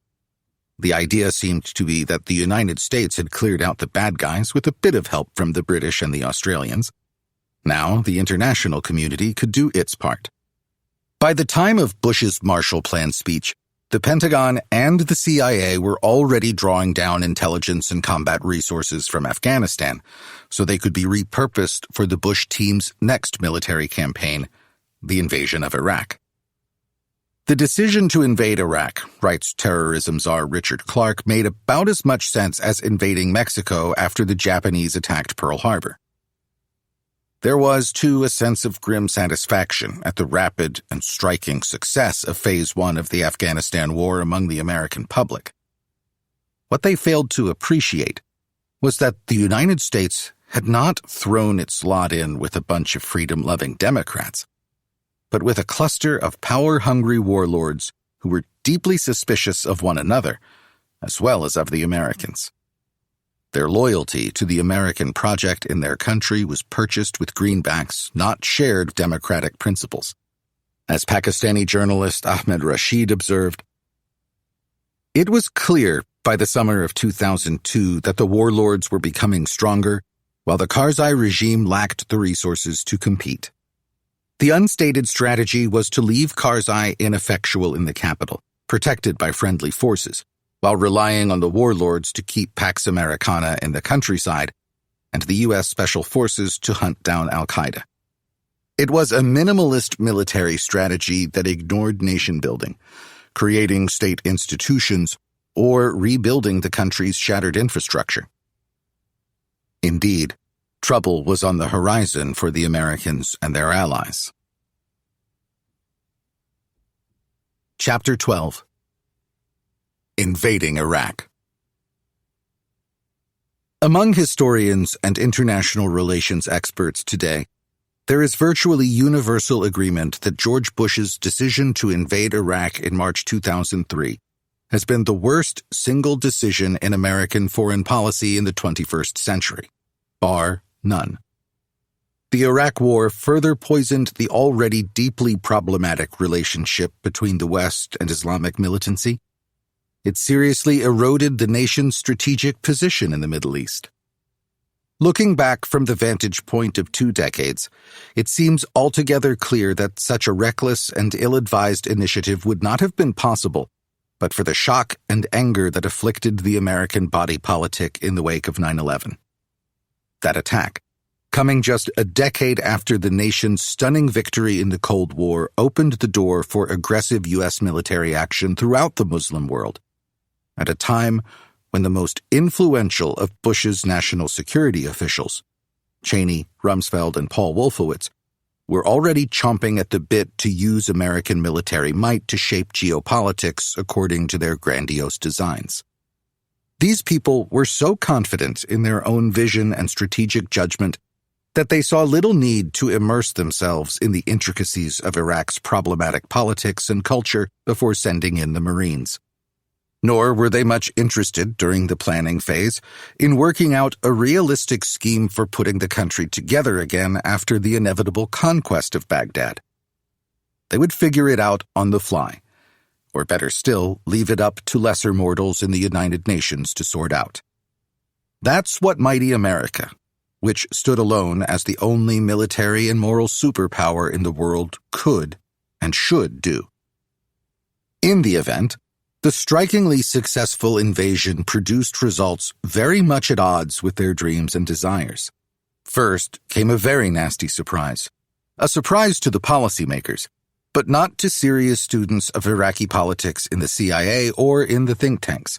A complex, increasingly violent insurgency against the American coalition and its Iraqi allies. The bungled U.S. response to that insurgency was a major catalyst for the full-fledged civil war by 2006 that exposed the failure of American strategy. Then, when the country was on the verge of collapse, came a significant change in U.S. strategy, a surge in American military power, and a commitment to a counterinsurgency campaign to protect the Iraqi people from sectarian warfare and ethnic cleansing. The new strategy worked tactically and operationally, in large measure because American forces adapted deftly to the Sunni awakening, in which thousands of Sunni Muslim fighters threw in their lot with the United States and the new regime in Baghdad, their erstwhile enemies, and turned against al-Qaeda in Iraq, AQI, and a host of hostile Shia militias. But in the end, the new American strategy failed to solve the enduring problems of corruption and factionalism in the government in Baghdad. Not long after the American combat war concluded in December 2011, the shaky and dysfunctional national government came within a hair's breadth of collapsing before a powerful reiteration of al-Qaeda in Iraq, known to the world as the Islamic State. The greatest beneficiary of the Iraq War from a strategic point of view has been Iran, America's bête noire in the Middle East since the late 1970s. That's not only this writer's view, but the conclusion of the official U.S. Army history of the conflict. America's terrorist-supporting adversary in the Middle East certainly exercises far greater influence over Iraqi political affairs today than the United States does. More than any other conflict discussed in this book, save Vietnam, the Iraq War embodies America's troubled relationship with irregular warfare in all its frustrating complexity. From the initial discussions of embarking on the invasion until a dramatic shift in momentum brought on by developments in 2006 to 2007, top American policymakers and military commanders seemed to be entirely out of their depth. Misunderstanding the nature of the conflict in which they found themselves, they failed to adapt to the increasing sophistication and destructiveness of the insurgents' tactics, while deluding themselves about both the capabilities and the intentions of their Iraqi allies. The historical debate about the decision to invade, such as it is, lies in unpacking the contributory factors that led to that choice and giving them more or less weight, not in interpreting the decision itself. What follows here is an introduction to the ideas, key players, and events that factored into the decision to invade a country that posed an insufficient threat to American national security to be justified. Iraq and the post-9/11 national security agenda. In the early morning hours of September 12, 2001, Richard Clarke, the top counterterrorism advisor to the National Security Council, was summoned to the West Wing of the White House to meet with President George W. Bush and a number of the NSC principals. Only hours before, the United States had suffered the most destructive terrorist attack in world history. As he entered the conference room, Clarke was astonished to hear that the discussion was tightly focused not on al-Qaeda, but on Saddam Hussein and Iraq. Then I realized, with almost sharp physical pain, that Rumsfeld and Wolfowitz were going to try to take advantage of this national tragedy to promote their agenda about Iraq. Donald Rumsfeld, a wily veteran of several Republican administrations, had a reputation as one of the most ferocious bureaucratic infighters in a town famous for them. He and his soft-spoken Deputy Secretary of Defense, Paul Wolfowitz, formerly a Yale professor of political science, were unapologetic as they built a case for taking down Saddam Hussein and installing a pro-Western government in Baghdad over the next 18 months. In their view, and those of a cadre of like-minded hawks within the American foreign policy establishment, they weren't in any way exploiting September 11 to achieve their ambitious geopolitical ends. Rather, they were doing what was right and necessary to wage the global war on terror effectively and improve America's strategic standing in the oil-rich Middle East. Wolfowitz told Clarke during the first post-attack meeting that it was inconceivable that al-Qaeda had accomplished the attacks without the support of a rogue state sponsor, and that sponsor was surely Saddam Hussein, long the bane of the United States in the Middle East. Over the coming months, both these formidable national security officials, along with Vice President Dick Cheney, pressed their case with great energy and confidence to George Bush and to other key players. Saddam had for years refused to allow UN weapons inspectors access to sites where they suspected he was building weapons of mass destruction. He had found numerous ways of evading the sanctions placed against his regime. By taking Saddam out, they argued, the United States would be striking at the root causes of Islamic terrorism by crushing a repressive dictatorial government. A friendly Iraq in the very heart of the Middle East could serve as a base for American operations against al-Qaeda and other groups of its ilk. Moreover, in their view, an American-led invasion would send a clear signal to other rogue states and terrorists alike that the United States would not countenance bad behavior. Their reasoning was based on a host of false presumptions and an excess of wishful thinking. British historian Lawrence Freedman offers us this description of the process. Policy analysis and prescriptions were judged by how well they worked within the American political system, rather than by direct relevance to the situation in Iraq. Not only did officials give little forethought to the difficulties Iraq might face after the war, they did not want others to reflect on those issues for fear that such attention might undermine the claim that a short, decisive victory could be achieved with remarkably few troops. Rumsfeld and Cheney dominated the policy process, marginalizing potential critics and drawing on their formidable expertise in the exercise of power. They were helped by Bush's insouciance and chronic lack of curiosity, even when embarking on the greatest gamble of his presidency. Indeed, the hawks had little trouble piquing the president's interest in the Iraq project. Saddam, of course, had initiated a failed assassination attempt on Bush's father, and his hold on power had become a source of increasing frustration as it became apparent that there would be no internal coup against the dictator.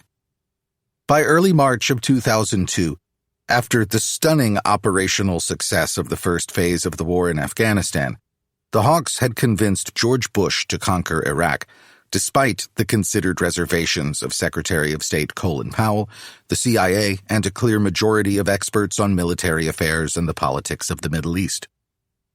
Powell, a retired four-star Army general who knew a great deal more about warfare than anyone else in the upper reaches of the administration, warned the president that toppling Saddam might well shatter Iraqi society into many pieces, leading to anarchy and civil war.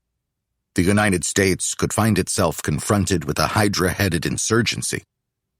Having broken Iraq apart, said the general, the United States would have a moral responsibility to try to put it back together.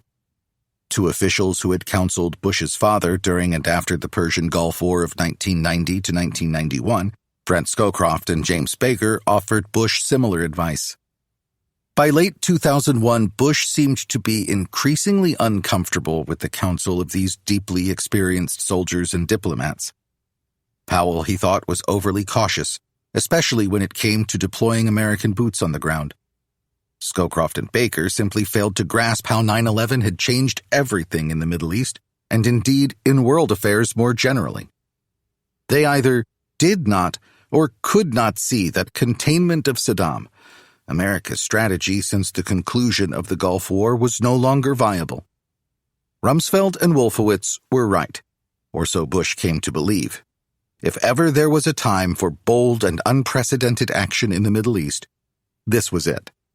In March 2002, Bush poked his head into a meeting between Condoleezza Rice, his national security advisor, and 3 U.S. senators. The subject was Iraq. "Fuck Saddam," quipped the president jocularly. "We're taking him out." Bush went on to lay the groundwork for selling the Iraq War in a notable speech he gave to the graduating class at West Point in June 2002. The president explained that the long-standing policy of containment of Iraq's power through sanctions and no-fly zones in the north and south of the country was not going to cut it in a post-9/11 world, where unbalanced dictators with weapons of mass destruction might pass those weapons along to terrorist allies. "If we wait for threats to fully materialize, we will have waited too long," the president remarked.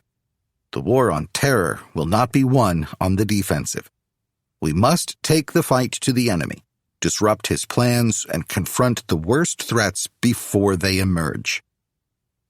From the spring of 2002 forward, Bush joined with Cheney, Rumsfeld, and several other influential hawks in marginalizing a very substantial body of intelligence and analysis from within and outside the government, indicating that an invasion of Iraq might well create more problems for the United States, Iraq, and the entire Middle East than it would solve. This, at least, was the considered impression of no less a figure than Richard Dearlove, the head of Britain's MI6, who engaged in top-secret discussions with the American president and his principal advisors in early July 2002. A summary of Dearlove's testimony about those meetings was recorded in a highly classified Downing Street memo. There was a perceptible shift in attitude. Military action was now seen as inevitable. Bush wanted to remove Saddam through military action, justified by the conjunction of terrorism and WMD. But the intelligence and facts were being fixed around the policy. The NSC had no patience with the UN route of diplomatic pressure. There was little discussion in Washington of the aftermath of military action. The most reliable and objective accounts we have of the administration's deliberations agree entirely with Dearlove's assertions that the intelligence and facts were being manipulated to fit the administration's policy inclinations, and that there was precious little discussion of the chaos sure to blossom after U.S. forces had severed the head of the snake in Iraq. In its secret discussions during the planning phase, and in its public defense of the project, the administration aggressively worst-cased the threat posed by Saddam, and best-cased the results of removing him from power. A four-star general who worked on the war plan for months told military writer Tom Ricks that he felt the president was shielded from the advice of those in the upper ranks of the military who thought the United States was heading into a quagmire both before and after the invasion commenced. The advice, he said, was blown off by the president's key advisors. The people around the president were so, frankly, intellectually arrogant. They knew that post-war Iraq would be easy and would be a catalyst for change in the Middle East. They were making simplistic assumptions and refused to put them to the test. As planning for the invasion proceeded apace into late 2002 and early 2003, the CIA and State Department analysts were decidedly less sanguine about what might happen as a result of the invasion than Rumsfeld, Cheney, and the other hawks. According to Paul Pillar, the top CIA coordinator for intelligence on Iraq from 2001 to 2005, the professional intelligence community presented a picture of a political culture in Iraq that would not provide fertile ground for democracy and foretold a long, difficult, turbulent transition. It projected that a Marshall Plan-type effort would be required to restore the Iraqi economy, despite Iraq's abundant oil resources. It forecast that in a deeply divided Iraqi society, with Sunnis resentful over their loss of their dominant position and Shiites seeking power commensurate with their majority status, there was a significant chance that the groups would engage in violent conflict unless an occupying power prevented it. And it anticipated that a foreign occupying force would itself be the target of resentment and attacks, including by guerrilla warfare unless it established security and put Iraq on the road to prosperity in the first few weeks or months after the fall of Saddam. War and occupation would boost political Islam and increase sympathy for terrorists' objectives, and Iraq would become a magnet for extremists from elsewhere in the Middle East. The policy implications of the entire body of official intelligence analysis, said Pillar, was to avoid war, or, if war was going to be launched, to prepare for a messy aftermath. In late 2002, military analyst Anthony Cordesman of the Center for Strategic and International Studies published a strikingly prescient study of the Bush administration's inchoate policy toward Iraq entitled Planning for a Self-Inflicted Wound. The most difficult part of many wars, wrote Cordesman, was the peace phase, and this was particularly the case if the United States goes to war in Iraq, because its politics has been dominated by dictators for half a century, and the country had no exile or internal leaders with proven popular legitimacy, and deep ethnic, religious, and tribal clan divisions. It was highly unlikely, said Cordesman, that U.S. forces would be greeted as liberators since most Arabs in and outside of Iraq held the United States responsible for the suffering of the masses as a result of the post-Gulf War sanctions. Cordesman, widely respected for his cool detachment and analytical insight, was plainly frustrated by the misconceptions that undergirded the Bush policy. The idea of an Iraqi democracy coming out of the war and spreading throughout the region denies the laws of cause and effect and is ridiculous. So is the idea we know enough about nation-building to create an Iraqi United States. Despite the compelling wisdom of Cordesman's critique and several others that expressed similar lines of thought in major newspapers, the Bush administration succeeded brilliantly in selling the war to the American people and to Congress as just and necessary, primarily on the grounds that Saddam possessed WMDs and the will to use them. The chances were good, administration spokesman from the president on down said, that the Iraqi strongman might turn over WMDs to terrorists with a view to attacking the United States. Still shocked and feeling painfully vulnerable, the American people bought the argument for the most part. What little hope critics had of halting the march toward war evaporated in February 2003, when Secretary of State Colin Powell swallowed his own deep reservations about the mission and testified to the soundness of the administration's reasoning for launching the attack. In measured and confident cadences, the retired general told the United Nations Security Council that the case for war was based not on assertions, but on reality. What we are giving you are facts and conclusions based on solid intelligence. Powell was perhaps the most trusted American alive at the time. He gave a masterful performance. Yet it was not masterful enough to overcome the healthy skepticism within the United Nations about launching the operation. Nor would the administration be successful in assembling a diverse international coalition to contribute to and support the operation. Tellingly, not a single Arab country was willing to contribute troops. Only Britain was willing to provide a substantial number of combat forces. European allies like Germany and France rejected the call to join in Bush's Iraq adventure for a number of reasons. They were chary of setting a dangerous precedent. Going to war against an adversary who posed no imminent threat would be a radical departure from established international law and historical practice among the Western democracies. Although they wouldn't say so on the record for obvious reasons, a number of European officials believed that the Bush administration's strategic thinking had been thrown radically out of kilter by the shock and lingering national trauma of 9/11. Some critics went further in their speculations. Like Richard Clarke, they saw evidence that the administration hawks were cynically exploiting the American people's heightened sense of vulnerability as a pretext to shift the balance of power in the Middle East decidedly in America's favor. Like Jim Baker and Brent Scowcroft, they believed the administration was minimizing the risks of what was likely to happen in Iraq after Saddam was removed from power, and exaggerating the nature of the threat he posed. Within a matter of months after the fall of Baghdad in April 2003, the primary justifications for launching the war had, to all intents and purposes, collapsed. Independent monitors determined that Saddam had no active WMD program, nor had he colluded in any meaningful way with al-Qaeda's masterstroke against the United States. No initiative taken by the Americans during the war was as wrong-headed as President Bush's decision to launch the operation in the first place, though, as we shall soon see, a great many such decisions were profoundly misguided. Reflections.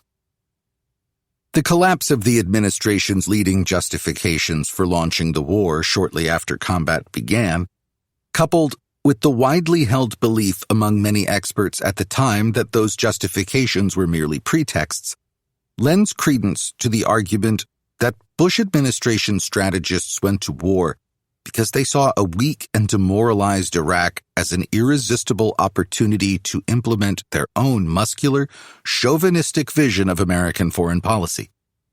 Bush and his lieutenants surely believed that taking down Saddam would enhance America's strategic position in the Middle East, demonstrate American resolve to deal severely with its enemies, and thus serve as a deterrent, establish the efficacy of preventive warfare in spreading democracy, and rid the world of an evil dictator. Quite simply, it would have been impossible for Washington to invade Iraq in 2003 if September 11 had never happened, for that event radically changed the strategic context of American foreign policy. As Bush himself said years later, after 9/11, Saddam's terrible features became much more threatening. Keeping Saddam in a box through sanctions and no-fly zones and a strategy of containment looked less and less feasible to me. The great destructiveness of the World Trade Center and Pentagon attacks left most Americans, including Bush and his lieutenants, feeling shocked and vulnerable. Within the administration, there was a certain collective sense of guilt at having failed to blunt the assault, despite innumerable pieces of intelligence indicating that just such an attack was imminent. But 9/11 by itself hardly explains the decision to topple Saddam. Rumsfeld and Wolfowitz were but two prominent members of the Bush administration who had been lobbying to vanquish Saddam Hussein once and for all since the mid-1990s, as the dictator continued to defy UN resolutions concerning WMD inspections and to fire rockets and missiles at American and British aircraft enforcing the no-fly zones in Iraq.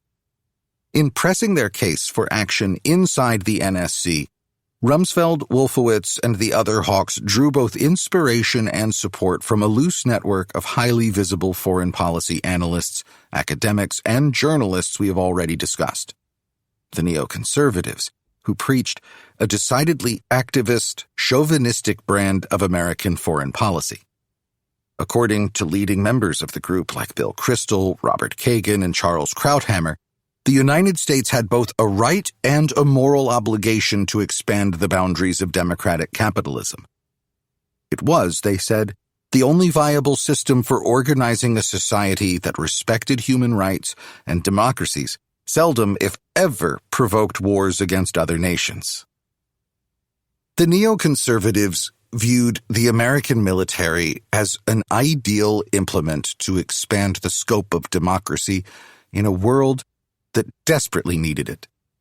The United States, said Kristol and Kagan, must be capable of projecting force quickly and with devastating effect to important regions of the world in order to make trouble for hostile and potentially hostile nations rather than waiting for them to make trouble for us. In other words, the United States alone in the world had the right to engage in preventive warfare. We are not just like any hegemon, opined Charles Krauthammer. We run a uniquely benign imperium. This is not mere self-congratulation. It is manifest in the way others welcome our power. It wasn't necessary for the United States to work with other nations or the UN in international affairs. Unilateral action was fine, so long as it was rooted in solid, pro-democratic principles. For Cheney, Rumsfeld, and Wolfowitz, remembered Richard Clark, conquering Iraq in the hectic days after 9/11 was an idée fixe, a rigid belief, a decision already made, and one that no fact or event could derail. These officials and their ideological allies in and outside Washington saw Iraq as an opportunity to put their ideas about American foreign policy into practice. It wasn't Saddam's capacity to threaten American interests that really mattered to the neocons, though they were happy to say that it was in order to bring the American people around to supporting their misguided adventure in the Middle East.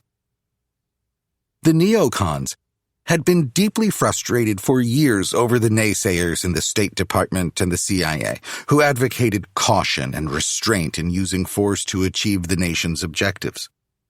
They stood firmly against the Weinberger-Powell Doctrine, which placed stringent limitations on when and where presidents should deploy the military. That doctrine, in the eyes of the hawks, was a relic of a bygone age. Now that the Soviet Union was dead and buried, the United States needed to use its high moral and military standing to change the political landscape of the world. In neoconservative eyes, write Lawrence Kaplan and William Kristol, Iraq was not about terrorism. It was about the pivotal relationship between Saddam Hussein and the assertion of American power. Hussein provided, in effect, the opportunity to clarify America's global objective and moral obligations. Iraq was now the arena in which to demonstrate the crucial tenets of neoconservative doctrine: military preemption, regime change, the merits of exporting democracy, and a vision of American power that was fully engaged and never apologetic. Transfixed by delusions of American exceptionalism and military invincibility, Rumsfeld, Cheney, and Wolfowitz managed to hijack the normally deliberative NSC decision-making process and convince George Bush to launch the invasion. When it came to invading Iraq, ideology, combined with a heavy dose of wishful thinking and analytical bias, trumped expertise.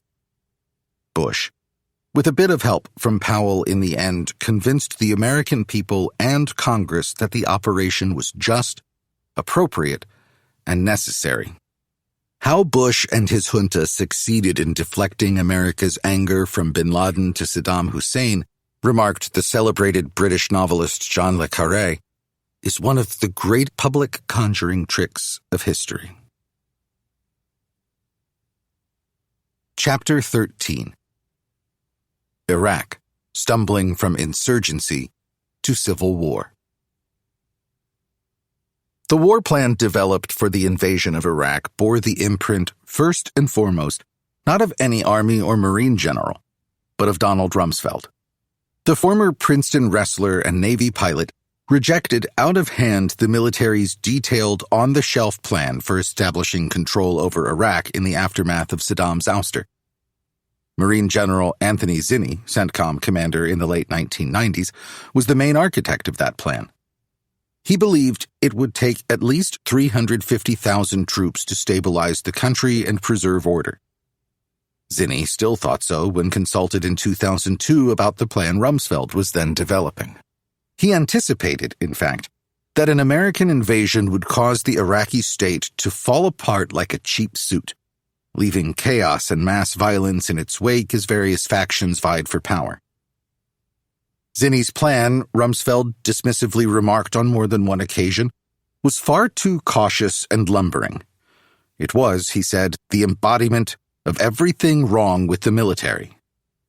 Rumsfeld saw the war, perhaps above all else, as a chance to demonstrate the awesome power of the revolution in military affairs, that he was personally engineering within the Pentagon, in which highly mobile ground forces supported by precision-guided munitions and cutting-edge command and control systems were deftly configured to break the back of any well-trained conventional army, and fast.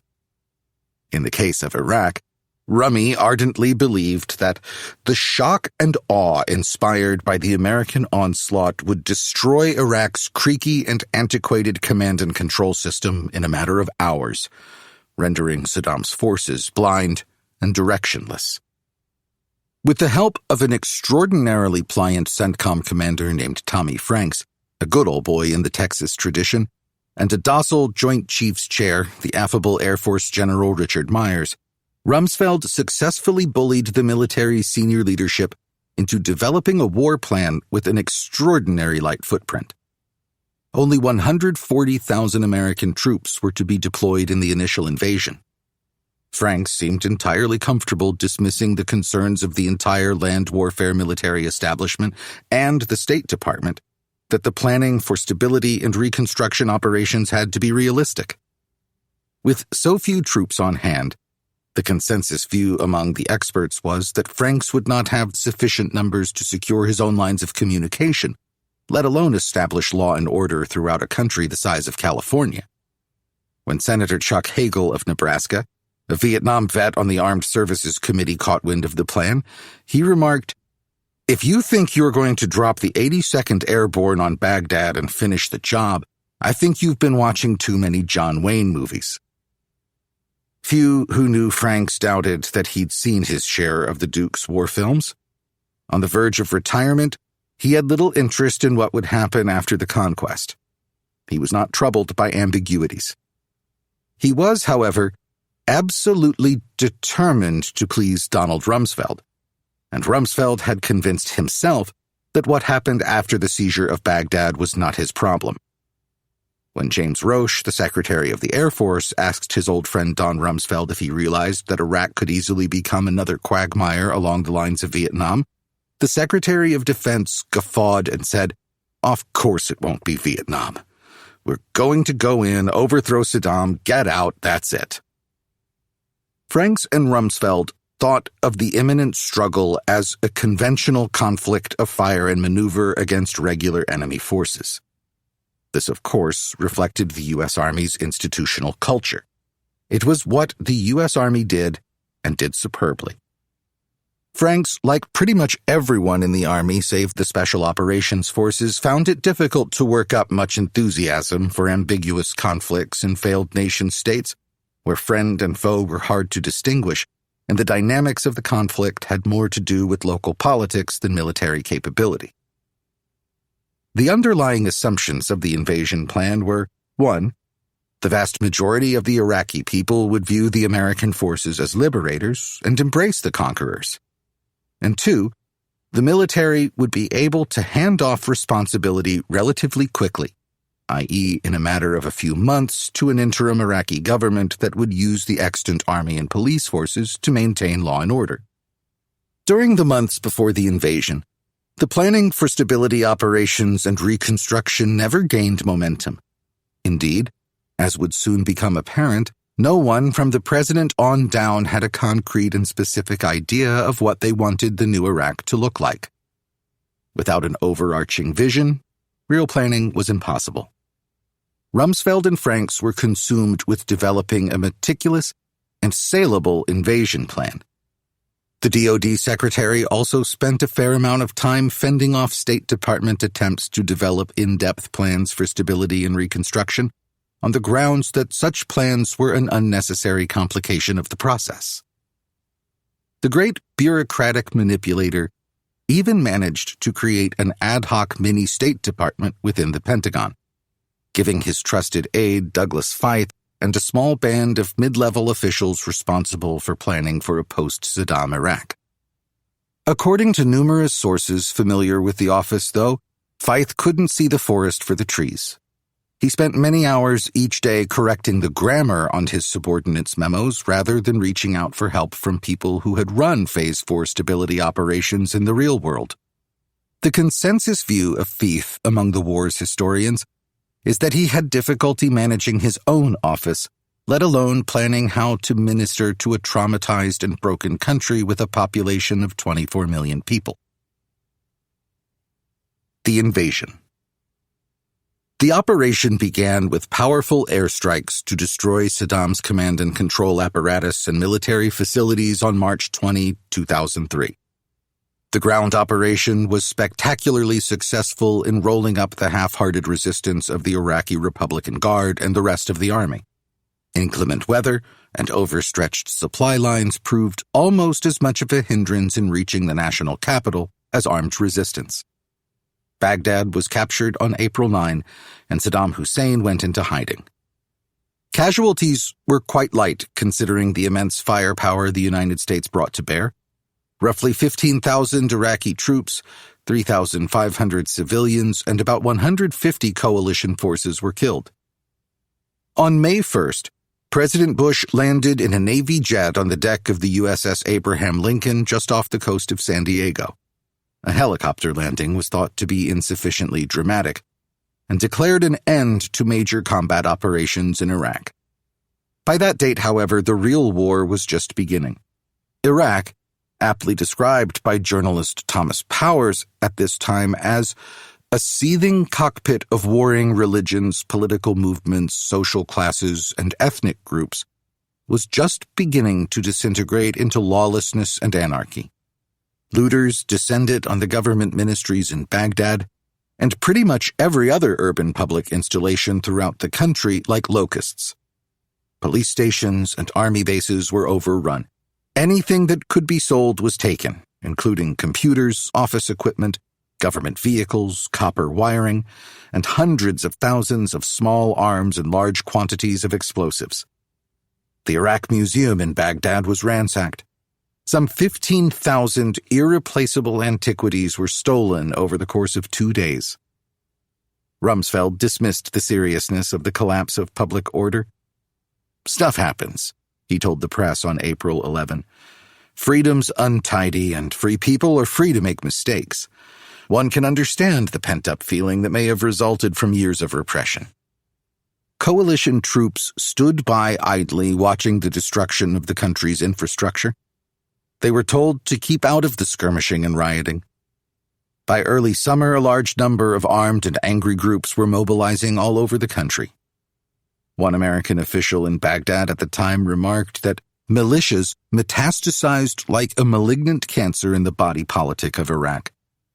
Most of these ad hoc groups were rushing to fill a local power vacuum, to establish strength and local authority before rival armed groups beat them to it.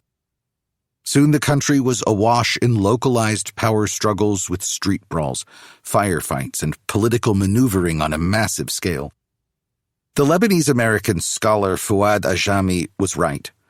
Saddam Hussein had tamed the place, broken its spirit, turned it into a large prison. But he had not resolved the ethnic and sectarian feuds of the country. He had suppressed them. Some of these new military and paramilitary organizations formed with the express purpose of resisting the advancing American Army of Occupation. Many burgeoning armed groups were led and organized by Sunni Baathists who had served in the military and the security services. Other militias were affiliated with religious clerics and underground political parties, both secular and Islamic. Some were organized by Sunni tribal sheikhs. A fair number of these organizations and their power brokers attempted to cooperate with the Americans initially, but found themselves increasingly disillusioned when it became clear that the United States lacked a plan to reestablish law and order. By late summer, several hundred Sunni jihadists from elsewhere in the Middle East had streamed across Iraq's porous borders, heading for the urban centers of massive Anbar province in western Iraq and into the rest of the Sunni Triangle, the heartland of Iraq's Sunni population of roughly 5 million souls that lies between Baghdad in the southeast, Ramadi in the southwest, and Tikrit in the north. The coalition invasion force didn't have enough troops to effectively seal off the country's borders. Among those jihadists were elements of a terrorist group called Jamaat al-Tawhid wal-Jihad, JTJ, led by a Jordanian radical thug named Abu Musab al-Zarqawi. Late in 2004, Zarqawi pledged loyalty to Osama bin Laden and rebranded JTJ as Al-Qaeda in Iraq, AQI. In October 2006, Zarqawi's successor would again rebrand the organization as the Islamic State of Iraq, by which time it had succeeded in fomenting sectarian violence between Shias and Sunni, even as it continued to play a leading role in the Sunni insurgency against the Americans and their allies in a new Iraqi government. The heart of the insurgency consisted of Sunni-led militias of various stripes forming up in the vast reaches of western Anbar province and in the Sunni Triangle. During the first 2.5 years of the conflict, 75% of the violence occurred in the 4 provinces that compose the triangle: Anbar, Baghdad, Saladin, and Nineveh. The Sunni insurgency grew out of a profound sense of displacement and outrage, for the invasion promised to turn their world upside down.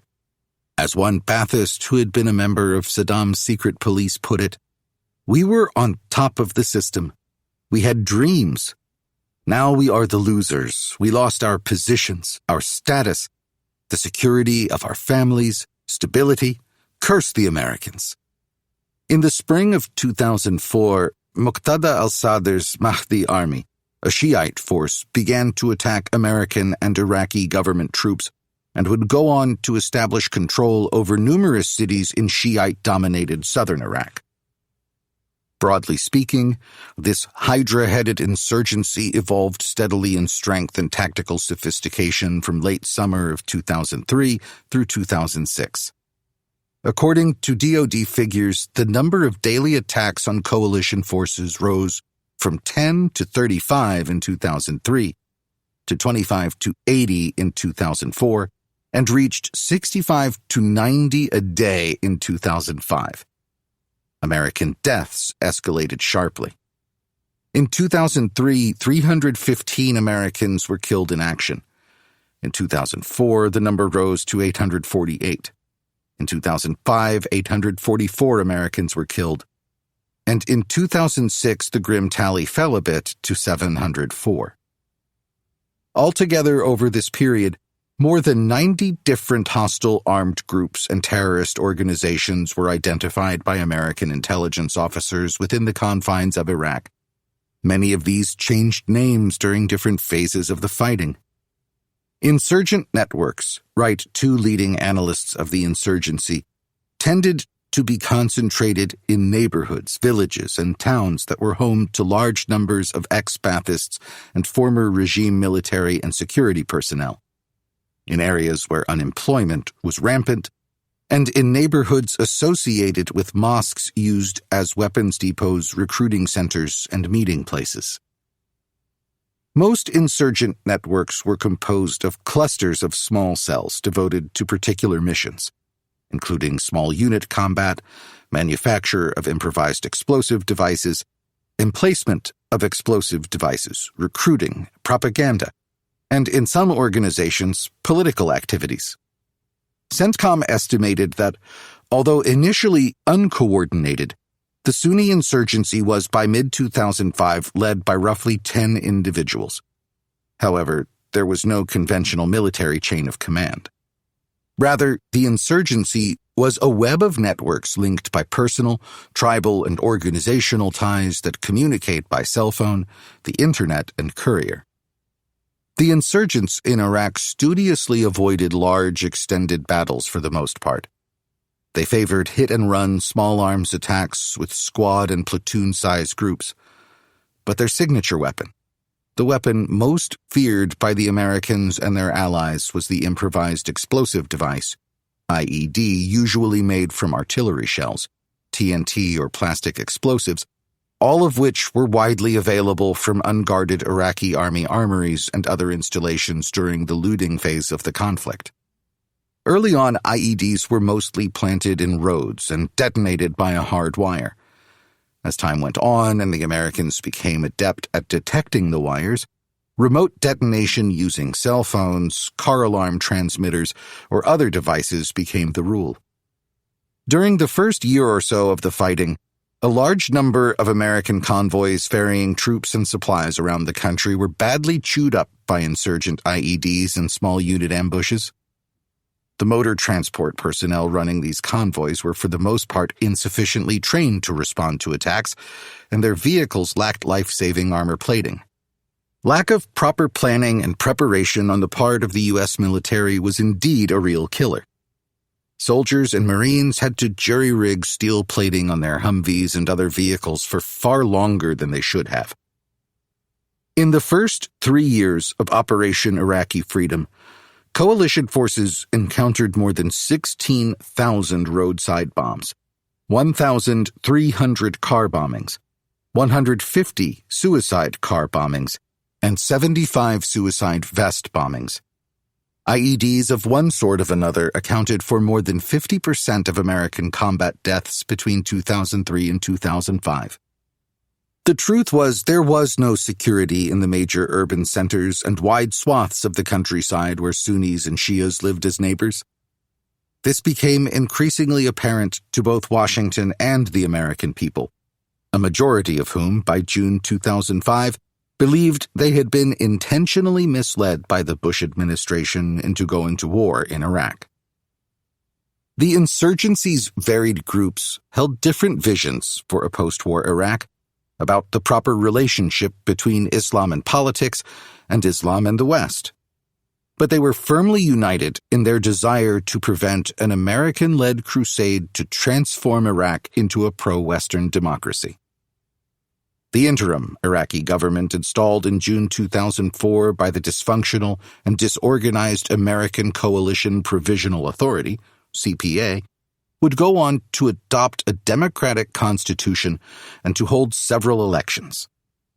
But much like in Afghanistan, the national government in Baghdad was democratic in name only. The leading players within the new Iraq's fractured political elite proved far more interested in using whatever power they could muster from official government posts to promote the narrow interests of their own constituencies. Many used government security forces under their control to attack their rivals and enemies. The political reconciliation among the major ethnic, political, and religious factions of the country, that the Bush administration had fantasized about in the planning phases of the war never materialized. Critical American blunders. Ironically, senior U.S. political and military officials committed a series of blunders and missteps early in the conflict that fueled the growth of the insurgency.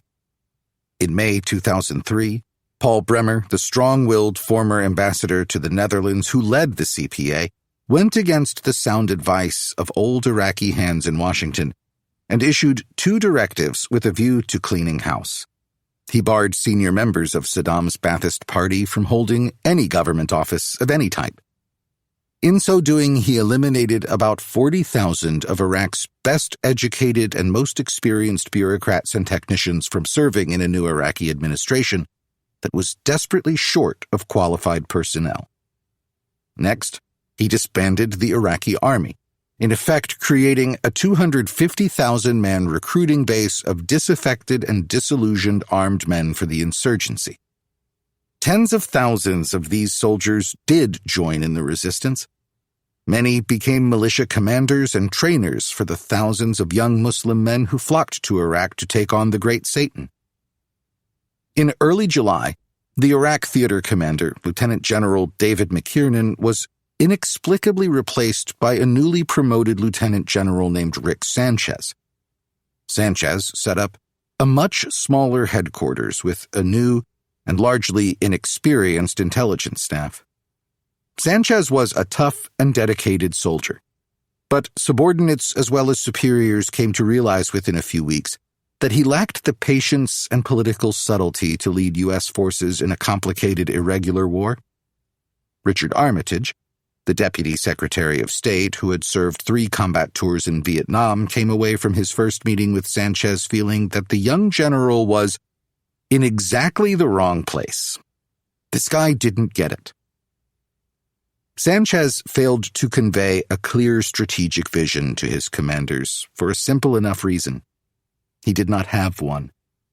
American brigade commanders, with a few exceptions, resorted to the U.S. Army's traditional way of war, which emphasized mounting battalion and larger-size operations to kill and capture the enemy, rather than securing the population from the predations of insurgent groups. Most brigade commanders focused on conducting clear-and-sweep operations in which homes and buildings were systematically searched or turned over, looking for documents, weapons, and insurgents themselves. Iraqi males of military age were swept up en masse in the sweeps and delivered to overburdened detention facilities where they languished for months in deplorable conditions. Family members were rarely able to find out where their loved ones were, let alone what, if anything, they had been charged with. Between 30,000 and 40,000 Iraqi men were held in detention facilities during the first 18 months of the conflict. The vast majority were guilty of no crimes whatsoever. Most American patrols in population centers were carried out in Humvees or armored personnel carriers, APCs, not on foot. Thus, there was little contact between the troops and the people, and what contact there was tended to be hostile. As one American company commander operating in Tikrit, Saddam's hometown, put it, "Most of the people here want us dead. They hate us and everything we stand for, and will take any opportunity to cause us harm." Clear-and-sweep operations, aggressive motorized patrols, and the liberal use of firepower had a way of confirming the insurgency's narrative about the Americans. They were in Iraq to conquer, not to liberate, and in so doing they were humiliating the honor of the people, the country, and the entire Islamic world. Ali Alawi, one of the early ministers of defense in the new government, and in general a supporter of the American effort, commented that the searching of houses without the presence of a male head of household, body searches of women, the use of sniffer dogs, degrading treatment of prisoners, public humiliation of elders and notables, all contributed to the view that the Americans had only disdain and contempt for Iraqi traditions. Within the first several months of the fighting, it became all too clear that the U.S. Army had not prepared its officers or soldiers tactically or psychologically for the peculiar rigors of irregular warfare, even though many senior officers of that service had predicted that irregular war would be the likely outcome of the coalition's invasion. Not all American troops were unprepared. The Special Forces units that operated in the north with the majority Kurdish population were designed to work as advisors to indigenous forces. Major Jim Gavrilis led an Army Special Forces detachment in the town of Ar-Rutba in western Iraq. He conceived of his job as empowering Iraqis, writes Tom Ricks, making them feel like partners in his unit's effort to get basic services up and running. Gavrilis drank tea with Bedouins, smoked cigarettes with farmers, broke bread with the police chief, and even with Iraqi army officers. He listened. He ate with his fingers as they did. He emphasized that it was their country, and he was a guest who hoped to help them. But there were comparatively few SF units, and in the confusion and surprise of late 2003 and early 2004, few conventional commanders were inclined to follow their example. August 2003, AQI enters the scene. Zarqawi's JTJ announced its presence dramatically in August 2003. After securing weapons and other military equipment from Iran, the organization launched a successful attack on the Jordanian embassy in Baghdad. 12 days later, on August 19, a JTJ suicide bomber drove a cement mixer packed with explosives through the wall protecting the UN compound in Baghdad, destroying half the building. The attack killed 22 UN staffers, including the chief of mission, the Brazilian Sergio Vieira de Mello.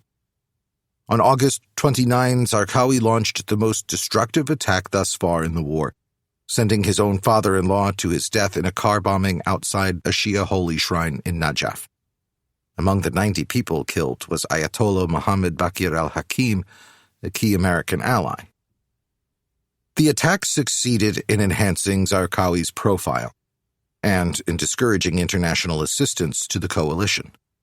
Soon the size of the UN mission in Iraq declined from 800 to a mere 15 people. Other civilian agencies followed suit. Zarqawi was attempting to isolate the American-led effort, to strip it of its already questionable international legitimacy. He was succeeding.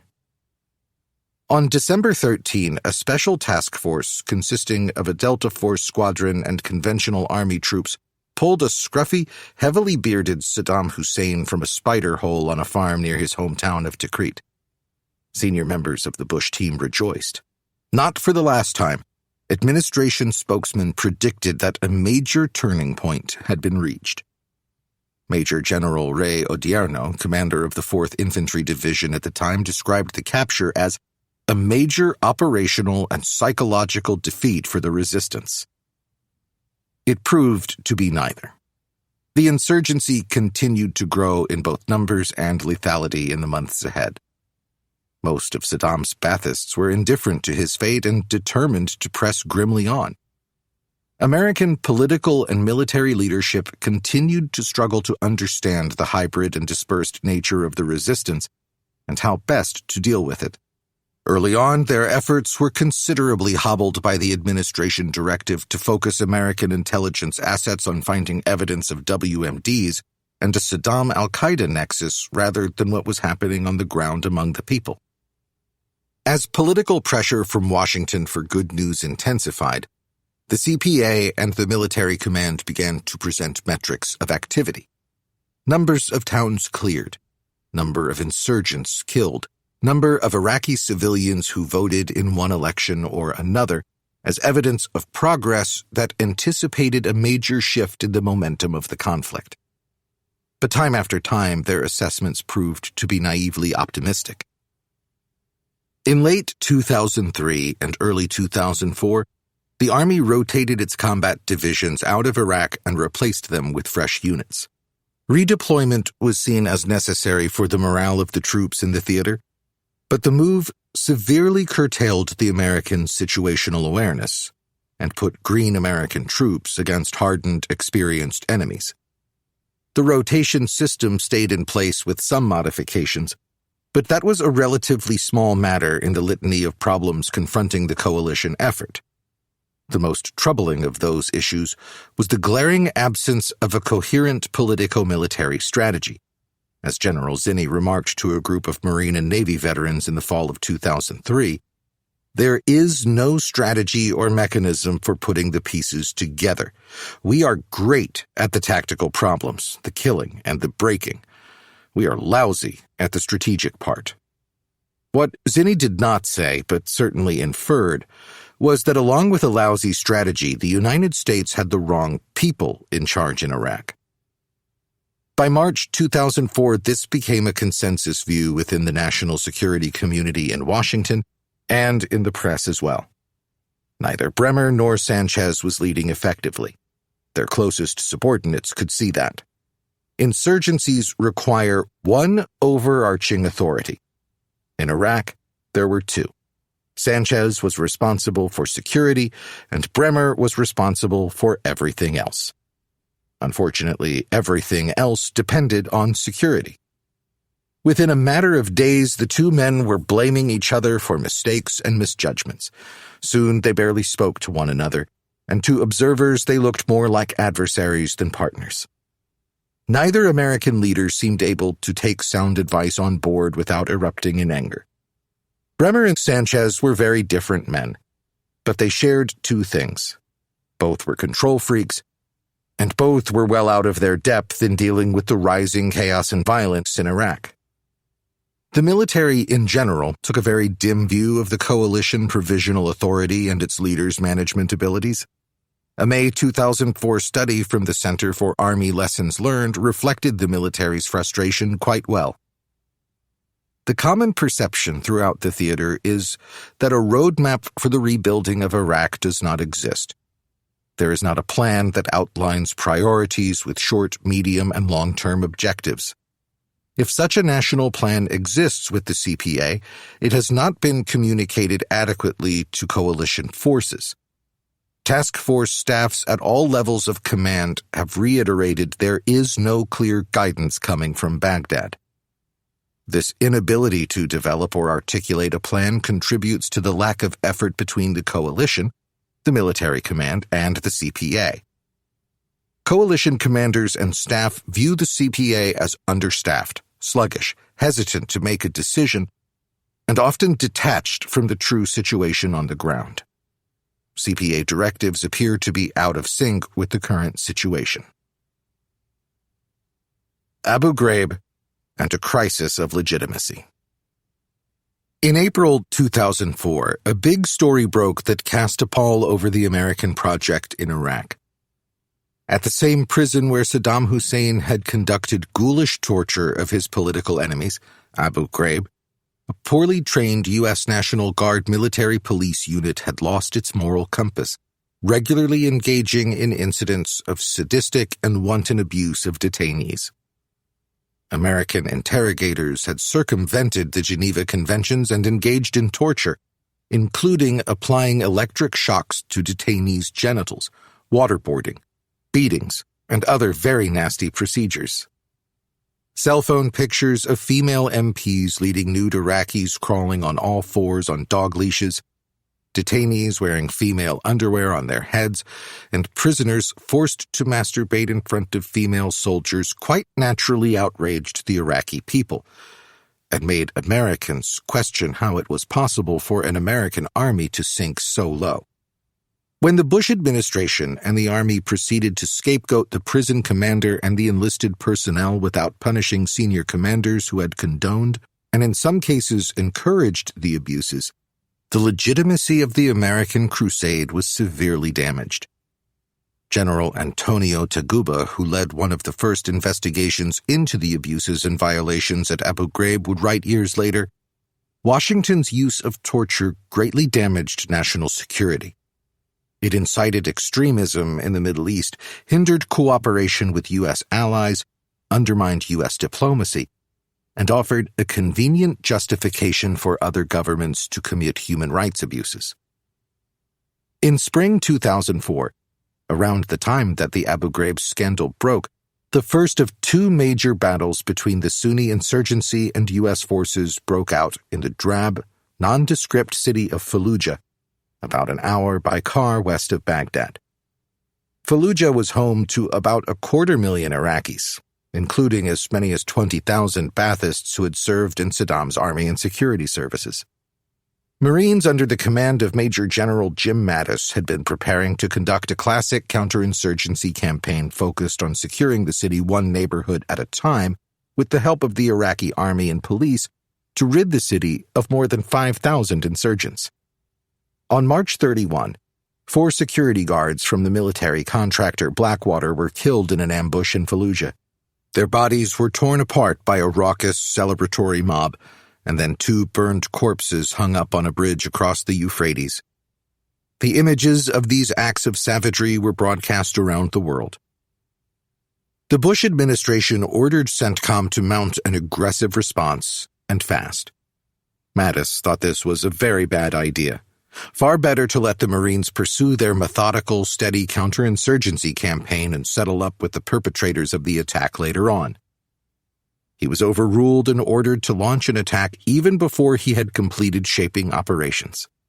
3 battalions of Marines sealed off the center of the city and began their attack on April 4. The fighting was far more intense and sustained than any thus far in the war. Within 4 days or so, 39 Marines had been killed, along with several hundred insurgents, but there had also been hundreds of civilian casualties. The Iraqi Governing Council, the top advisory committee to the CPA staffed primarily with Iraqi exiles, called upon the Americans to cease and desist. And General John Abizaid, head of CENTCOM, assented to their wishes. A ceasefire was established by intermediaries. Mattis was furious. This was not how the U.S. Marines did business. After the Marines withdrew from the city center, Zarqawi's al-Qaeda in Iraq infiltrated the city in strength, using it as a base for launching suicide bombing attacks on Baghdad. The Jordanian terrorist also undertook a highly visible hostage-taking campaign. In early May, AQI distributed a decidedly grisly video of Zarqawi himself beheading American contractor Nick Berg. A key change of command, and the Second Battle of Fallujah. In late June, Paul Bremer disbanded the dysfunctional CPA and turned over sovereignty to an interim government that would work with the coalition advisors to form a permanent administration. The first American ambassador to Iraq was the smooth and deeply experienced John Negroponte. General Sanchez was replaced about the same time, which was none too soon. The new military commander in Iraq was a general whose experience and temperament were much more appropriate for the daunting task of commanding coalition forces against an increasingly complex and lethal resistance. General George W. Casey Jr. had never been in combat. Neither, of course, had Dwight Eisenhower when he assumed command of Operation Overlord in World War II. Like Eisenhower, Casey had a reputation as a superb staff officer who was particularly adept at working with other branches of the military and other government agencies. Casey had a keen intellect and spoke with quiet authority. He had been outspoken in the days before the invasion that the planning for stability operations had been sorely neglected. General Casey was clear from the outset about American priorities. The Bush administration was not at all interested in playing the leading role in a multi-year counterinsurgency. It wanted to turn over major responsibility for carrying on the war to the Iraqis themselves. Casey had his marching orders. He would accelerate the effort to train and equip the Iraqi security forces to take over the fighting, and do whatever was necessary to ensure the success of the first parliamentary elections, slated to take place in January 2005. Casey, the son of an army general who had been killed in Vietnam, was deeply concerned about the effect that fighting a protracted insurgency would have on the army. Thus, the idea of turning the fight over to the Iraqis as soon as possible was entirely congenial to him. Yet, to a growing number of participants and serious students of the conflict at the time, it was the wrong strategy based on a couple of unrealistic premises: that the insurgency would not grow, and that the fledgling effort to construct a viable government and security forces would be well on its way within a matter of just 2 or 3 years. The strategy, unfortunately, did not set the conditions for political progress. It counted on it. Given the resilience of the resistance and the grave difficulties the interim government had in functioning, it didn't make sense. General Casey was well respected by his colleagues and subordinates. But like Rick Sanchez, he lacked the quality that Napoleon and all great strategists possessed. Coup d'œil, the glance of the eye that permitted him to see how the pieces of the puzzle fit together and what he needed to do given the balance of forces at the time to achieve meaningful progress. During his long tenure as commander of the coalition forces, the insurgency grew stronger and more menacing. By mid-2006, Iraq seemed to be on the verge of being a failed nation-state. The inflation rate was 70%, and unemployment spiked around 60%. The struggle between the coalition and the insurgents had become inextricably intertwined with a sectarian struggle firmly centered in the mixed neighborhoods of Baghdad and a handful of other cities and regions. Yet Casey, under considerable pressure from Rumsfeld and Bush, continued to press forward stubbornly with a strategy that was not working. Like General Westmoreland, to whom he has often been compared, Casey tended to mistake activity on the part of the coalition for progress, and like Westmoreland in Vietnam, he marginalized or discounted anguished and well-founded assessments that things were going in the wrong direction. In the fall of 2004, 2 U.S. Marine reinforced regimental combat teams wrested Fallujah from about 4,000 die-hard jihadist insurgents in what proved to be the costliest, most intense battle of the entire Iraq War. The chief objective of the American campaign plan during that fall was to eliminate the major safe havens of a burgeoning insurgency in advance of Iraq's first parliamentary elections after the American invasion. The legitimacy of the interim government and the upcoming elections appeared to hang in the balance. Fallujah, a city of 250,000 less than an hour's drive from Baghdad, was the mother of all safe havens. This metropolis on the edge of the desert had a well-earned reputation as a home for former Ba'athist Party enforcers and other criminal elements. It was a squalid, unattractive place, unfriendly to strangers. A city, writes military historian Bing West, comprised of 2,000 blocks of courtyard walls, tenements, 2-story concrete houses, and squalid alleyways. Half-completed houses, garbage heaps, and wrecks of old cars cluttered every neighborhood. General John Sattler, top commander of the Marines in Iraq, remarked in September 2004 that no Marine vehicle could move in or around Fallujah without being fired on. The Marines were determined to assault the city and mix it up with a colorful melange of al-Qaeda, freelance Islamist extremists from across the Middle East, and several Sunni militia groups. The outcome of the battle was never really in doubt. Superior numbers, training, and an immense advantage in firepower ensured that the city would fall to the Americans. The critical questions were, how much blood and treasure would it take to wrest the city from the enemy? Would it have to be destroyed, to be saved? And most importantly, would victory in Fallujah reverse the momentum of an insurgency steadily growing in both numbers and intensity across much of the country? The Marines had the luxury of several months to prepare their plan of attack, and it proved to be a very good plan indeed. A preliminary feint from the southwest 24 hours before the main assault would draw off considerable numbers of jihadists from the northern sector of the city, the direction from which the main attack would proceed. A U.S. Army armored brigade had thrown a tight cordon around the entire city, preventing reinforcements or resupplies from reaching the enemy. Crucially, the Iraqi government and the Americans had managed to persuade or cajole well over 90% of the city's populace to evacuate their homes. So if the American infantry ran into exceedingly tough resistance, as indeed they did, they could employ the full range of their lethal supporting arms. Abrams tanks, The steel rain of 105mm shells from circling AC-130 gunships, jet fighter bombers, and of course artillery fire, without fear of causing large numbers of civilian casualties. During the cold, rainy evening of November 8, the northern rim of the city came under a thunderous and sustained bombardment from artillery and warplanes.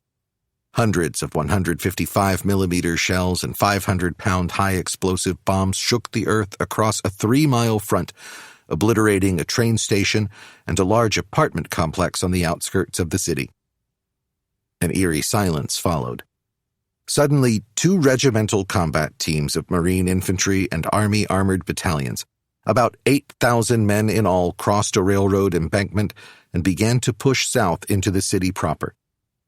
Within seconds, the American advance was met with an avalanche of small arms and mortar fire. Over the ear-splitting din of simultaneous fire from thousands of weapons, loudspeakers on Marine Humvees blared Richard Wagner's Ride of the Valkyries like the famous scene in Apocalypse Now, and insurgent commanders barked orders in Arabic over their own loudspeakers, ensconced in the minarets of several of the city's 200 mosques.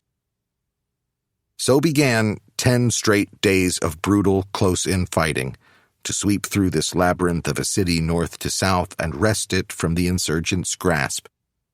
The jihadists had spent the better part of half a year constructing bunkers and strongpoints, laying out avenues of retreat and setting up ambush sites. Hundreds of rooms and entire houses had been expertly booby-trapped, and IEDs had been liberally planted in the streets and alleys. Roadblocks of Jersey barriers and junk cars designed to funnel the attackers down lethal avenues of approach seemed to be around every other corner. As the insurgents came under fire from the advancing American battalions, they tended to react in one of 2 ways. Either they held their ground and fought to the death, or they rapidly retreated down side streets or into alleys, hoping to lure the Marines and soldiers into prepared kill zones. After 10 days of grinding close combat, the Americans, supported by 2 elite Iraqi army battalions, had captured the city. Then came the massive mopping-up effort. More than 20,000 structures were searched and cleared, some as many as 3 times as insurgent hangers-on re-infiltrated previously cleared dwellings. By the time it was all over on December 23, U.S. forces had uncovered more than 450 weapons caches, 3 torture chambers, one of which contained a live prisoner who'd had his legs sawed off, and 24 bomb-making factories. The final butcher's bill for taking Fallujah was 95 Americans killed in action and 450 seriously wounded. According to a report from General Casey, of the 8,400 insurgents killed in 2004, 2,175 had fallen in the Battle of Fallujah. Unfortunately, hundreds of Islamist insurgents had either left Fallujah before the battle or slipped through the cordon in small groups. They went on to join their brothers to spark new uprisings in Mosul, Ramadi, and East Baghdad. Meanwhile, Abu Masad al-Zarqawi, leader of al-Qaeda in Iraq, had slipped through the cordon on November 8 and made his escape. But his second-in-command, Omar Hadid, had been killed in the fighting. Soon after Fallujah, a senior military intelligence officer with a PhD in Islamic studies painted a grim and startlingly prescient picture of the war in Iraq in a secret briefing for President Bush. The insurgency remained robust, well-led, and diverse. It could very well blossom into a full-fledged civil war.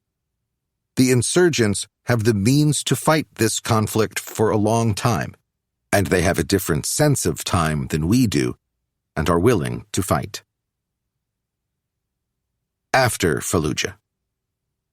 True to form, American officials read a great deal more into their harsh victory in Fallujah than was warranted.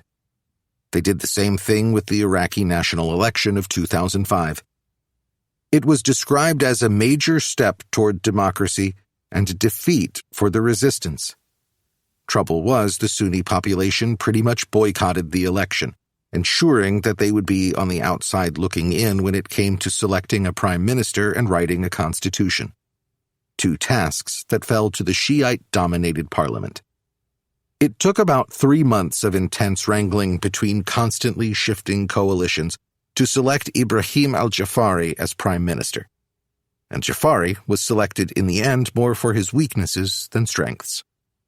The various political parties didn't want a national leader of real stature who might strive to centralize power and resources around the office of the prime minister, and the various political parties, Islamic and secular, fought tenaciously with one another to gain control over the country's more than 20 ministries, particularly those with substantial security services, such as the Ministry of the Interior and the Ministry of Defense. Zarqawi's AQI shook things up in early 2005 with a suicide bomb offensive between February and July. Intense fighting resumed in the troubled Baghdad district of Sadr City between the Shia Mahdi army and the coalition forces. Mahdi fighters were now kitted out with ample numbers of explosively formed projectiles, EFPs, also known as Persian bombs in light of their Iranian provenance. These extraordinary IEDs sent a molten copper slug right through the thickest armor in the American inventory, the Abrams tank.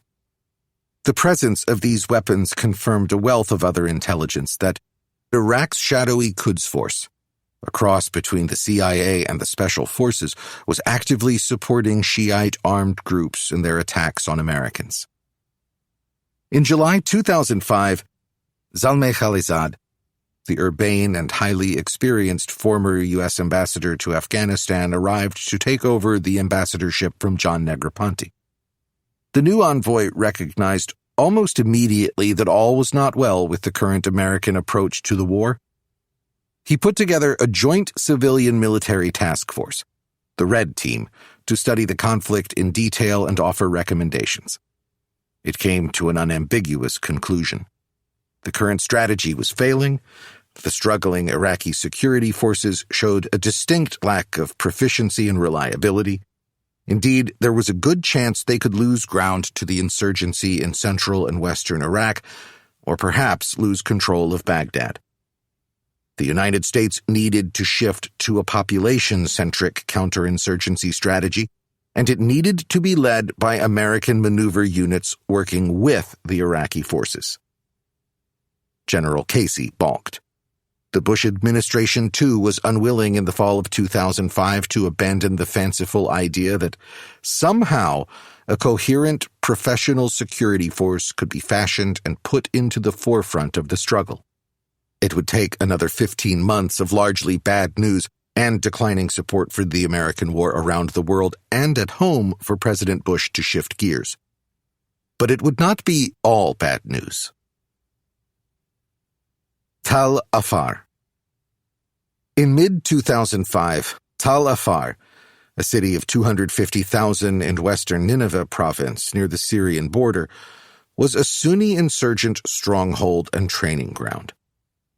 In the summer and fall, one of the U.S. Army's most promising and unconventional officers, Colonel H.R. McMaster and his 3rd Armored Cavalry Regiment, put on something of a counterinsurgency clinic in and around Tal Afar. The colonel's approach was nothing if not methodical. He spent several months gathering detailed intelligence on the local populace and making personal connections with influential tribal leaders. Special Forces contingents were placed within Iraqi police units to facilitate intelligence gathering on insurgent bomb factories and defensive positions. His engineers built an 8-foot berm around the perimeter of the city. McMaster's troops began their push into the insurgent strongholds on September 2. They used supporting arms sparingly and inflicted comparatively little collateral damage on the city or its people. As they took back ground, they established joint Iraqi-U.S. combat outposts. As McMaster put it, we would typically go in with an American platoon and an Iraqi platoon, set up in an empty house, put barriers up around the house to keep the car bombs away, and then go on to conduct continual foot patrols. Within hours of the beginning of construction of each outpost, the coalition forces were invariably attacked by a suicide bomber. Violence tailed off considerably in October, The insurgents could not reoccupy the city, and hundreds of young men from Tal Afar were recruited for the government police forces. According to Paul Yingling, an army officer who served under McMaster, the general's success was due in no small part to his willingness to tell the truth. Most commanders in Iraq, whether because of self-delusion or willful deception, played a game with the reporting on security conditions, always reporting incremental progress at the end of their tour, and that real success was just a few months away. McMaster did not play that game. Instead, he cited specific obstacles to progress, such as the lack of Iraqi government ministerial support to forces in the field, corrupt and complicit officials, and inadequate logistics systems. If these conditions did not change, neither did McMaster's assessment.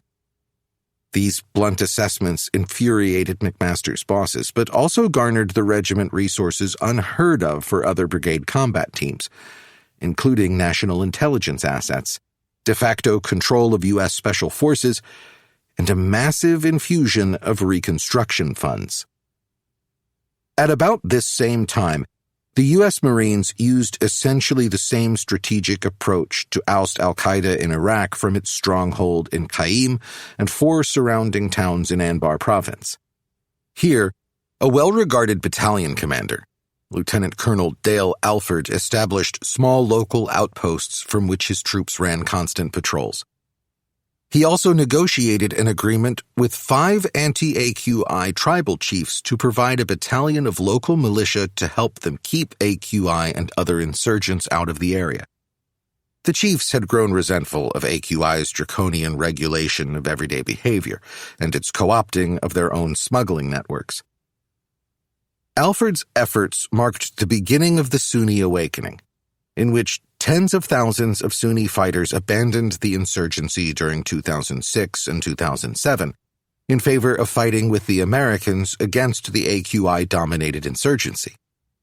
The tribal chiefs who organized these militias hoped that their service would be rewarded with an agreement with the government in Baghdad to bring these units into the army before long.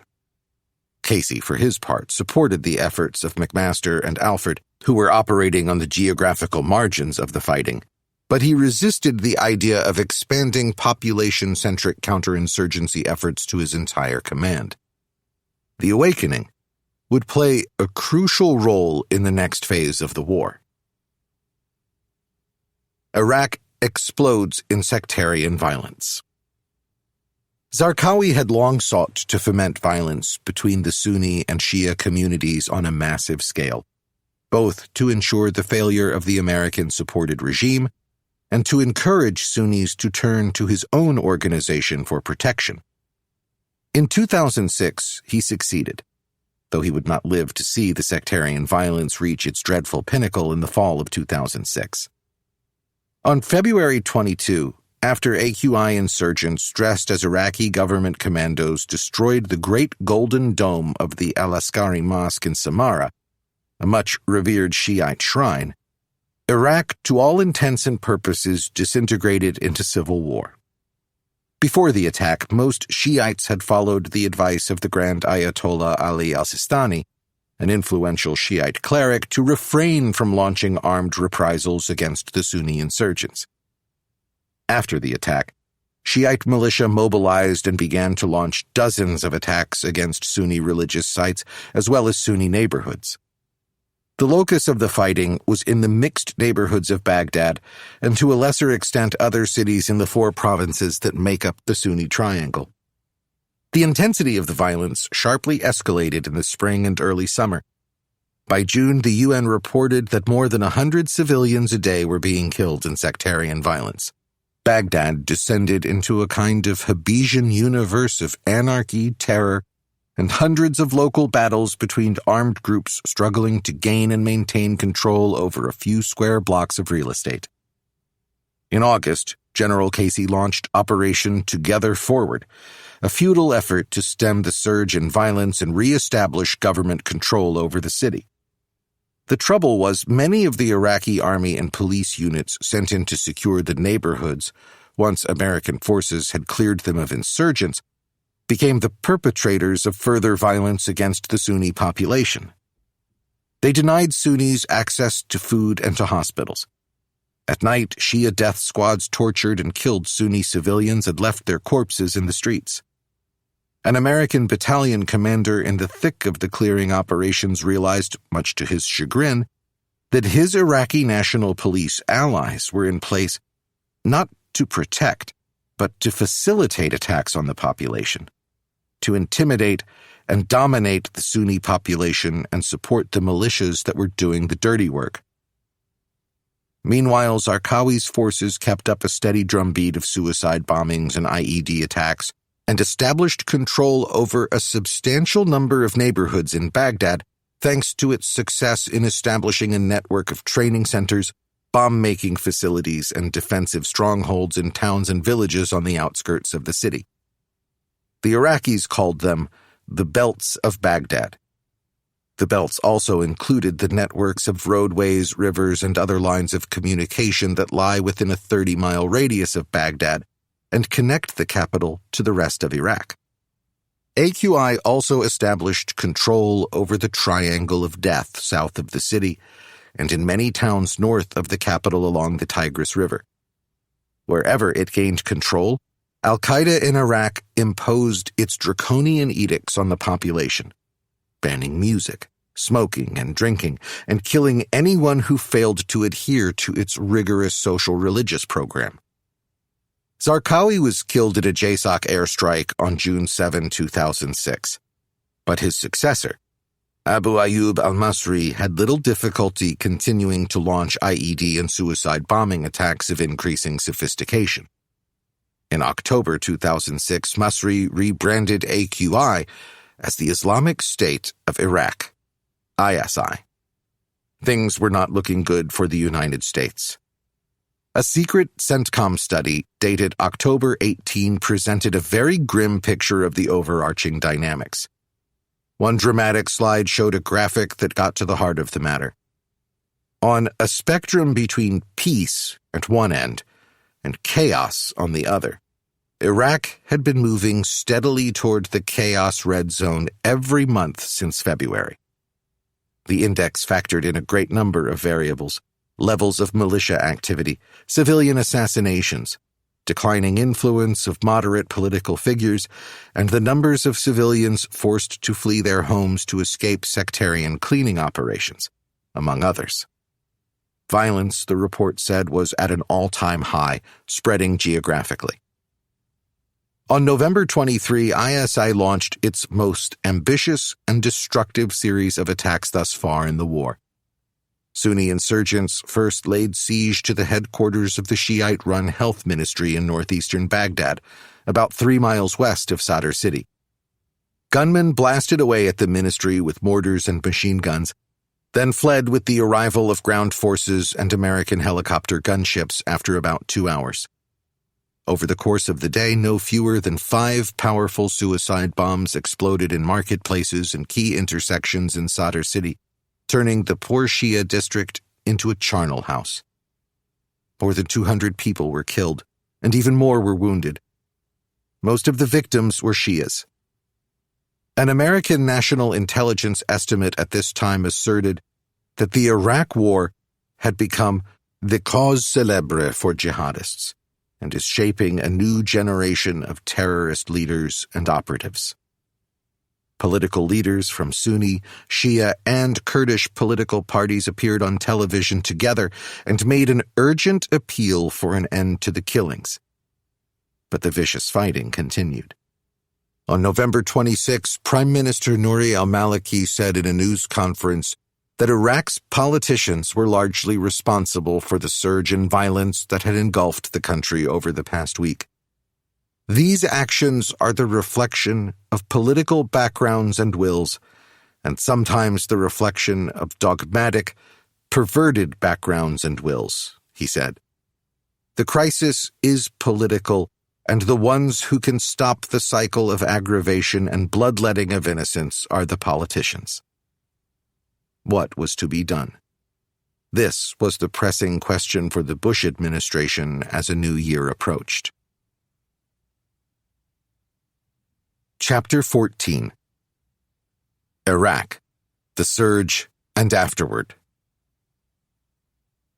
On January 10, 2007, President Bush spoke to the nation about the Iraq War. The situation there, he said, was dire. Incidents of violence were at an all-time high. The current American strategy was not working. It was time for a radical change in direction. 5 additional combat brigades, more than 25,000 troops would be sent to Iraq, mostly to Baghdad and its environs, where 80% of the violence was taking place. Our troops will have a well-defined mission to help Iraqis clear and secure neighborhoods, to help them protect the local population, and to help ensure the Iraq forces left behind are capable of providing for the security that Baghdad needs, he declared. By moving aggressively into the neighborhoods of Baghdad where sectarian violence was most vicious and stanching the fighting, Bush and his lieutenants hoped not to defeat the insurgency outright, but to push it to the margins of Iraqi society, instill newfound confidence in the government and armed forces of the recently appointed Prime Minister Nouri al-Maliki, and create for his government the breathing space it needs to effect political reconciliation among the country's warring sects and factions. This was a bold and highly controversial decision. At the time, less than 20% of the American people supported the notion of expanding America's combat role, according to a White House survey.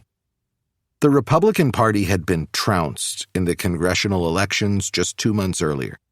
A Democratic majority now ruled in both houses, and most pundits attributed their success to the unpopularity of the Iraq War, which seemed at that juncture to be spiraling completely out of control. Nor was the national security community generally supportive of the new surge strategy.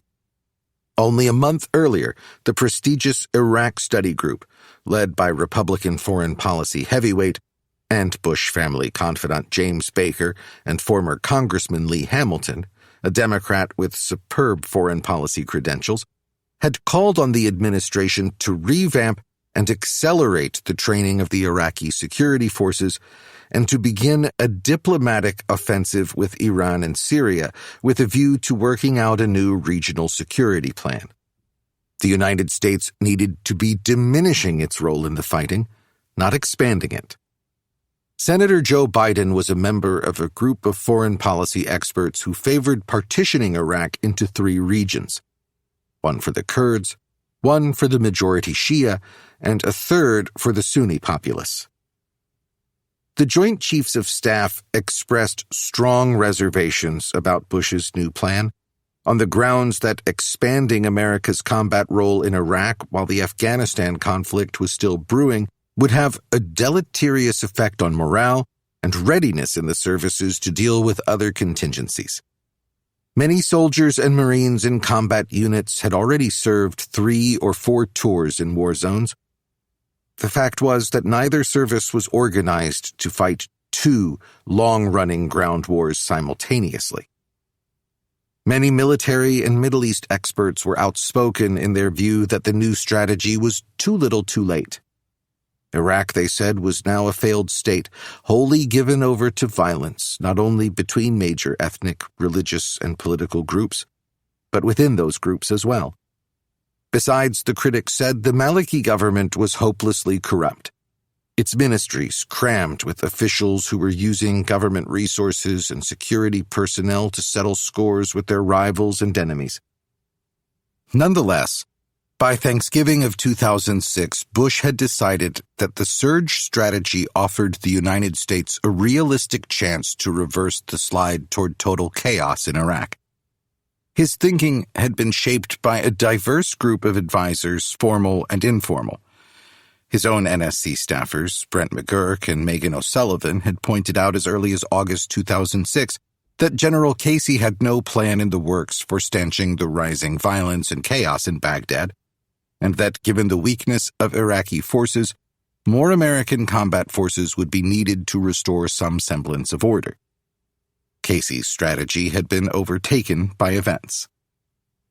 a brain trust of some of the Army's most innovative thinkers. The so-called Council of Colonels assembled by the Joint Chiefs of Staff weighed into the mix in November with a scathing critique of the country's prosecution of the conflict.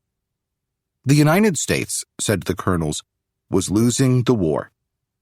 The most visible officer on the council was H.R. McMaster, who had demonstrated the effectiveness of the population-centric strategy in quelling fighting when he was in command at Tal Afar. He concurred with McGurk and O'Sullivan. The United States had to inject more combat power if it wanted to reduce the violence in the capital city. Perhaps the most influential and persuasive voice in support of going in big and taking back Baghdad and the rest of the country was that of a recently retired Army general named Jack Keane. He had been in on the early planning for the invasion when he was serving on the Joint Chiefs, and had long been a prominent member of an informal network of military intellectuals, including active duty officers like McMaster, Lieutenant General David Petraeus, and Lieutenant Colonel John Nagel, a Rhodes Scholar who had written a much-admired book comparing the counterinsurgencies in Malaya and Vietnam. Others were civilians who worked in the military colleges and think tanks like Fred Kagan. Drawing on a detailed study of a surge strategy for Iraq worked out by Kagan and others at the American Enterprise Institute, Keane strongly pressed Bush and his advisors to pursue an alternative to General Casey's strategy of transition, which Keane described as a recipe for failure. As it happened, Keane's thinking was congenial to Bush's national security advisor Stephen Hadley, as well as to Dick Cheney and the new Secretary of Defense Robert Gates. It was so convincing, in fact, that Hadley called Keane hours after his presentation to ask the general if he himself would be willing to take over Casey's command and orchestrate the surge. Keane demurred. He was retired, his wife was ill, but he knew the perfect candidate for the job. Dave Petraeus. There were many lieutenant generals and four-star generals senior to Petraeus, but none had the bona fides of the man many in the defense community felt was the most promising senior officer in the American military. Other key decision-makers agreed. There were a number of things that set Petraeus apart from other Army generals of his age. He was extremely bright academically. A gifted self-promoter, Petraeus nonetheless was well-liked by superiors and subordinates.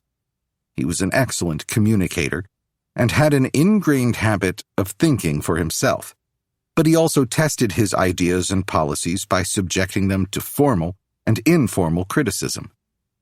Driven and immensely competitive, he regularly challenged sergeants 20 years his junior to keep up with him on daily 6-mile runs and to engage in push-up contests. He seldom lost. And then there was this. David Petraeus was at once the Army's leading serious student and practitioner of counterinsurgency operations. In the West Point class of 1974, Petraeus graduated in the top 5% and went on to attend the Ranger School in the swamps and pine forests of Georgia and Florida, graduating first in his class and sweeping up all 3 leadership awards. It seems that Petraeus's fascination with counterinsurgency operations and irregular warfare in general was piqued during his training in the late 1970s with the famous 6th Parachute Regiment of the French Army, a unit that had distinguished itself fighting the insurgency in Vietnam. He made it a point to talk to the French veterans of Vietnam and immersed himself in such classics of irregular warfare as The Centurions by John Latargue and David Galula's Counterinsurgency Warfare, Theory and Practice, a book that serious irregular war fighters think of as scripture. Galula believed that using conventional military tactics and formations against insurgents had about as much effect as using a fly swatter in a malaria-infested swamp. You could always kill some of the insurgents, but there would always be many, many more unless the counterinsurgent forces could convince the population by word and deed that it could provide security and give them a viable future. Thus, he wrote, in irregular wars, a soldier must be prepared to become a propagandist. a social worker, a civil engineer, a school teacher, a nurse, a Boy Scout. Petraeus never lost his fascination with irregular warfare. He understood it was in many ways more challenging intellectually and physically than conventional warfare because of its political implications. Also, he firmly believed that his army was far more likely to engage in irregular conflicts as opposed to conventional ones while he was wearing the uniform. Petraeus participated in a peacekeeping campaign in Haiti in the 1980s and went on to earn a PhD in international relations at Princeton. His thesis concerned the lessons of Vietnam for the armed services. In that work, Petraeus took a dim view of the Army's post-Vietnam effort to distance itself from unconventional warfare. But the chief reason Petraeus was seen as the best person to develop and execute the new strategy in Iraq was that he had done it before. In the initial invasion, Petraeus had commanded the 101st Airborne Division. After Baghdad fell, the 101st was deployed up north to Iraq's second-largest city, Mosul. When the 101st arrived, Petraeus found the city in shambles, with no water, electricity, sanitation, or working administration. On his own initiative, General Sanchez essentially let his division commanders fight their own separate wars. David Petraeus put on a counterinsurgency clinic, setting up a civil-military operations center. He and his battalion commanders spent much time making the acquaintance of community leaders of all stripes, and he ran foot patrols through the neighborhoods to establish a presence. Petraeus began to use his own officers' civilian expertise as civil engineers, computer programmers, contractors, and city planners to get things up and running. He hired Mosul University students as translators, re-established the television station, and provided funds to start newspapers. According to the journalist Thomas Powers, Petraeus spent a considerable amount of time during his 18-hour days in Mosul buying and talking peace. As the general himself said during his tenure in Mosul, and would say again many times during the surge, money is ammunition. After returning from his second tour in Iraq, where he was in charge of training the Iraqi security forces, Petraeus was assigned to command the U.S. Army Combined Arms Center at Fort Leavenworth, which contained the Army's leading think tank about doctrine and training.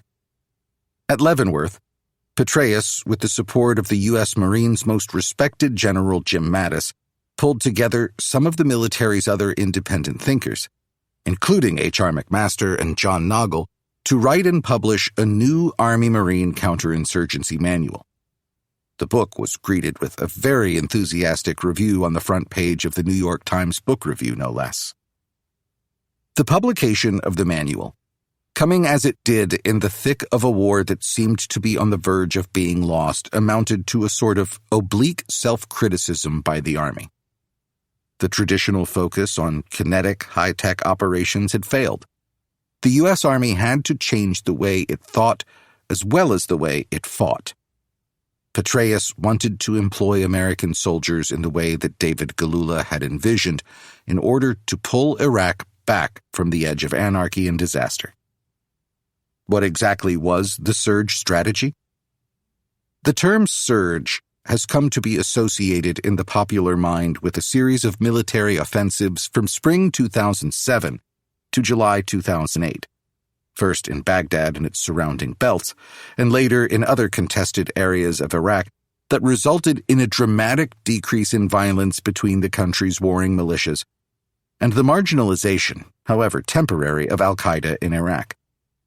But General Petraeus presided over something considerably more ambitious than a military operation to tamp down violence among the country's many factions and parties. Reducing the violence was only one element in a well-integrated politico-military strategy that focused on the security of the population as the key strategic objective.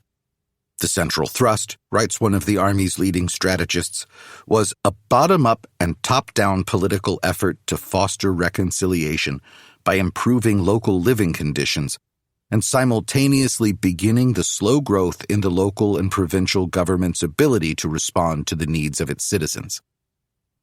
Petraeus directed his commanders in the field to identify and separate the reconcilable from the irreconcilable insurgents, and to work out local alliances with the former to carry on the fight against the latter. Beginning in February 2007, tens of thousands of American troops poured into the mean streets of Baghdad and its environs. By that time, the city had devolved into a ghoulish metropolis where unclaimed corpses littered streets and doorways every morning. Raw sewage and small mountains of debris and garbage were everywhere. People couldn't leave their houses for fear of being kidnapped or killed by insurgents or criminal gangs. There was very little electricity. Thousands of families in integrated neighborhoods had to abandon their homes and flee to exclusively Shia or Sunni neighborhoods to escape the violence. Here on the streets of Baghdad, wrote AP reporter Charles J. Hanley, it looks like hell. Corpses, coldly executed, are turning up by the minibus load. Mortar shells are casually lobbed into rival neighborhoods. Car bombs are killing people wholesale, while assassins hunt them down one by one. Petraeus and his second-in-command, Ray Odierno, divided the city into 10 security districts, placing one American maneuver battalion with an Iraqi brigade in each. The plan involved 3 phases. The first objective within each security district was to clear out extremist elements neighborhood by neighborhood in an effort to protect the population. In the second, hold phase, coalition and Iraqi forces would maintain a full-time presence in the streets by building and maintaining joint security stations. An area moved into the build phase when the Iraqi security forces became fully responsible for the day-to-day security mission. During these 3 phases, but particularly the last, Petraeus would preside over an effort to stimulate local economies by creating employment opportunities, initiating reconstruction projects, and improving the infrastructure. He would use neighborhood and district advisory councils, as well as officials of the Baghdad government, to coordinate and direct this work. This approach had worked for the Marines in Anbar and for the Army's Sean McFarland in Ramadi. Petraeus was confident it could work just as well in Baghdad, albeit on a much more ambitious and complicated scale. In the early months of the new campaign, violence surged. The establishment of joint security stations and smaller combat outposts invariably involved a fight, sometimes a ferocious one. The number of enemy attacks on U.S. and Iraqi forces increased 40% in the first half of 2007 to almost 1,600. As Petraeus recounted years later, we knew that the Sunni insurgents and the Shiite militias would do everything they could to keep our troopers from establishing a presence in areas where the warring factions were trying to take control. And those areas were precisely where our forces were needed the most.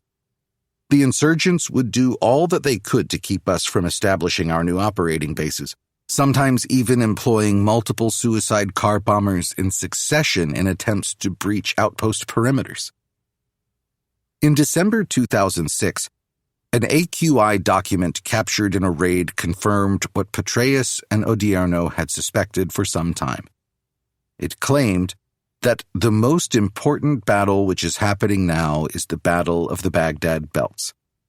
If the violence was to be quelled, it was necessary to strike both inside the city and in a wide array of the towns and villages where the insurgents had supply depots, weapons factories, and lines of communication into the city proper. The fighting from February to October 2007 was the most intense of the war thus far. American forces suffered 650 killed and more than 4,000 wounded. During that same period, about 15,000 Iraqi civilians died in the block-by-block fighting in the capital and the belts. One unit, in the thick of the fighting against Muqtada al-Sadr's Mahdi army in eastern Baghdad, was the 2nd Battalion, 16th Infantry Regiment, 1st Infantry Division, the Big Red One, that had figured so prominently in the American campaigns in the First and Second World Wars. The unit, under the command of Lieutenant Colonel Ralph Kozlarich, would endure a lengthy series of ambushes, sniping incidents, and sharp firefights throughout its 15-month tour. Upon its arrival, the battalion set up a forward operating base near a U-turn on the Diyala River at a place called Rustamiyeh. Everything in Rustamiyeh was the color of dirt and stank, writes journalist David Finkel in his excellent book about the unit, The Good Soldiers. If the wind came from the east, the smell was of raw sewage, and if the wind came from the west, the smell was of burning trash. In Rustamiyeh, the wind never came from the north or the south. On one day, May 7, 2007, 3 infantrymen on patrol were shot by snipers. One soldier shot in the head would need years of rehabilitation and multiple surgeries. Another's lip was split by a rifle round, and a third soldier took a round in his side that came out of his back.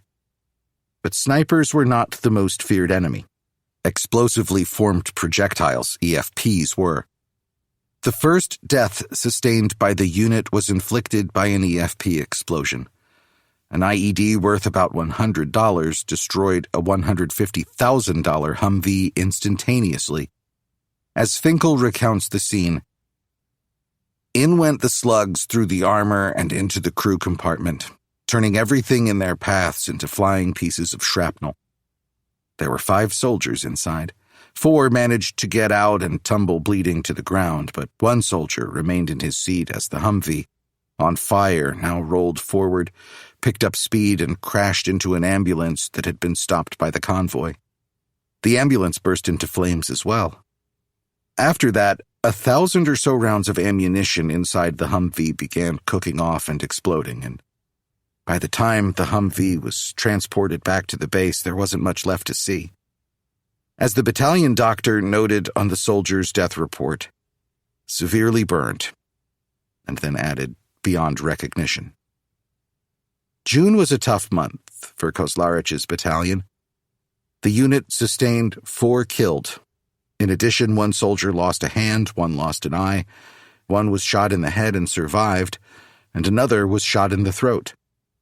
80 IEDs or EFPs were detonated against its convoys, and soldiers were targeted by gunfire or RPGs 52 times. Kozlarich's unit continued to suffer casualties on a regular basis. A highlight was a visit to the forward operating base on September 22 by none other than General Petraeus. It certainly put new wind in Kozlarich's sails, until later on that same day the unit suffered another combat death. Joshua Reeves, a 26-year-old specialist, was mortally wounded. Finkel, who was embedded with the unit at the time, filed this account. He'd been in the right front seat when the EFP exploded, much of which had gone through his door. He had arrived at the aid station unconscious and without a pulse. He wasn't breathing, his eyes weren't moving, his left foot was gone, his backside was ripped open, his face had turned gray, his stomach was filling with blood, and he was naked. And as if all that weren't enough with which to consider Joshua Reeves in these failing moments of his life, now came word from some of the soldiers gathered in the lobby that he'd begun his day with a message from his wife that she had just given birth to their first child. By October, violence in Baghdad and environs had slackened considerably. It appeared there was a significant change in the momentum of the conflict. As American battalion commanders and their soldiers in the contested neighborhoods gained the respect and cooperation of the local population, civilians came forward with accurate information about the insurgents. Special Forces kill and capture raids were deftly integrated with conventional battalion clear-and-hold operations. At the height of the surge, American commandos sometimes conducted as many as 15 raids each night thanks to the steady flow of high-caliber intelligence from local allies. The U.S. Army history puts it this way. As the cycle of raids, conventional assaults, and intelligence gathering continued, its effects compounded and expanded, dealing both insurgents and militias punishing blows that shifted the initiative to the coalition for the first time since 2004. By early 2008, AQI had been, to all intents and purposes, expelled from its enclaves in Baghdad, and the focus of American operations shifted to Diyala and Nineveh provinces, where remnants of its fighting units had holed up. But the bulk of the fighting in 2008 was not against a retreating AQI, but against the Mahdi army, whose leader Muqtada al-Sadr had broken away from a short-lived tentative alliance with the Maliki government. After a radical element of the Mahdi army, one of the so-called special groups trained and outfitted by the Quds Force, tried to kidnap Maliki's national security advisor in early March, the Iraqi president personally led his forces in an assault on Sadr's stronghold in the city of Basra. It was an exceedingly rash move, undertaken without consultation with Washington or Petraeus. Government forces soon found themselves outfought and outgunned. An entire division of government troops simply disintegrated and wandered away from the fighting.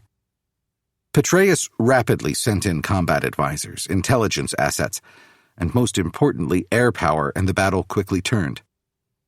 Mahdi army resistance was thoroughly broken by the end of April, and government forces secured the city. Once Maliki's forces attacked Basra, the Mahdi army launched an offensive in Baghdad. In late March, the Mahdi special groups seized more than half of the Iraqi government security checkpoints in Sadr city and began shelling the Green Zone, the central district where the government is centered. One rocket inflicted heavy damage on the U.S. Embassy Annex just 80 feet from General Petraeus' office. That set in motion a coalition counteroffensive to clear the Mahdi army out of Sadr city and to stop the rocket and mortar attacks by gaining control of the launch sites to the southwest of a main thoroughfare, Al-Quds Street. This was accomplished by Colonel John Hort's 3rd Brigade combat team of the 4th Infantry Division. For well over a month, Hort's forces built a mile-long concrete wall to prevent Mahdi militiamen from gaining access to launch sites. Sadr's forces made a sustained and determined effort to halt construction, with infantry attacks and some 300 roadside bombs, more than 100 of which damaged American vehicles. The key to defeating the special groups in Sadr city was Colonel Hort's access to a wealth of intelligence and reconnaissance assets, especially drones and satellite imagery, permitting his troops to rapidly target and destroy small groups of insurgents. Hellfire missiles were especially effective in reducing the enemy's strength. So were Navy SEAL snipers, who on May 11 registered no fewer than 46 kills. On May 12, Sadr agreed to a ceasefire. He was once again willing to shift his efforts to political negotiation, but General Petraeus came to see Iran's role in supplying and training the special groups as being potentially as destabilizing as that of al-Qaeda in Iraq. The main operational goal of the surge, as we have said, was to reduce the violence consuming the country to a level where it would be possible for key power brokers in Iraqi politics to effect political reconciliation, or at least a process by which reconciliation might be reached on the key issues of power sharing, division of oil revenues, and government administration. The surge strategy worked, at least on the tactical and operational levels. Violence was reduced markedly. Credit must be given to David Petraeus for developing that strategy, and particularly for facilitating the expansion of the Sunni awakening from Anbar province to the capital city and other areas of abiding conflict. As biographer Linda Robinson puts it, Petraeus waded into politics as no general before him had done in Iraq, and directed his troops to do the same. Iraq was brought back from the brink of collapse, and AQI was thoroughly degraded. The Mahdi army and its Iranian-sponsored special groups decided to cease fighting and join the political process. The surge, for all its merits, did not achieve its strategic objective, for neither Maliki nor hardcore Sunni insurgents proved to be much interested in using the opportunity afforded by the diminution of violence to work out solutions to their core political disagreements. Indeed, in the months and years that followed, Maliki would pay lip service to reconciliation while concentrating his efforts on gaining personal control over the government's security forces, and on mounting a less than subtle campaign of repression against the Sunni community. In the waning days of the Bush administration, relations between Washington and the Baghdad regime deteriorated markedly. Maliki was anxious to establish himself as independent of his American sponsors in the eyes of the Iraqi people, and he was increasingly unreceptive to either American advice or pressure. An agreement was reached calling for the withdrawal of all coalition forces from urban areas in Iraq by June 2009, and from the entire country by December 2010. Newly elected President Barack Obama, who had spoken out against going to war in Iraq and was elected in part on a promise to bring Americans home, announced in February 2009 that all combat brigades would be brought home by August 2010, and the remainder of the force by the end of 2011. And so they were. Many conservative pundits have argued that Obama's failure to secure an extension for U.S. forces to remain in Iraq squandered the gains made during the surge and contributed to the country's rapid descent into chaos and yet another war, this one against a resurgent Islamic State in 2014. This argument is as weak as it is partisan, for it ignores the harsh political realities that obtained by the time Obama became president. Neither the Iraqi government nor the American people had any appetite for the continued deployment of American ground forces. From the point of view of the Obama administration, the only live option was withdrawal. And who could blame Obama, given that the main strategic objective of the war, a stable, democratically governed Iraq, seemed as distant a possibility in 2009 as it had seemed in 2004. Few close observers of the Iraq scene would quarrel with this sobering assessment by journalist Ned Parker of the State of the Place just a few months after the last American troops crossed from Iraq into Kuwait in late 2011. Prime Minister Nouri al-Maliki presides over a system rife with corruption and brutality, in which political leaders use security forces and militias to repress enemies and intimidate the general population. The law exists as a weapon to be wielded against rivals and to hide the misdeeds of allies. The dream of an Iraq governed by elected leaders answerable to the people is rapidly fading away. The Iraqi state cannot provide basic services, including regular electricity in summer, clean water, and decent health care. Meanwhile, unemployment among young men hovers close to 30%, making them easy recruits for criminal gangs and militant factions. Although the level of violence is down from the worst days of the Civil War in 2006 and 2007, the current pace of bombings and shootings is more than enough to leave most Iraqis on edge and deeply uncertain about their futures. They have lost any hope that the bloodshed will go away and simply live with their dread. Acrimony in the political realm and the violence in the cities create a destabilizing feedback loop, whereby the bloodshed sows mistrust in the halls of power, and politicians are inclined to settle scores with their proxies in the streets. After the United States departed Iraq, the Shia-dominated government became progressively more anti-Sunni, and the tribal leaders, who had agreed to work with the government, joined in protests against government arrests of prominent Sunni officials who were actively serving in the administration. AQI, now widely known as the Islamic State of Iraq and Syria, ISIS, re-emerged with a vengeance, capitalizing on the unrest and repression. It launched an offensive against government forces in Mosul and Tikrit in June 2014, defeating them soundly and setting off a crisis that led to Maliki's ouster from power. By December 2015, the Islamic State controlled most of western Iraq and eastern Syria and ruled over some 12 million people. The former head of the Carnegie Endowment for International Peace, Jessica T. Matthews got to the heart of the matter when she explained that the Islamic State flourished because the people in this largely Sunni area were more afraid of what their government might do to them than what ISIS would. They have had enough years of being marginalized while suffering vicious repression, lawlessness, and rampant corruption at the hands of the Iraqi Shia-led government. Reflections on the Iraq War.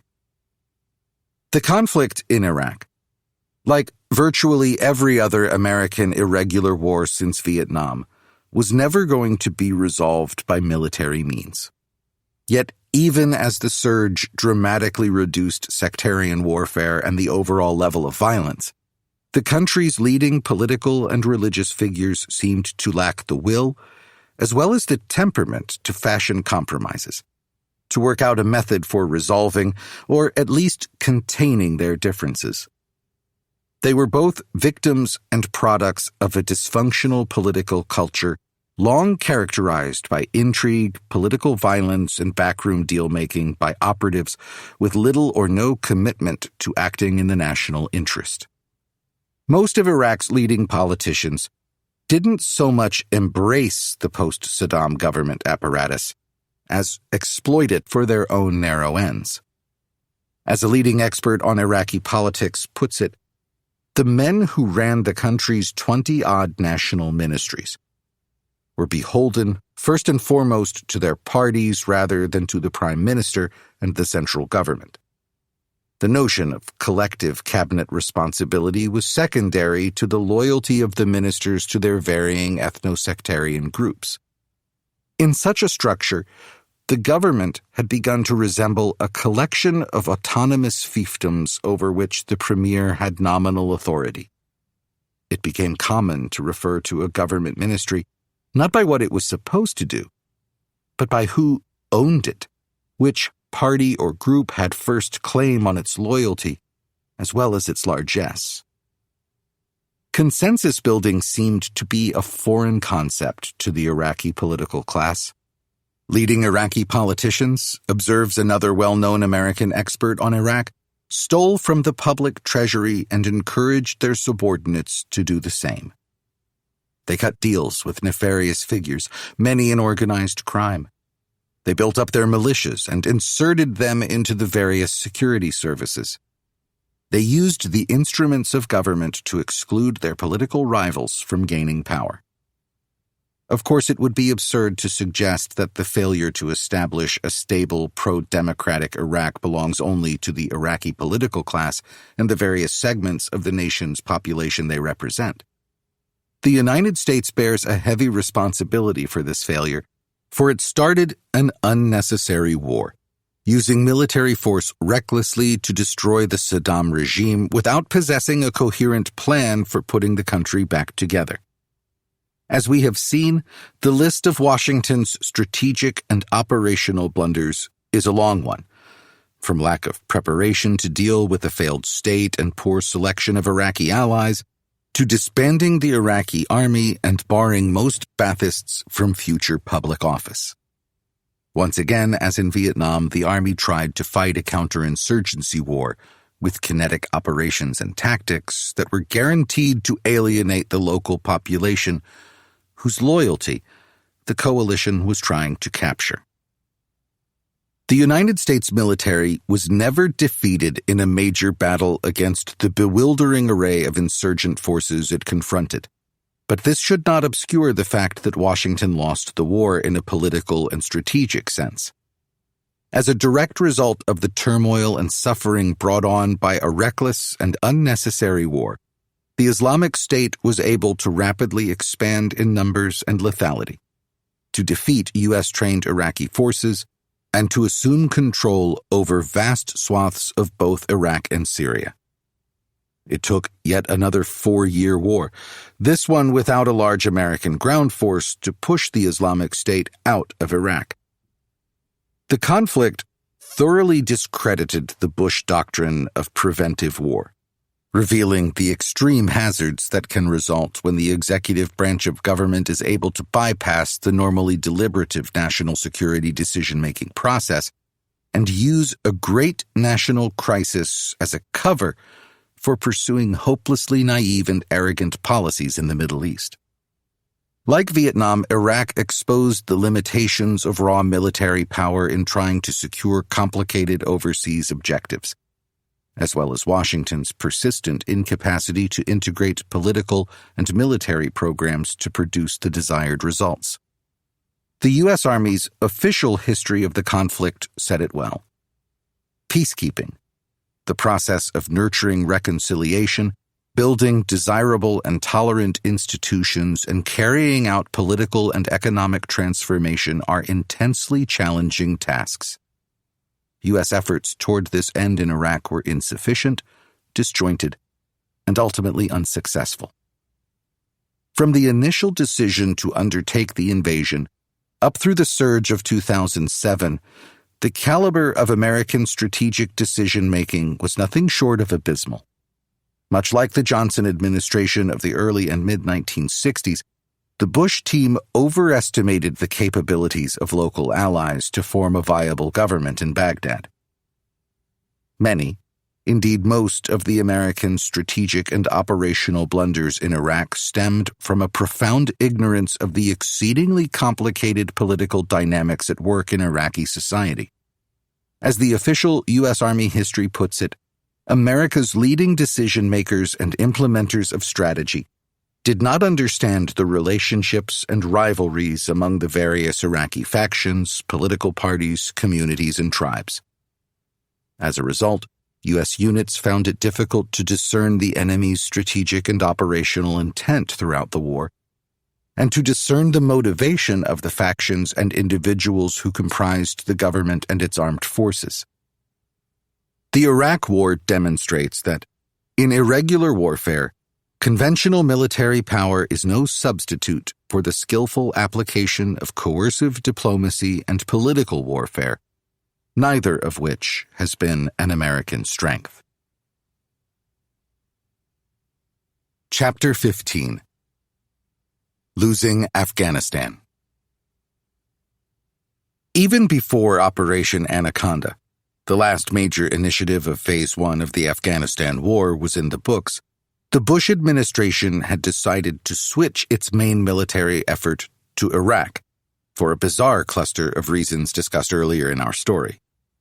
By spring 2002, the strategic and logistical planning for America's second invasion of Iraq were well underway in the Pentagon at the president's request. As for Afghanistan, the administration devoted more effort to avoiding taking responsibility for managing stability operations and reconstruction than to the operations themselves. Development experts were unanimous in their view that it would take an enormous investment in capital and people to create a viable state in Afghanistan. Democratic states are not born quickly nor on the cheap. Afghanistan was one of the 10 poorest countries in the world in 2002, and most of its primitive infrastructure was in ruins. The nation had no tradition of centralized or representative government. Although Bush had announced a Marshall Plan for the country, senior officials in the bureaucracy peddled the line that now that the United States had defeated the Taliban and al-Qaeda, it was time for the UN or a coalition of allies to take overarching responsibility.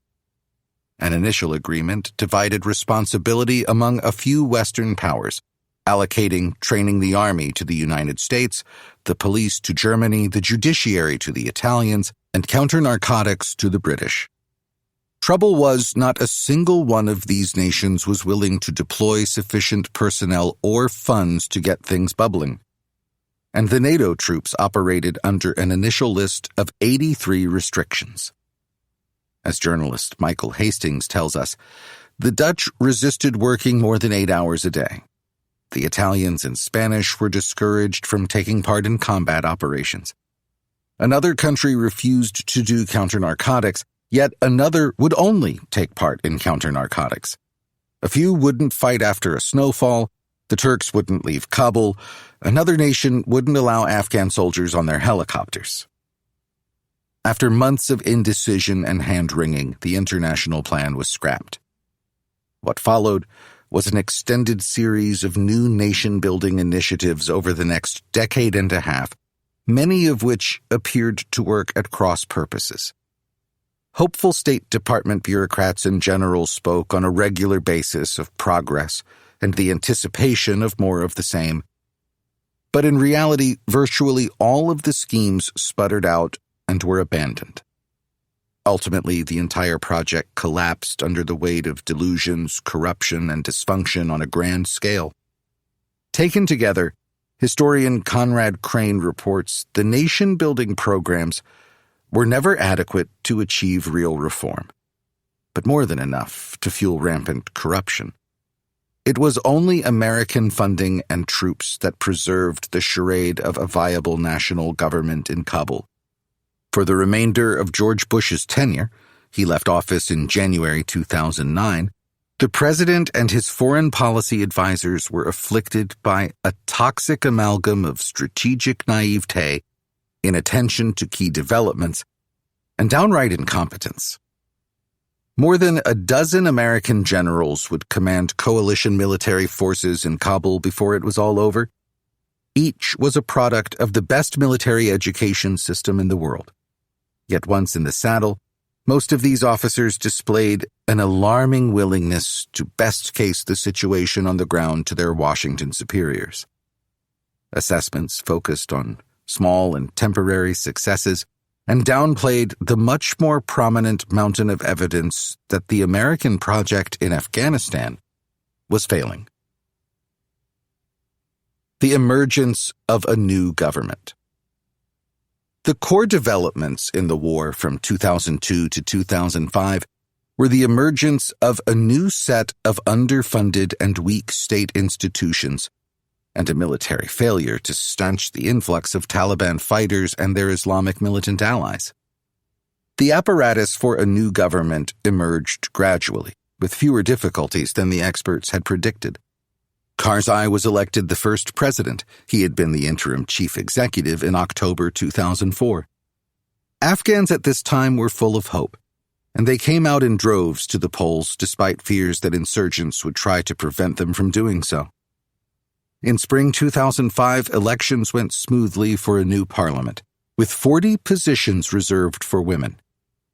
A democratic constitution was drafted and approved as well. Violent incidents between Islamic insurgents and coalition forces were relatively rare at this time.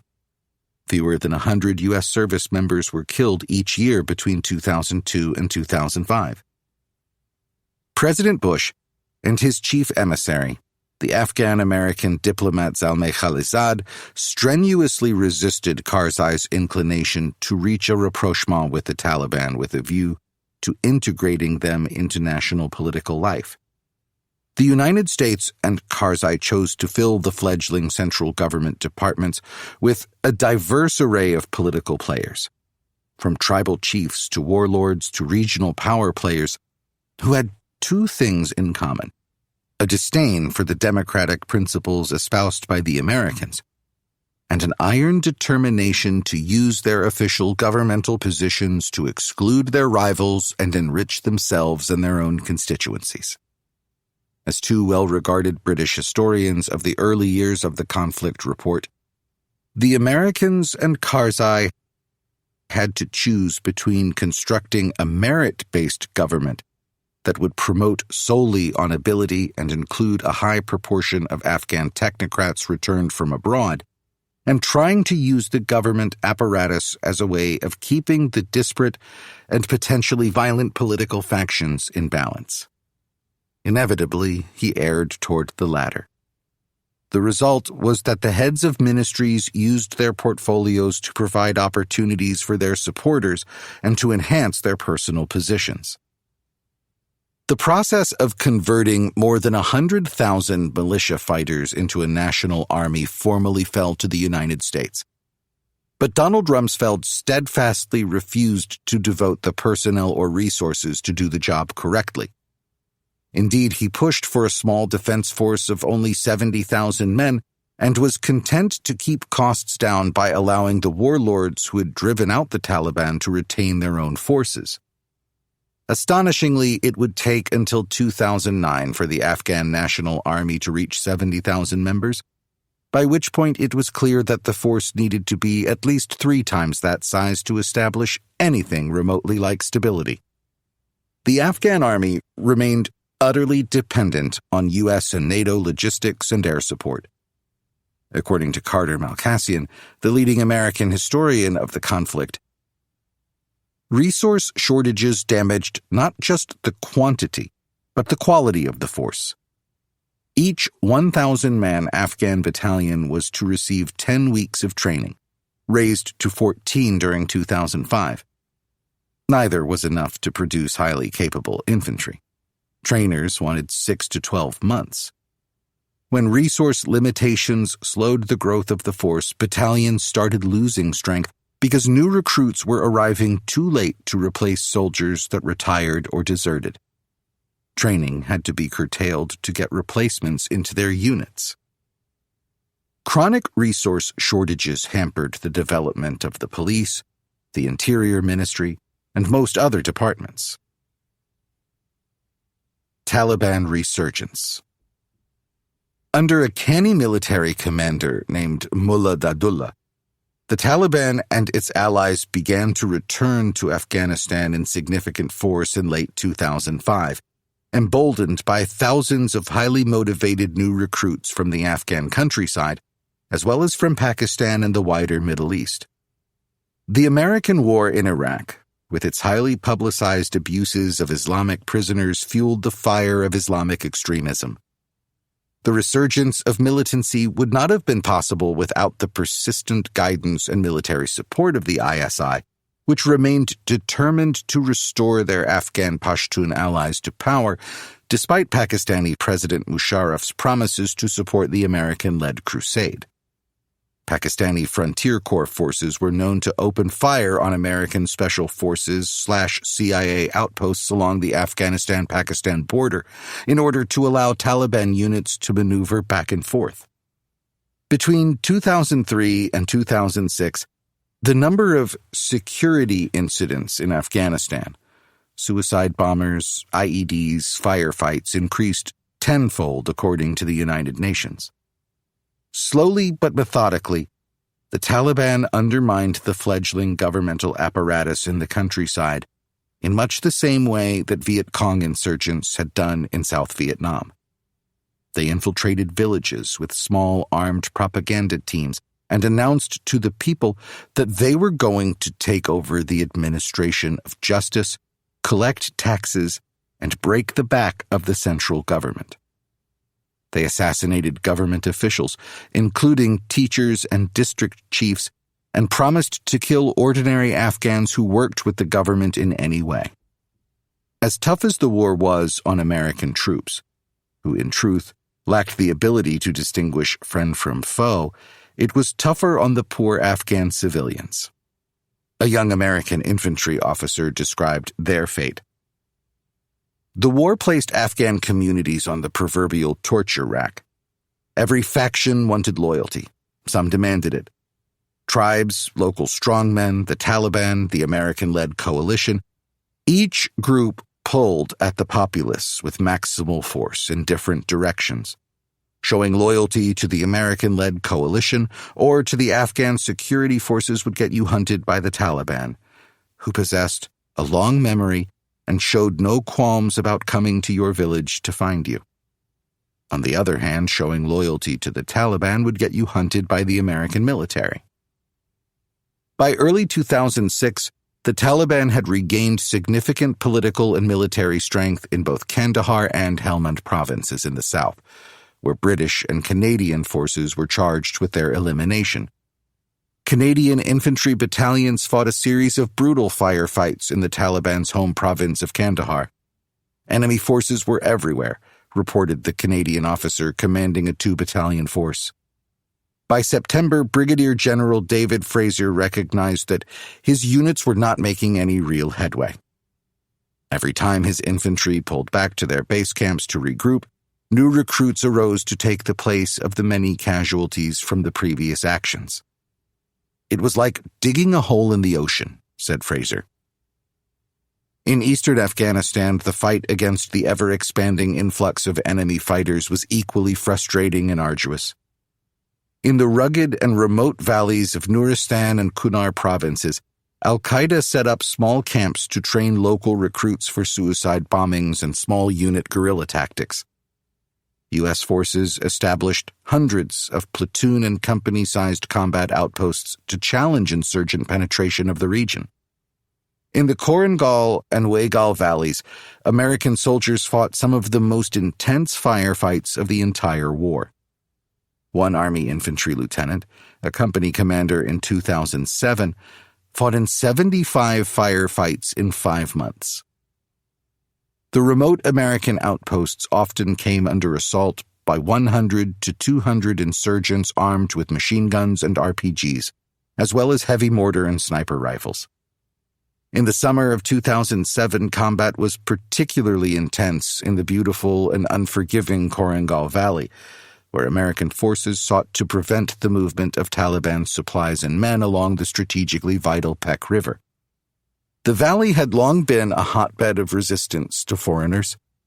It was populated by Persian-speaking tribal people who combined Islam with shamanism. Most of them had never left the valley in their lives. The men dyed their beards red, and the women wore colorful dresses that make them look like tropical birds. All about the sheer mountain cliffs, troops of monkeys and wolves could be seen and heard. The war carried on here by elements of the 173rd Airborne Brigade Sky Troopers unfolded in such axle-breaking, helicopter-crashing, spirit-killing, and mind-bending terrain that few military plans survive intact for even an hour. The mountains are sedimentary rock that was compressed into schists hundreds of millions of years ago and then thrust upward. Intrusions of hard white granite run through the schist like ribs on an animal carcass. Holly forests extend up to around 8,000 feet and then give over to cedar trees that are so enormous the mind compensates for their size by imagining them to be much closer than they are. A hilltop that looks a few hundred yards away can be a mile or more. For the Americans, the valley already had a haunted history. In June 2005, a 4-man SEAL team was inserted into the valley to gain intelligence on a mid-level Taliban commander who had been attacking American convoys. The SEALs' position was compromised, and more than 200 enemy fighters were able to converge on them before they could call in air support or reinforcements. A furious firefight raged for several hours. Reinforcements arrived in the form of 16 American commandos, but a Taliban RPG knocked their helicopter out of the sky. In the end, 3 of the 4 SEALs originally on the scene were killed, as were all of the reinforcements. The Korengal Valley was a very dangerous place, made more so by the Taliban's uncanny ability to establish well-protected fighting positions above the Americans and punish them with fire from mortars, RPGs, and machine guns. By midsummer, fighting for the Men of Battle Company, the primary unit deployed at the Korengal outpost, had become depressingly frequent and costly. In one day, the company engaged in 13 firefights. Temperatures often climbed above 100 degrees. The Americans and the Taliban were constantly moving around the valley to gain advantageous fighting positions. When U.S. fighters marched up the cliffs one night to establish a new outpost above the Taliban's main positions, the Taliban unleashed a furious attack at dawn. The Americans held, but the firing of the infantry weapons was so intense the guns began to jam. The new outpost, Restrepo, was described by Battle Company's commander as a huge middle finger pointed at the Taliban fighters in the valley. The company remained steadfast at Restrepo for many months, despite having no electricity, hot food, or running water. In Nuristan's remote Wegal Valley, a ferocious battle unfolded on July 13, 2008. One American base, manned by 49 Americans and 24 Afghan soldiers, was almost overrun. A veteran of the battle, a young mortarman, recalled his experience that day. We were surrounded. They were popping up behind HESCOs, prefabricated blast walls used for protection on base perimeters, and shooting RPGs at us. There were trees behind the HESCOs, and most of the insurgents were trying to climb the trees to shoot over the HESCOs. One guy actually sidestepped and shot an RPG through the crack of the HESCO in the corner. It went right between Sergeant Phillips and me. After 4 hours of intense and unremitting combat, the insurgents were repulsed. But 9 Americans were killed and 27 wounded. By the time of this battle, there was a widespread sense that momentum had swung decidedly in favor of the insurgents. So it had. The sense of alarm was shared by former CIA Director Robert Gates, who had replaced the discredited Donald Rumsfeld as Secretary of Defense in late 2006. After visiting with American diplomats and commanders in the field, Gates reported to Bush that our efforts in Afghanistan were being significantly hampered, not only by muddled and overly ambitious objectives, but also by confusion in the military command structure, confusion in economic and civilian efforts, and confusion over how the war was actually going. A strikingly perceptive U.S. Army general named Carl Eikenberry served as commander of American and NATO forces in Afghanistan from May 2005 to February 2007. By the time he reached the end of his tenure as commander, he had come to believe what many others with deep experience on the ground already knew. The war could not be won militarily, and the American objective of building a democratic state in Afghanistan was not achievable. It was time to get real, he told his superiors. The goal needed to change to the more modest objective of preparing the indigenous security forces to defend the regime in Kabul without American combat units, with a focus on counter-terrorism operations by the U.S. Special Forces. In time, this would become the policy of the Obama administration, and Carl Eikenberry would become the U.S. ambassador to Kabul. Barack Obama, a cool, judicious commander-in-chief, never seriously weighed extricating the United States from Afghanistan entirely. He feared such a policy would only lead to the resurgence of Afghanistan as a base for terror operations against the West, and the loss of American credibility with allies. He was aware that the Taliban had strategic momentum, and that the Afghan government in Kabul could not compete effectively. In February 2009, Obama approved the deployment of an additional 17,000 American troops to the theater, and an additional 4,000 advisors to expedite the lackluster Army and police training programs. Soon, there were 53,000 American service members in country, enough, the president felt, to ensure the success of national elections in August 2009.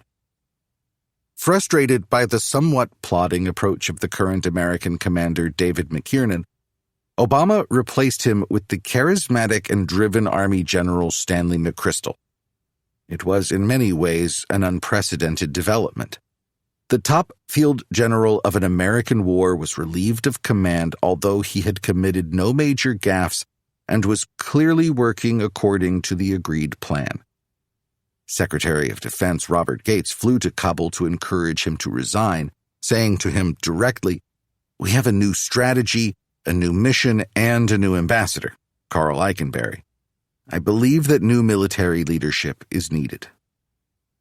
When McKiernan refused to do so, Gates relieved him of command. The new commander had already achieved legendary status within the military as the architect of Joint Special Operations Command, the most efficient hunter-killer organization ever devised to kill and capture terrorist operatives. See the next chapter for details. McChrystal's JSOC had already made a significant contribution to the operational success of the surge counterinsurgency strategy in Iraq. Journalist Michael Hastings interviewed the first American Special Forces officer to assume a major battlefield command in 2009, describing him as gaunt and lean. His slate blue eyes had this eerie capacity to drill down into your brain, especially if you fucked up or said something stupid. He reminded me of Christian Bale in Rescue Dawn, if Bale had spent a few more years in Viet Cong captivity. There's no question that McChrystal was viewed by the Obama administration as the best military officer to light a fire under the failing Afghan effort, to bring a new sense of urgency and intensity to the project. And they were surely right that a solidly competent officer like McKiernan, who was not particularly good with the media, could not be expected to do that. Indeed, McChrystal had been the beneficiary of half a dozen major media profiles, celebrating, as one of them did, the general's unyielding cultic determination and stoic intensity. And of course, McChrystal was a real killer, a tough guy. But this tough guy, like General Petraeus, was not the sort of general to be deterred by the ever-growing body of evidence that the United States was in way over its head in Afghanistan. He was can-do all the way. One of the first books the self-described warrior monk devoured after his arrival in Afghanistan was Stanley Karnow's brilliant history of the American war in Vietnam, a conflict that scores of journalists and historians had compared to Afghanistan. After reading the book, the general called Stanley Karnow to ask him what he believed the real lessons of Vietnam were for the United States, to which Karnow replied, "The main thing I learned is that we should never have been there in the first place." That was not a welcome message for McChrystal, and he quite clearly dismissed it out of hand. McChrystal prepared a proposal for a surge of American and coalition forces based on Petraeus's Iraq model, but designed to protect the Afghan people against not only the rising tide of Islamic insurgency, but also the corruption and predations of the Afghan government, as McChrystal himself put it. Without a long-term commitment to counterinsurgency, he said, the war would be lost. Carl Eikenberry, the ambassador to Afghanistan, and Vice President Joe Biden expressed deep skepticism about McChrystal's proposed initiative. It was simply too late in the day to undertake such an ambitious objective. They wanted to step up counter-terror operations and the training of local forces, and they wanted to get U.S. forces out of the counterinsurgency business. In effect, the president compromised. He would not commit to deploying several 100,000 boots on the ground for a decade or more, but he would give McChrystal's surge a chance, though not on the scale the general had envisaged. Ever the big-picture strategist, Obama was inherently skeptical of the surge strategy, yet he felt that he simply had to allow McChrystal to try. He was, however, also convinced that America had to refocus its resources and strategic attention on more pressing challenges, especially rebuilding its economy after the 2008 financial crisis. The president, in short, was committed from the outset to placing stringent limits on America's future investment in Afghanistan. On December 1, 2009, Obama announced the surge in an address on national television. An additional 30,000 American troops would be deployed, along with additional NATO forces. The goal was to step up the offensive against terrorists and to buy time for the Karzai regime to square itself away sufficiently to defend itself. The final documents defining the surge made it clear that military defeat of the Taliban was no longer the primary objective. It was enough to reverse the Taliban's momentum and to deny the insurgents access to the major highways and urban areas. Defeat of the Taliban would be left to the Kabul government. The United States would continue to invest heavily in training the security forces to do just that. The first true test of the surge unfolded in Helmand province, the epicenter of the opium trade that funded the insurgents' military operations, where the Taliban had already succeeded in establishing a functional shadow government and were threatening in early 2010 to seize the provincial capital of Lashkar Gah. McChrystal committed a Marine Expeditionary Brigade under Brigadier General Larry Nicholson to aggressive counterinsurgency operations around the logistical hub of Marja, defended by roughly 2,000 insurgent fighters. The Marines partnered with an array of Afghan army units. The town, a welter of mud brick compounds crisscrossed with canals, provided the defenders with many excellent fighting positions. A large team of Afghan administrators and police forces was earmarked to provide what McChrystal called a government in a box once the Marines flushed out the insurgents. The Marine heliborne assault commenced on February 12. It met surprisingly light resistance. In the best guerrilla warfare tradition, Mullah Baradar, the Taliban military commander, had ordered his forces to surrender ground in favor of ambushes, assassinations of local government officials, and robust use of IEDs and snipers against the coalition forces. Over the next few days, the Marines, most of whom had extensive counterinsurgency experience in Iraq, cleared out the city center. One by one, the Marines rooted out improvised explosive devices from the shops and buildings of the bazaar and buildings. Firefights erupted with the surprised Taliban that unsuccessfully tried to bottle the Marines up. Taliban cadres of anywhere between 4 and 20 fighters laid improvised explosive devices, skirmished with Marine posts, and ambushed Marine patrols. Mopping up operations continued throughout February. Marja was deemed secure enough to permit General McChrystal and Hamid Karzai to visit the town on March 7 to celebrate the victory. But as happened so often in America's forever wars, the celebration was premature. As the Marines and Afghan forces pushed out into the rural farmlands surrounding the town, they ran into a stiff, persistent resistance. Taliban forces seemed to be everywhere. Soon, Taliban companies and battalions began to strike at the small Marine combat outposts, not only on the outskirts, but near the center of the town itself. In May, the 1st Battalion of the 6th Marines sustained an average of 12 attacks a day. The seesaw battle for control of Marja ground on inconclusively through December. Meanwhile, the government in a box never materialized. Ominously, Marine intelligence officers learned from the local people that they felt things went better for them under the Taliban than under the American-supported government. This was a view in truth that prevailed in a great many of the rural areas of the country. The Irish journalist Fintan O'Toole got to the essence of the problem. The Taliban was seen undoubtedly as more oppressive, but also more predictable. Its rules were outlandish and stultifying. Everything from playing chess to cheering at sporting events to flying kites was banned. But everyone knew what they were. Under the American-backed government, by contrast, everything seemed arbitrary. A governor might be a decent public servant, or a thief and a thug. An army checkpoint might be a genuine security operation, or it might be merely a shakedown.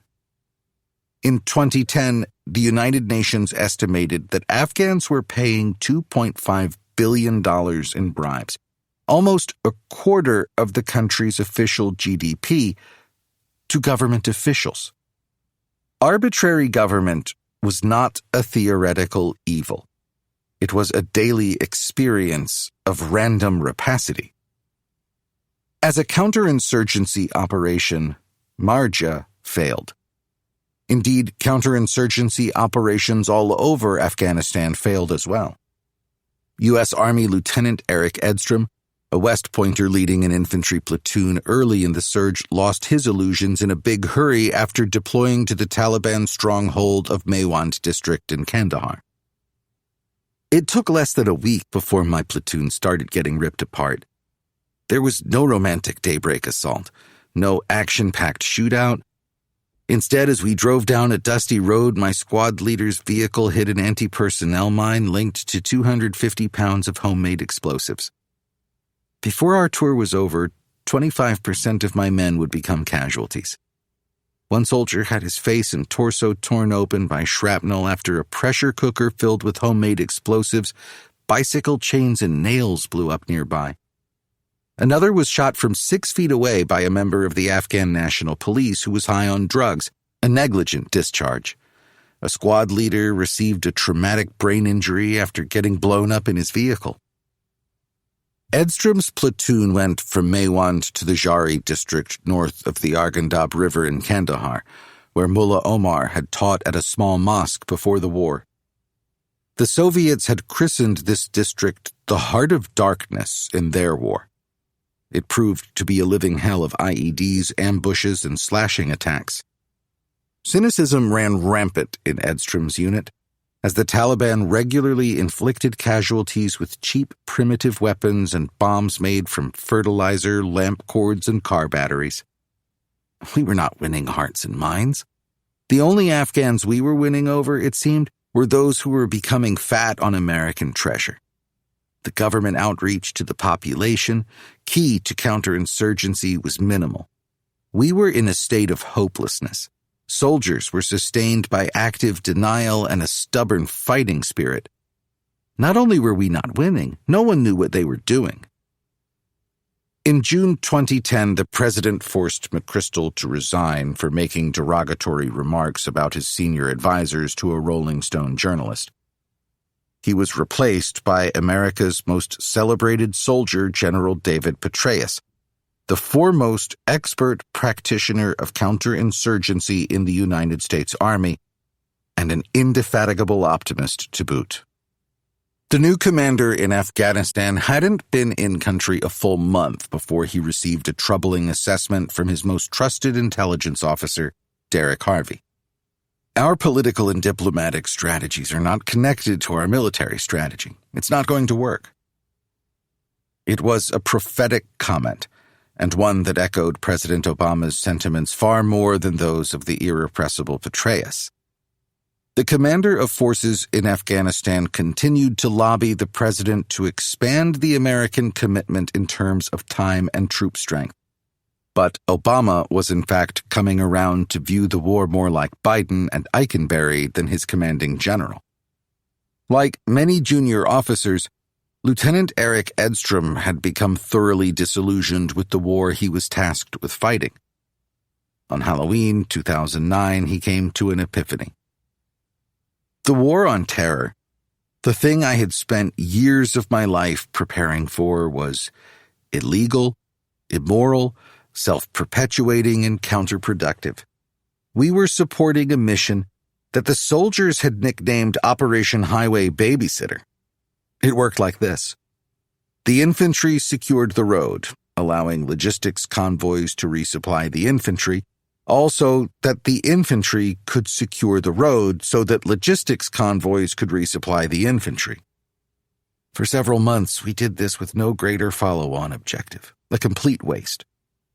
Worse, whenever a stretch of road was blown up, American forces would grant exorbitant cost-plus contracts to rebuild it.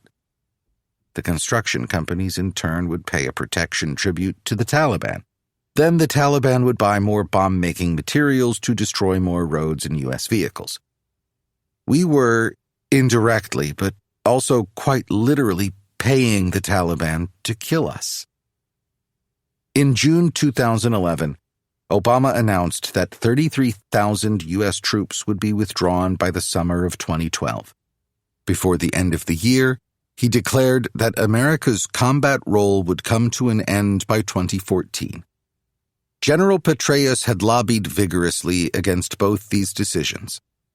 The president was firmly committed to ending combat operations on this timeline, but Petraeus continued to hope he could convince the president to limit the withdrawals to a trickle, intending to shift his combat operations to the eastern provinces of the country. On June 23, 2011, Obama rebuffed Petraeus's proposal. "That invalidates my campaign plan, Mr. President," Petraeus remarked in a meeting with the commander-in-chief. "You shouldn't have assumed I wouldn't do what I told the American people I would," replied Obama. Obama had come to recognize a few uncomfortable truths. One of them was that the Afghan government remained dysfunctional and seemingly incapable of real reform. Another was that the rural population was increasingly disturbed by collateral damage that resulted from U.S. combat operations. A third was that the United States had no choice but to pursue a more modest and realistic strategy than General Petraeus wanted.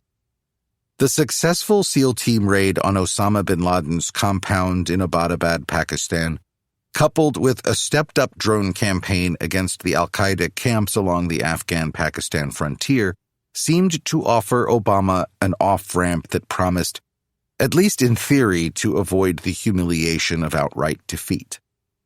Between 2009 and 2011, the United States suffered 1,230 service members killed and 12,500 wounded. These numbers constituted more than 50% of U.S. casualties during the entire conflict. It was a grievous price for a failing effort. Interpreting the surge. The conventional wisdom among critics of Obama's handling of the war is that his decision to limit the surge's duration to 18 months consigned it to failure, and that a more robust commitment would have produced real progress on the counterinsurgency front. Without question, the Taliban senior leadership took heart in that decision. History does not offer us alternative versions of events to ponder. My best guess is that the conventional wisdom is wrong. If Obama erred, it was in agreeing to the surge in the first case, in joining the club that assumed that what had worked in Iraq would work in a place with the fractious political culture of Afghanistan. By 2009, it was abundantly clear that the coalition's Afghan allies did not share America and the West's urge to create a truly democratic administration to run the country, or an army and police force capable of creating stability and vanquishing the Taliban. As Carl Eikenberry pointed out in a notable essay in Foreign Affairs, the government preyed upon the population far more than the Taliban did. Moreover, the government itself neither funded nor provided essential public services. The international community, especially the United States, paid for about 90% of the Afghan government's expenditures in 2010, including the costs of its army and police. In short, the power brokers in Kabul were as much an obstacle to progress as the Taliban. Developments between 2013 and 2021. A U.S. Marine general, Joseph Dunford, assumed command in Afghanistan in February 2013. Dunford was a sure-handed and highly intelligent commander. He had come to believe from his many visits to Marine units in country that his Army counterparts, David Petraeus and Stan McChrystal, had been insufficiently skeptical about America's prospects. Further counterinsurgency operations would be futile. He believed the only course of action was to lessen America's burden by diminishing the size of the advisory effort and retaining sufficient forces to pursue counter-terror operations. Obama was on board with that approach.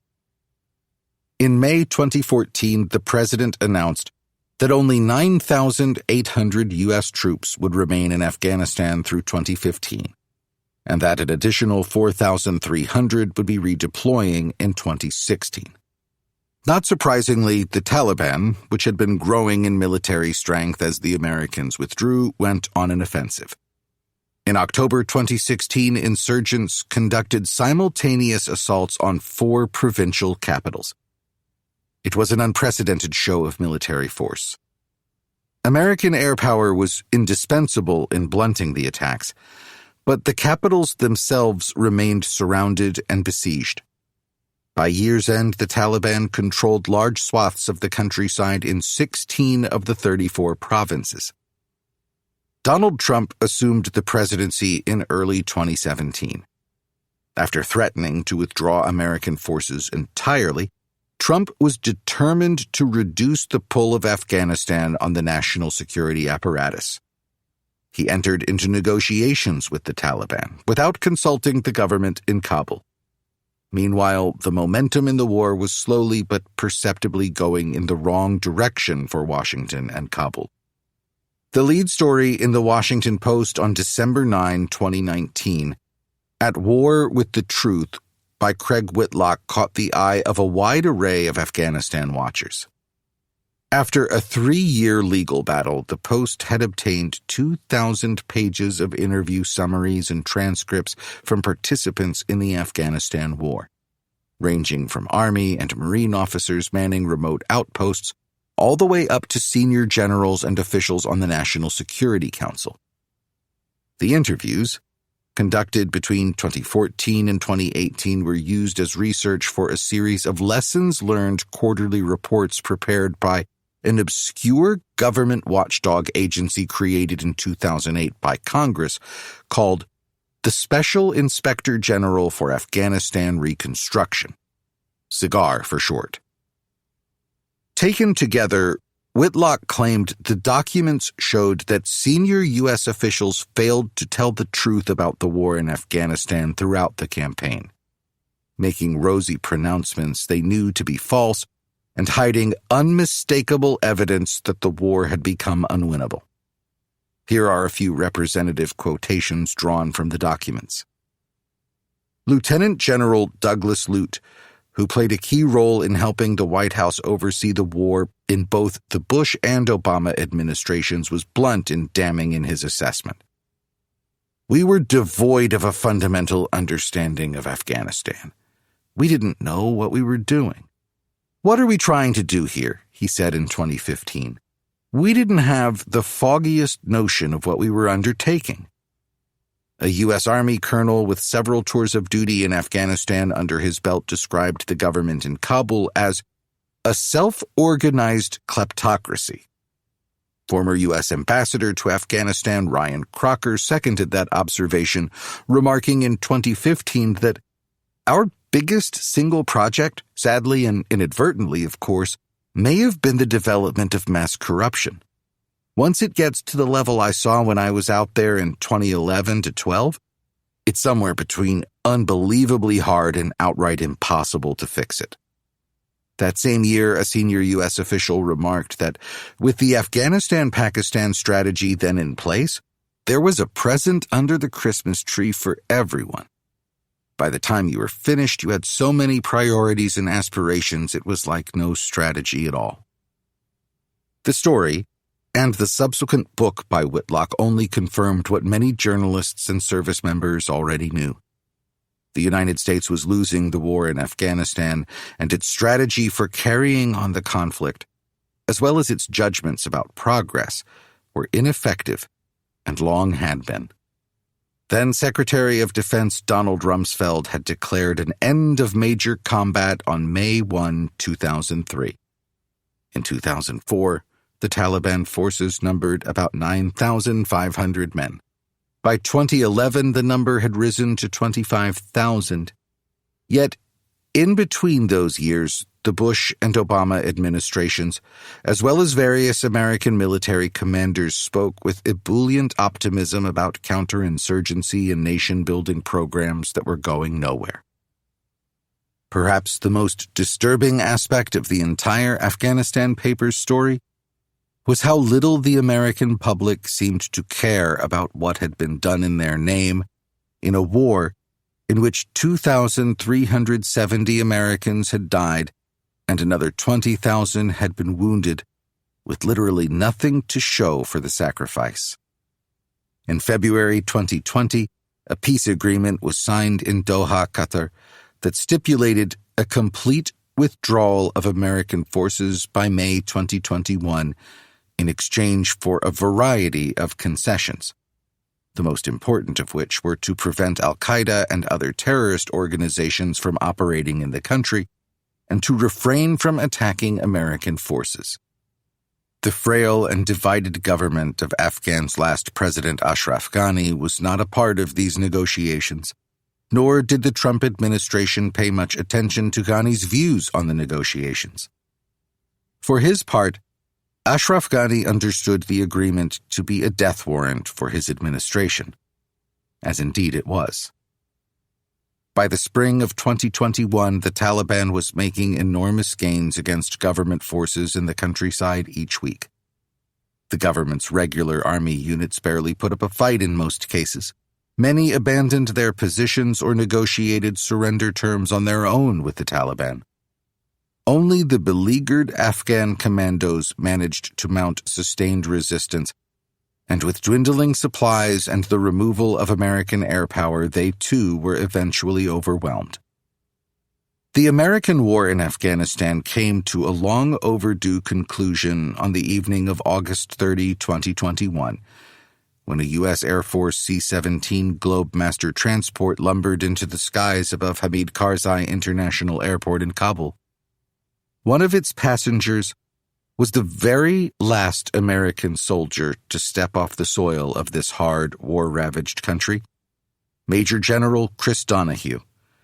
He was the commander of the 82nd Airborne Division.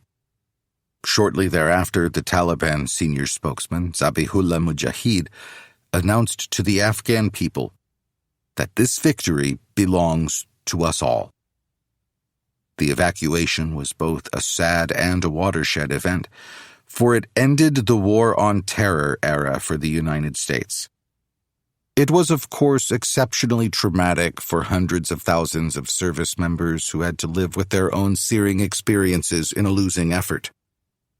One of the leading voices of War on Terror veterans is Elliot Ackerman, who served multiple tours in both the Iraq and Afghanistan wars as a Marine infantry platoon commander, special operator, and finally a CIA paramilitary officer. Ackerman's The Fifth Act, America's End in Afghanistan, is a short but gut-wrenching memoir that vividly recreates a frantic effort by his fellow veterans to arrange for the evacuation of several hundred Afghans from the Kabul airport as the Taliban were closing in. The stories of these rescue efforts are both heartbreaking and harrowing. Thanks to the resourcefulness and resolve of Ackerman and scores of other people in his veterans network, several hundred Afghans ultimately reached the airport and made their way to the United States. One senses throughout the book a palpable sense of bitterness and frustration, even anger that so many Afghans were left behind to suffer a bleak fate. Again and again, Ackerman returns to one theme: lack of commitment on the part of the U.S. government and the American people, and how this lack facilitated the loss of faith and confidence in the government of Afghanistan in the eyes of its own people. He sees signs of American tentativeness and wishful thinking everywhere, but particularly, it seems, in the dearth of permanent American bases and structures. The ultimate tragedy that unfolds in Afghanistan is the accumulation of hundreds of bad decisions, he writes. However, the one I can't seem to get out of my head is that we built in plywood. The precipitous collapse of the regime in Kabul testified to the truth that most Americans found incomprehensible. The Taliban had been successful, as Carter Malkassian writes, in tying themselves to religion and Afghan identity in a way that a government allied with non-Muslim foreign countries could not match. Journalist Fintan O'Toole makes an ironclad case that the war went on far, far longer than it might have done had the senior military and political players in the American national security establishment simply admitted what the vast majority of them had known since 2004 or 2005. The war was an exercise in futility. They knew well that the Taliban had not been defeated, that the Afghan national and local governments, police, and army were deeply corrupt, that military gains were fragile and often temporary, and that vast amounts of American money were being wasted and stolen. They knew that the Afghan state they were supporting was never any closer to being able to defend itself independently. No wonder Elliot Ackerman and his fellow veterans struggle to come to terms with the meaning of their service. Chapter 16: The Rise of Special Operations Forces. The Forever Wars elevated the Special Forces' usefulness and prestige as a tool of American foreign policy to a degree that would have astonished Charles Chargin Charlie Beckwith and the handful of other operators who both advocated for and served in the original Delta Force unit established in 1977. By May 2011, when SEAL Team 6 stormed Osama bin Laden's lair in Pakistan and shot him dead, the Special Forces Commando had become an immensely popular cultural icon and the national hero of America's most recent wars. Today, U.S. Special Operations Command, U.S. SOCOM or SOCOM, dwarfs the Special Forces of any other nation in size as well as capability. In the post-9/11 era, which began with the fall of Afghanistan, Special Operations Forces, SOF, are likely to remain prominent in any future military campaign, whether conventional or irregular. Because even conventional conflicts like the war in Ukraine require extensive IW campaigns. And thanks to the vast reservoir of mutual experiences, U.S. Special and Conventional Forces have at long last learned the art of working together to achieve a given mission, whatever that mission requires. Not long after 9/11, the Grand Master of Bureaucratic Warfare in the Bush administration, Donald Rumsfeld, increased U.S. SOCOM authority radically by changing its status from a supporting to a supported command. That meant Special Operations Forces could do their own planning and execution without direct supervision or interference from the relevant regional combat command, most notably U.S. Central Command. And Rumsfeld went further. He designated SOCOM as the lead agency for carrying out counterterrorism operations. In August 2014, Admiral William McRaven, the unflappable head of SOCOM and the chief architect of the bin Laden raid, declared, "We are in the golden age of special operations." This wasn't hype. It was the truth, plain and simple. In what was then America's most recent conflict, the largely under-the-radar war against ISIS in Iraq and Syria, Special Operations Forces organized a bewildering variety of local militia and Iraqi army forces who were able, over the span of about 4 years, 2014 to 18, to expel ISIS terrorists from a vast swath of land they had conquered. This campaign was a larger and more complex version of the first phase of the American war in Afghanistan. In 2001, SOCOM numbered 45,000 personnel. By January 2016, the number had risen to just over 70,000. The SOCOM budget mushroomed from $2.3 billion in 2001 to $6.6 billion in 2006 and to $13.7 billion in 2020. The stellar performance of Joint Special Operations Command, JSOC, the U.S. SOCOM subcommand that carries out direct action strikes against terrorists, has captured the popular imagination. But SF's indirect action missions, training and support of foreign forces, special reconnaissance, support of insurgencies, and civil affairs, have proven equally indispensable in waging successful irregular war campaigns of all stripes. And it is these missions, most military analysts believe, that the United States needs to expand and refine if it is to do better in asymmetric warfare in the future. Emerging from the doldrums. After America's humiliating defeat in Vietnam, the defense establishment turned its back on Special Operations Forces philosophically and financially.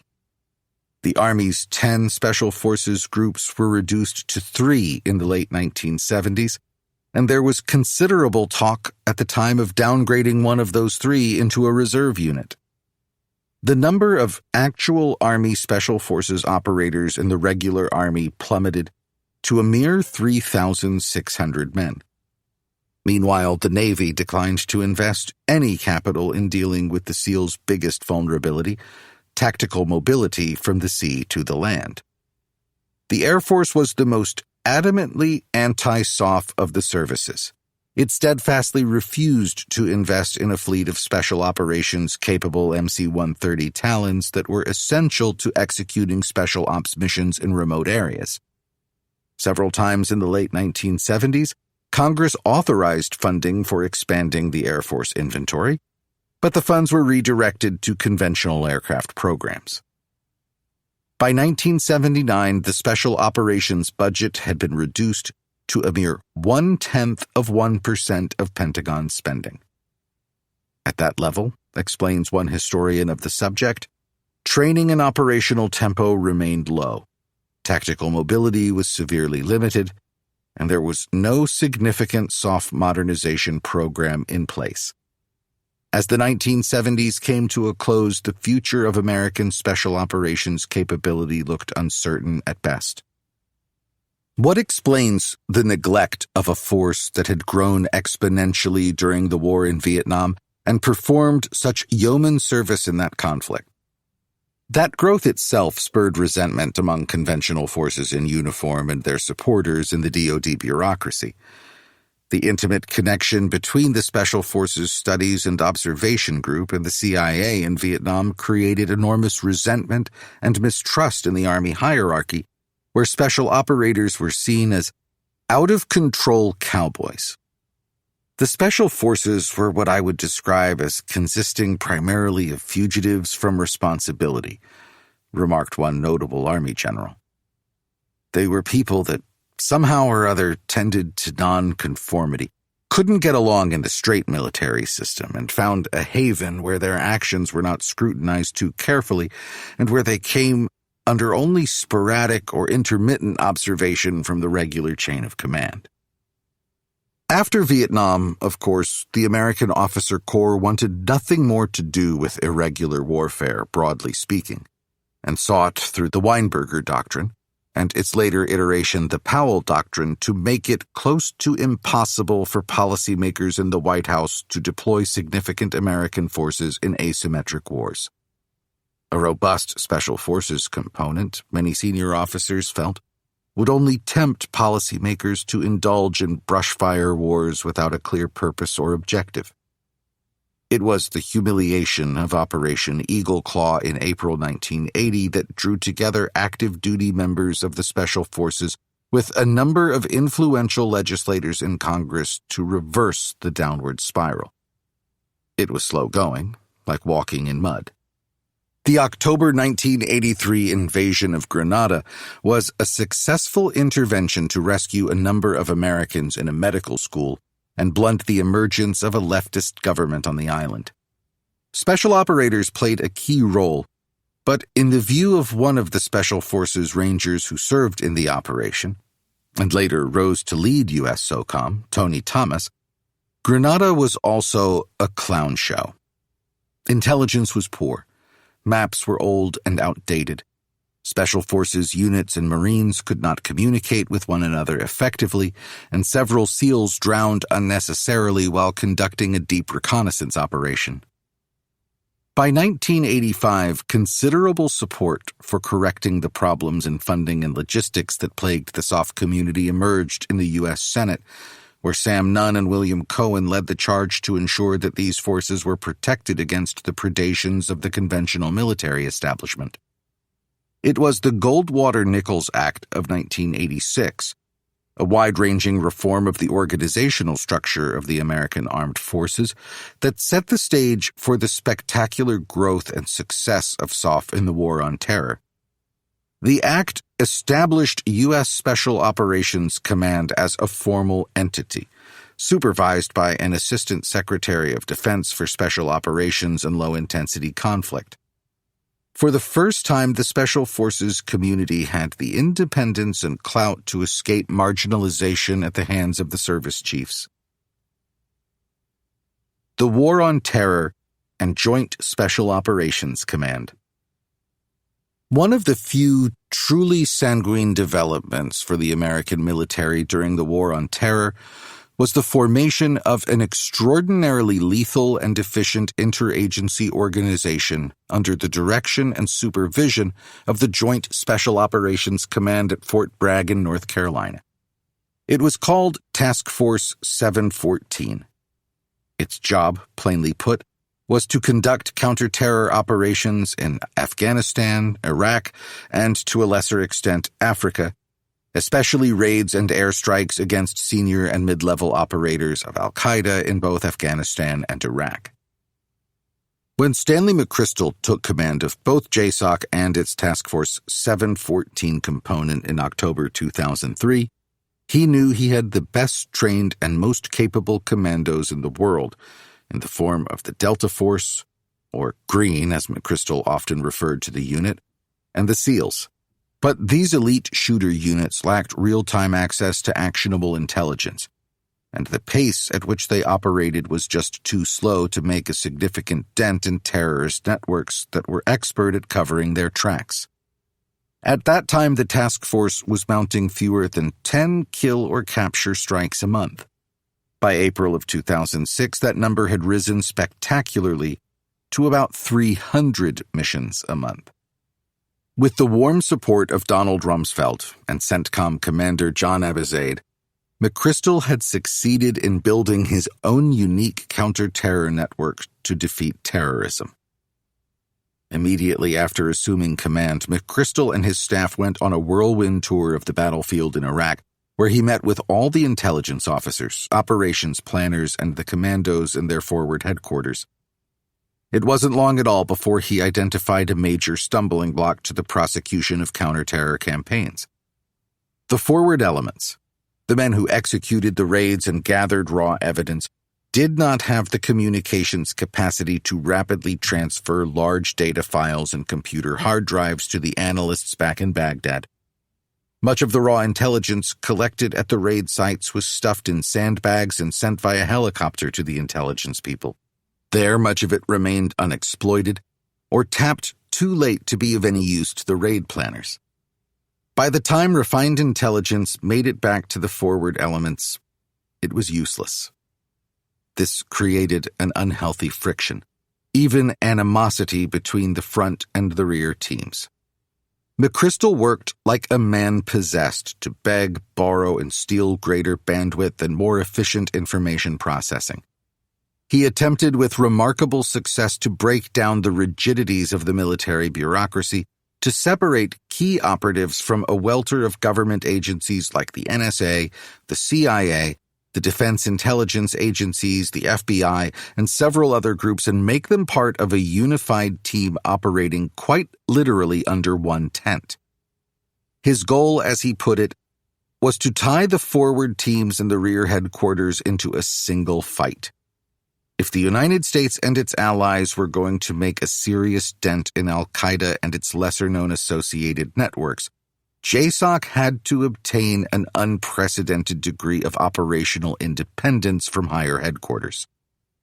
The Joint Task Force, writes McChrystal, would bring analysts from each agency into the same literal tent, and that tent would be on a base in Afghanistan or Iraq. Obviously, this would enable intelligence to be analyzed downrange, close to the fight, making the process faster and the information potentially more relevant. Less obvious but more important, having the analysts live and operate forward, teamed with counterparts from other agencies, decreased the gravitational pull of their headquarters back in D.C. and dramatically increased the sense of shared mission and purpose.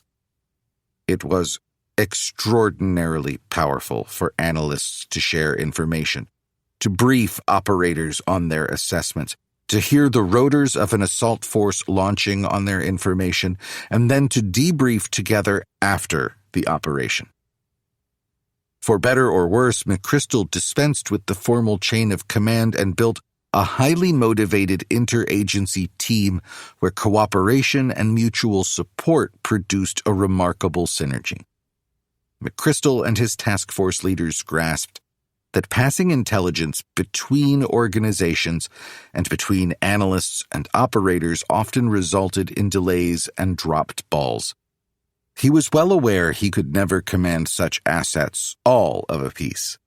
And he also knew, as two defense analysts explain, that he would have to woo them instead.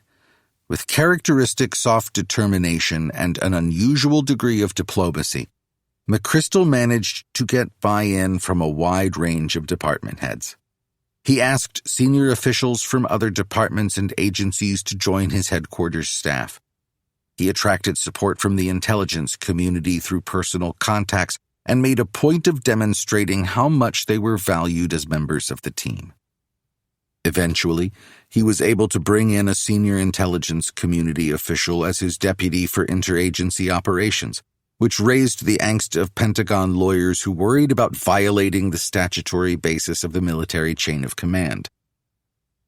By the time JSOC's new system was up and running, everyone involved in target acquisitions, mission planning, execution, and follow-up had unimpeded access to real-time intelligence. The new system for taking down terrorist networks, concisely described as Find, Fix, Finish, Exploit, Analyze, Disseminate, F3EAD or FEED for short, permitted JSOC to step up its game to a remarkable degree. By the time of the surge in Iraq, JSOC had acquired control over a Confederate Air Force of 15 different types of manned intelligence-gathering aircraft, its own fleet of drones, and a cadre of cyber warfare experts. Delta operators hired locals as intelligence sources to do close target surveillance in special camera-equipped cars. By early 2006, JSOC had sufficiently redundant intelligence, surveillance, and reconnaissance, ISR assets, to track and maintain eyes on many key al-Qaeda leaders simultaneously. On the 51st interrogation of one particular detainee in Iraq, intelligence analysts learned that AQI leader Abu Musad al-Zarqawi's spiritual advisor, Abd al-Rahman, visited with him at one of several designated locations every week to 10 days. After 19 days of continuous surveillance of Rahman's movements, McChrystal's intel officers determined that Rahman was going to meet with the top boss and other senior operatives in a house outside the small town of Hibhib. Since there were many escape routes around the safe house, a commando raid was unlikely to work, so McChrystal opted for an airstrike. 2 Air Force F-16s dropped their 500-pound bomb payloads, destroying the house. When the commandos arrived on scene about 20 minutes later, they captured a wounded survivor in the process of being evacuated from the scene. That badly wounded individual was none other than Zarqawi himself. Medical personnel attempted to give him aid, but he died within an hour of being taken. In the ensuing years, McChrystal and his JSOC successors only got better and better at finding and capturing or killing terrorists in both Iraq and Afghanistan. Many of these targets were in effect mid-level operators, accountants, bomb makers, couriers, and military commanders. The most celebrated kills, though, were those of bin Laden, ISIS Emir Abu Bakr al-Baghdadi, and Iraq's master of proxy and irregular warfare Qasem Soleimani. Indirect action. During the War on Terror, Special Operations Forces were hardly confined to counter-terrorism in major war zones. Propelled by a sharp increase in demand for its unique package of skills, U.S. SOCOM worked assiduously to expand and refine what Admiral McRaven has called Special Forces' global network of like-minded interagency allies and partners. In February 2013, SOCOM won a major bureaucratic victory when it finally received formal responsibility for training, resourcing, and staffing for all Special Operations Forces. Such responsibility had previously rested with each of the regional combat commands. This cleared away significant bottlenecks to effective and seamless deployments. As of late 2015, about half of the 7,500 Special Forces warriors overseas were posted outside the Middle East and Afghanistan, serving in both liaison and training teams in more than 80 nations. Some of these teams are assigned to U.S. embassies, where they work with indigenous special forces or conventional military units, helping to identify and resolve security risks, and to provide advice to both the U.S. and foreign governments as to how these risks might be addressed before they reach crisis proportions. The argument put forward by SOCOM for strengthening the sinews of its nascent global network is certainly compelling. In a strategic environment where terrorist networks and proxy wars sponsored by both state and non-state actors abound, traditional diplomatic and military approaches to deterrence seem increasingly inadequate. Special operations teams are trained to implement unorthodox alternatives. Former U.S. SOCOM Commander Joseph Vodel, in remarks before the House Armed Services Subcommittee on Emerging Threats and Capabilities in March 2015, explained how the SOF global network can step into the breach in a world where U.S. national security institutions often work in the gray zone between war and peace. First, we conduct persistent engagement in a variety of strategically important locations, with a small footprint approach that integrates a network of partners. This engagement allows us to nurture relationships prior to conflict. Our language and cultural expertise in these regions help us facilitate stability and counter malign influence with and through local security forces. Although SOF excel at short-notice missions under politically sensitive conditions, we are most effective when we deliberately build inroads over time with partners who share our interests. This engagement allows SOF to buy time to prevent conflict in the first place. Second, we integrate and enable both conventional forces and interagency, e.g. the State Department, the U.S. Agency for International Development, NGOs' capabilities. On a daily basis, SOF are assisting the major regional combatant commands such as CENTCOM across and between their areas of responsibility to address issues that are not constrained by borders. When crises escalate, SOF develop critical understanding, influence, and relationships that aid conventional force entry into theater. In a break with long precedent, Green Berets with specialized cultural and linguistic expertise now continue to support overseas operations throughout the world. Mission planning, organizing information campaigns, and interpreting intelligence long after they have returned to their home bases in the United States. These indirect action missions, of course, put special operations forces squarely in the human relations business, in getting to know and understand local cultures, histories, and institutions with a view to supporting American political as well as military objectives.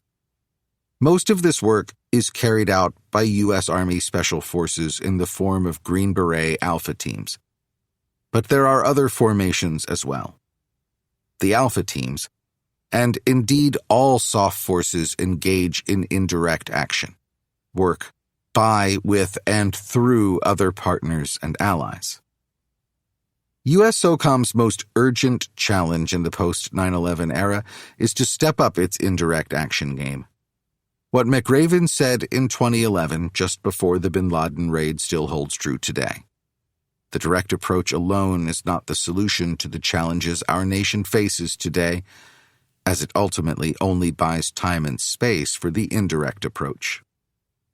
What makes SOF's indirect missions so challenging is that all of them, forging partnerships with foreign militaries as trainers and advisors, developing unconventional warfare campaigns with those forces, equipping and training militias and insurgencies in failing nation-states like Syria, working in rural areas directly with tribal leaders and the local populace to develop village defense forces, and providing medical and economic assistance, engage operators in activities where political and military action intersect.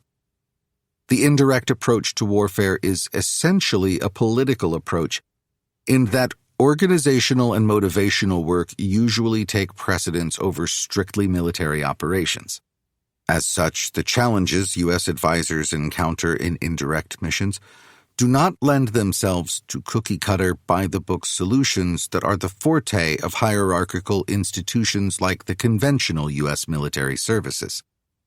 They call on soldiers, both SF operators who spearhead such partnerships and the conventional forces advisory teams who flesh out and build on their work to think of conflict in its broadest political context. The indirect approach requires flexibility, creativity, and a firm grounding in local languages and cultures that comes only with considerable investment in advanced education and on-the-ground experience. In short, indirect missions demand long-standing commitments and patience, neither of which has been the strong suit of our political leaders or of an American military culture that strongly inclines toward technologically driven solutions to problems. Special forces have had a good deal of success in helping other nations solve their security and terrorism problems in Central America, the Philippines, and Colombia, to name only the most prominent examples. The emerging global network is both a welcome and a necessary development in an American military establishment with a culture that has a strong bias toward kinetic conventional operations. Chapter 17. Reflections. In 1984, Eliot Cohen, an up-and-coming foreign policy scholar, wrote an article in the prestigious journal International Security, arguing that the most important constraint on America's ability to conduct irregular warfare stemmed from the resistance of the American defense establishment to the very notion of engaging in such conflicts, and from the unsuitability of that establishment for fighting such wars.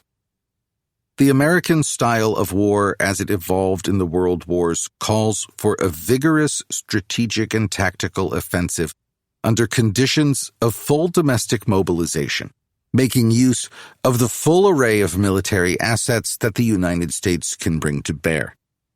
It is a style unsuited, however, to the exigencies of small wars which often require a strategic defensive posture, and which must be fought under a host of political constraints. Cohen's point was well taken. The Weinberger Doctrine emerged just a few months before Cohen published the essay, and almost certainly prompted the piece's publication. That doctrine, the reader will recall, was an unapologetic effort to place stringent constraints on policymakers thinking about deploying the military in irregular conflicts. U.S. forces, the doctrine's supporters argued, should be deployed only where a clear vital national interest was at stake, where the objective was clear and concrete, and where the American people supported the mission wholeheartedly.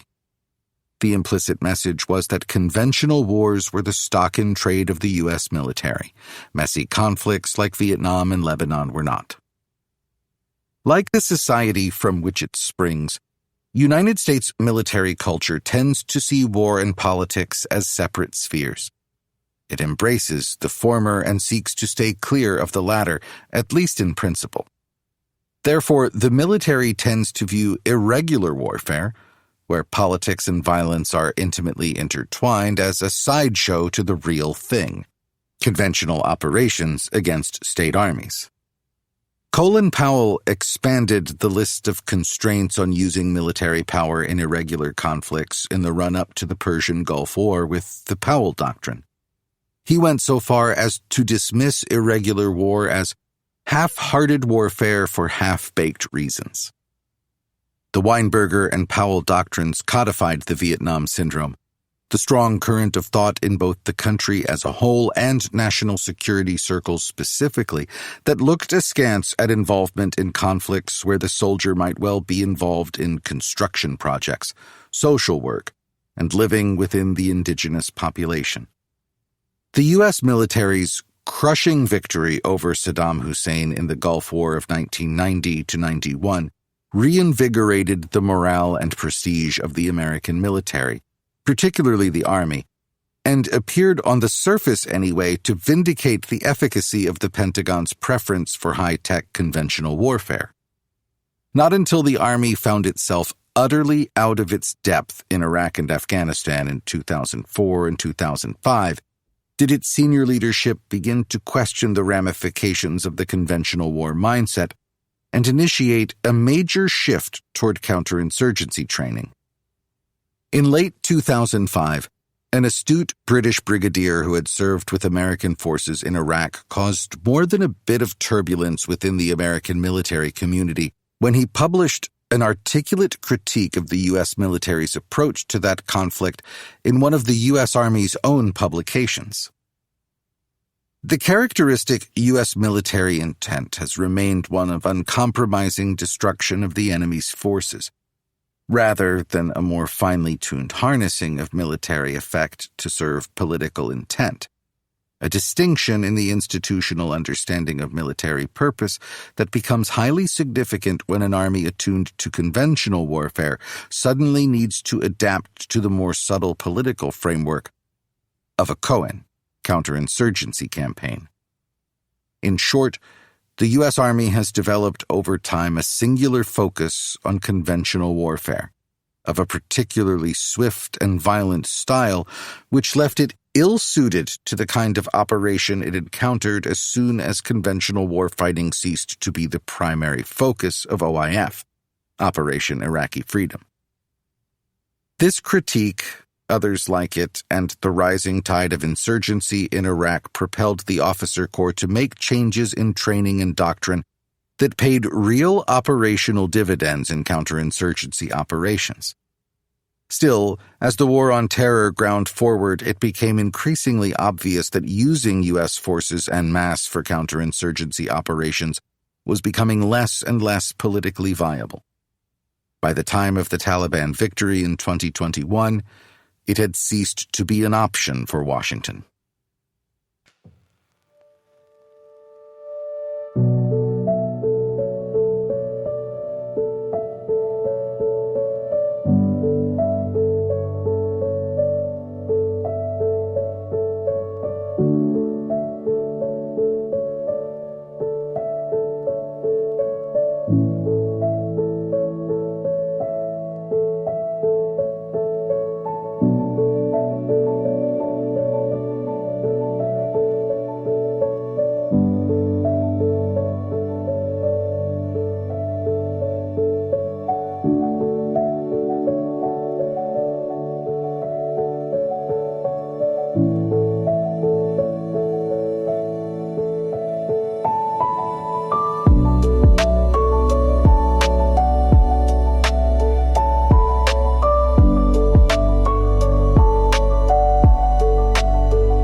the enduring problem of American politics. The military's institutional skepticism about fighting IW is echoed in American political culture and discourse, where ambiguous, irregular campaigns appear to the average American voter to be abstract and far removed from their everyday concerns. This, of course, poses difficulties for their representatives in government in terms of generating support for such operations. Since Vietnam, Congress and the American public have shown a marked tendency to become disillusioned with irregular wars well before any true measure of success has been achieved on the ground. Despite the war in Vietnam and the Forever Wars, World War II remains the model of what organized violence should look like in the popular imagination. War, at its essence, is still seen by most Americans as a clash between large standing armies for strategically vital, morally unambiguous purposes. Irregular wars are invariably morally ambiguous. They also tend to be brutal on civilians in ways that offend the sensibilities of the educated middle class, as well as the mainstream media. Violence in insurgencies and small wars tends to be very up close and personal, and often seems to have little clear strategic purpose. And of course, there is another problem. The U.S. military rarely seems able to deliver the goods in irregular conflicts. Insurgents, particularly well-organized ones, have often been able to exploit the openness of American society through propaganda and strategic communication campaigns aimed at wearing down the will of the American people to support their forces in the field. The Vietnamese communists were the consummate masters of this art. They worked assiduously to present the American war in their country as a David versus Goliath struggle, in which the U.S. government was out to destroy the dream of ordinary Vietnamese peasants for unfettered independence from foreign domination. Millions of Americans found the communists' rhetoric persuasive. American propaganda efforts, by contrast, were ham-fisted and unconvincing, not only in the Vietnam conflict, but in Afghanistan and Iraq as well. Meanwhile, the frequent elections and lively political debate that characterize American political life have a way of working against the formation of long-term patient strategies that historically have made for success in asymmetric conflicts.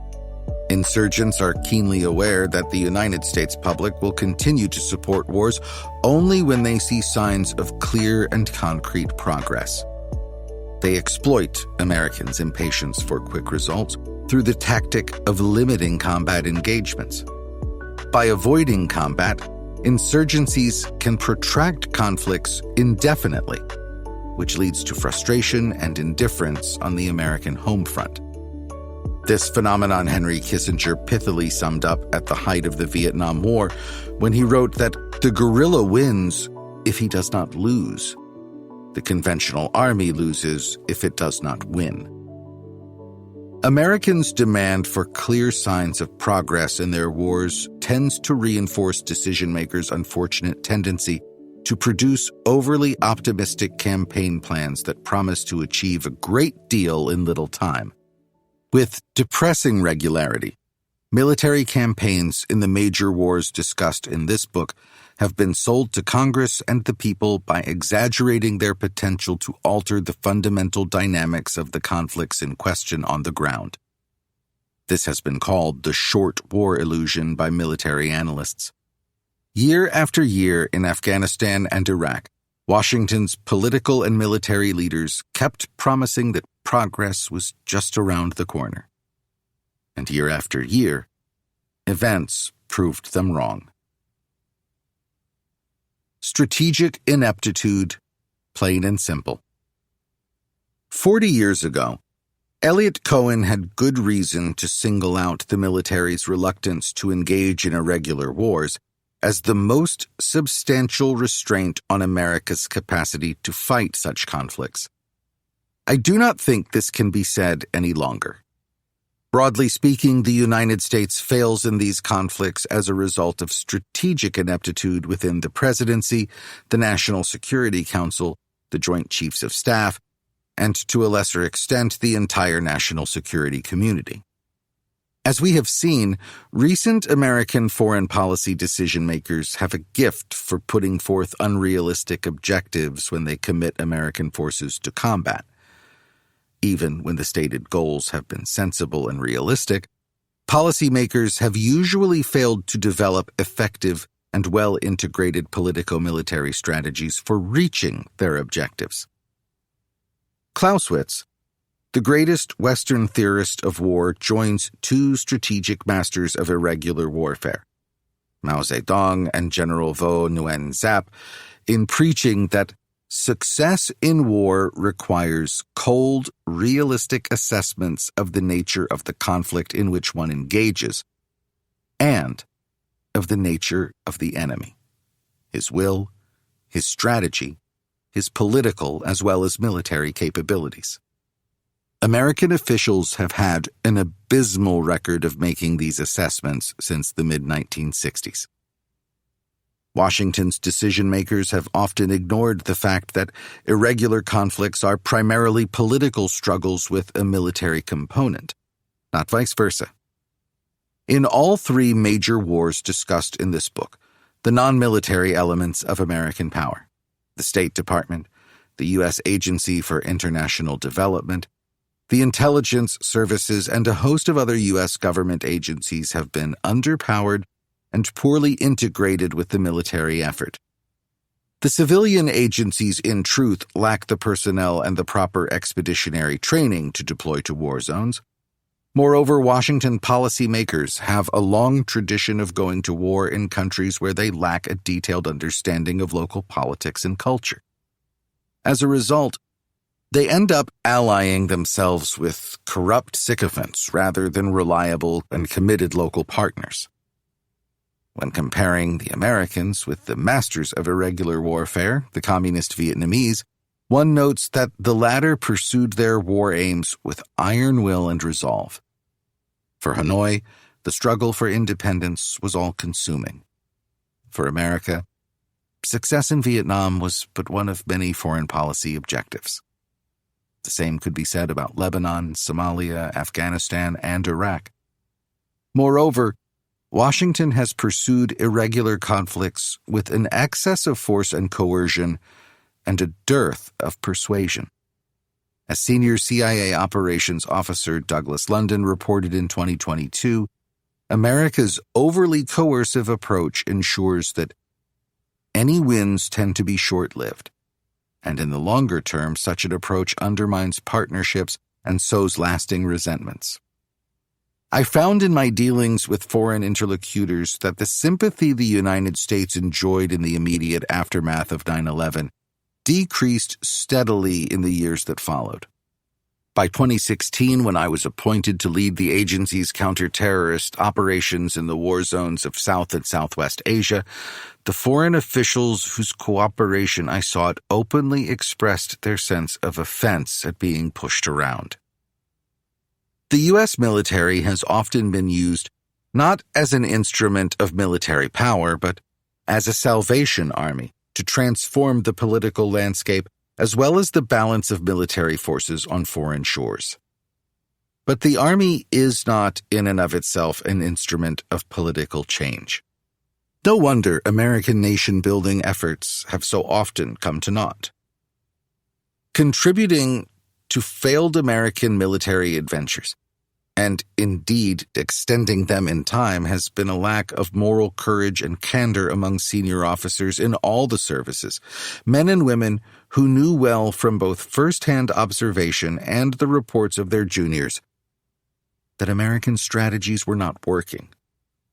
Deliberate efforts by senior military leaders to put lipstick on a pig, to deceive the American public and the world about the true trajectory of the country's military campaigns, has greatly exacerbated American failures.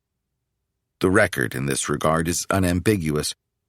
As a group, Senior-most American generals and admirals responsible for providing the policymakers with sound military advice and honest feedback on progress, or the lack thereof, failed to do so. These officers behaved like CEOs and CFOs in the civilian sector, men and women who defended the party line long after they themselves knew the party line was rubbish. This sorry reality first came into wide public view with the publication of an essay, A Failure in Generalship, in Armed Forces Journal in May 2007, by an experienced U.S. Army combat veteran, Lieutenant Colonel Paul Yingling. The military's senior officers, writes Yingling, failed to envision the conditions for future combat and prepare their forces accordingly. When the senior generals went along with Rumsfeld's absurd plan to invade Iraq with less than half of the forces that CENTCOM believed would be required, about 450,000 service members, they shared responsibility for the disastrous results. Alone among America's generals, Erich Shinseki publicly stated several 100,000 soldiers would be necessary to stabilize post-Saddam Iraq. Prior to the war, President Bush promised to give field commanders everything necessary for victory. Privately, many senior general officers, both active and retired, expressed serious misgivings about the insufficiency of forces for Iraq. These leaders would later express their concerns in tell-all books such as Fiasco and Cobra II. However, when the U.S. went to war in Iraq with less than half the strength required to win, these leaders did not make their objections public. Yingling blamed the excessively hierarchical culture of the officer corps for this problem, for it tended to reward conformity, especially support for the declared war strategies of their civilian minders. The system, he said, did not reward candor or moral courage. Indeed, it discouraged it. As a case in point, Lieutenant Colonel Yingling, by any measure one of the most promising and gifted officers in the Army, knew full well that he was committing career suicide in publishing his essay and defending it on national media. Over the course of the next decade, a number of other veterans came forward courageously telling the world what their superiors would not, that the wars in Afghanistan and Iraq were failing efforts. Their stories often made news, but collectively they failed to gain political traction. The American public, for its part, treated this astonishing institutionalized deception with an extended yawn. Even the 2019 publication of the Afghanistan Papers failed to spark a strong public reaction. Rather, it was a significant story for only a couple of weeks. The American Public and Irregular War. I began this book by comparing two humiliating episodes in American history, the evacuations of Saigon and Kabul. Washington failed in the latter war for many of the same reasons as in the former, but a significant difference between the two conflicts was that Vietnam engaged the passions of the American people in a way that neither Afghanistan nor Iraq ever did. On the face of it, this is astonishing. Major General Fred Haines, my friend who predicted that the American objectives in Afghanistan were unobtainable as early as 2005, was hardly an outlier. Scores of knowledgeable historians, social scientists, and former military officers were of the same mind. While a tiny percentage of Americans who were part of the military went to war, and those who did often served 4, 5, or 6 tours, the public as a whole disengaged from both Afghanistan and Iraq, and the violence that was being committed in their name. While a small minority of American military families endured 2 feudal wars, most of their fellow citizens were untouched by the war experience in any meaningful way. In other words, they went to the mall, and when they saw uniformed veterans there or in the local airport, they took pride in thanking them for their service. This, too, was a form of complicity. It was a moral failure on the part of the American people. Eric Edstrom, a West Point graduate and infantry officer who saw heavy combat in Afghanistan, puts it well. Society, for its part, must not overlook the incalculable costs of acquiescing to these aimless wars. To civilians overseas, to American soldiers who are wounded or killed, and also to the ones who finish their service intact in body but not in spirit. I have seen how these long-term effects, divorce, alcohol and drug abuse, depression, violence, suicide, have seeped into every corner of our country. The American public has been complicit in allowing our troops to be sent into a series of wars that everyone knew to be costly and self-defeating, while simultaneously maintaining the audacious idea that, in doing so, we support the troops. That is not patriotism. That is betrayal. For at least the last 20 years, the U.S. government has misused the military in a way that runs counter to American ideals and undermines our own country's security. And so we come to an uncomfortable conclusion. Policymakers, politicians, and senior military leaders were all complicit in developing and executing inept and unrealistic politico-military strategies in the global war on terror. The American people were complicit in perpetuating the two major GWOT wars simply through their neglect and indifference. The crushing weight of these failures has largely fallen on the backs of the men and women who served their country honorably in the war on terror. One measure of that weight is that more than 30,000 veterans have returned from their wars only to commit suicide. That is roughly 4 times the number of service members killed in the two conflicts. Surely tens of thousands of veterans of these conflicts suffer from moral and spiritual wounds far more serious than the physical injuries they may have sustained. After a second deployment in Iraq, Marine Officer Matthew Ho felt an enormous dissonance between what I had taken part in Iraq and who I thought I was as a person. The dissonance was causing chaos, dismay, and desolation. I was in a bad way. I cannot emphasize enough the destructive effects, mental, emotional, and spiritual, of moral injury. It is believed by many to be the primary driver of combat veteran suicides. It is much more than mere guilt, shame, and regret, which it incorporates but supersedes in its manifestation and symptoms.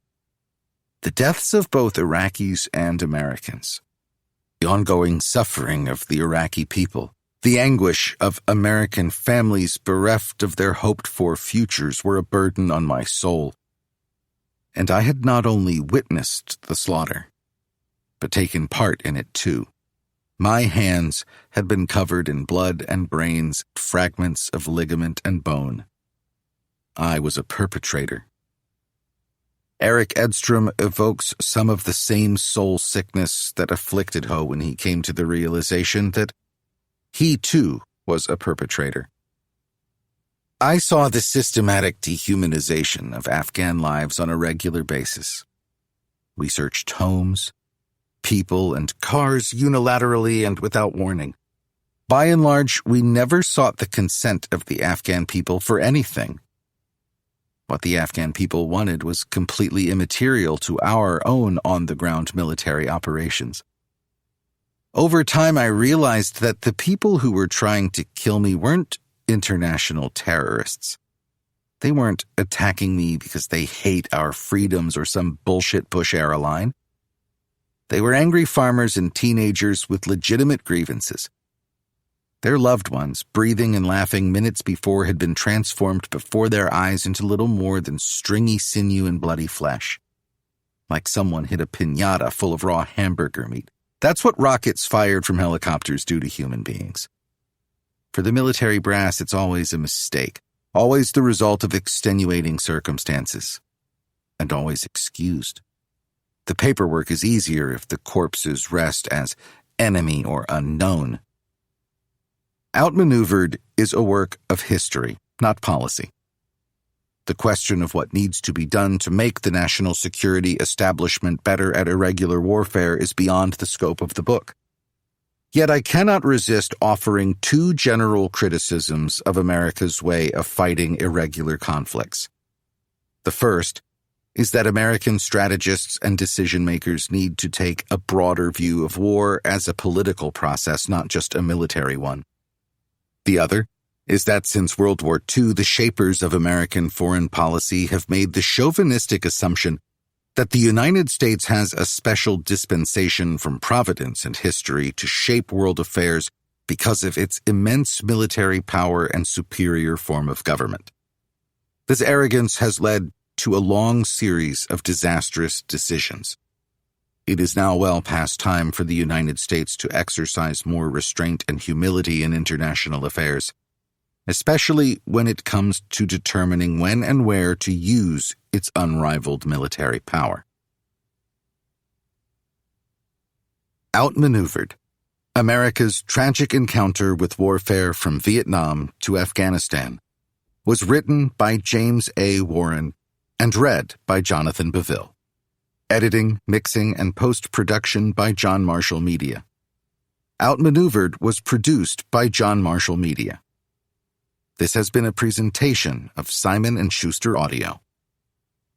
Outmaneuvered is available in print from Scribner.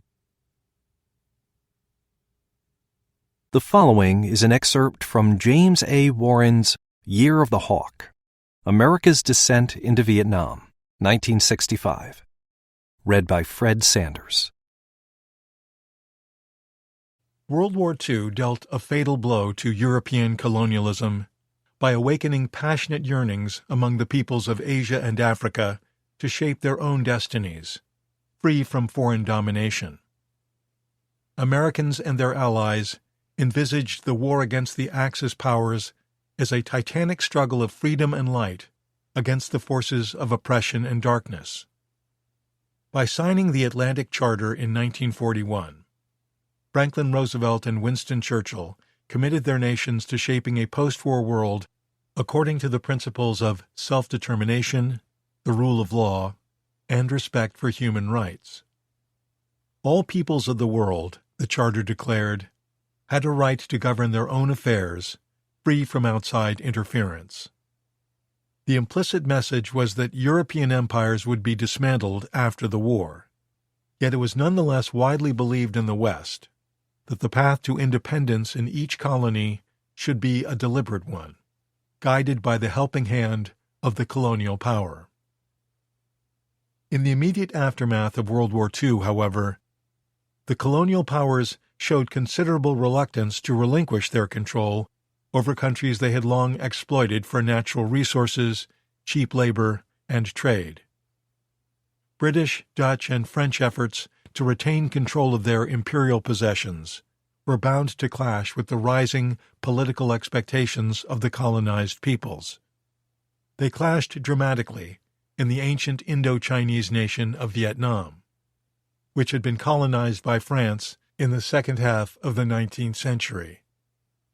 French statesmen took the view that the restoration of their Indochina Empire was necessary to restore French honor after its humiliating defeat at the hands of the Germans, and entirely appropriate, given France's status as both a great civilization and a world power. Vietnam was the epicenter of a French empire that comprised a significant portion of North Africa and all of Indochina, Laos, Cambodia, and Vietnam. Politically active Vietnamese thought otherwise. By 1945, a political front organization led by a visionary nationalist who adopted the name Ho Chi Minh, he who enlightens in Vietnamese, had successfully mobilized several million people in a quest to challenge France's inevitable effort to reassert dominance over the entire country as soon as its Japanese occupiers surrendered to the Allies. The struggle between France, the colonial masters of all of Vietnam since the 1880s, and the Vietnamese nationalists turned out to be extraordinarily complex, protracted, and violent. The First Indochina War, known as the Anti-French Resistance War by the Vietnamese, was fought between 1946 and 1954. It resulted in the partition of Vietnam into a communist state north of the 17th parallel, the Democratic Republic of Vietnam, governed by Ho Chi Minh's political front, and a pro-Western South Vietnam, the Republic of Vietnam. Well before the First Indochina War ended, the conflict developed serious Cold War ramifications, leading slowly but surely to America's war in Indochina in the 1960s and early 1970s. Vietnam and the Vietnamese. Vietnam is one of the oldest nations on Earth. Its people have a long and tumultuous history of resistance to foreign domination. Anthropologists tell us that the Viets, a people of Mongolian origin, first settled in the cradle of Vietnamese civilization, the Red River Valley, sometime around 700 BCE. Recorded Vietnamese history begins in 208 BCE, when Chiu Da, a rebel Chinese general, established an independent kingdom that stretched from the mountains of contemporary northern Vietnam down to the contemporary city of Da Nang. It was called Dai Viet. In 111 BCE, China conquered Dai Viet, and the Chinese ruled over the Vietnamese for almost 1,000 years, introducing them to the plow, rice cultivation, and draft animals, as well as Confucian ideas of enlightened government and social ethics. The Viets adapted the Chinese language for official purposes, and Chinese remained the idiom for the Vietnamese ruling and administrative class up through the 19th century. The ethnically distinct Vietnamese adopted many Chinese institutions and ideas as their own, but they proved stubbornly resistant to assimilation. The family and the village have always been the main social institutions of the Vietnamese. Rural Vietnamese people have an ancient tradition of running their own local affairs, a tradition borne out in the well-known saying that the emperor's rule halts at the village gate. During the time of China's rule, the Vietnamese developed a unique spiritual identity, a richly textured blend of indigenous ancestor worship, Buddhism, which came to Vietnam in the 5th century via Silk Road traders, and Confucianism. Nearly 1,000 years of Chinese domination sharpened their sense of being a distinct people with their own history, culture, and set of myths. The Chung sisters, two of Vietnam's most revered patriots, led the first of many revolts against Chinese authority, vanquishing their conquerors in 40 CE, and briefly establishing an independent kingdom under their rule. When the Chungs were defeated by another Chinese army just 3 years later, they committed suicide rather than submit once again to domination by their powerful neighbors to the north. Many other insurrections followed. Resistance broke out often when the Chinese court pursued assimilationist policies or tried to impose direct rule instead of remembering the advantages of accommodation, flexibility, and indirect rule, writes Christopher Gosha, a leading historian of the Vietnamese people. Finally, in 939 CE, the Vietnamese won back their independence by luring a Chinese fleet into a river laden with iron-tipped spikes, destroying or stranding most of the ships. Over the next millennia, the Vietnamese were divided into several polities ruled by regional warlords. The warlord families vied to extend their power over one another, but nonetheless managed to unite their forces to fend off yet another series of Chinese incursions, as well as no less than 3 invasions by the Mongol Kublai Khan's armies in the 13th century. In 1406, Ming Dynasty armies, the most powerful in Asia, briefly re-established Chinese hegemony over the Vietnamese. Emperor Lê Lợi another legendary hero who looms large in the Vietnamese past, forged the guerrilla forces of a coterie of warlords into a powerful army and drove the Chinese out of Vietnam in 1427, this time for good. But the Vietnamese borrowed the Ming Dynasty's highly efficient system of government administration, as well as its military organization and technology, to build a more formidable Vietnamese state. Given the Vietnamese people's resistance to the Chinese and the Mongols across more than 1,000 years, it is hardly surprising that war occupies a crucial place in their collective consciousness today, as it has for centuries. The Vietnamese think of themselves as an indomitable people, who again and again have employed guile, patience, and guerrilla warfare to defeat enemies much more powerful than themselves. Having defeated the forces of no less than 4 empires, the Chinese, the Mongols, the French, and the Americans, they have good reason to think so. Not for nothing have the Vietnamese been called the Prussians of Southeast Asia.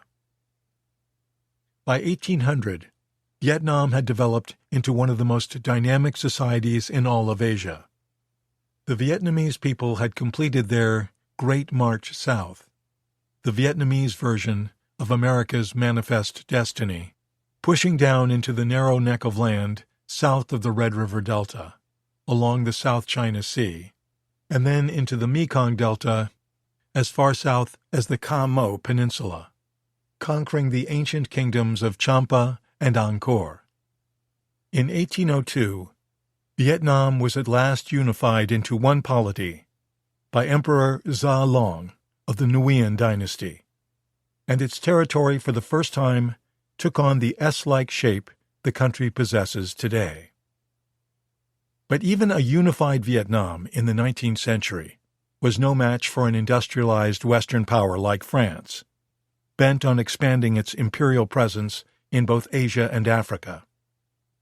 Religion and commerce went hand in hand, as they so often did in the age of European colonization. The French established a Catholic diocese on the central coast of Vietnam in 1846, and began an energetic program of missionary work. When the local population rejected Catholicism and began to persecute priests and converts, the French launched a methodical but ruthless campaign of conquest under the guise of civilizing and Christianizing the locals. It was called Mission Civilisatrice. Gradually, France established control over Vietnam's 3 geographical regions of Cochin China, including the highly populated, fertile Mekong Delta in the south, Annam in the narrow center, and Tonkin, including the bustling Red River Delta in the north. By 1880, with the help of a small class of wealthy Vietnamese landowners, France ruled over all of Vietnam with an iron hand, stripping the country of rubber, tin, and rice for the benefit of the mother country. The French might have governed Vietnam indirectly, working through Vietnamese people and institutions, as the British would do in India. Instead, they imposed direct rule of the harshest sort. Workers on large rubber plantations and in coal mines lived in wretched conditions as virtual slaves and were paid a pittance. Peasants were stripped of their land and forced to pay as much as 60% of their crops as rent. While rice production quadrupled between 1880 and 1930, per capita consumption among the peasantry declined precipitously. A British visitor to Vietnam remarked that the French in Indochina adopted an attitude toward the natives identical with that of any of the old slave-owning aristocracies. It was one of utter contempt, without which effective exploitation would probably be impossible. The Vietnamese stubbornly resisted. As early as 1862, the French commander of Cochin China reported, "We have enormous difficulties in enforcing our authority. Rebel bands disturb the country everywhere. They appear from nowhere in large numbers, destroy everything, and then disappear into nowhere." 80% of Vietnamese had some degree of literacy before French colonization. By 1939, only 15% of the country's children were in school at all. The Vietnamese intelligentsia, most of whom had attended French schools designed primarily to educate the children of the French civil service, were deeply frustrated by their lack of opportunity for advancement. Political expression by Vietnamese was, for all intents and purposes, banned. Vietnamese nationalism, Ho Chi Minh, and World War II. The imperial court at Hue, seat of the Vietnamese emperor, was divided as to how to respond to French repression and domination. Some officials favored heading to the hills to conduct a guerrilla warfare campaign. Others thought it best to try to work within the French system to implement political and economic reform. Little progress was made in the first 2 decades of the 20th century, in part because Vietnamese reformers couldn't agree on an avenue of approach to the problem. In the 1930s, many disgruntled members of the small educated class of Vietnamese became radicalized, joining underground independence movements. These groups disagreed on many things, but they were united in the belief that the reform-from-within approach was an exercise in futility. The most successful of the nationalist organizations was the Indo-Chinese Communist Party, which was founded in 1930. The French secret police in Vietnam, the Sûreté, devoted a great deal of effort to getting intelligence on the group's members and repressing its activities, because it clearly posed the greatest threat to the status quo. The party staged several rebellions and demonstrations, all of which were put down with brute force. Each incident of repression only inspired greater resistance. Political prisoners filled the jails, with no recourse to justice. World War II broke out in 1939. After France surrendered to Germany in June 1940, the Japanese established control over most of Southeast Asia, including Vietnam. This development, in and of itself, challenged long-accepted ideas of European superiority and delegitimized France's position within Vietnam in the eyes of most of the population. Despite their slogan of "Asia for the Asians," the Japanese were utterly indifferent to the Vietnamese' desire for independence. While they occupied the urban centers and plundered the country's natural resources for their war effort, they were content to let a weak and demoralized Vichy French administration maintain law and order in the countryside, or attempt to do so.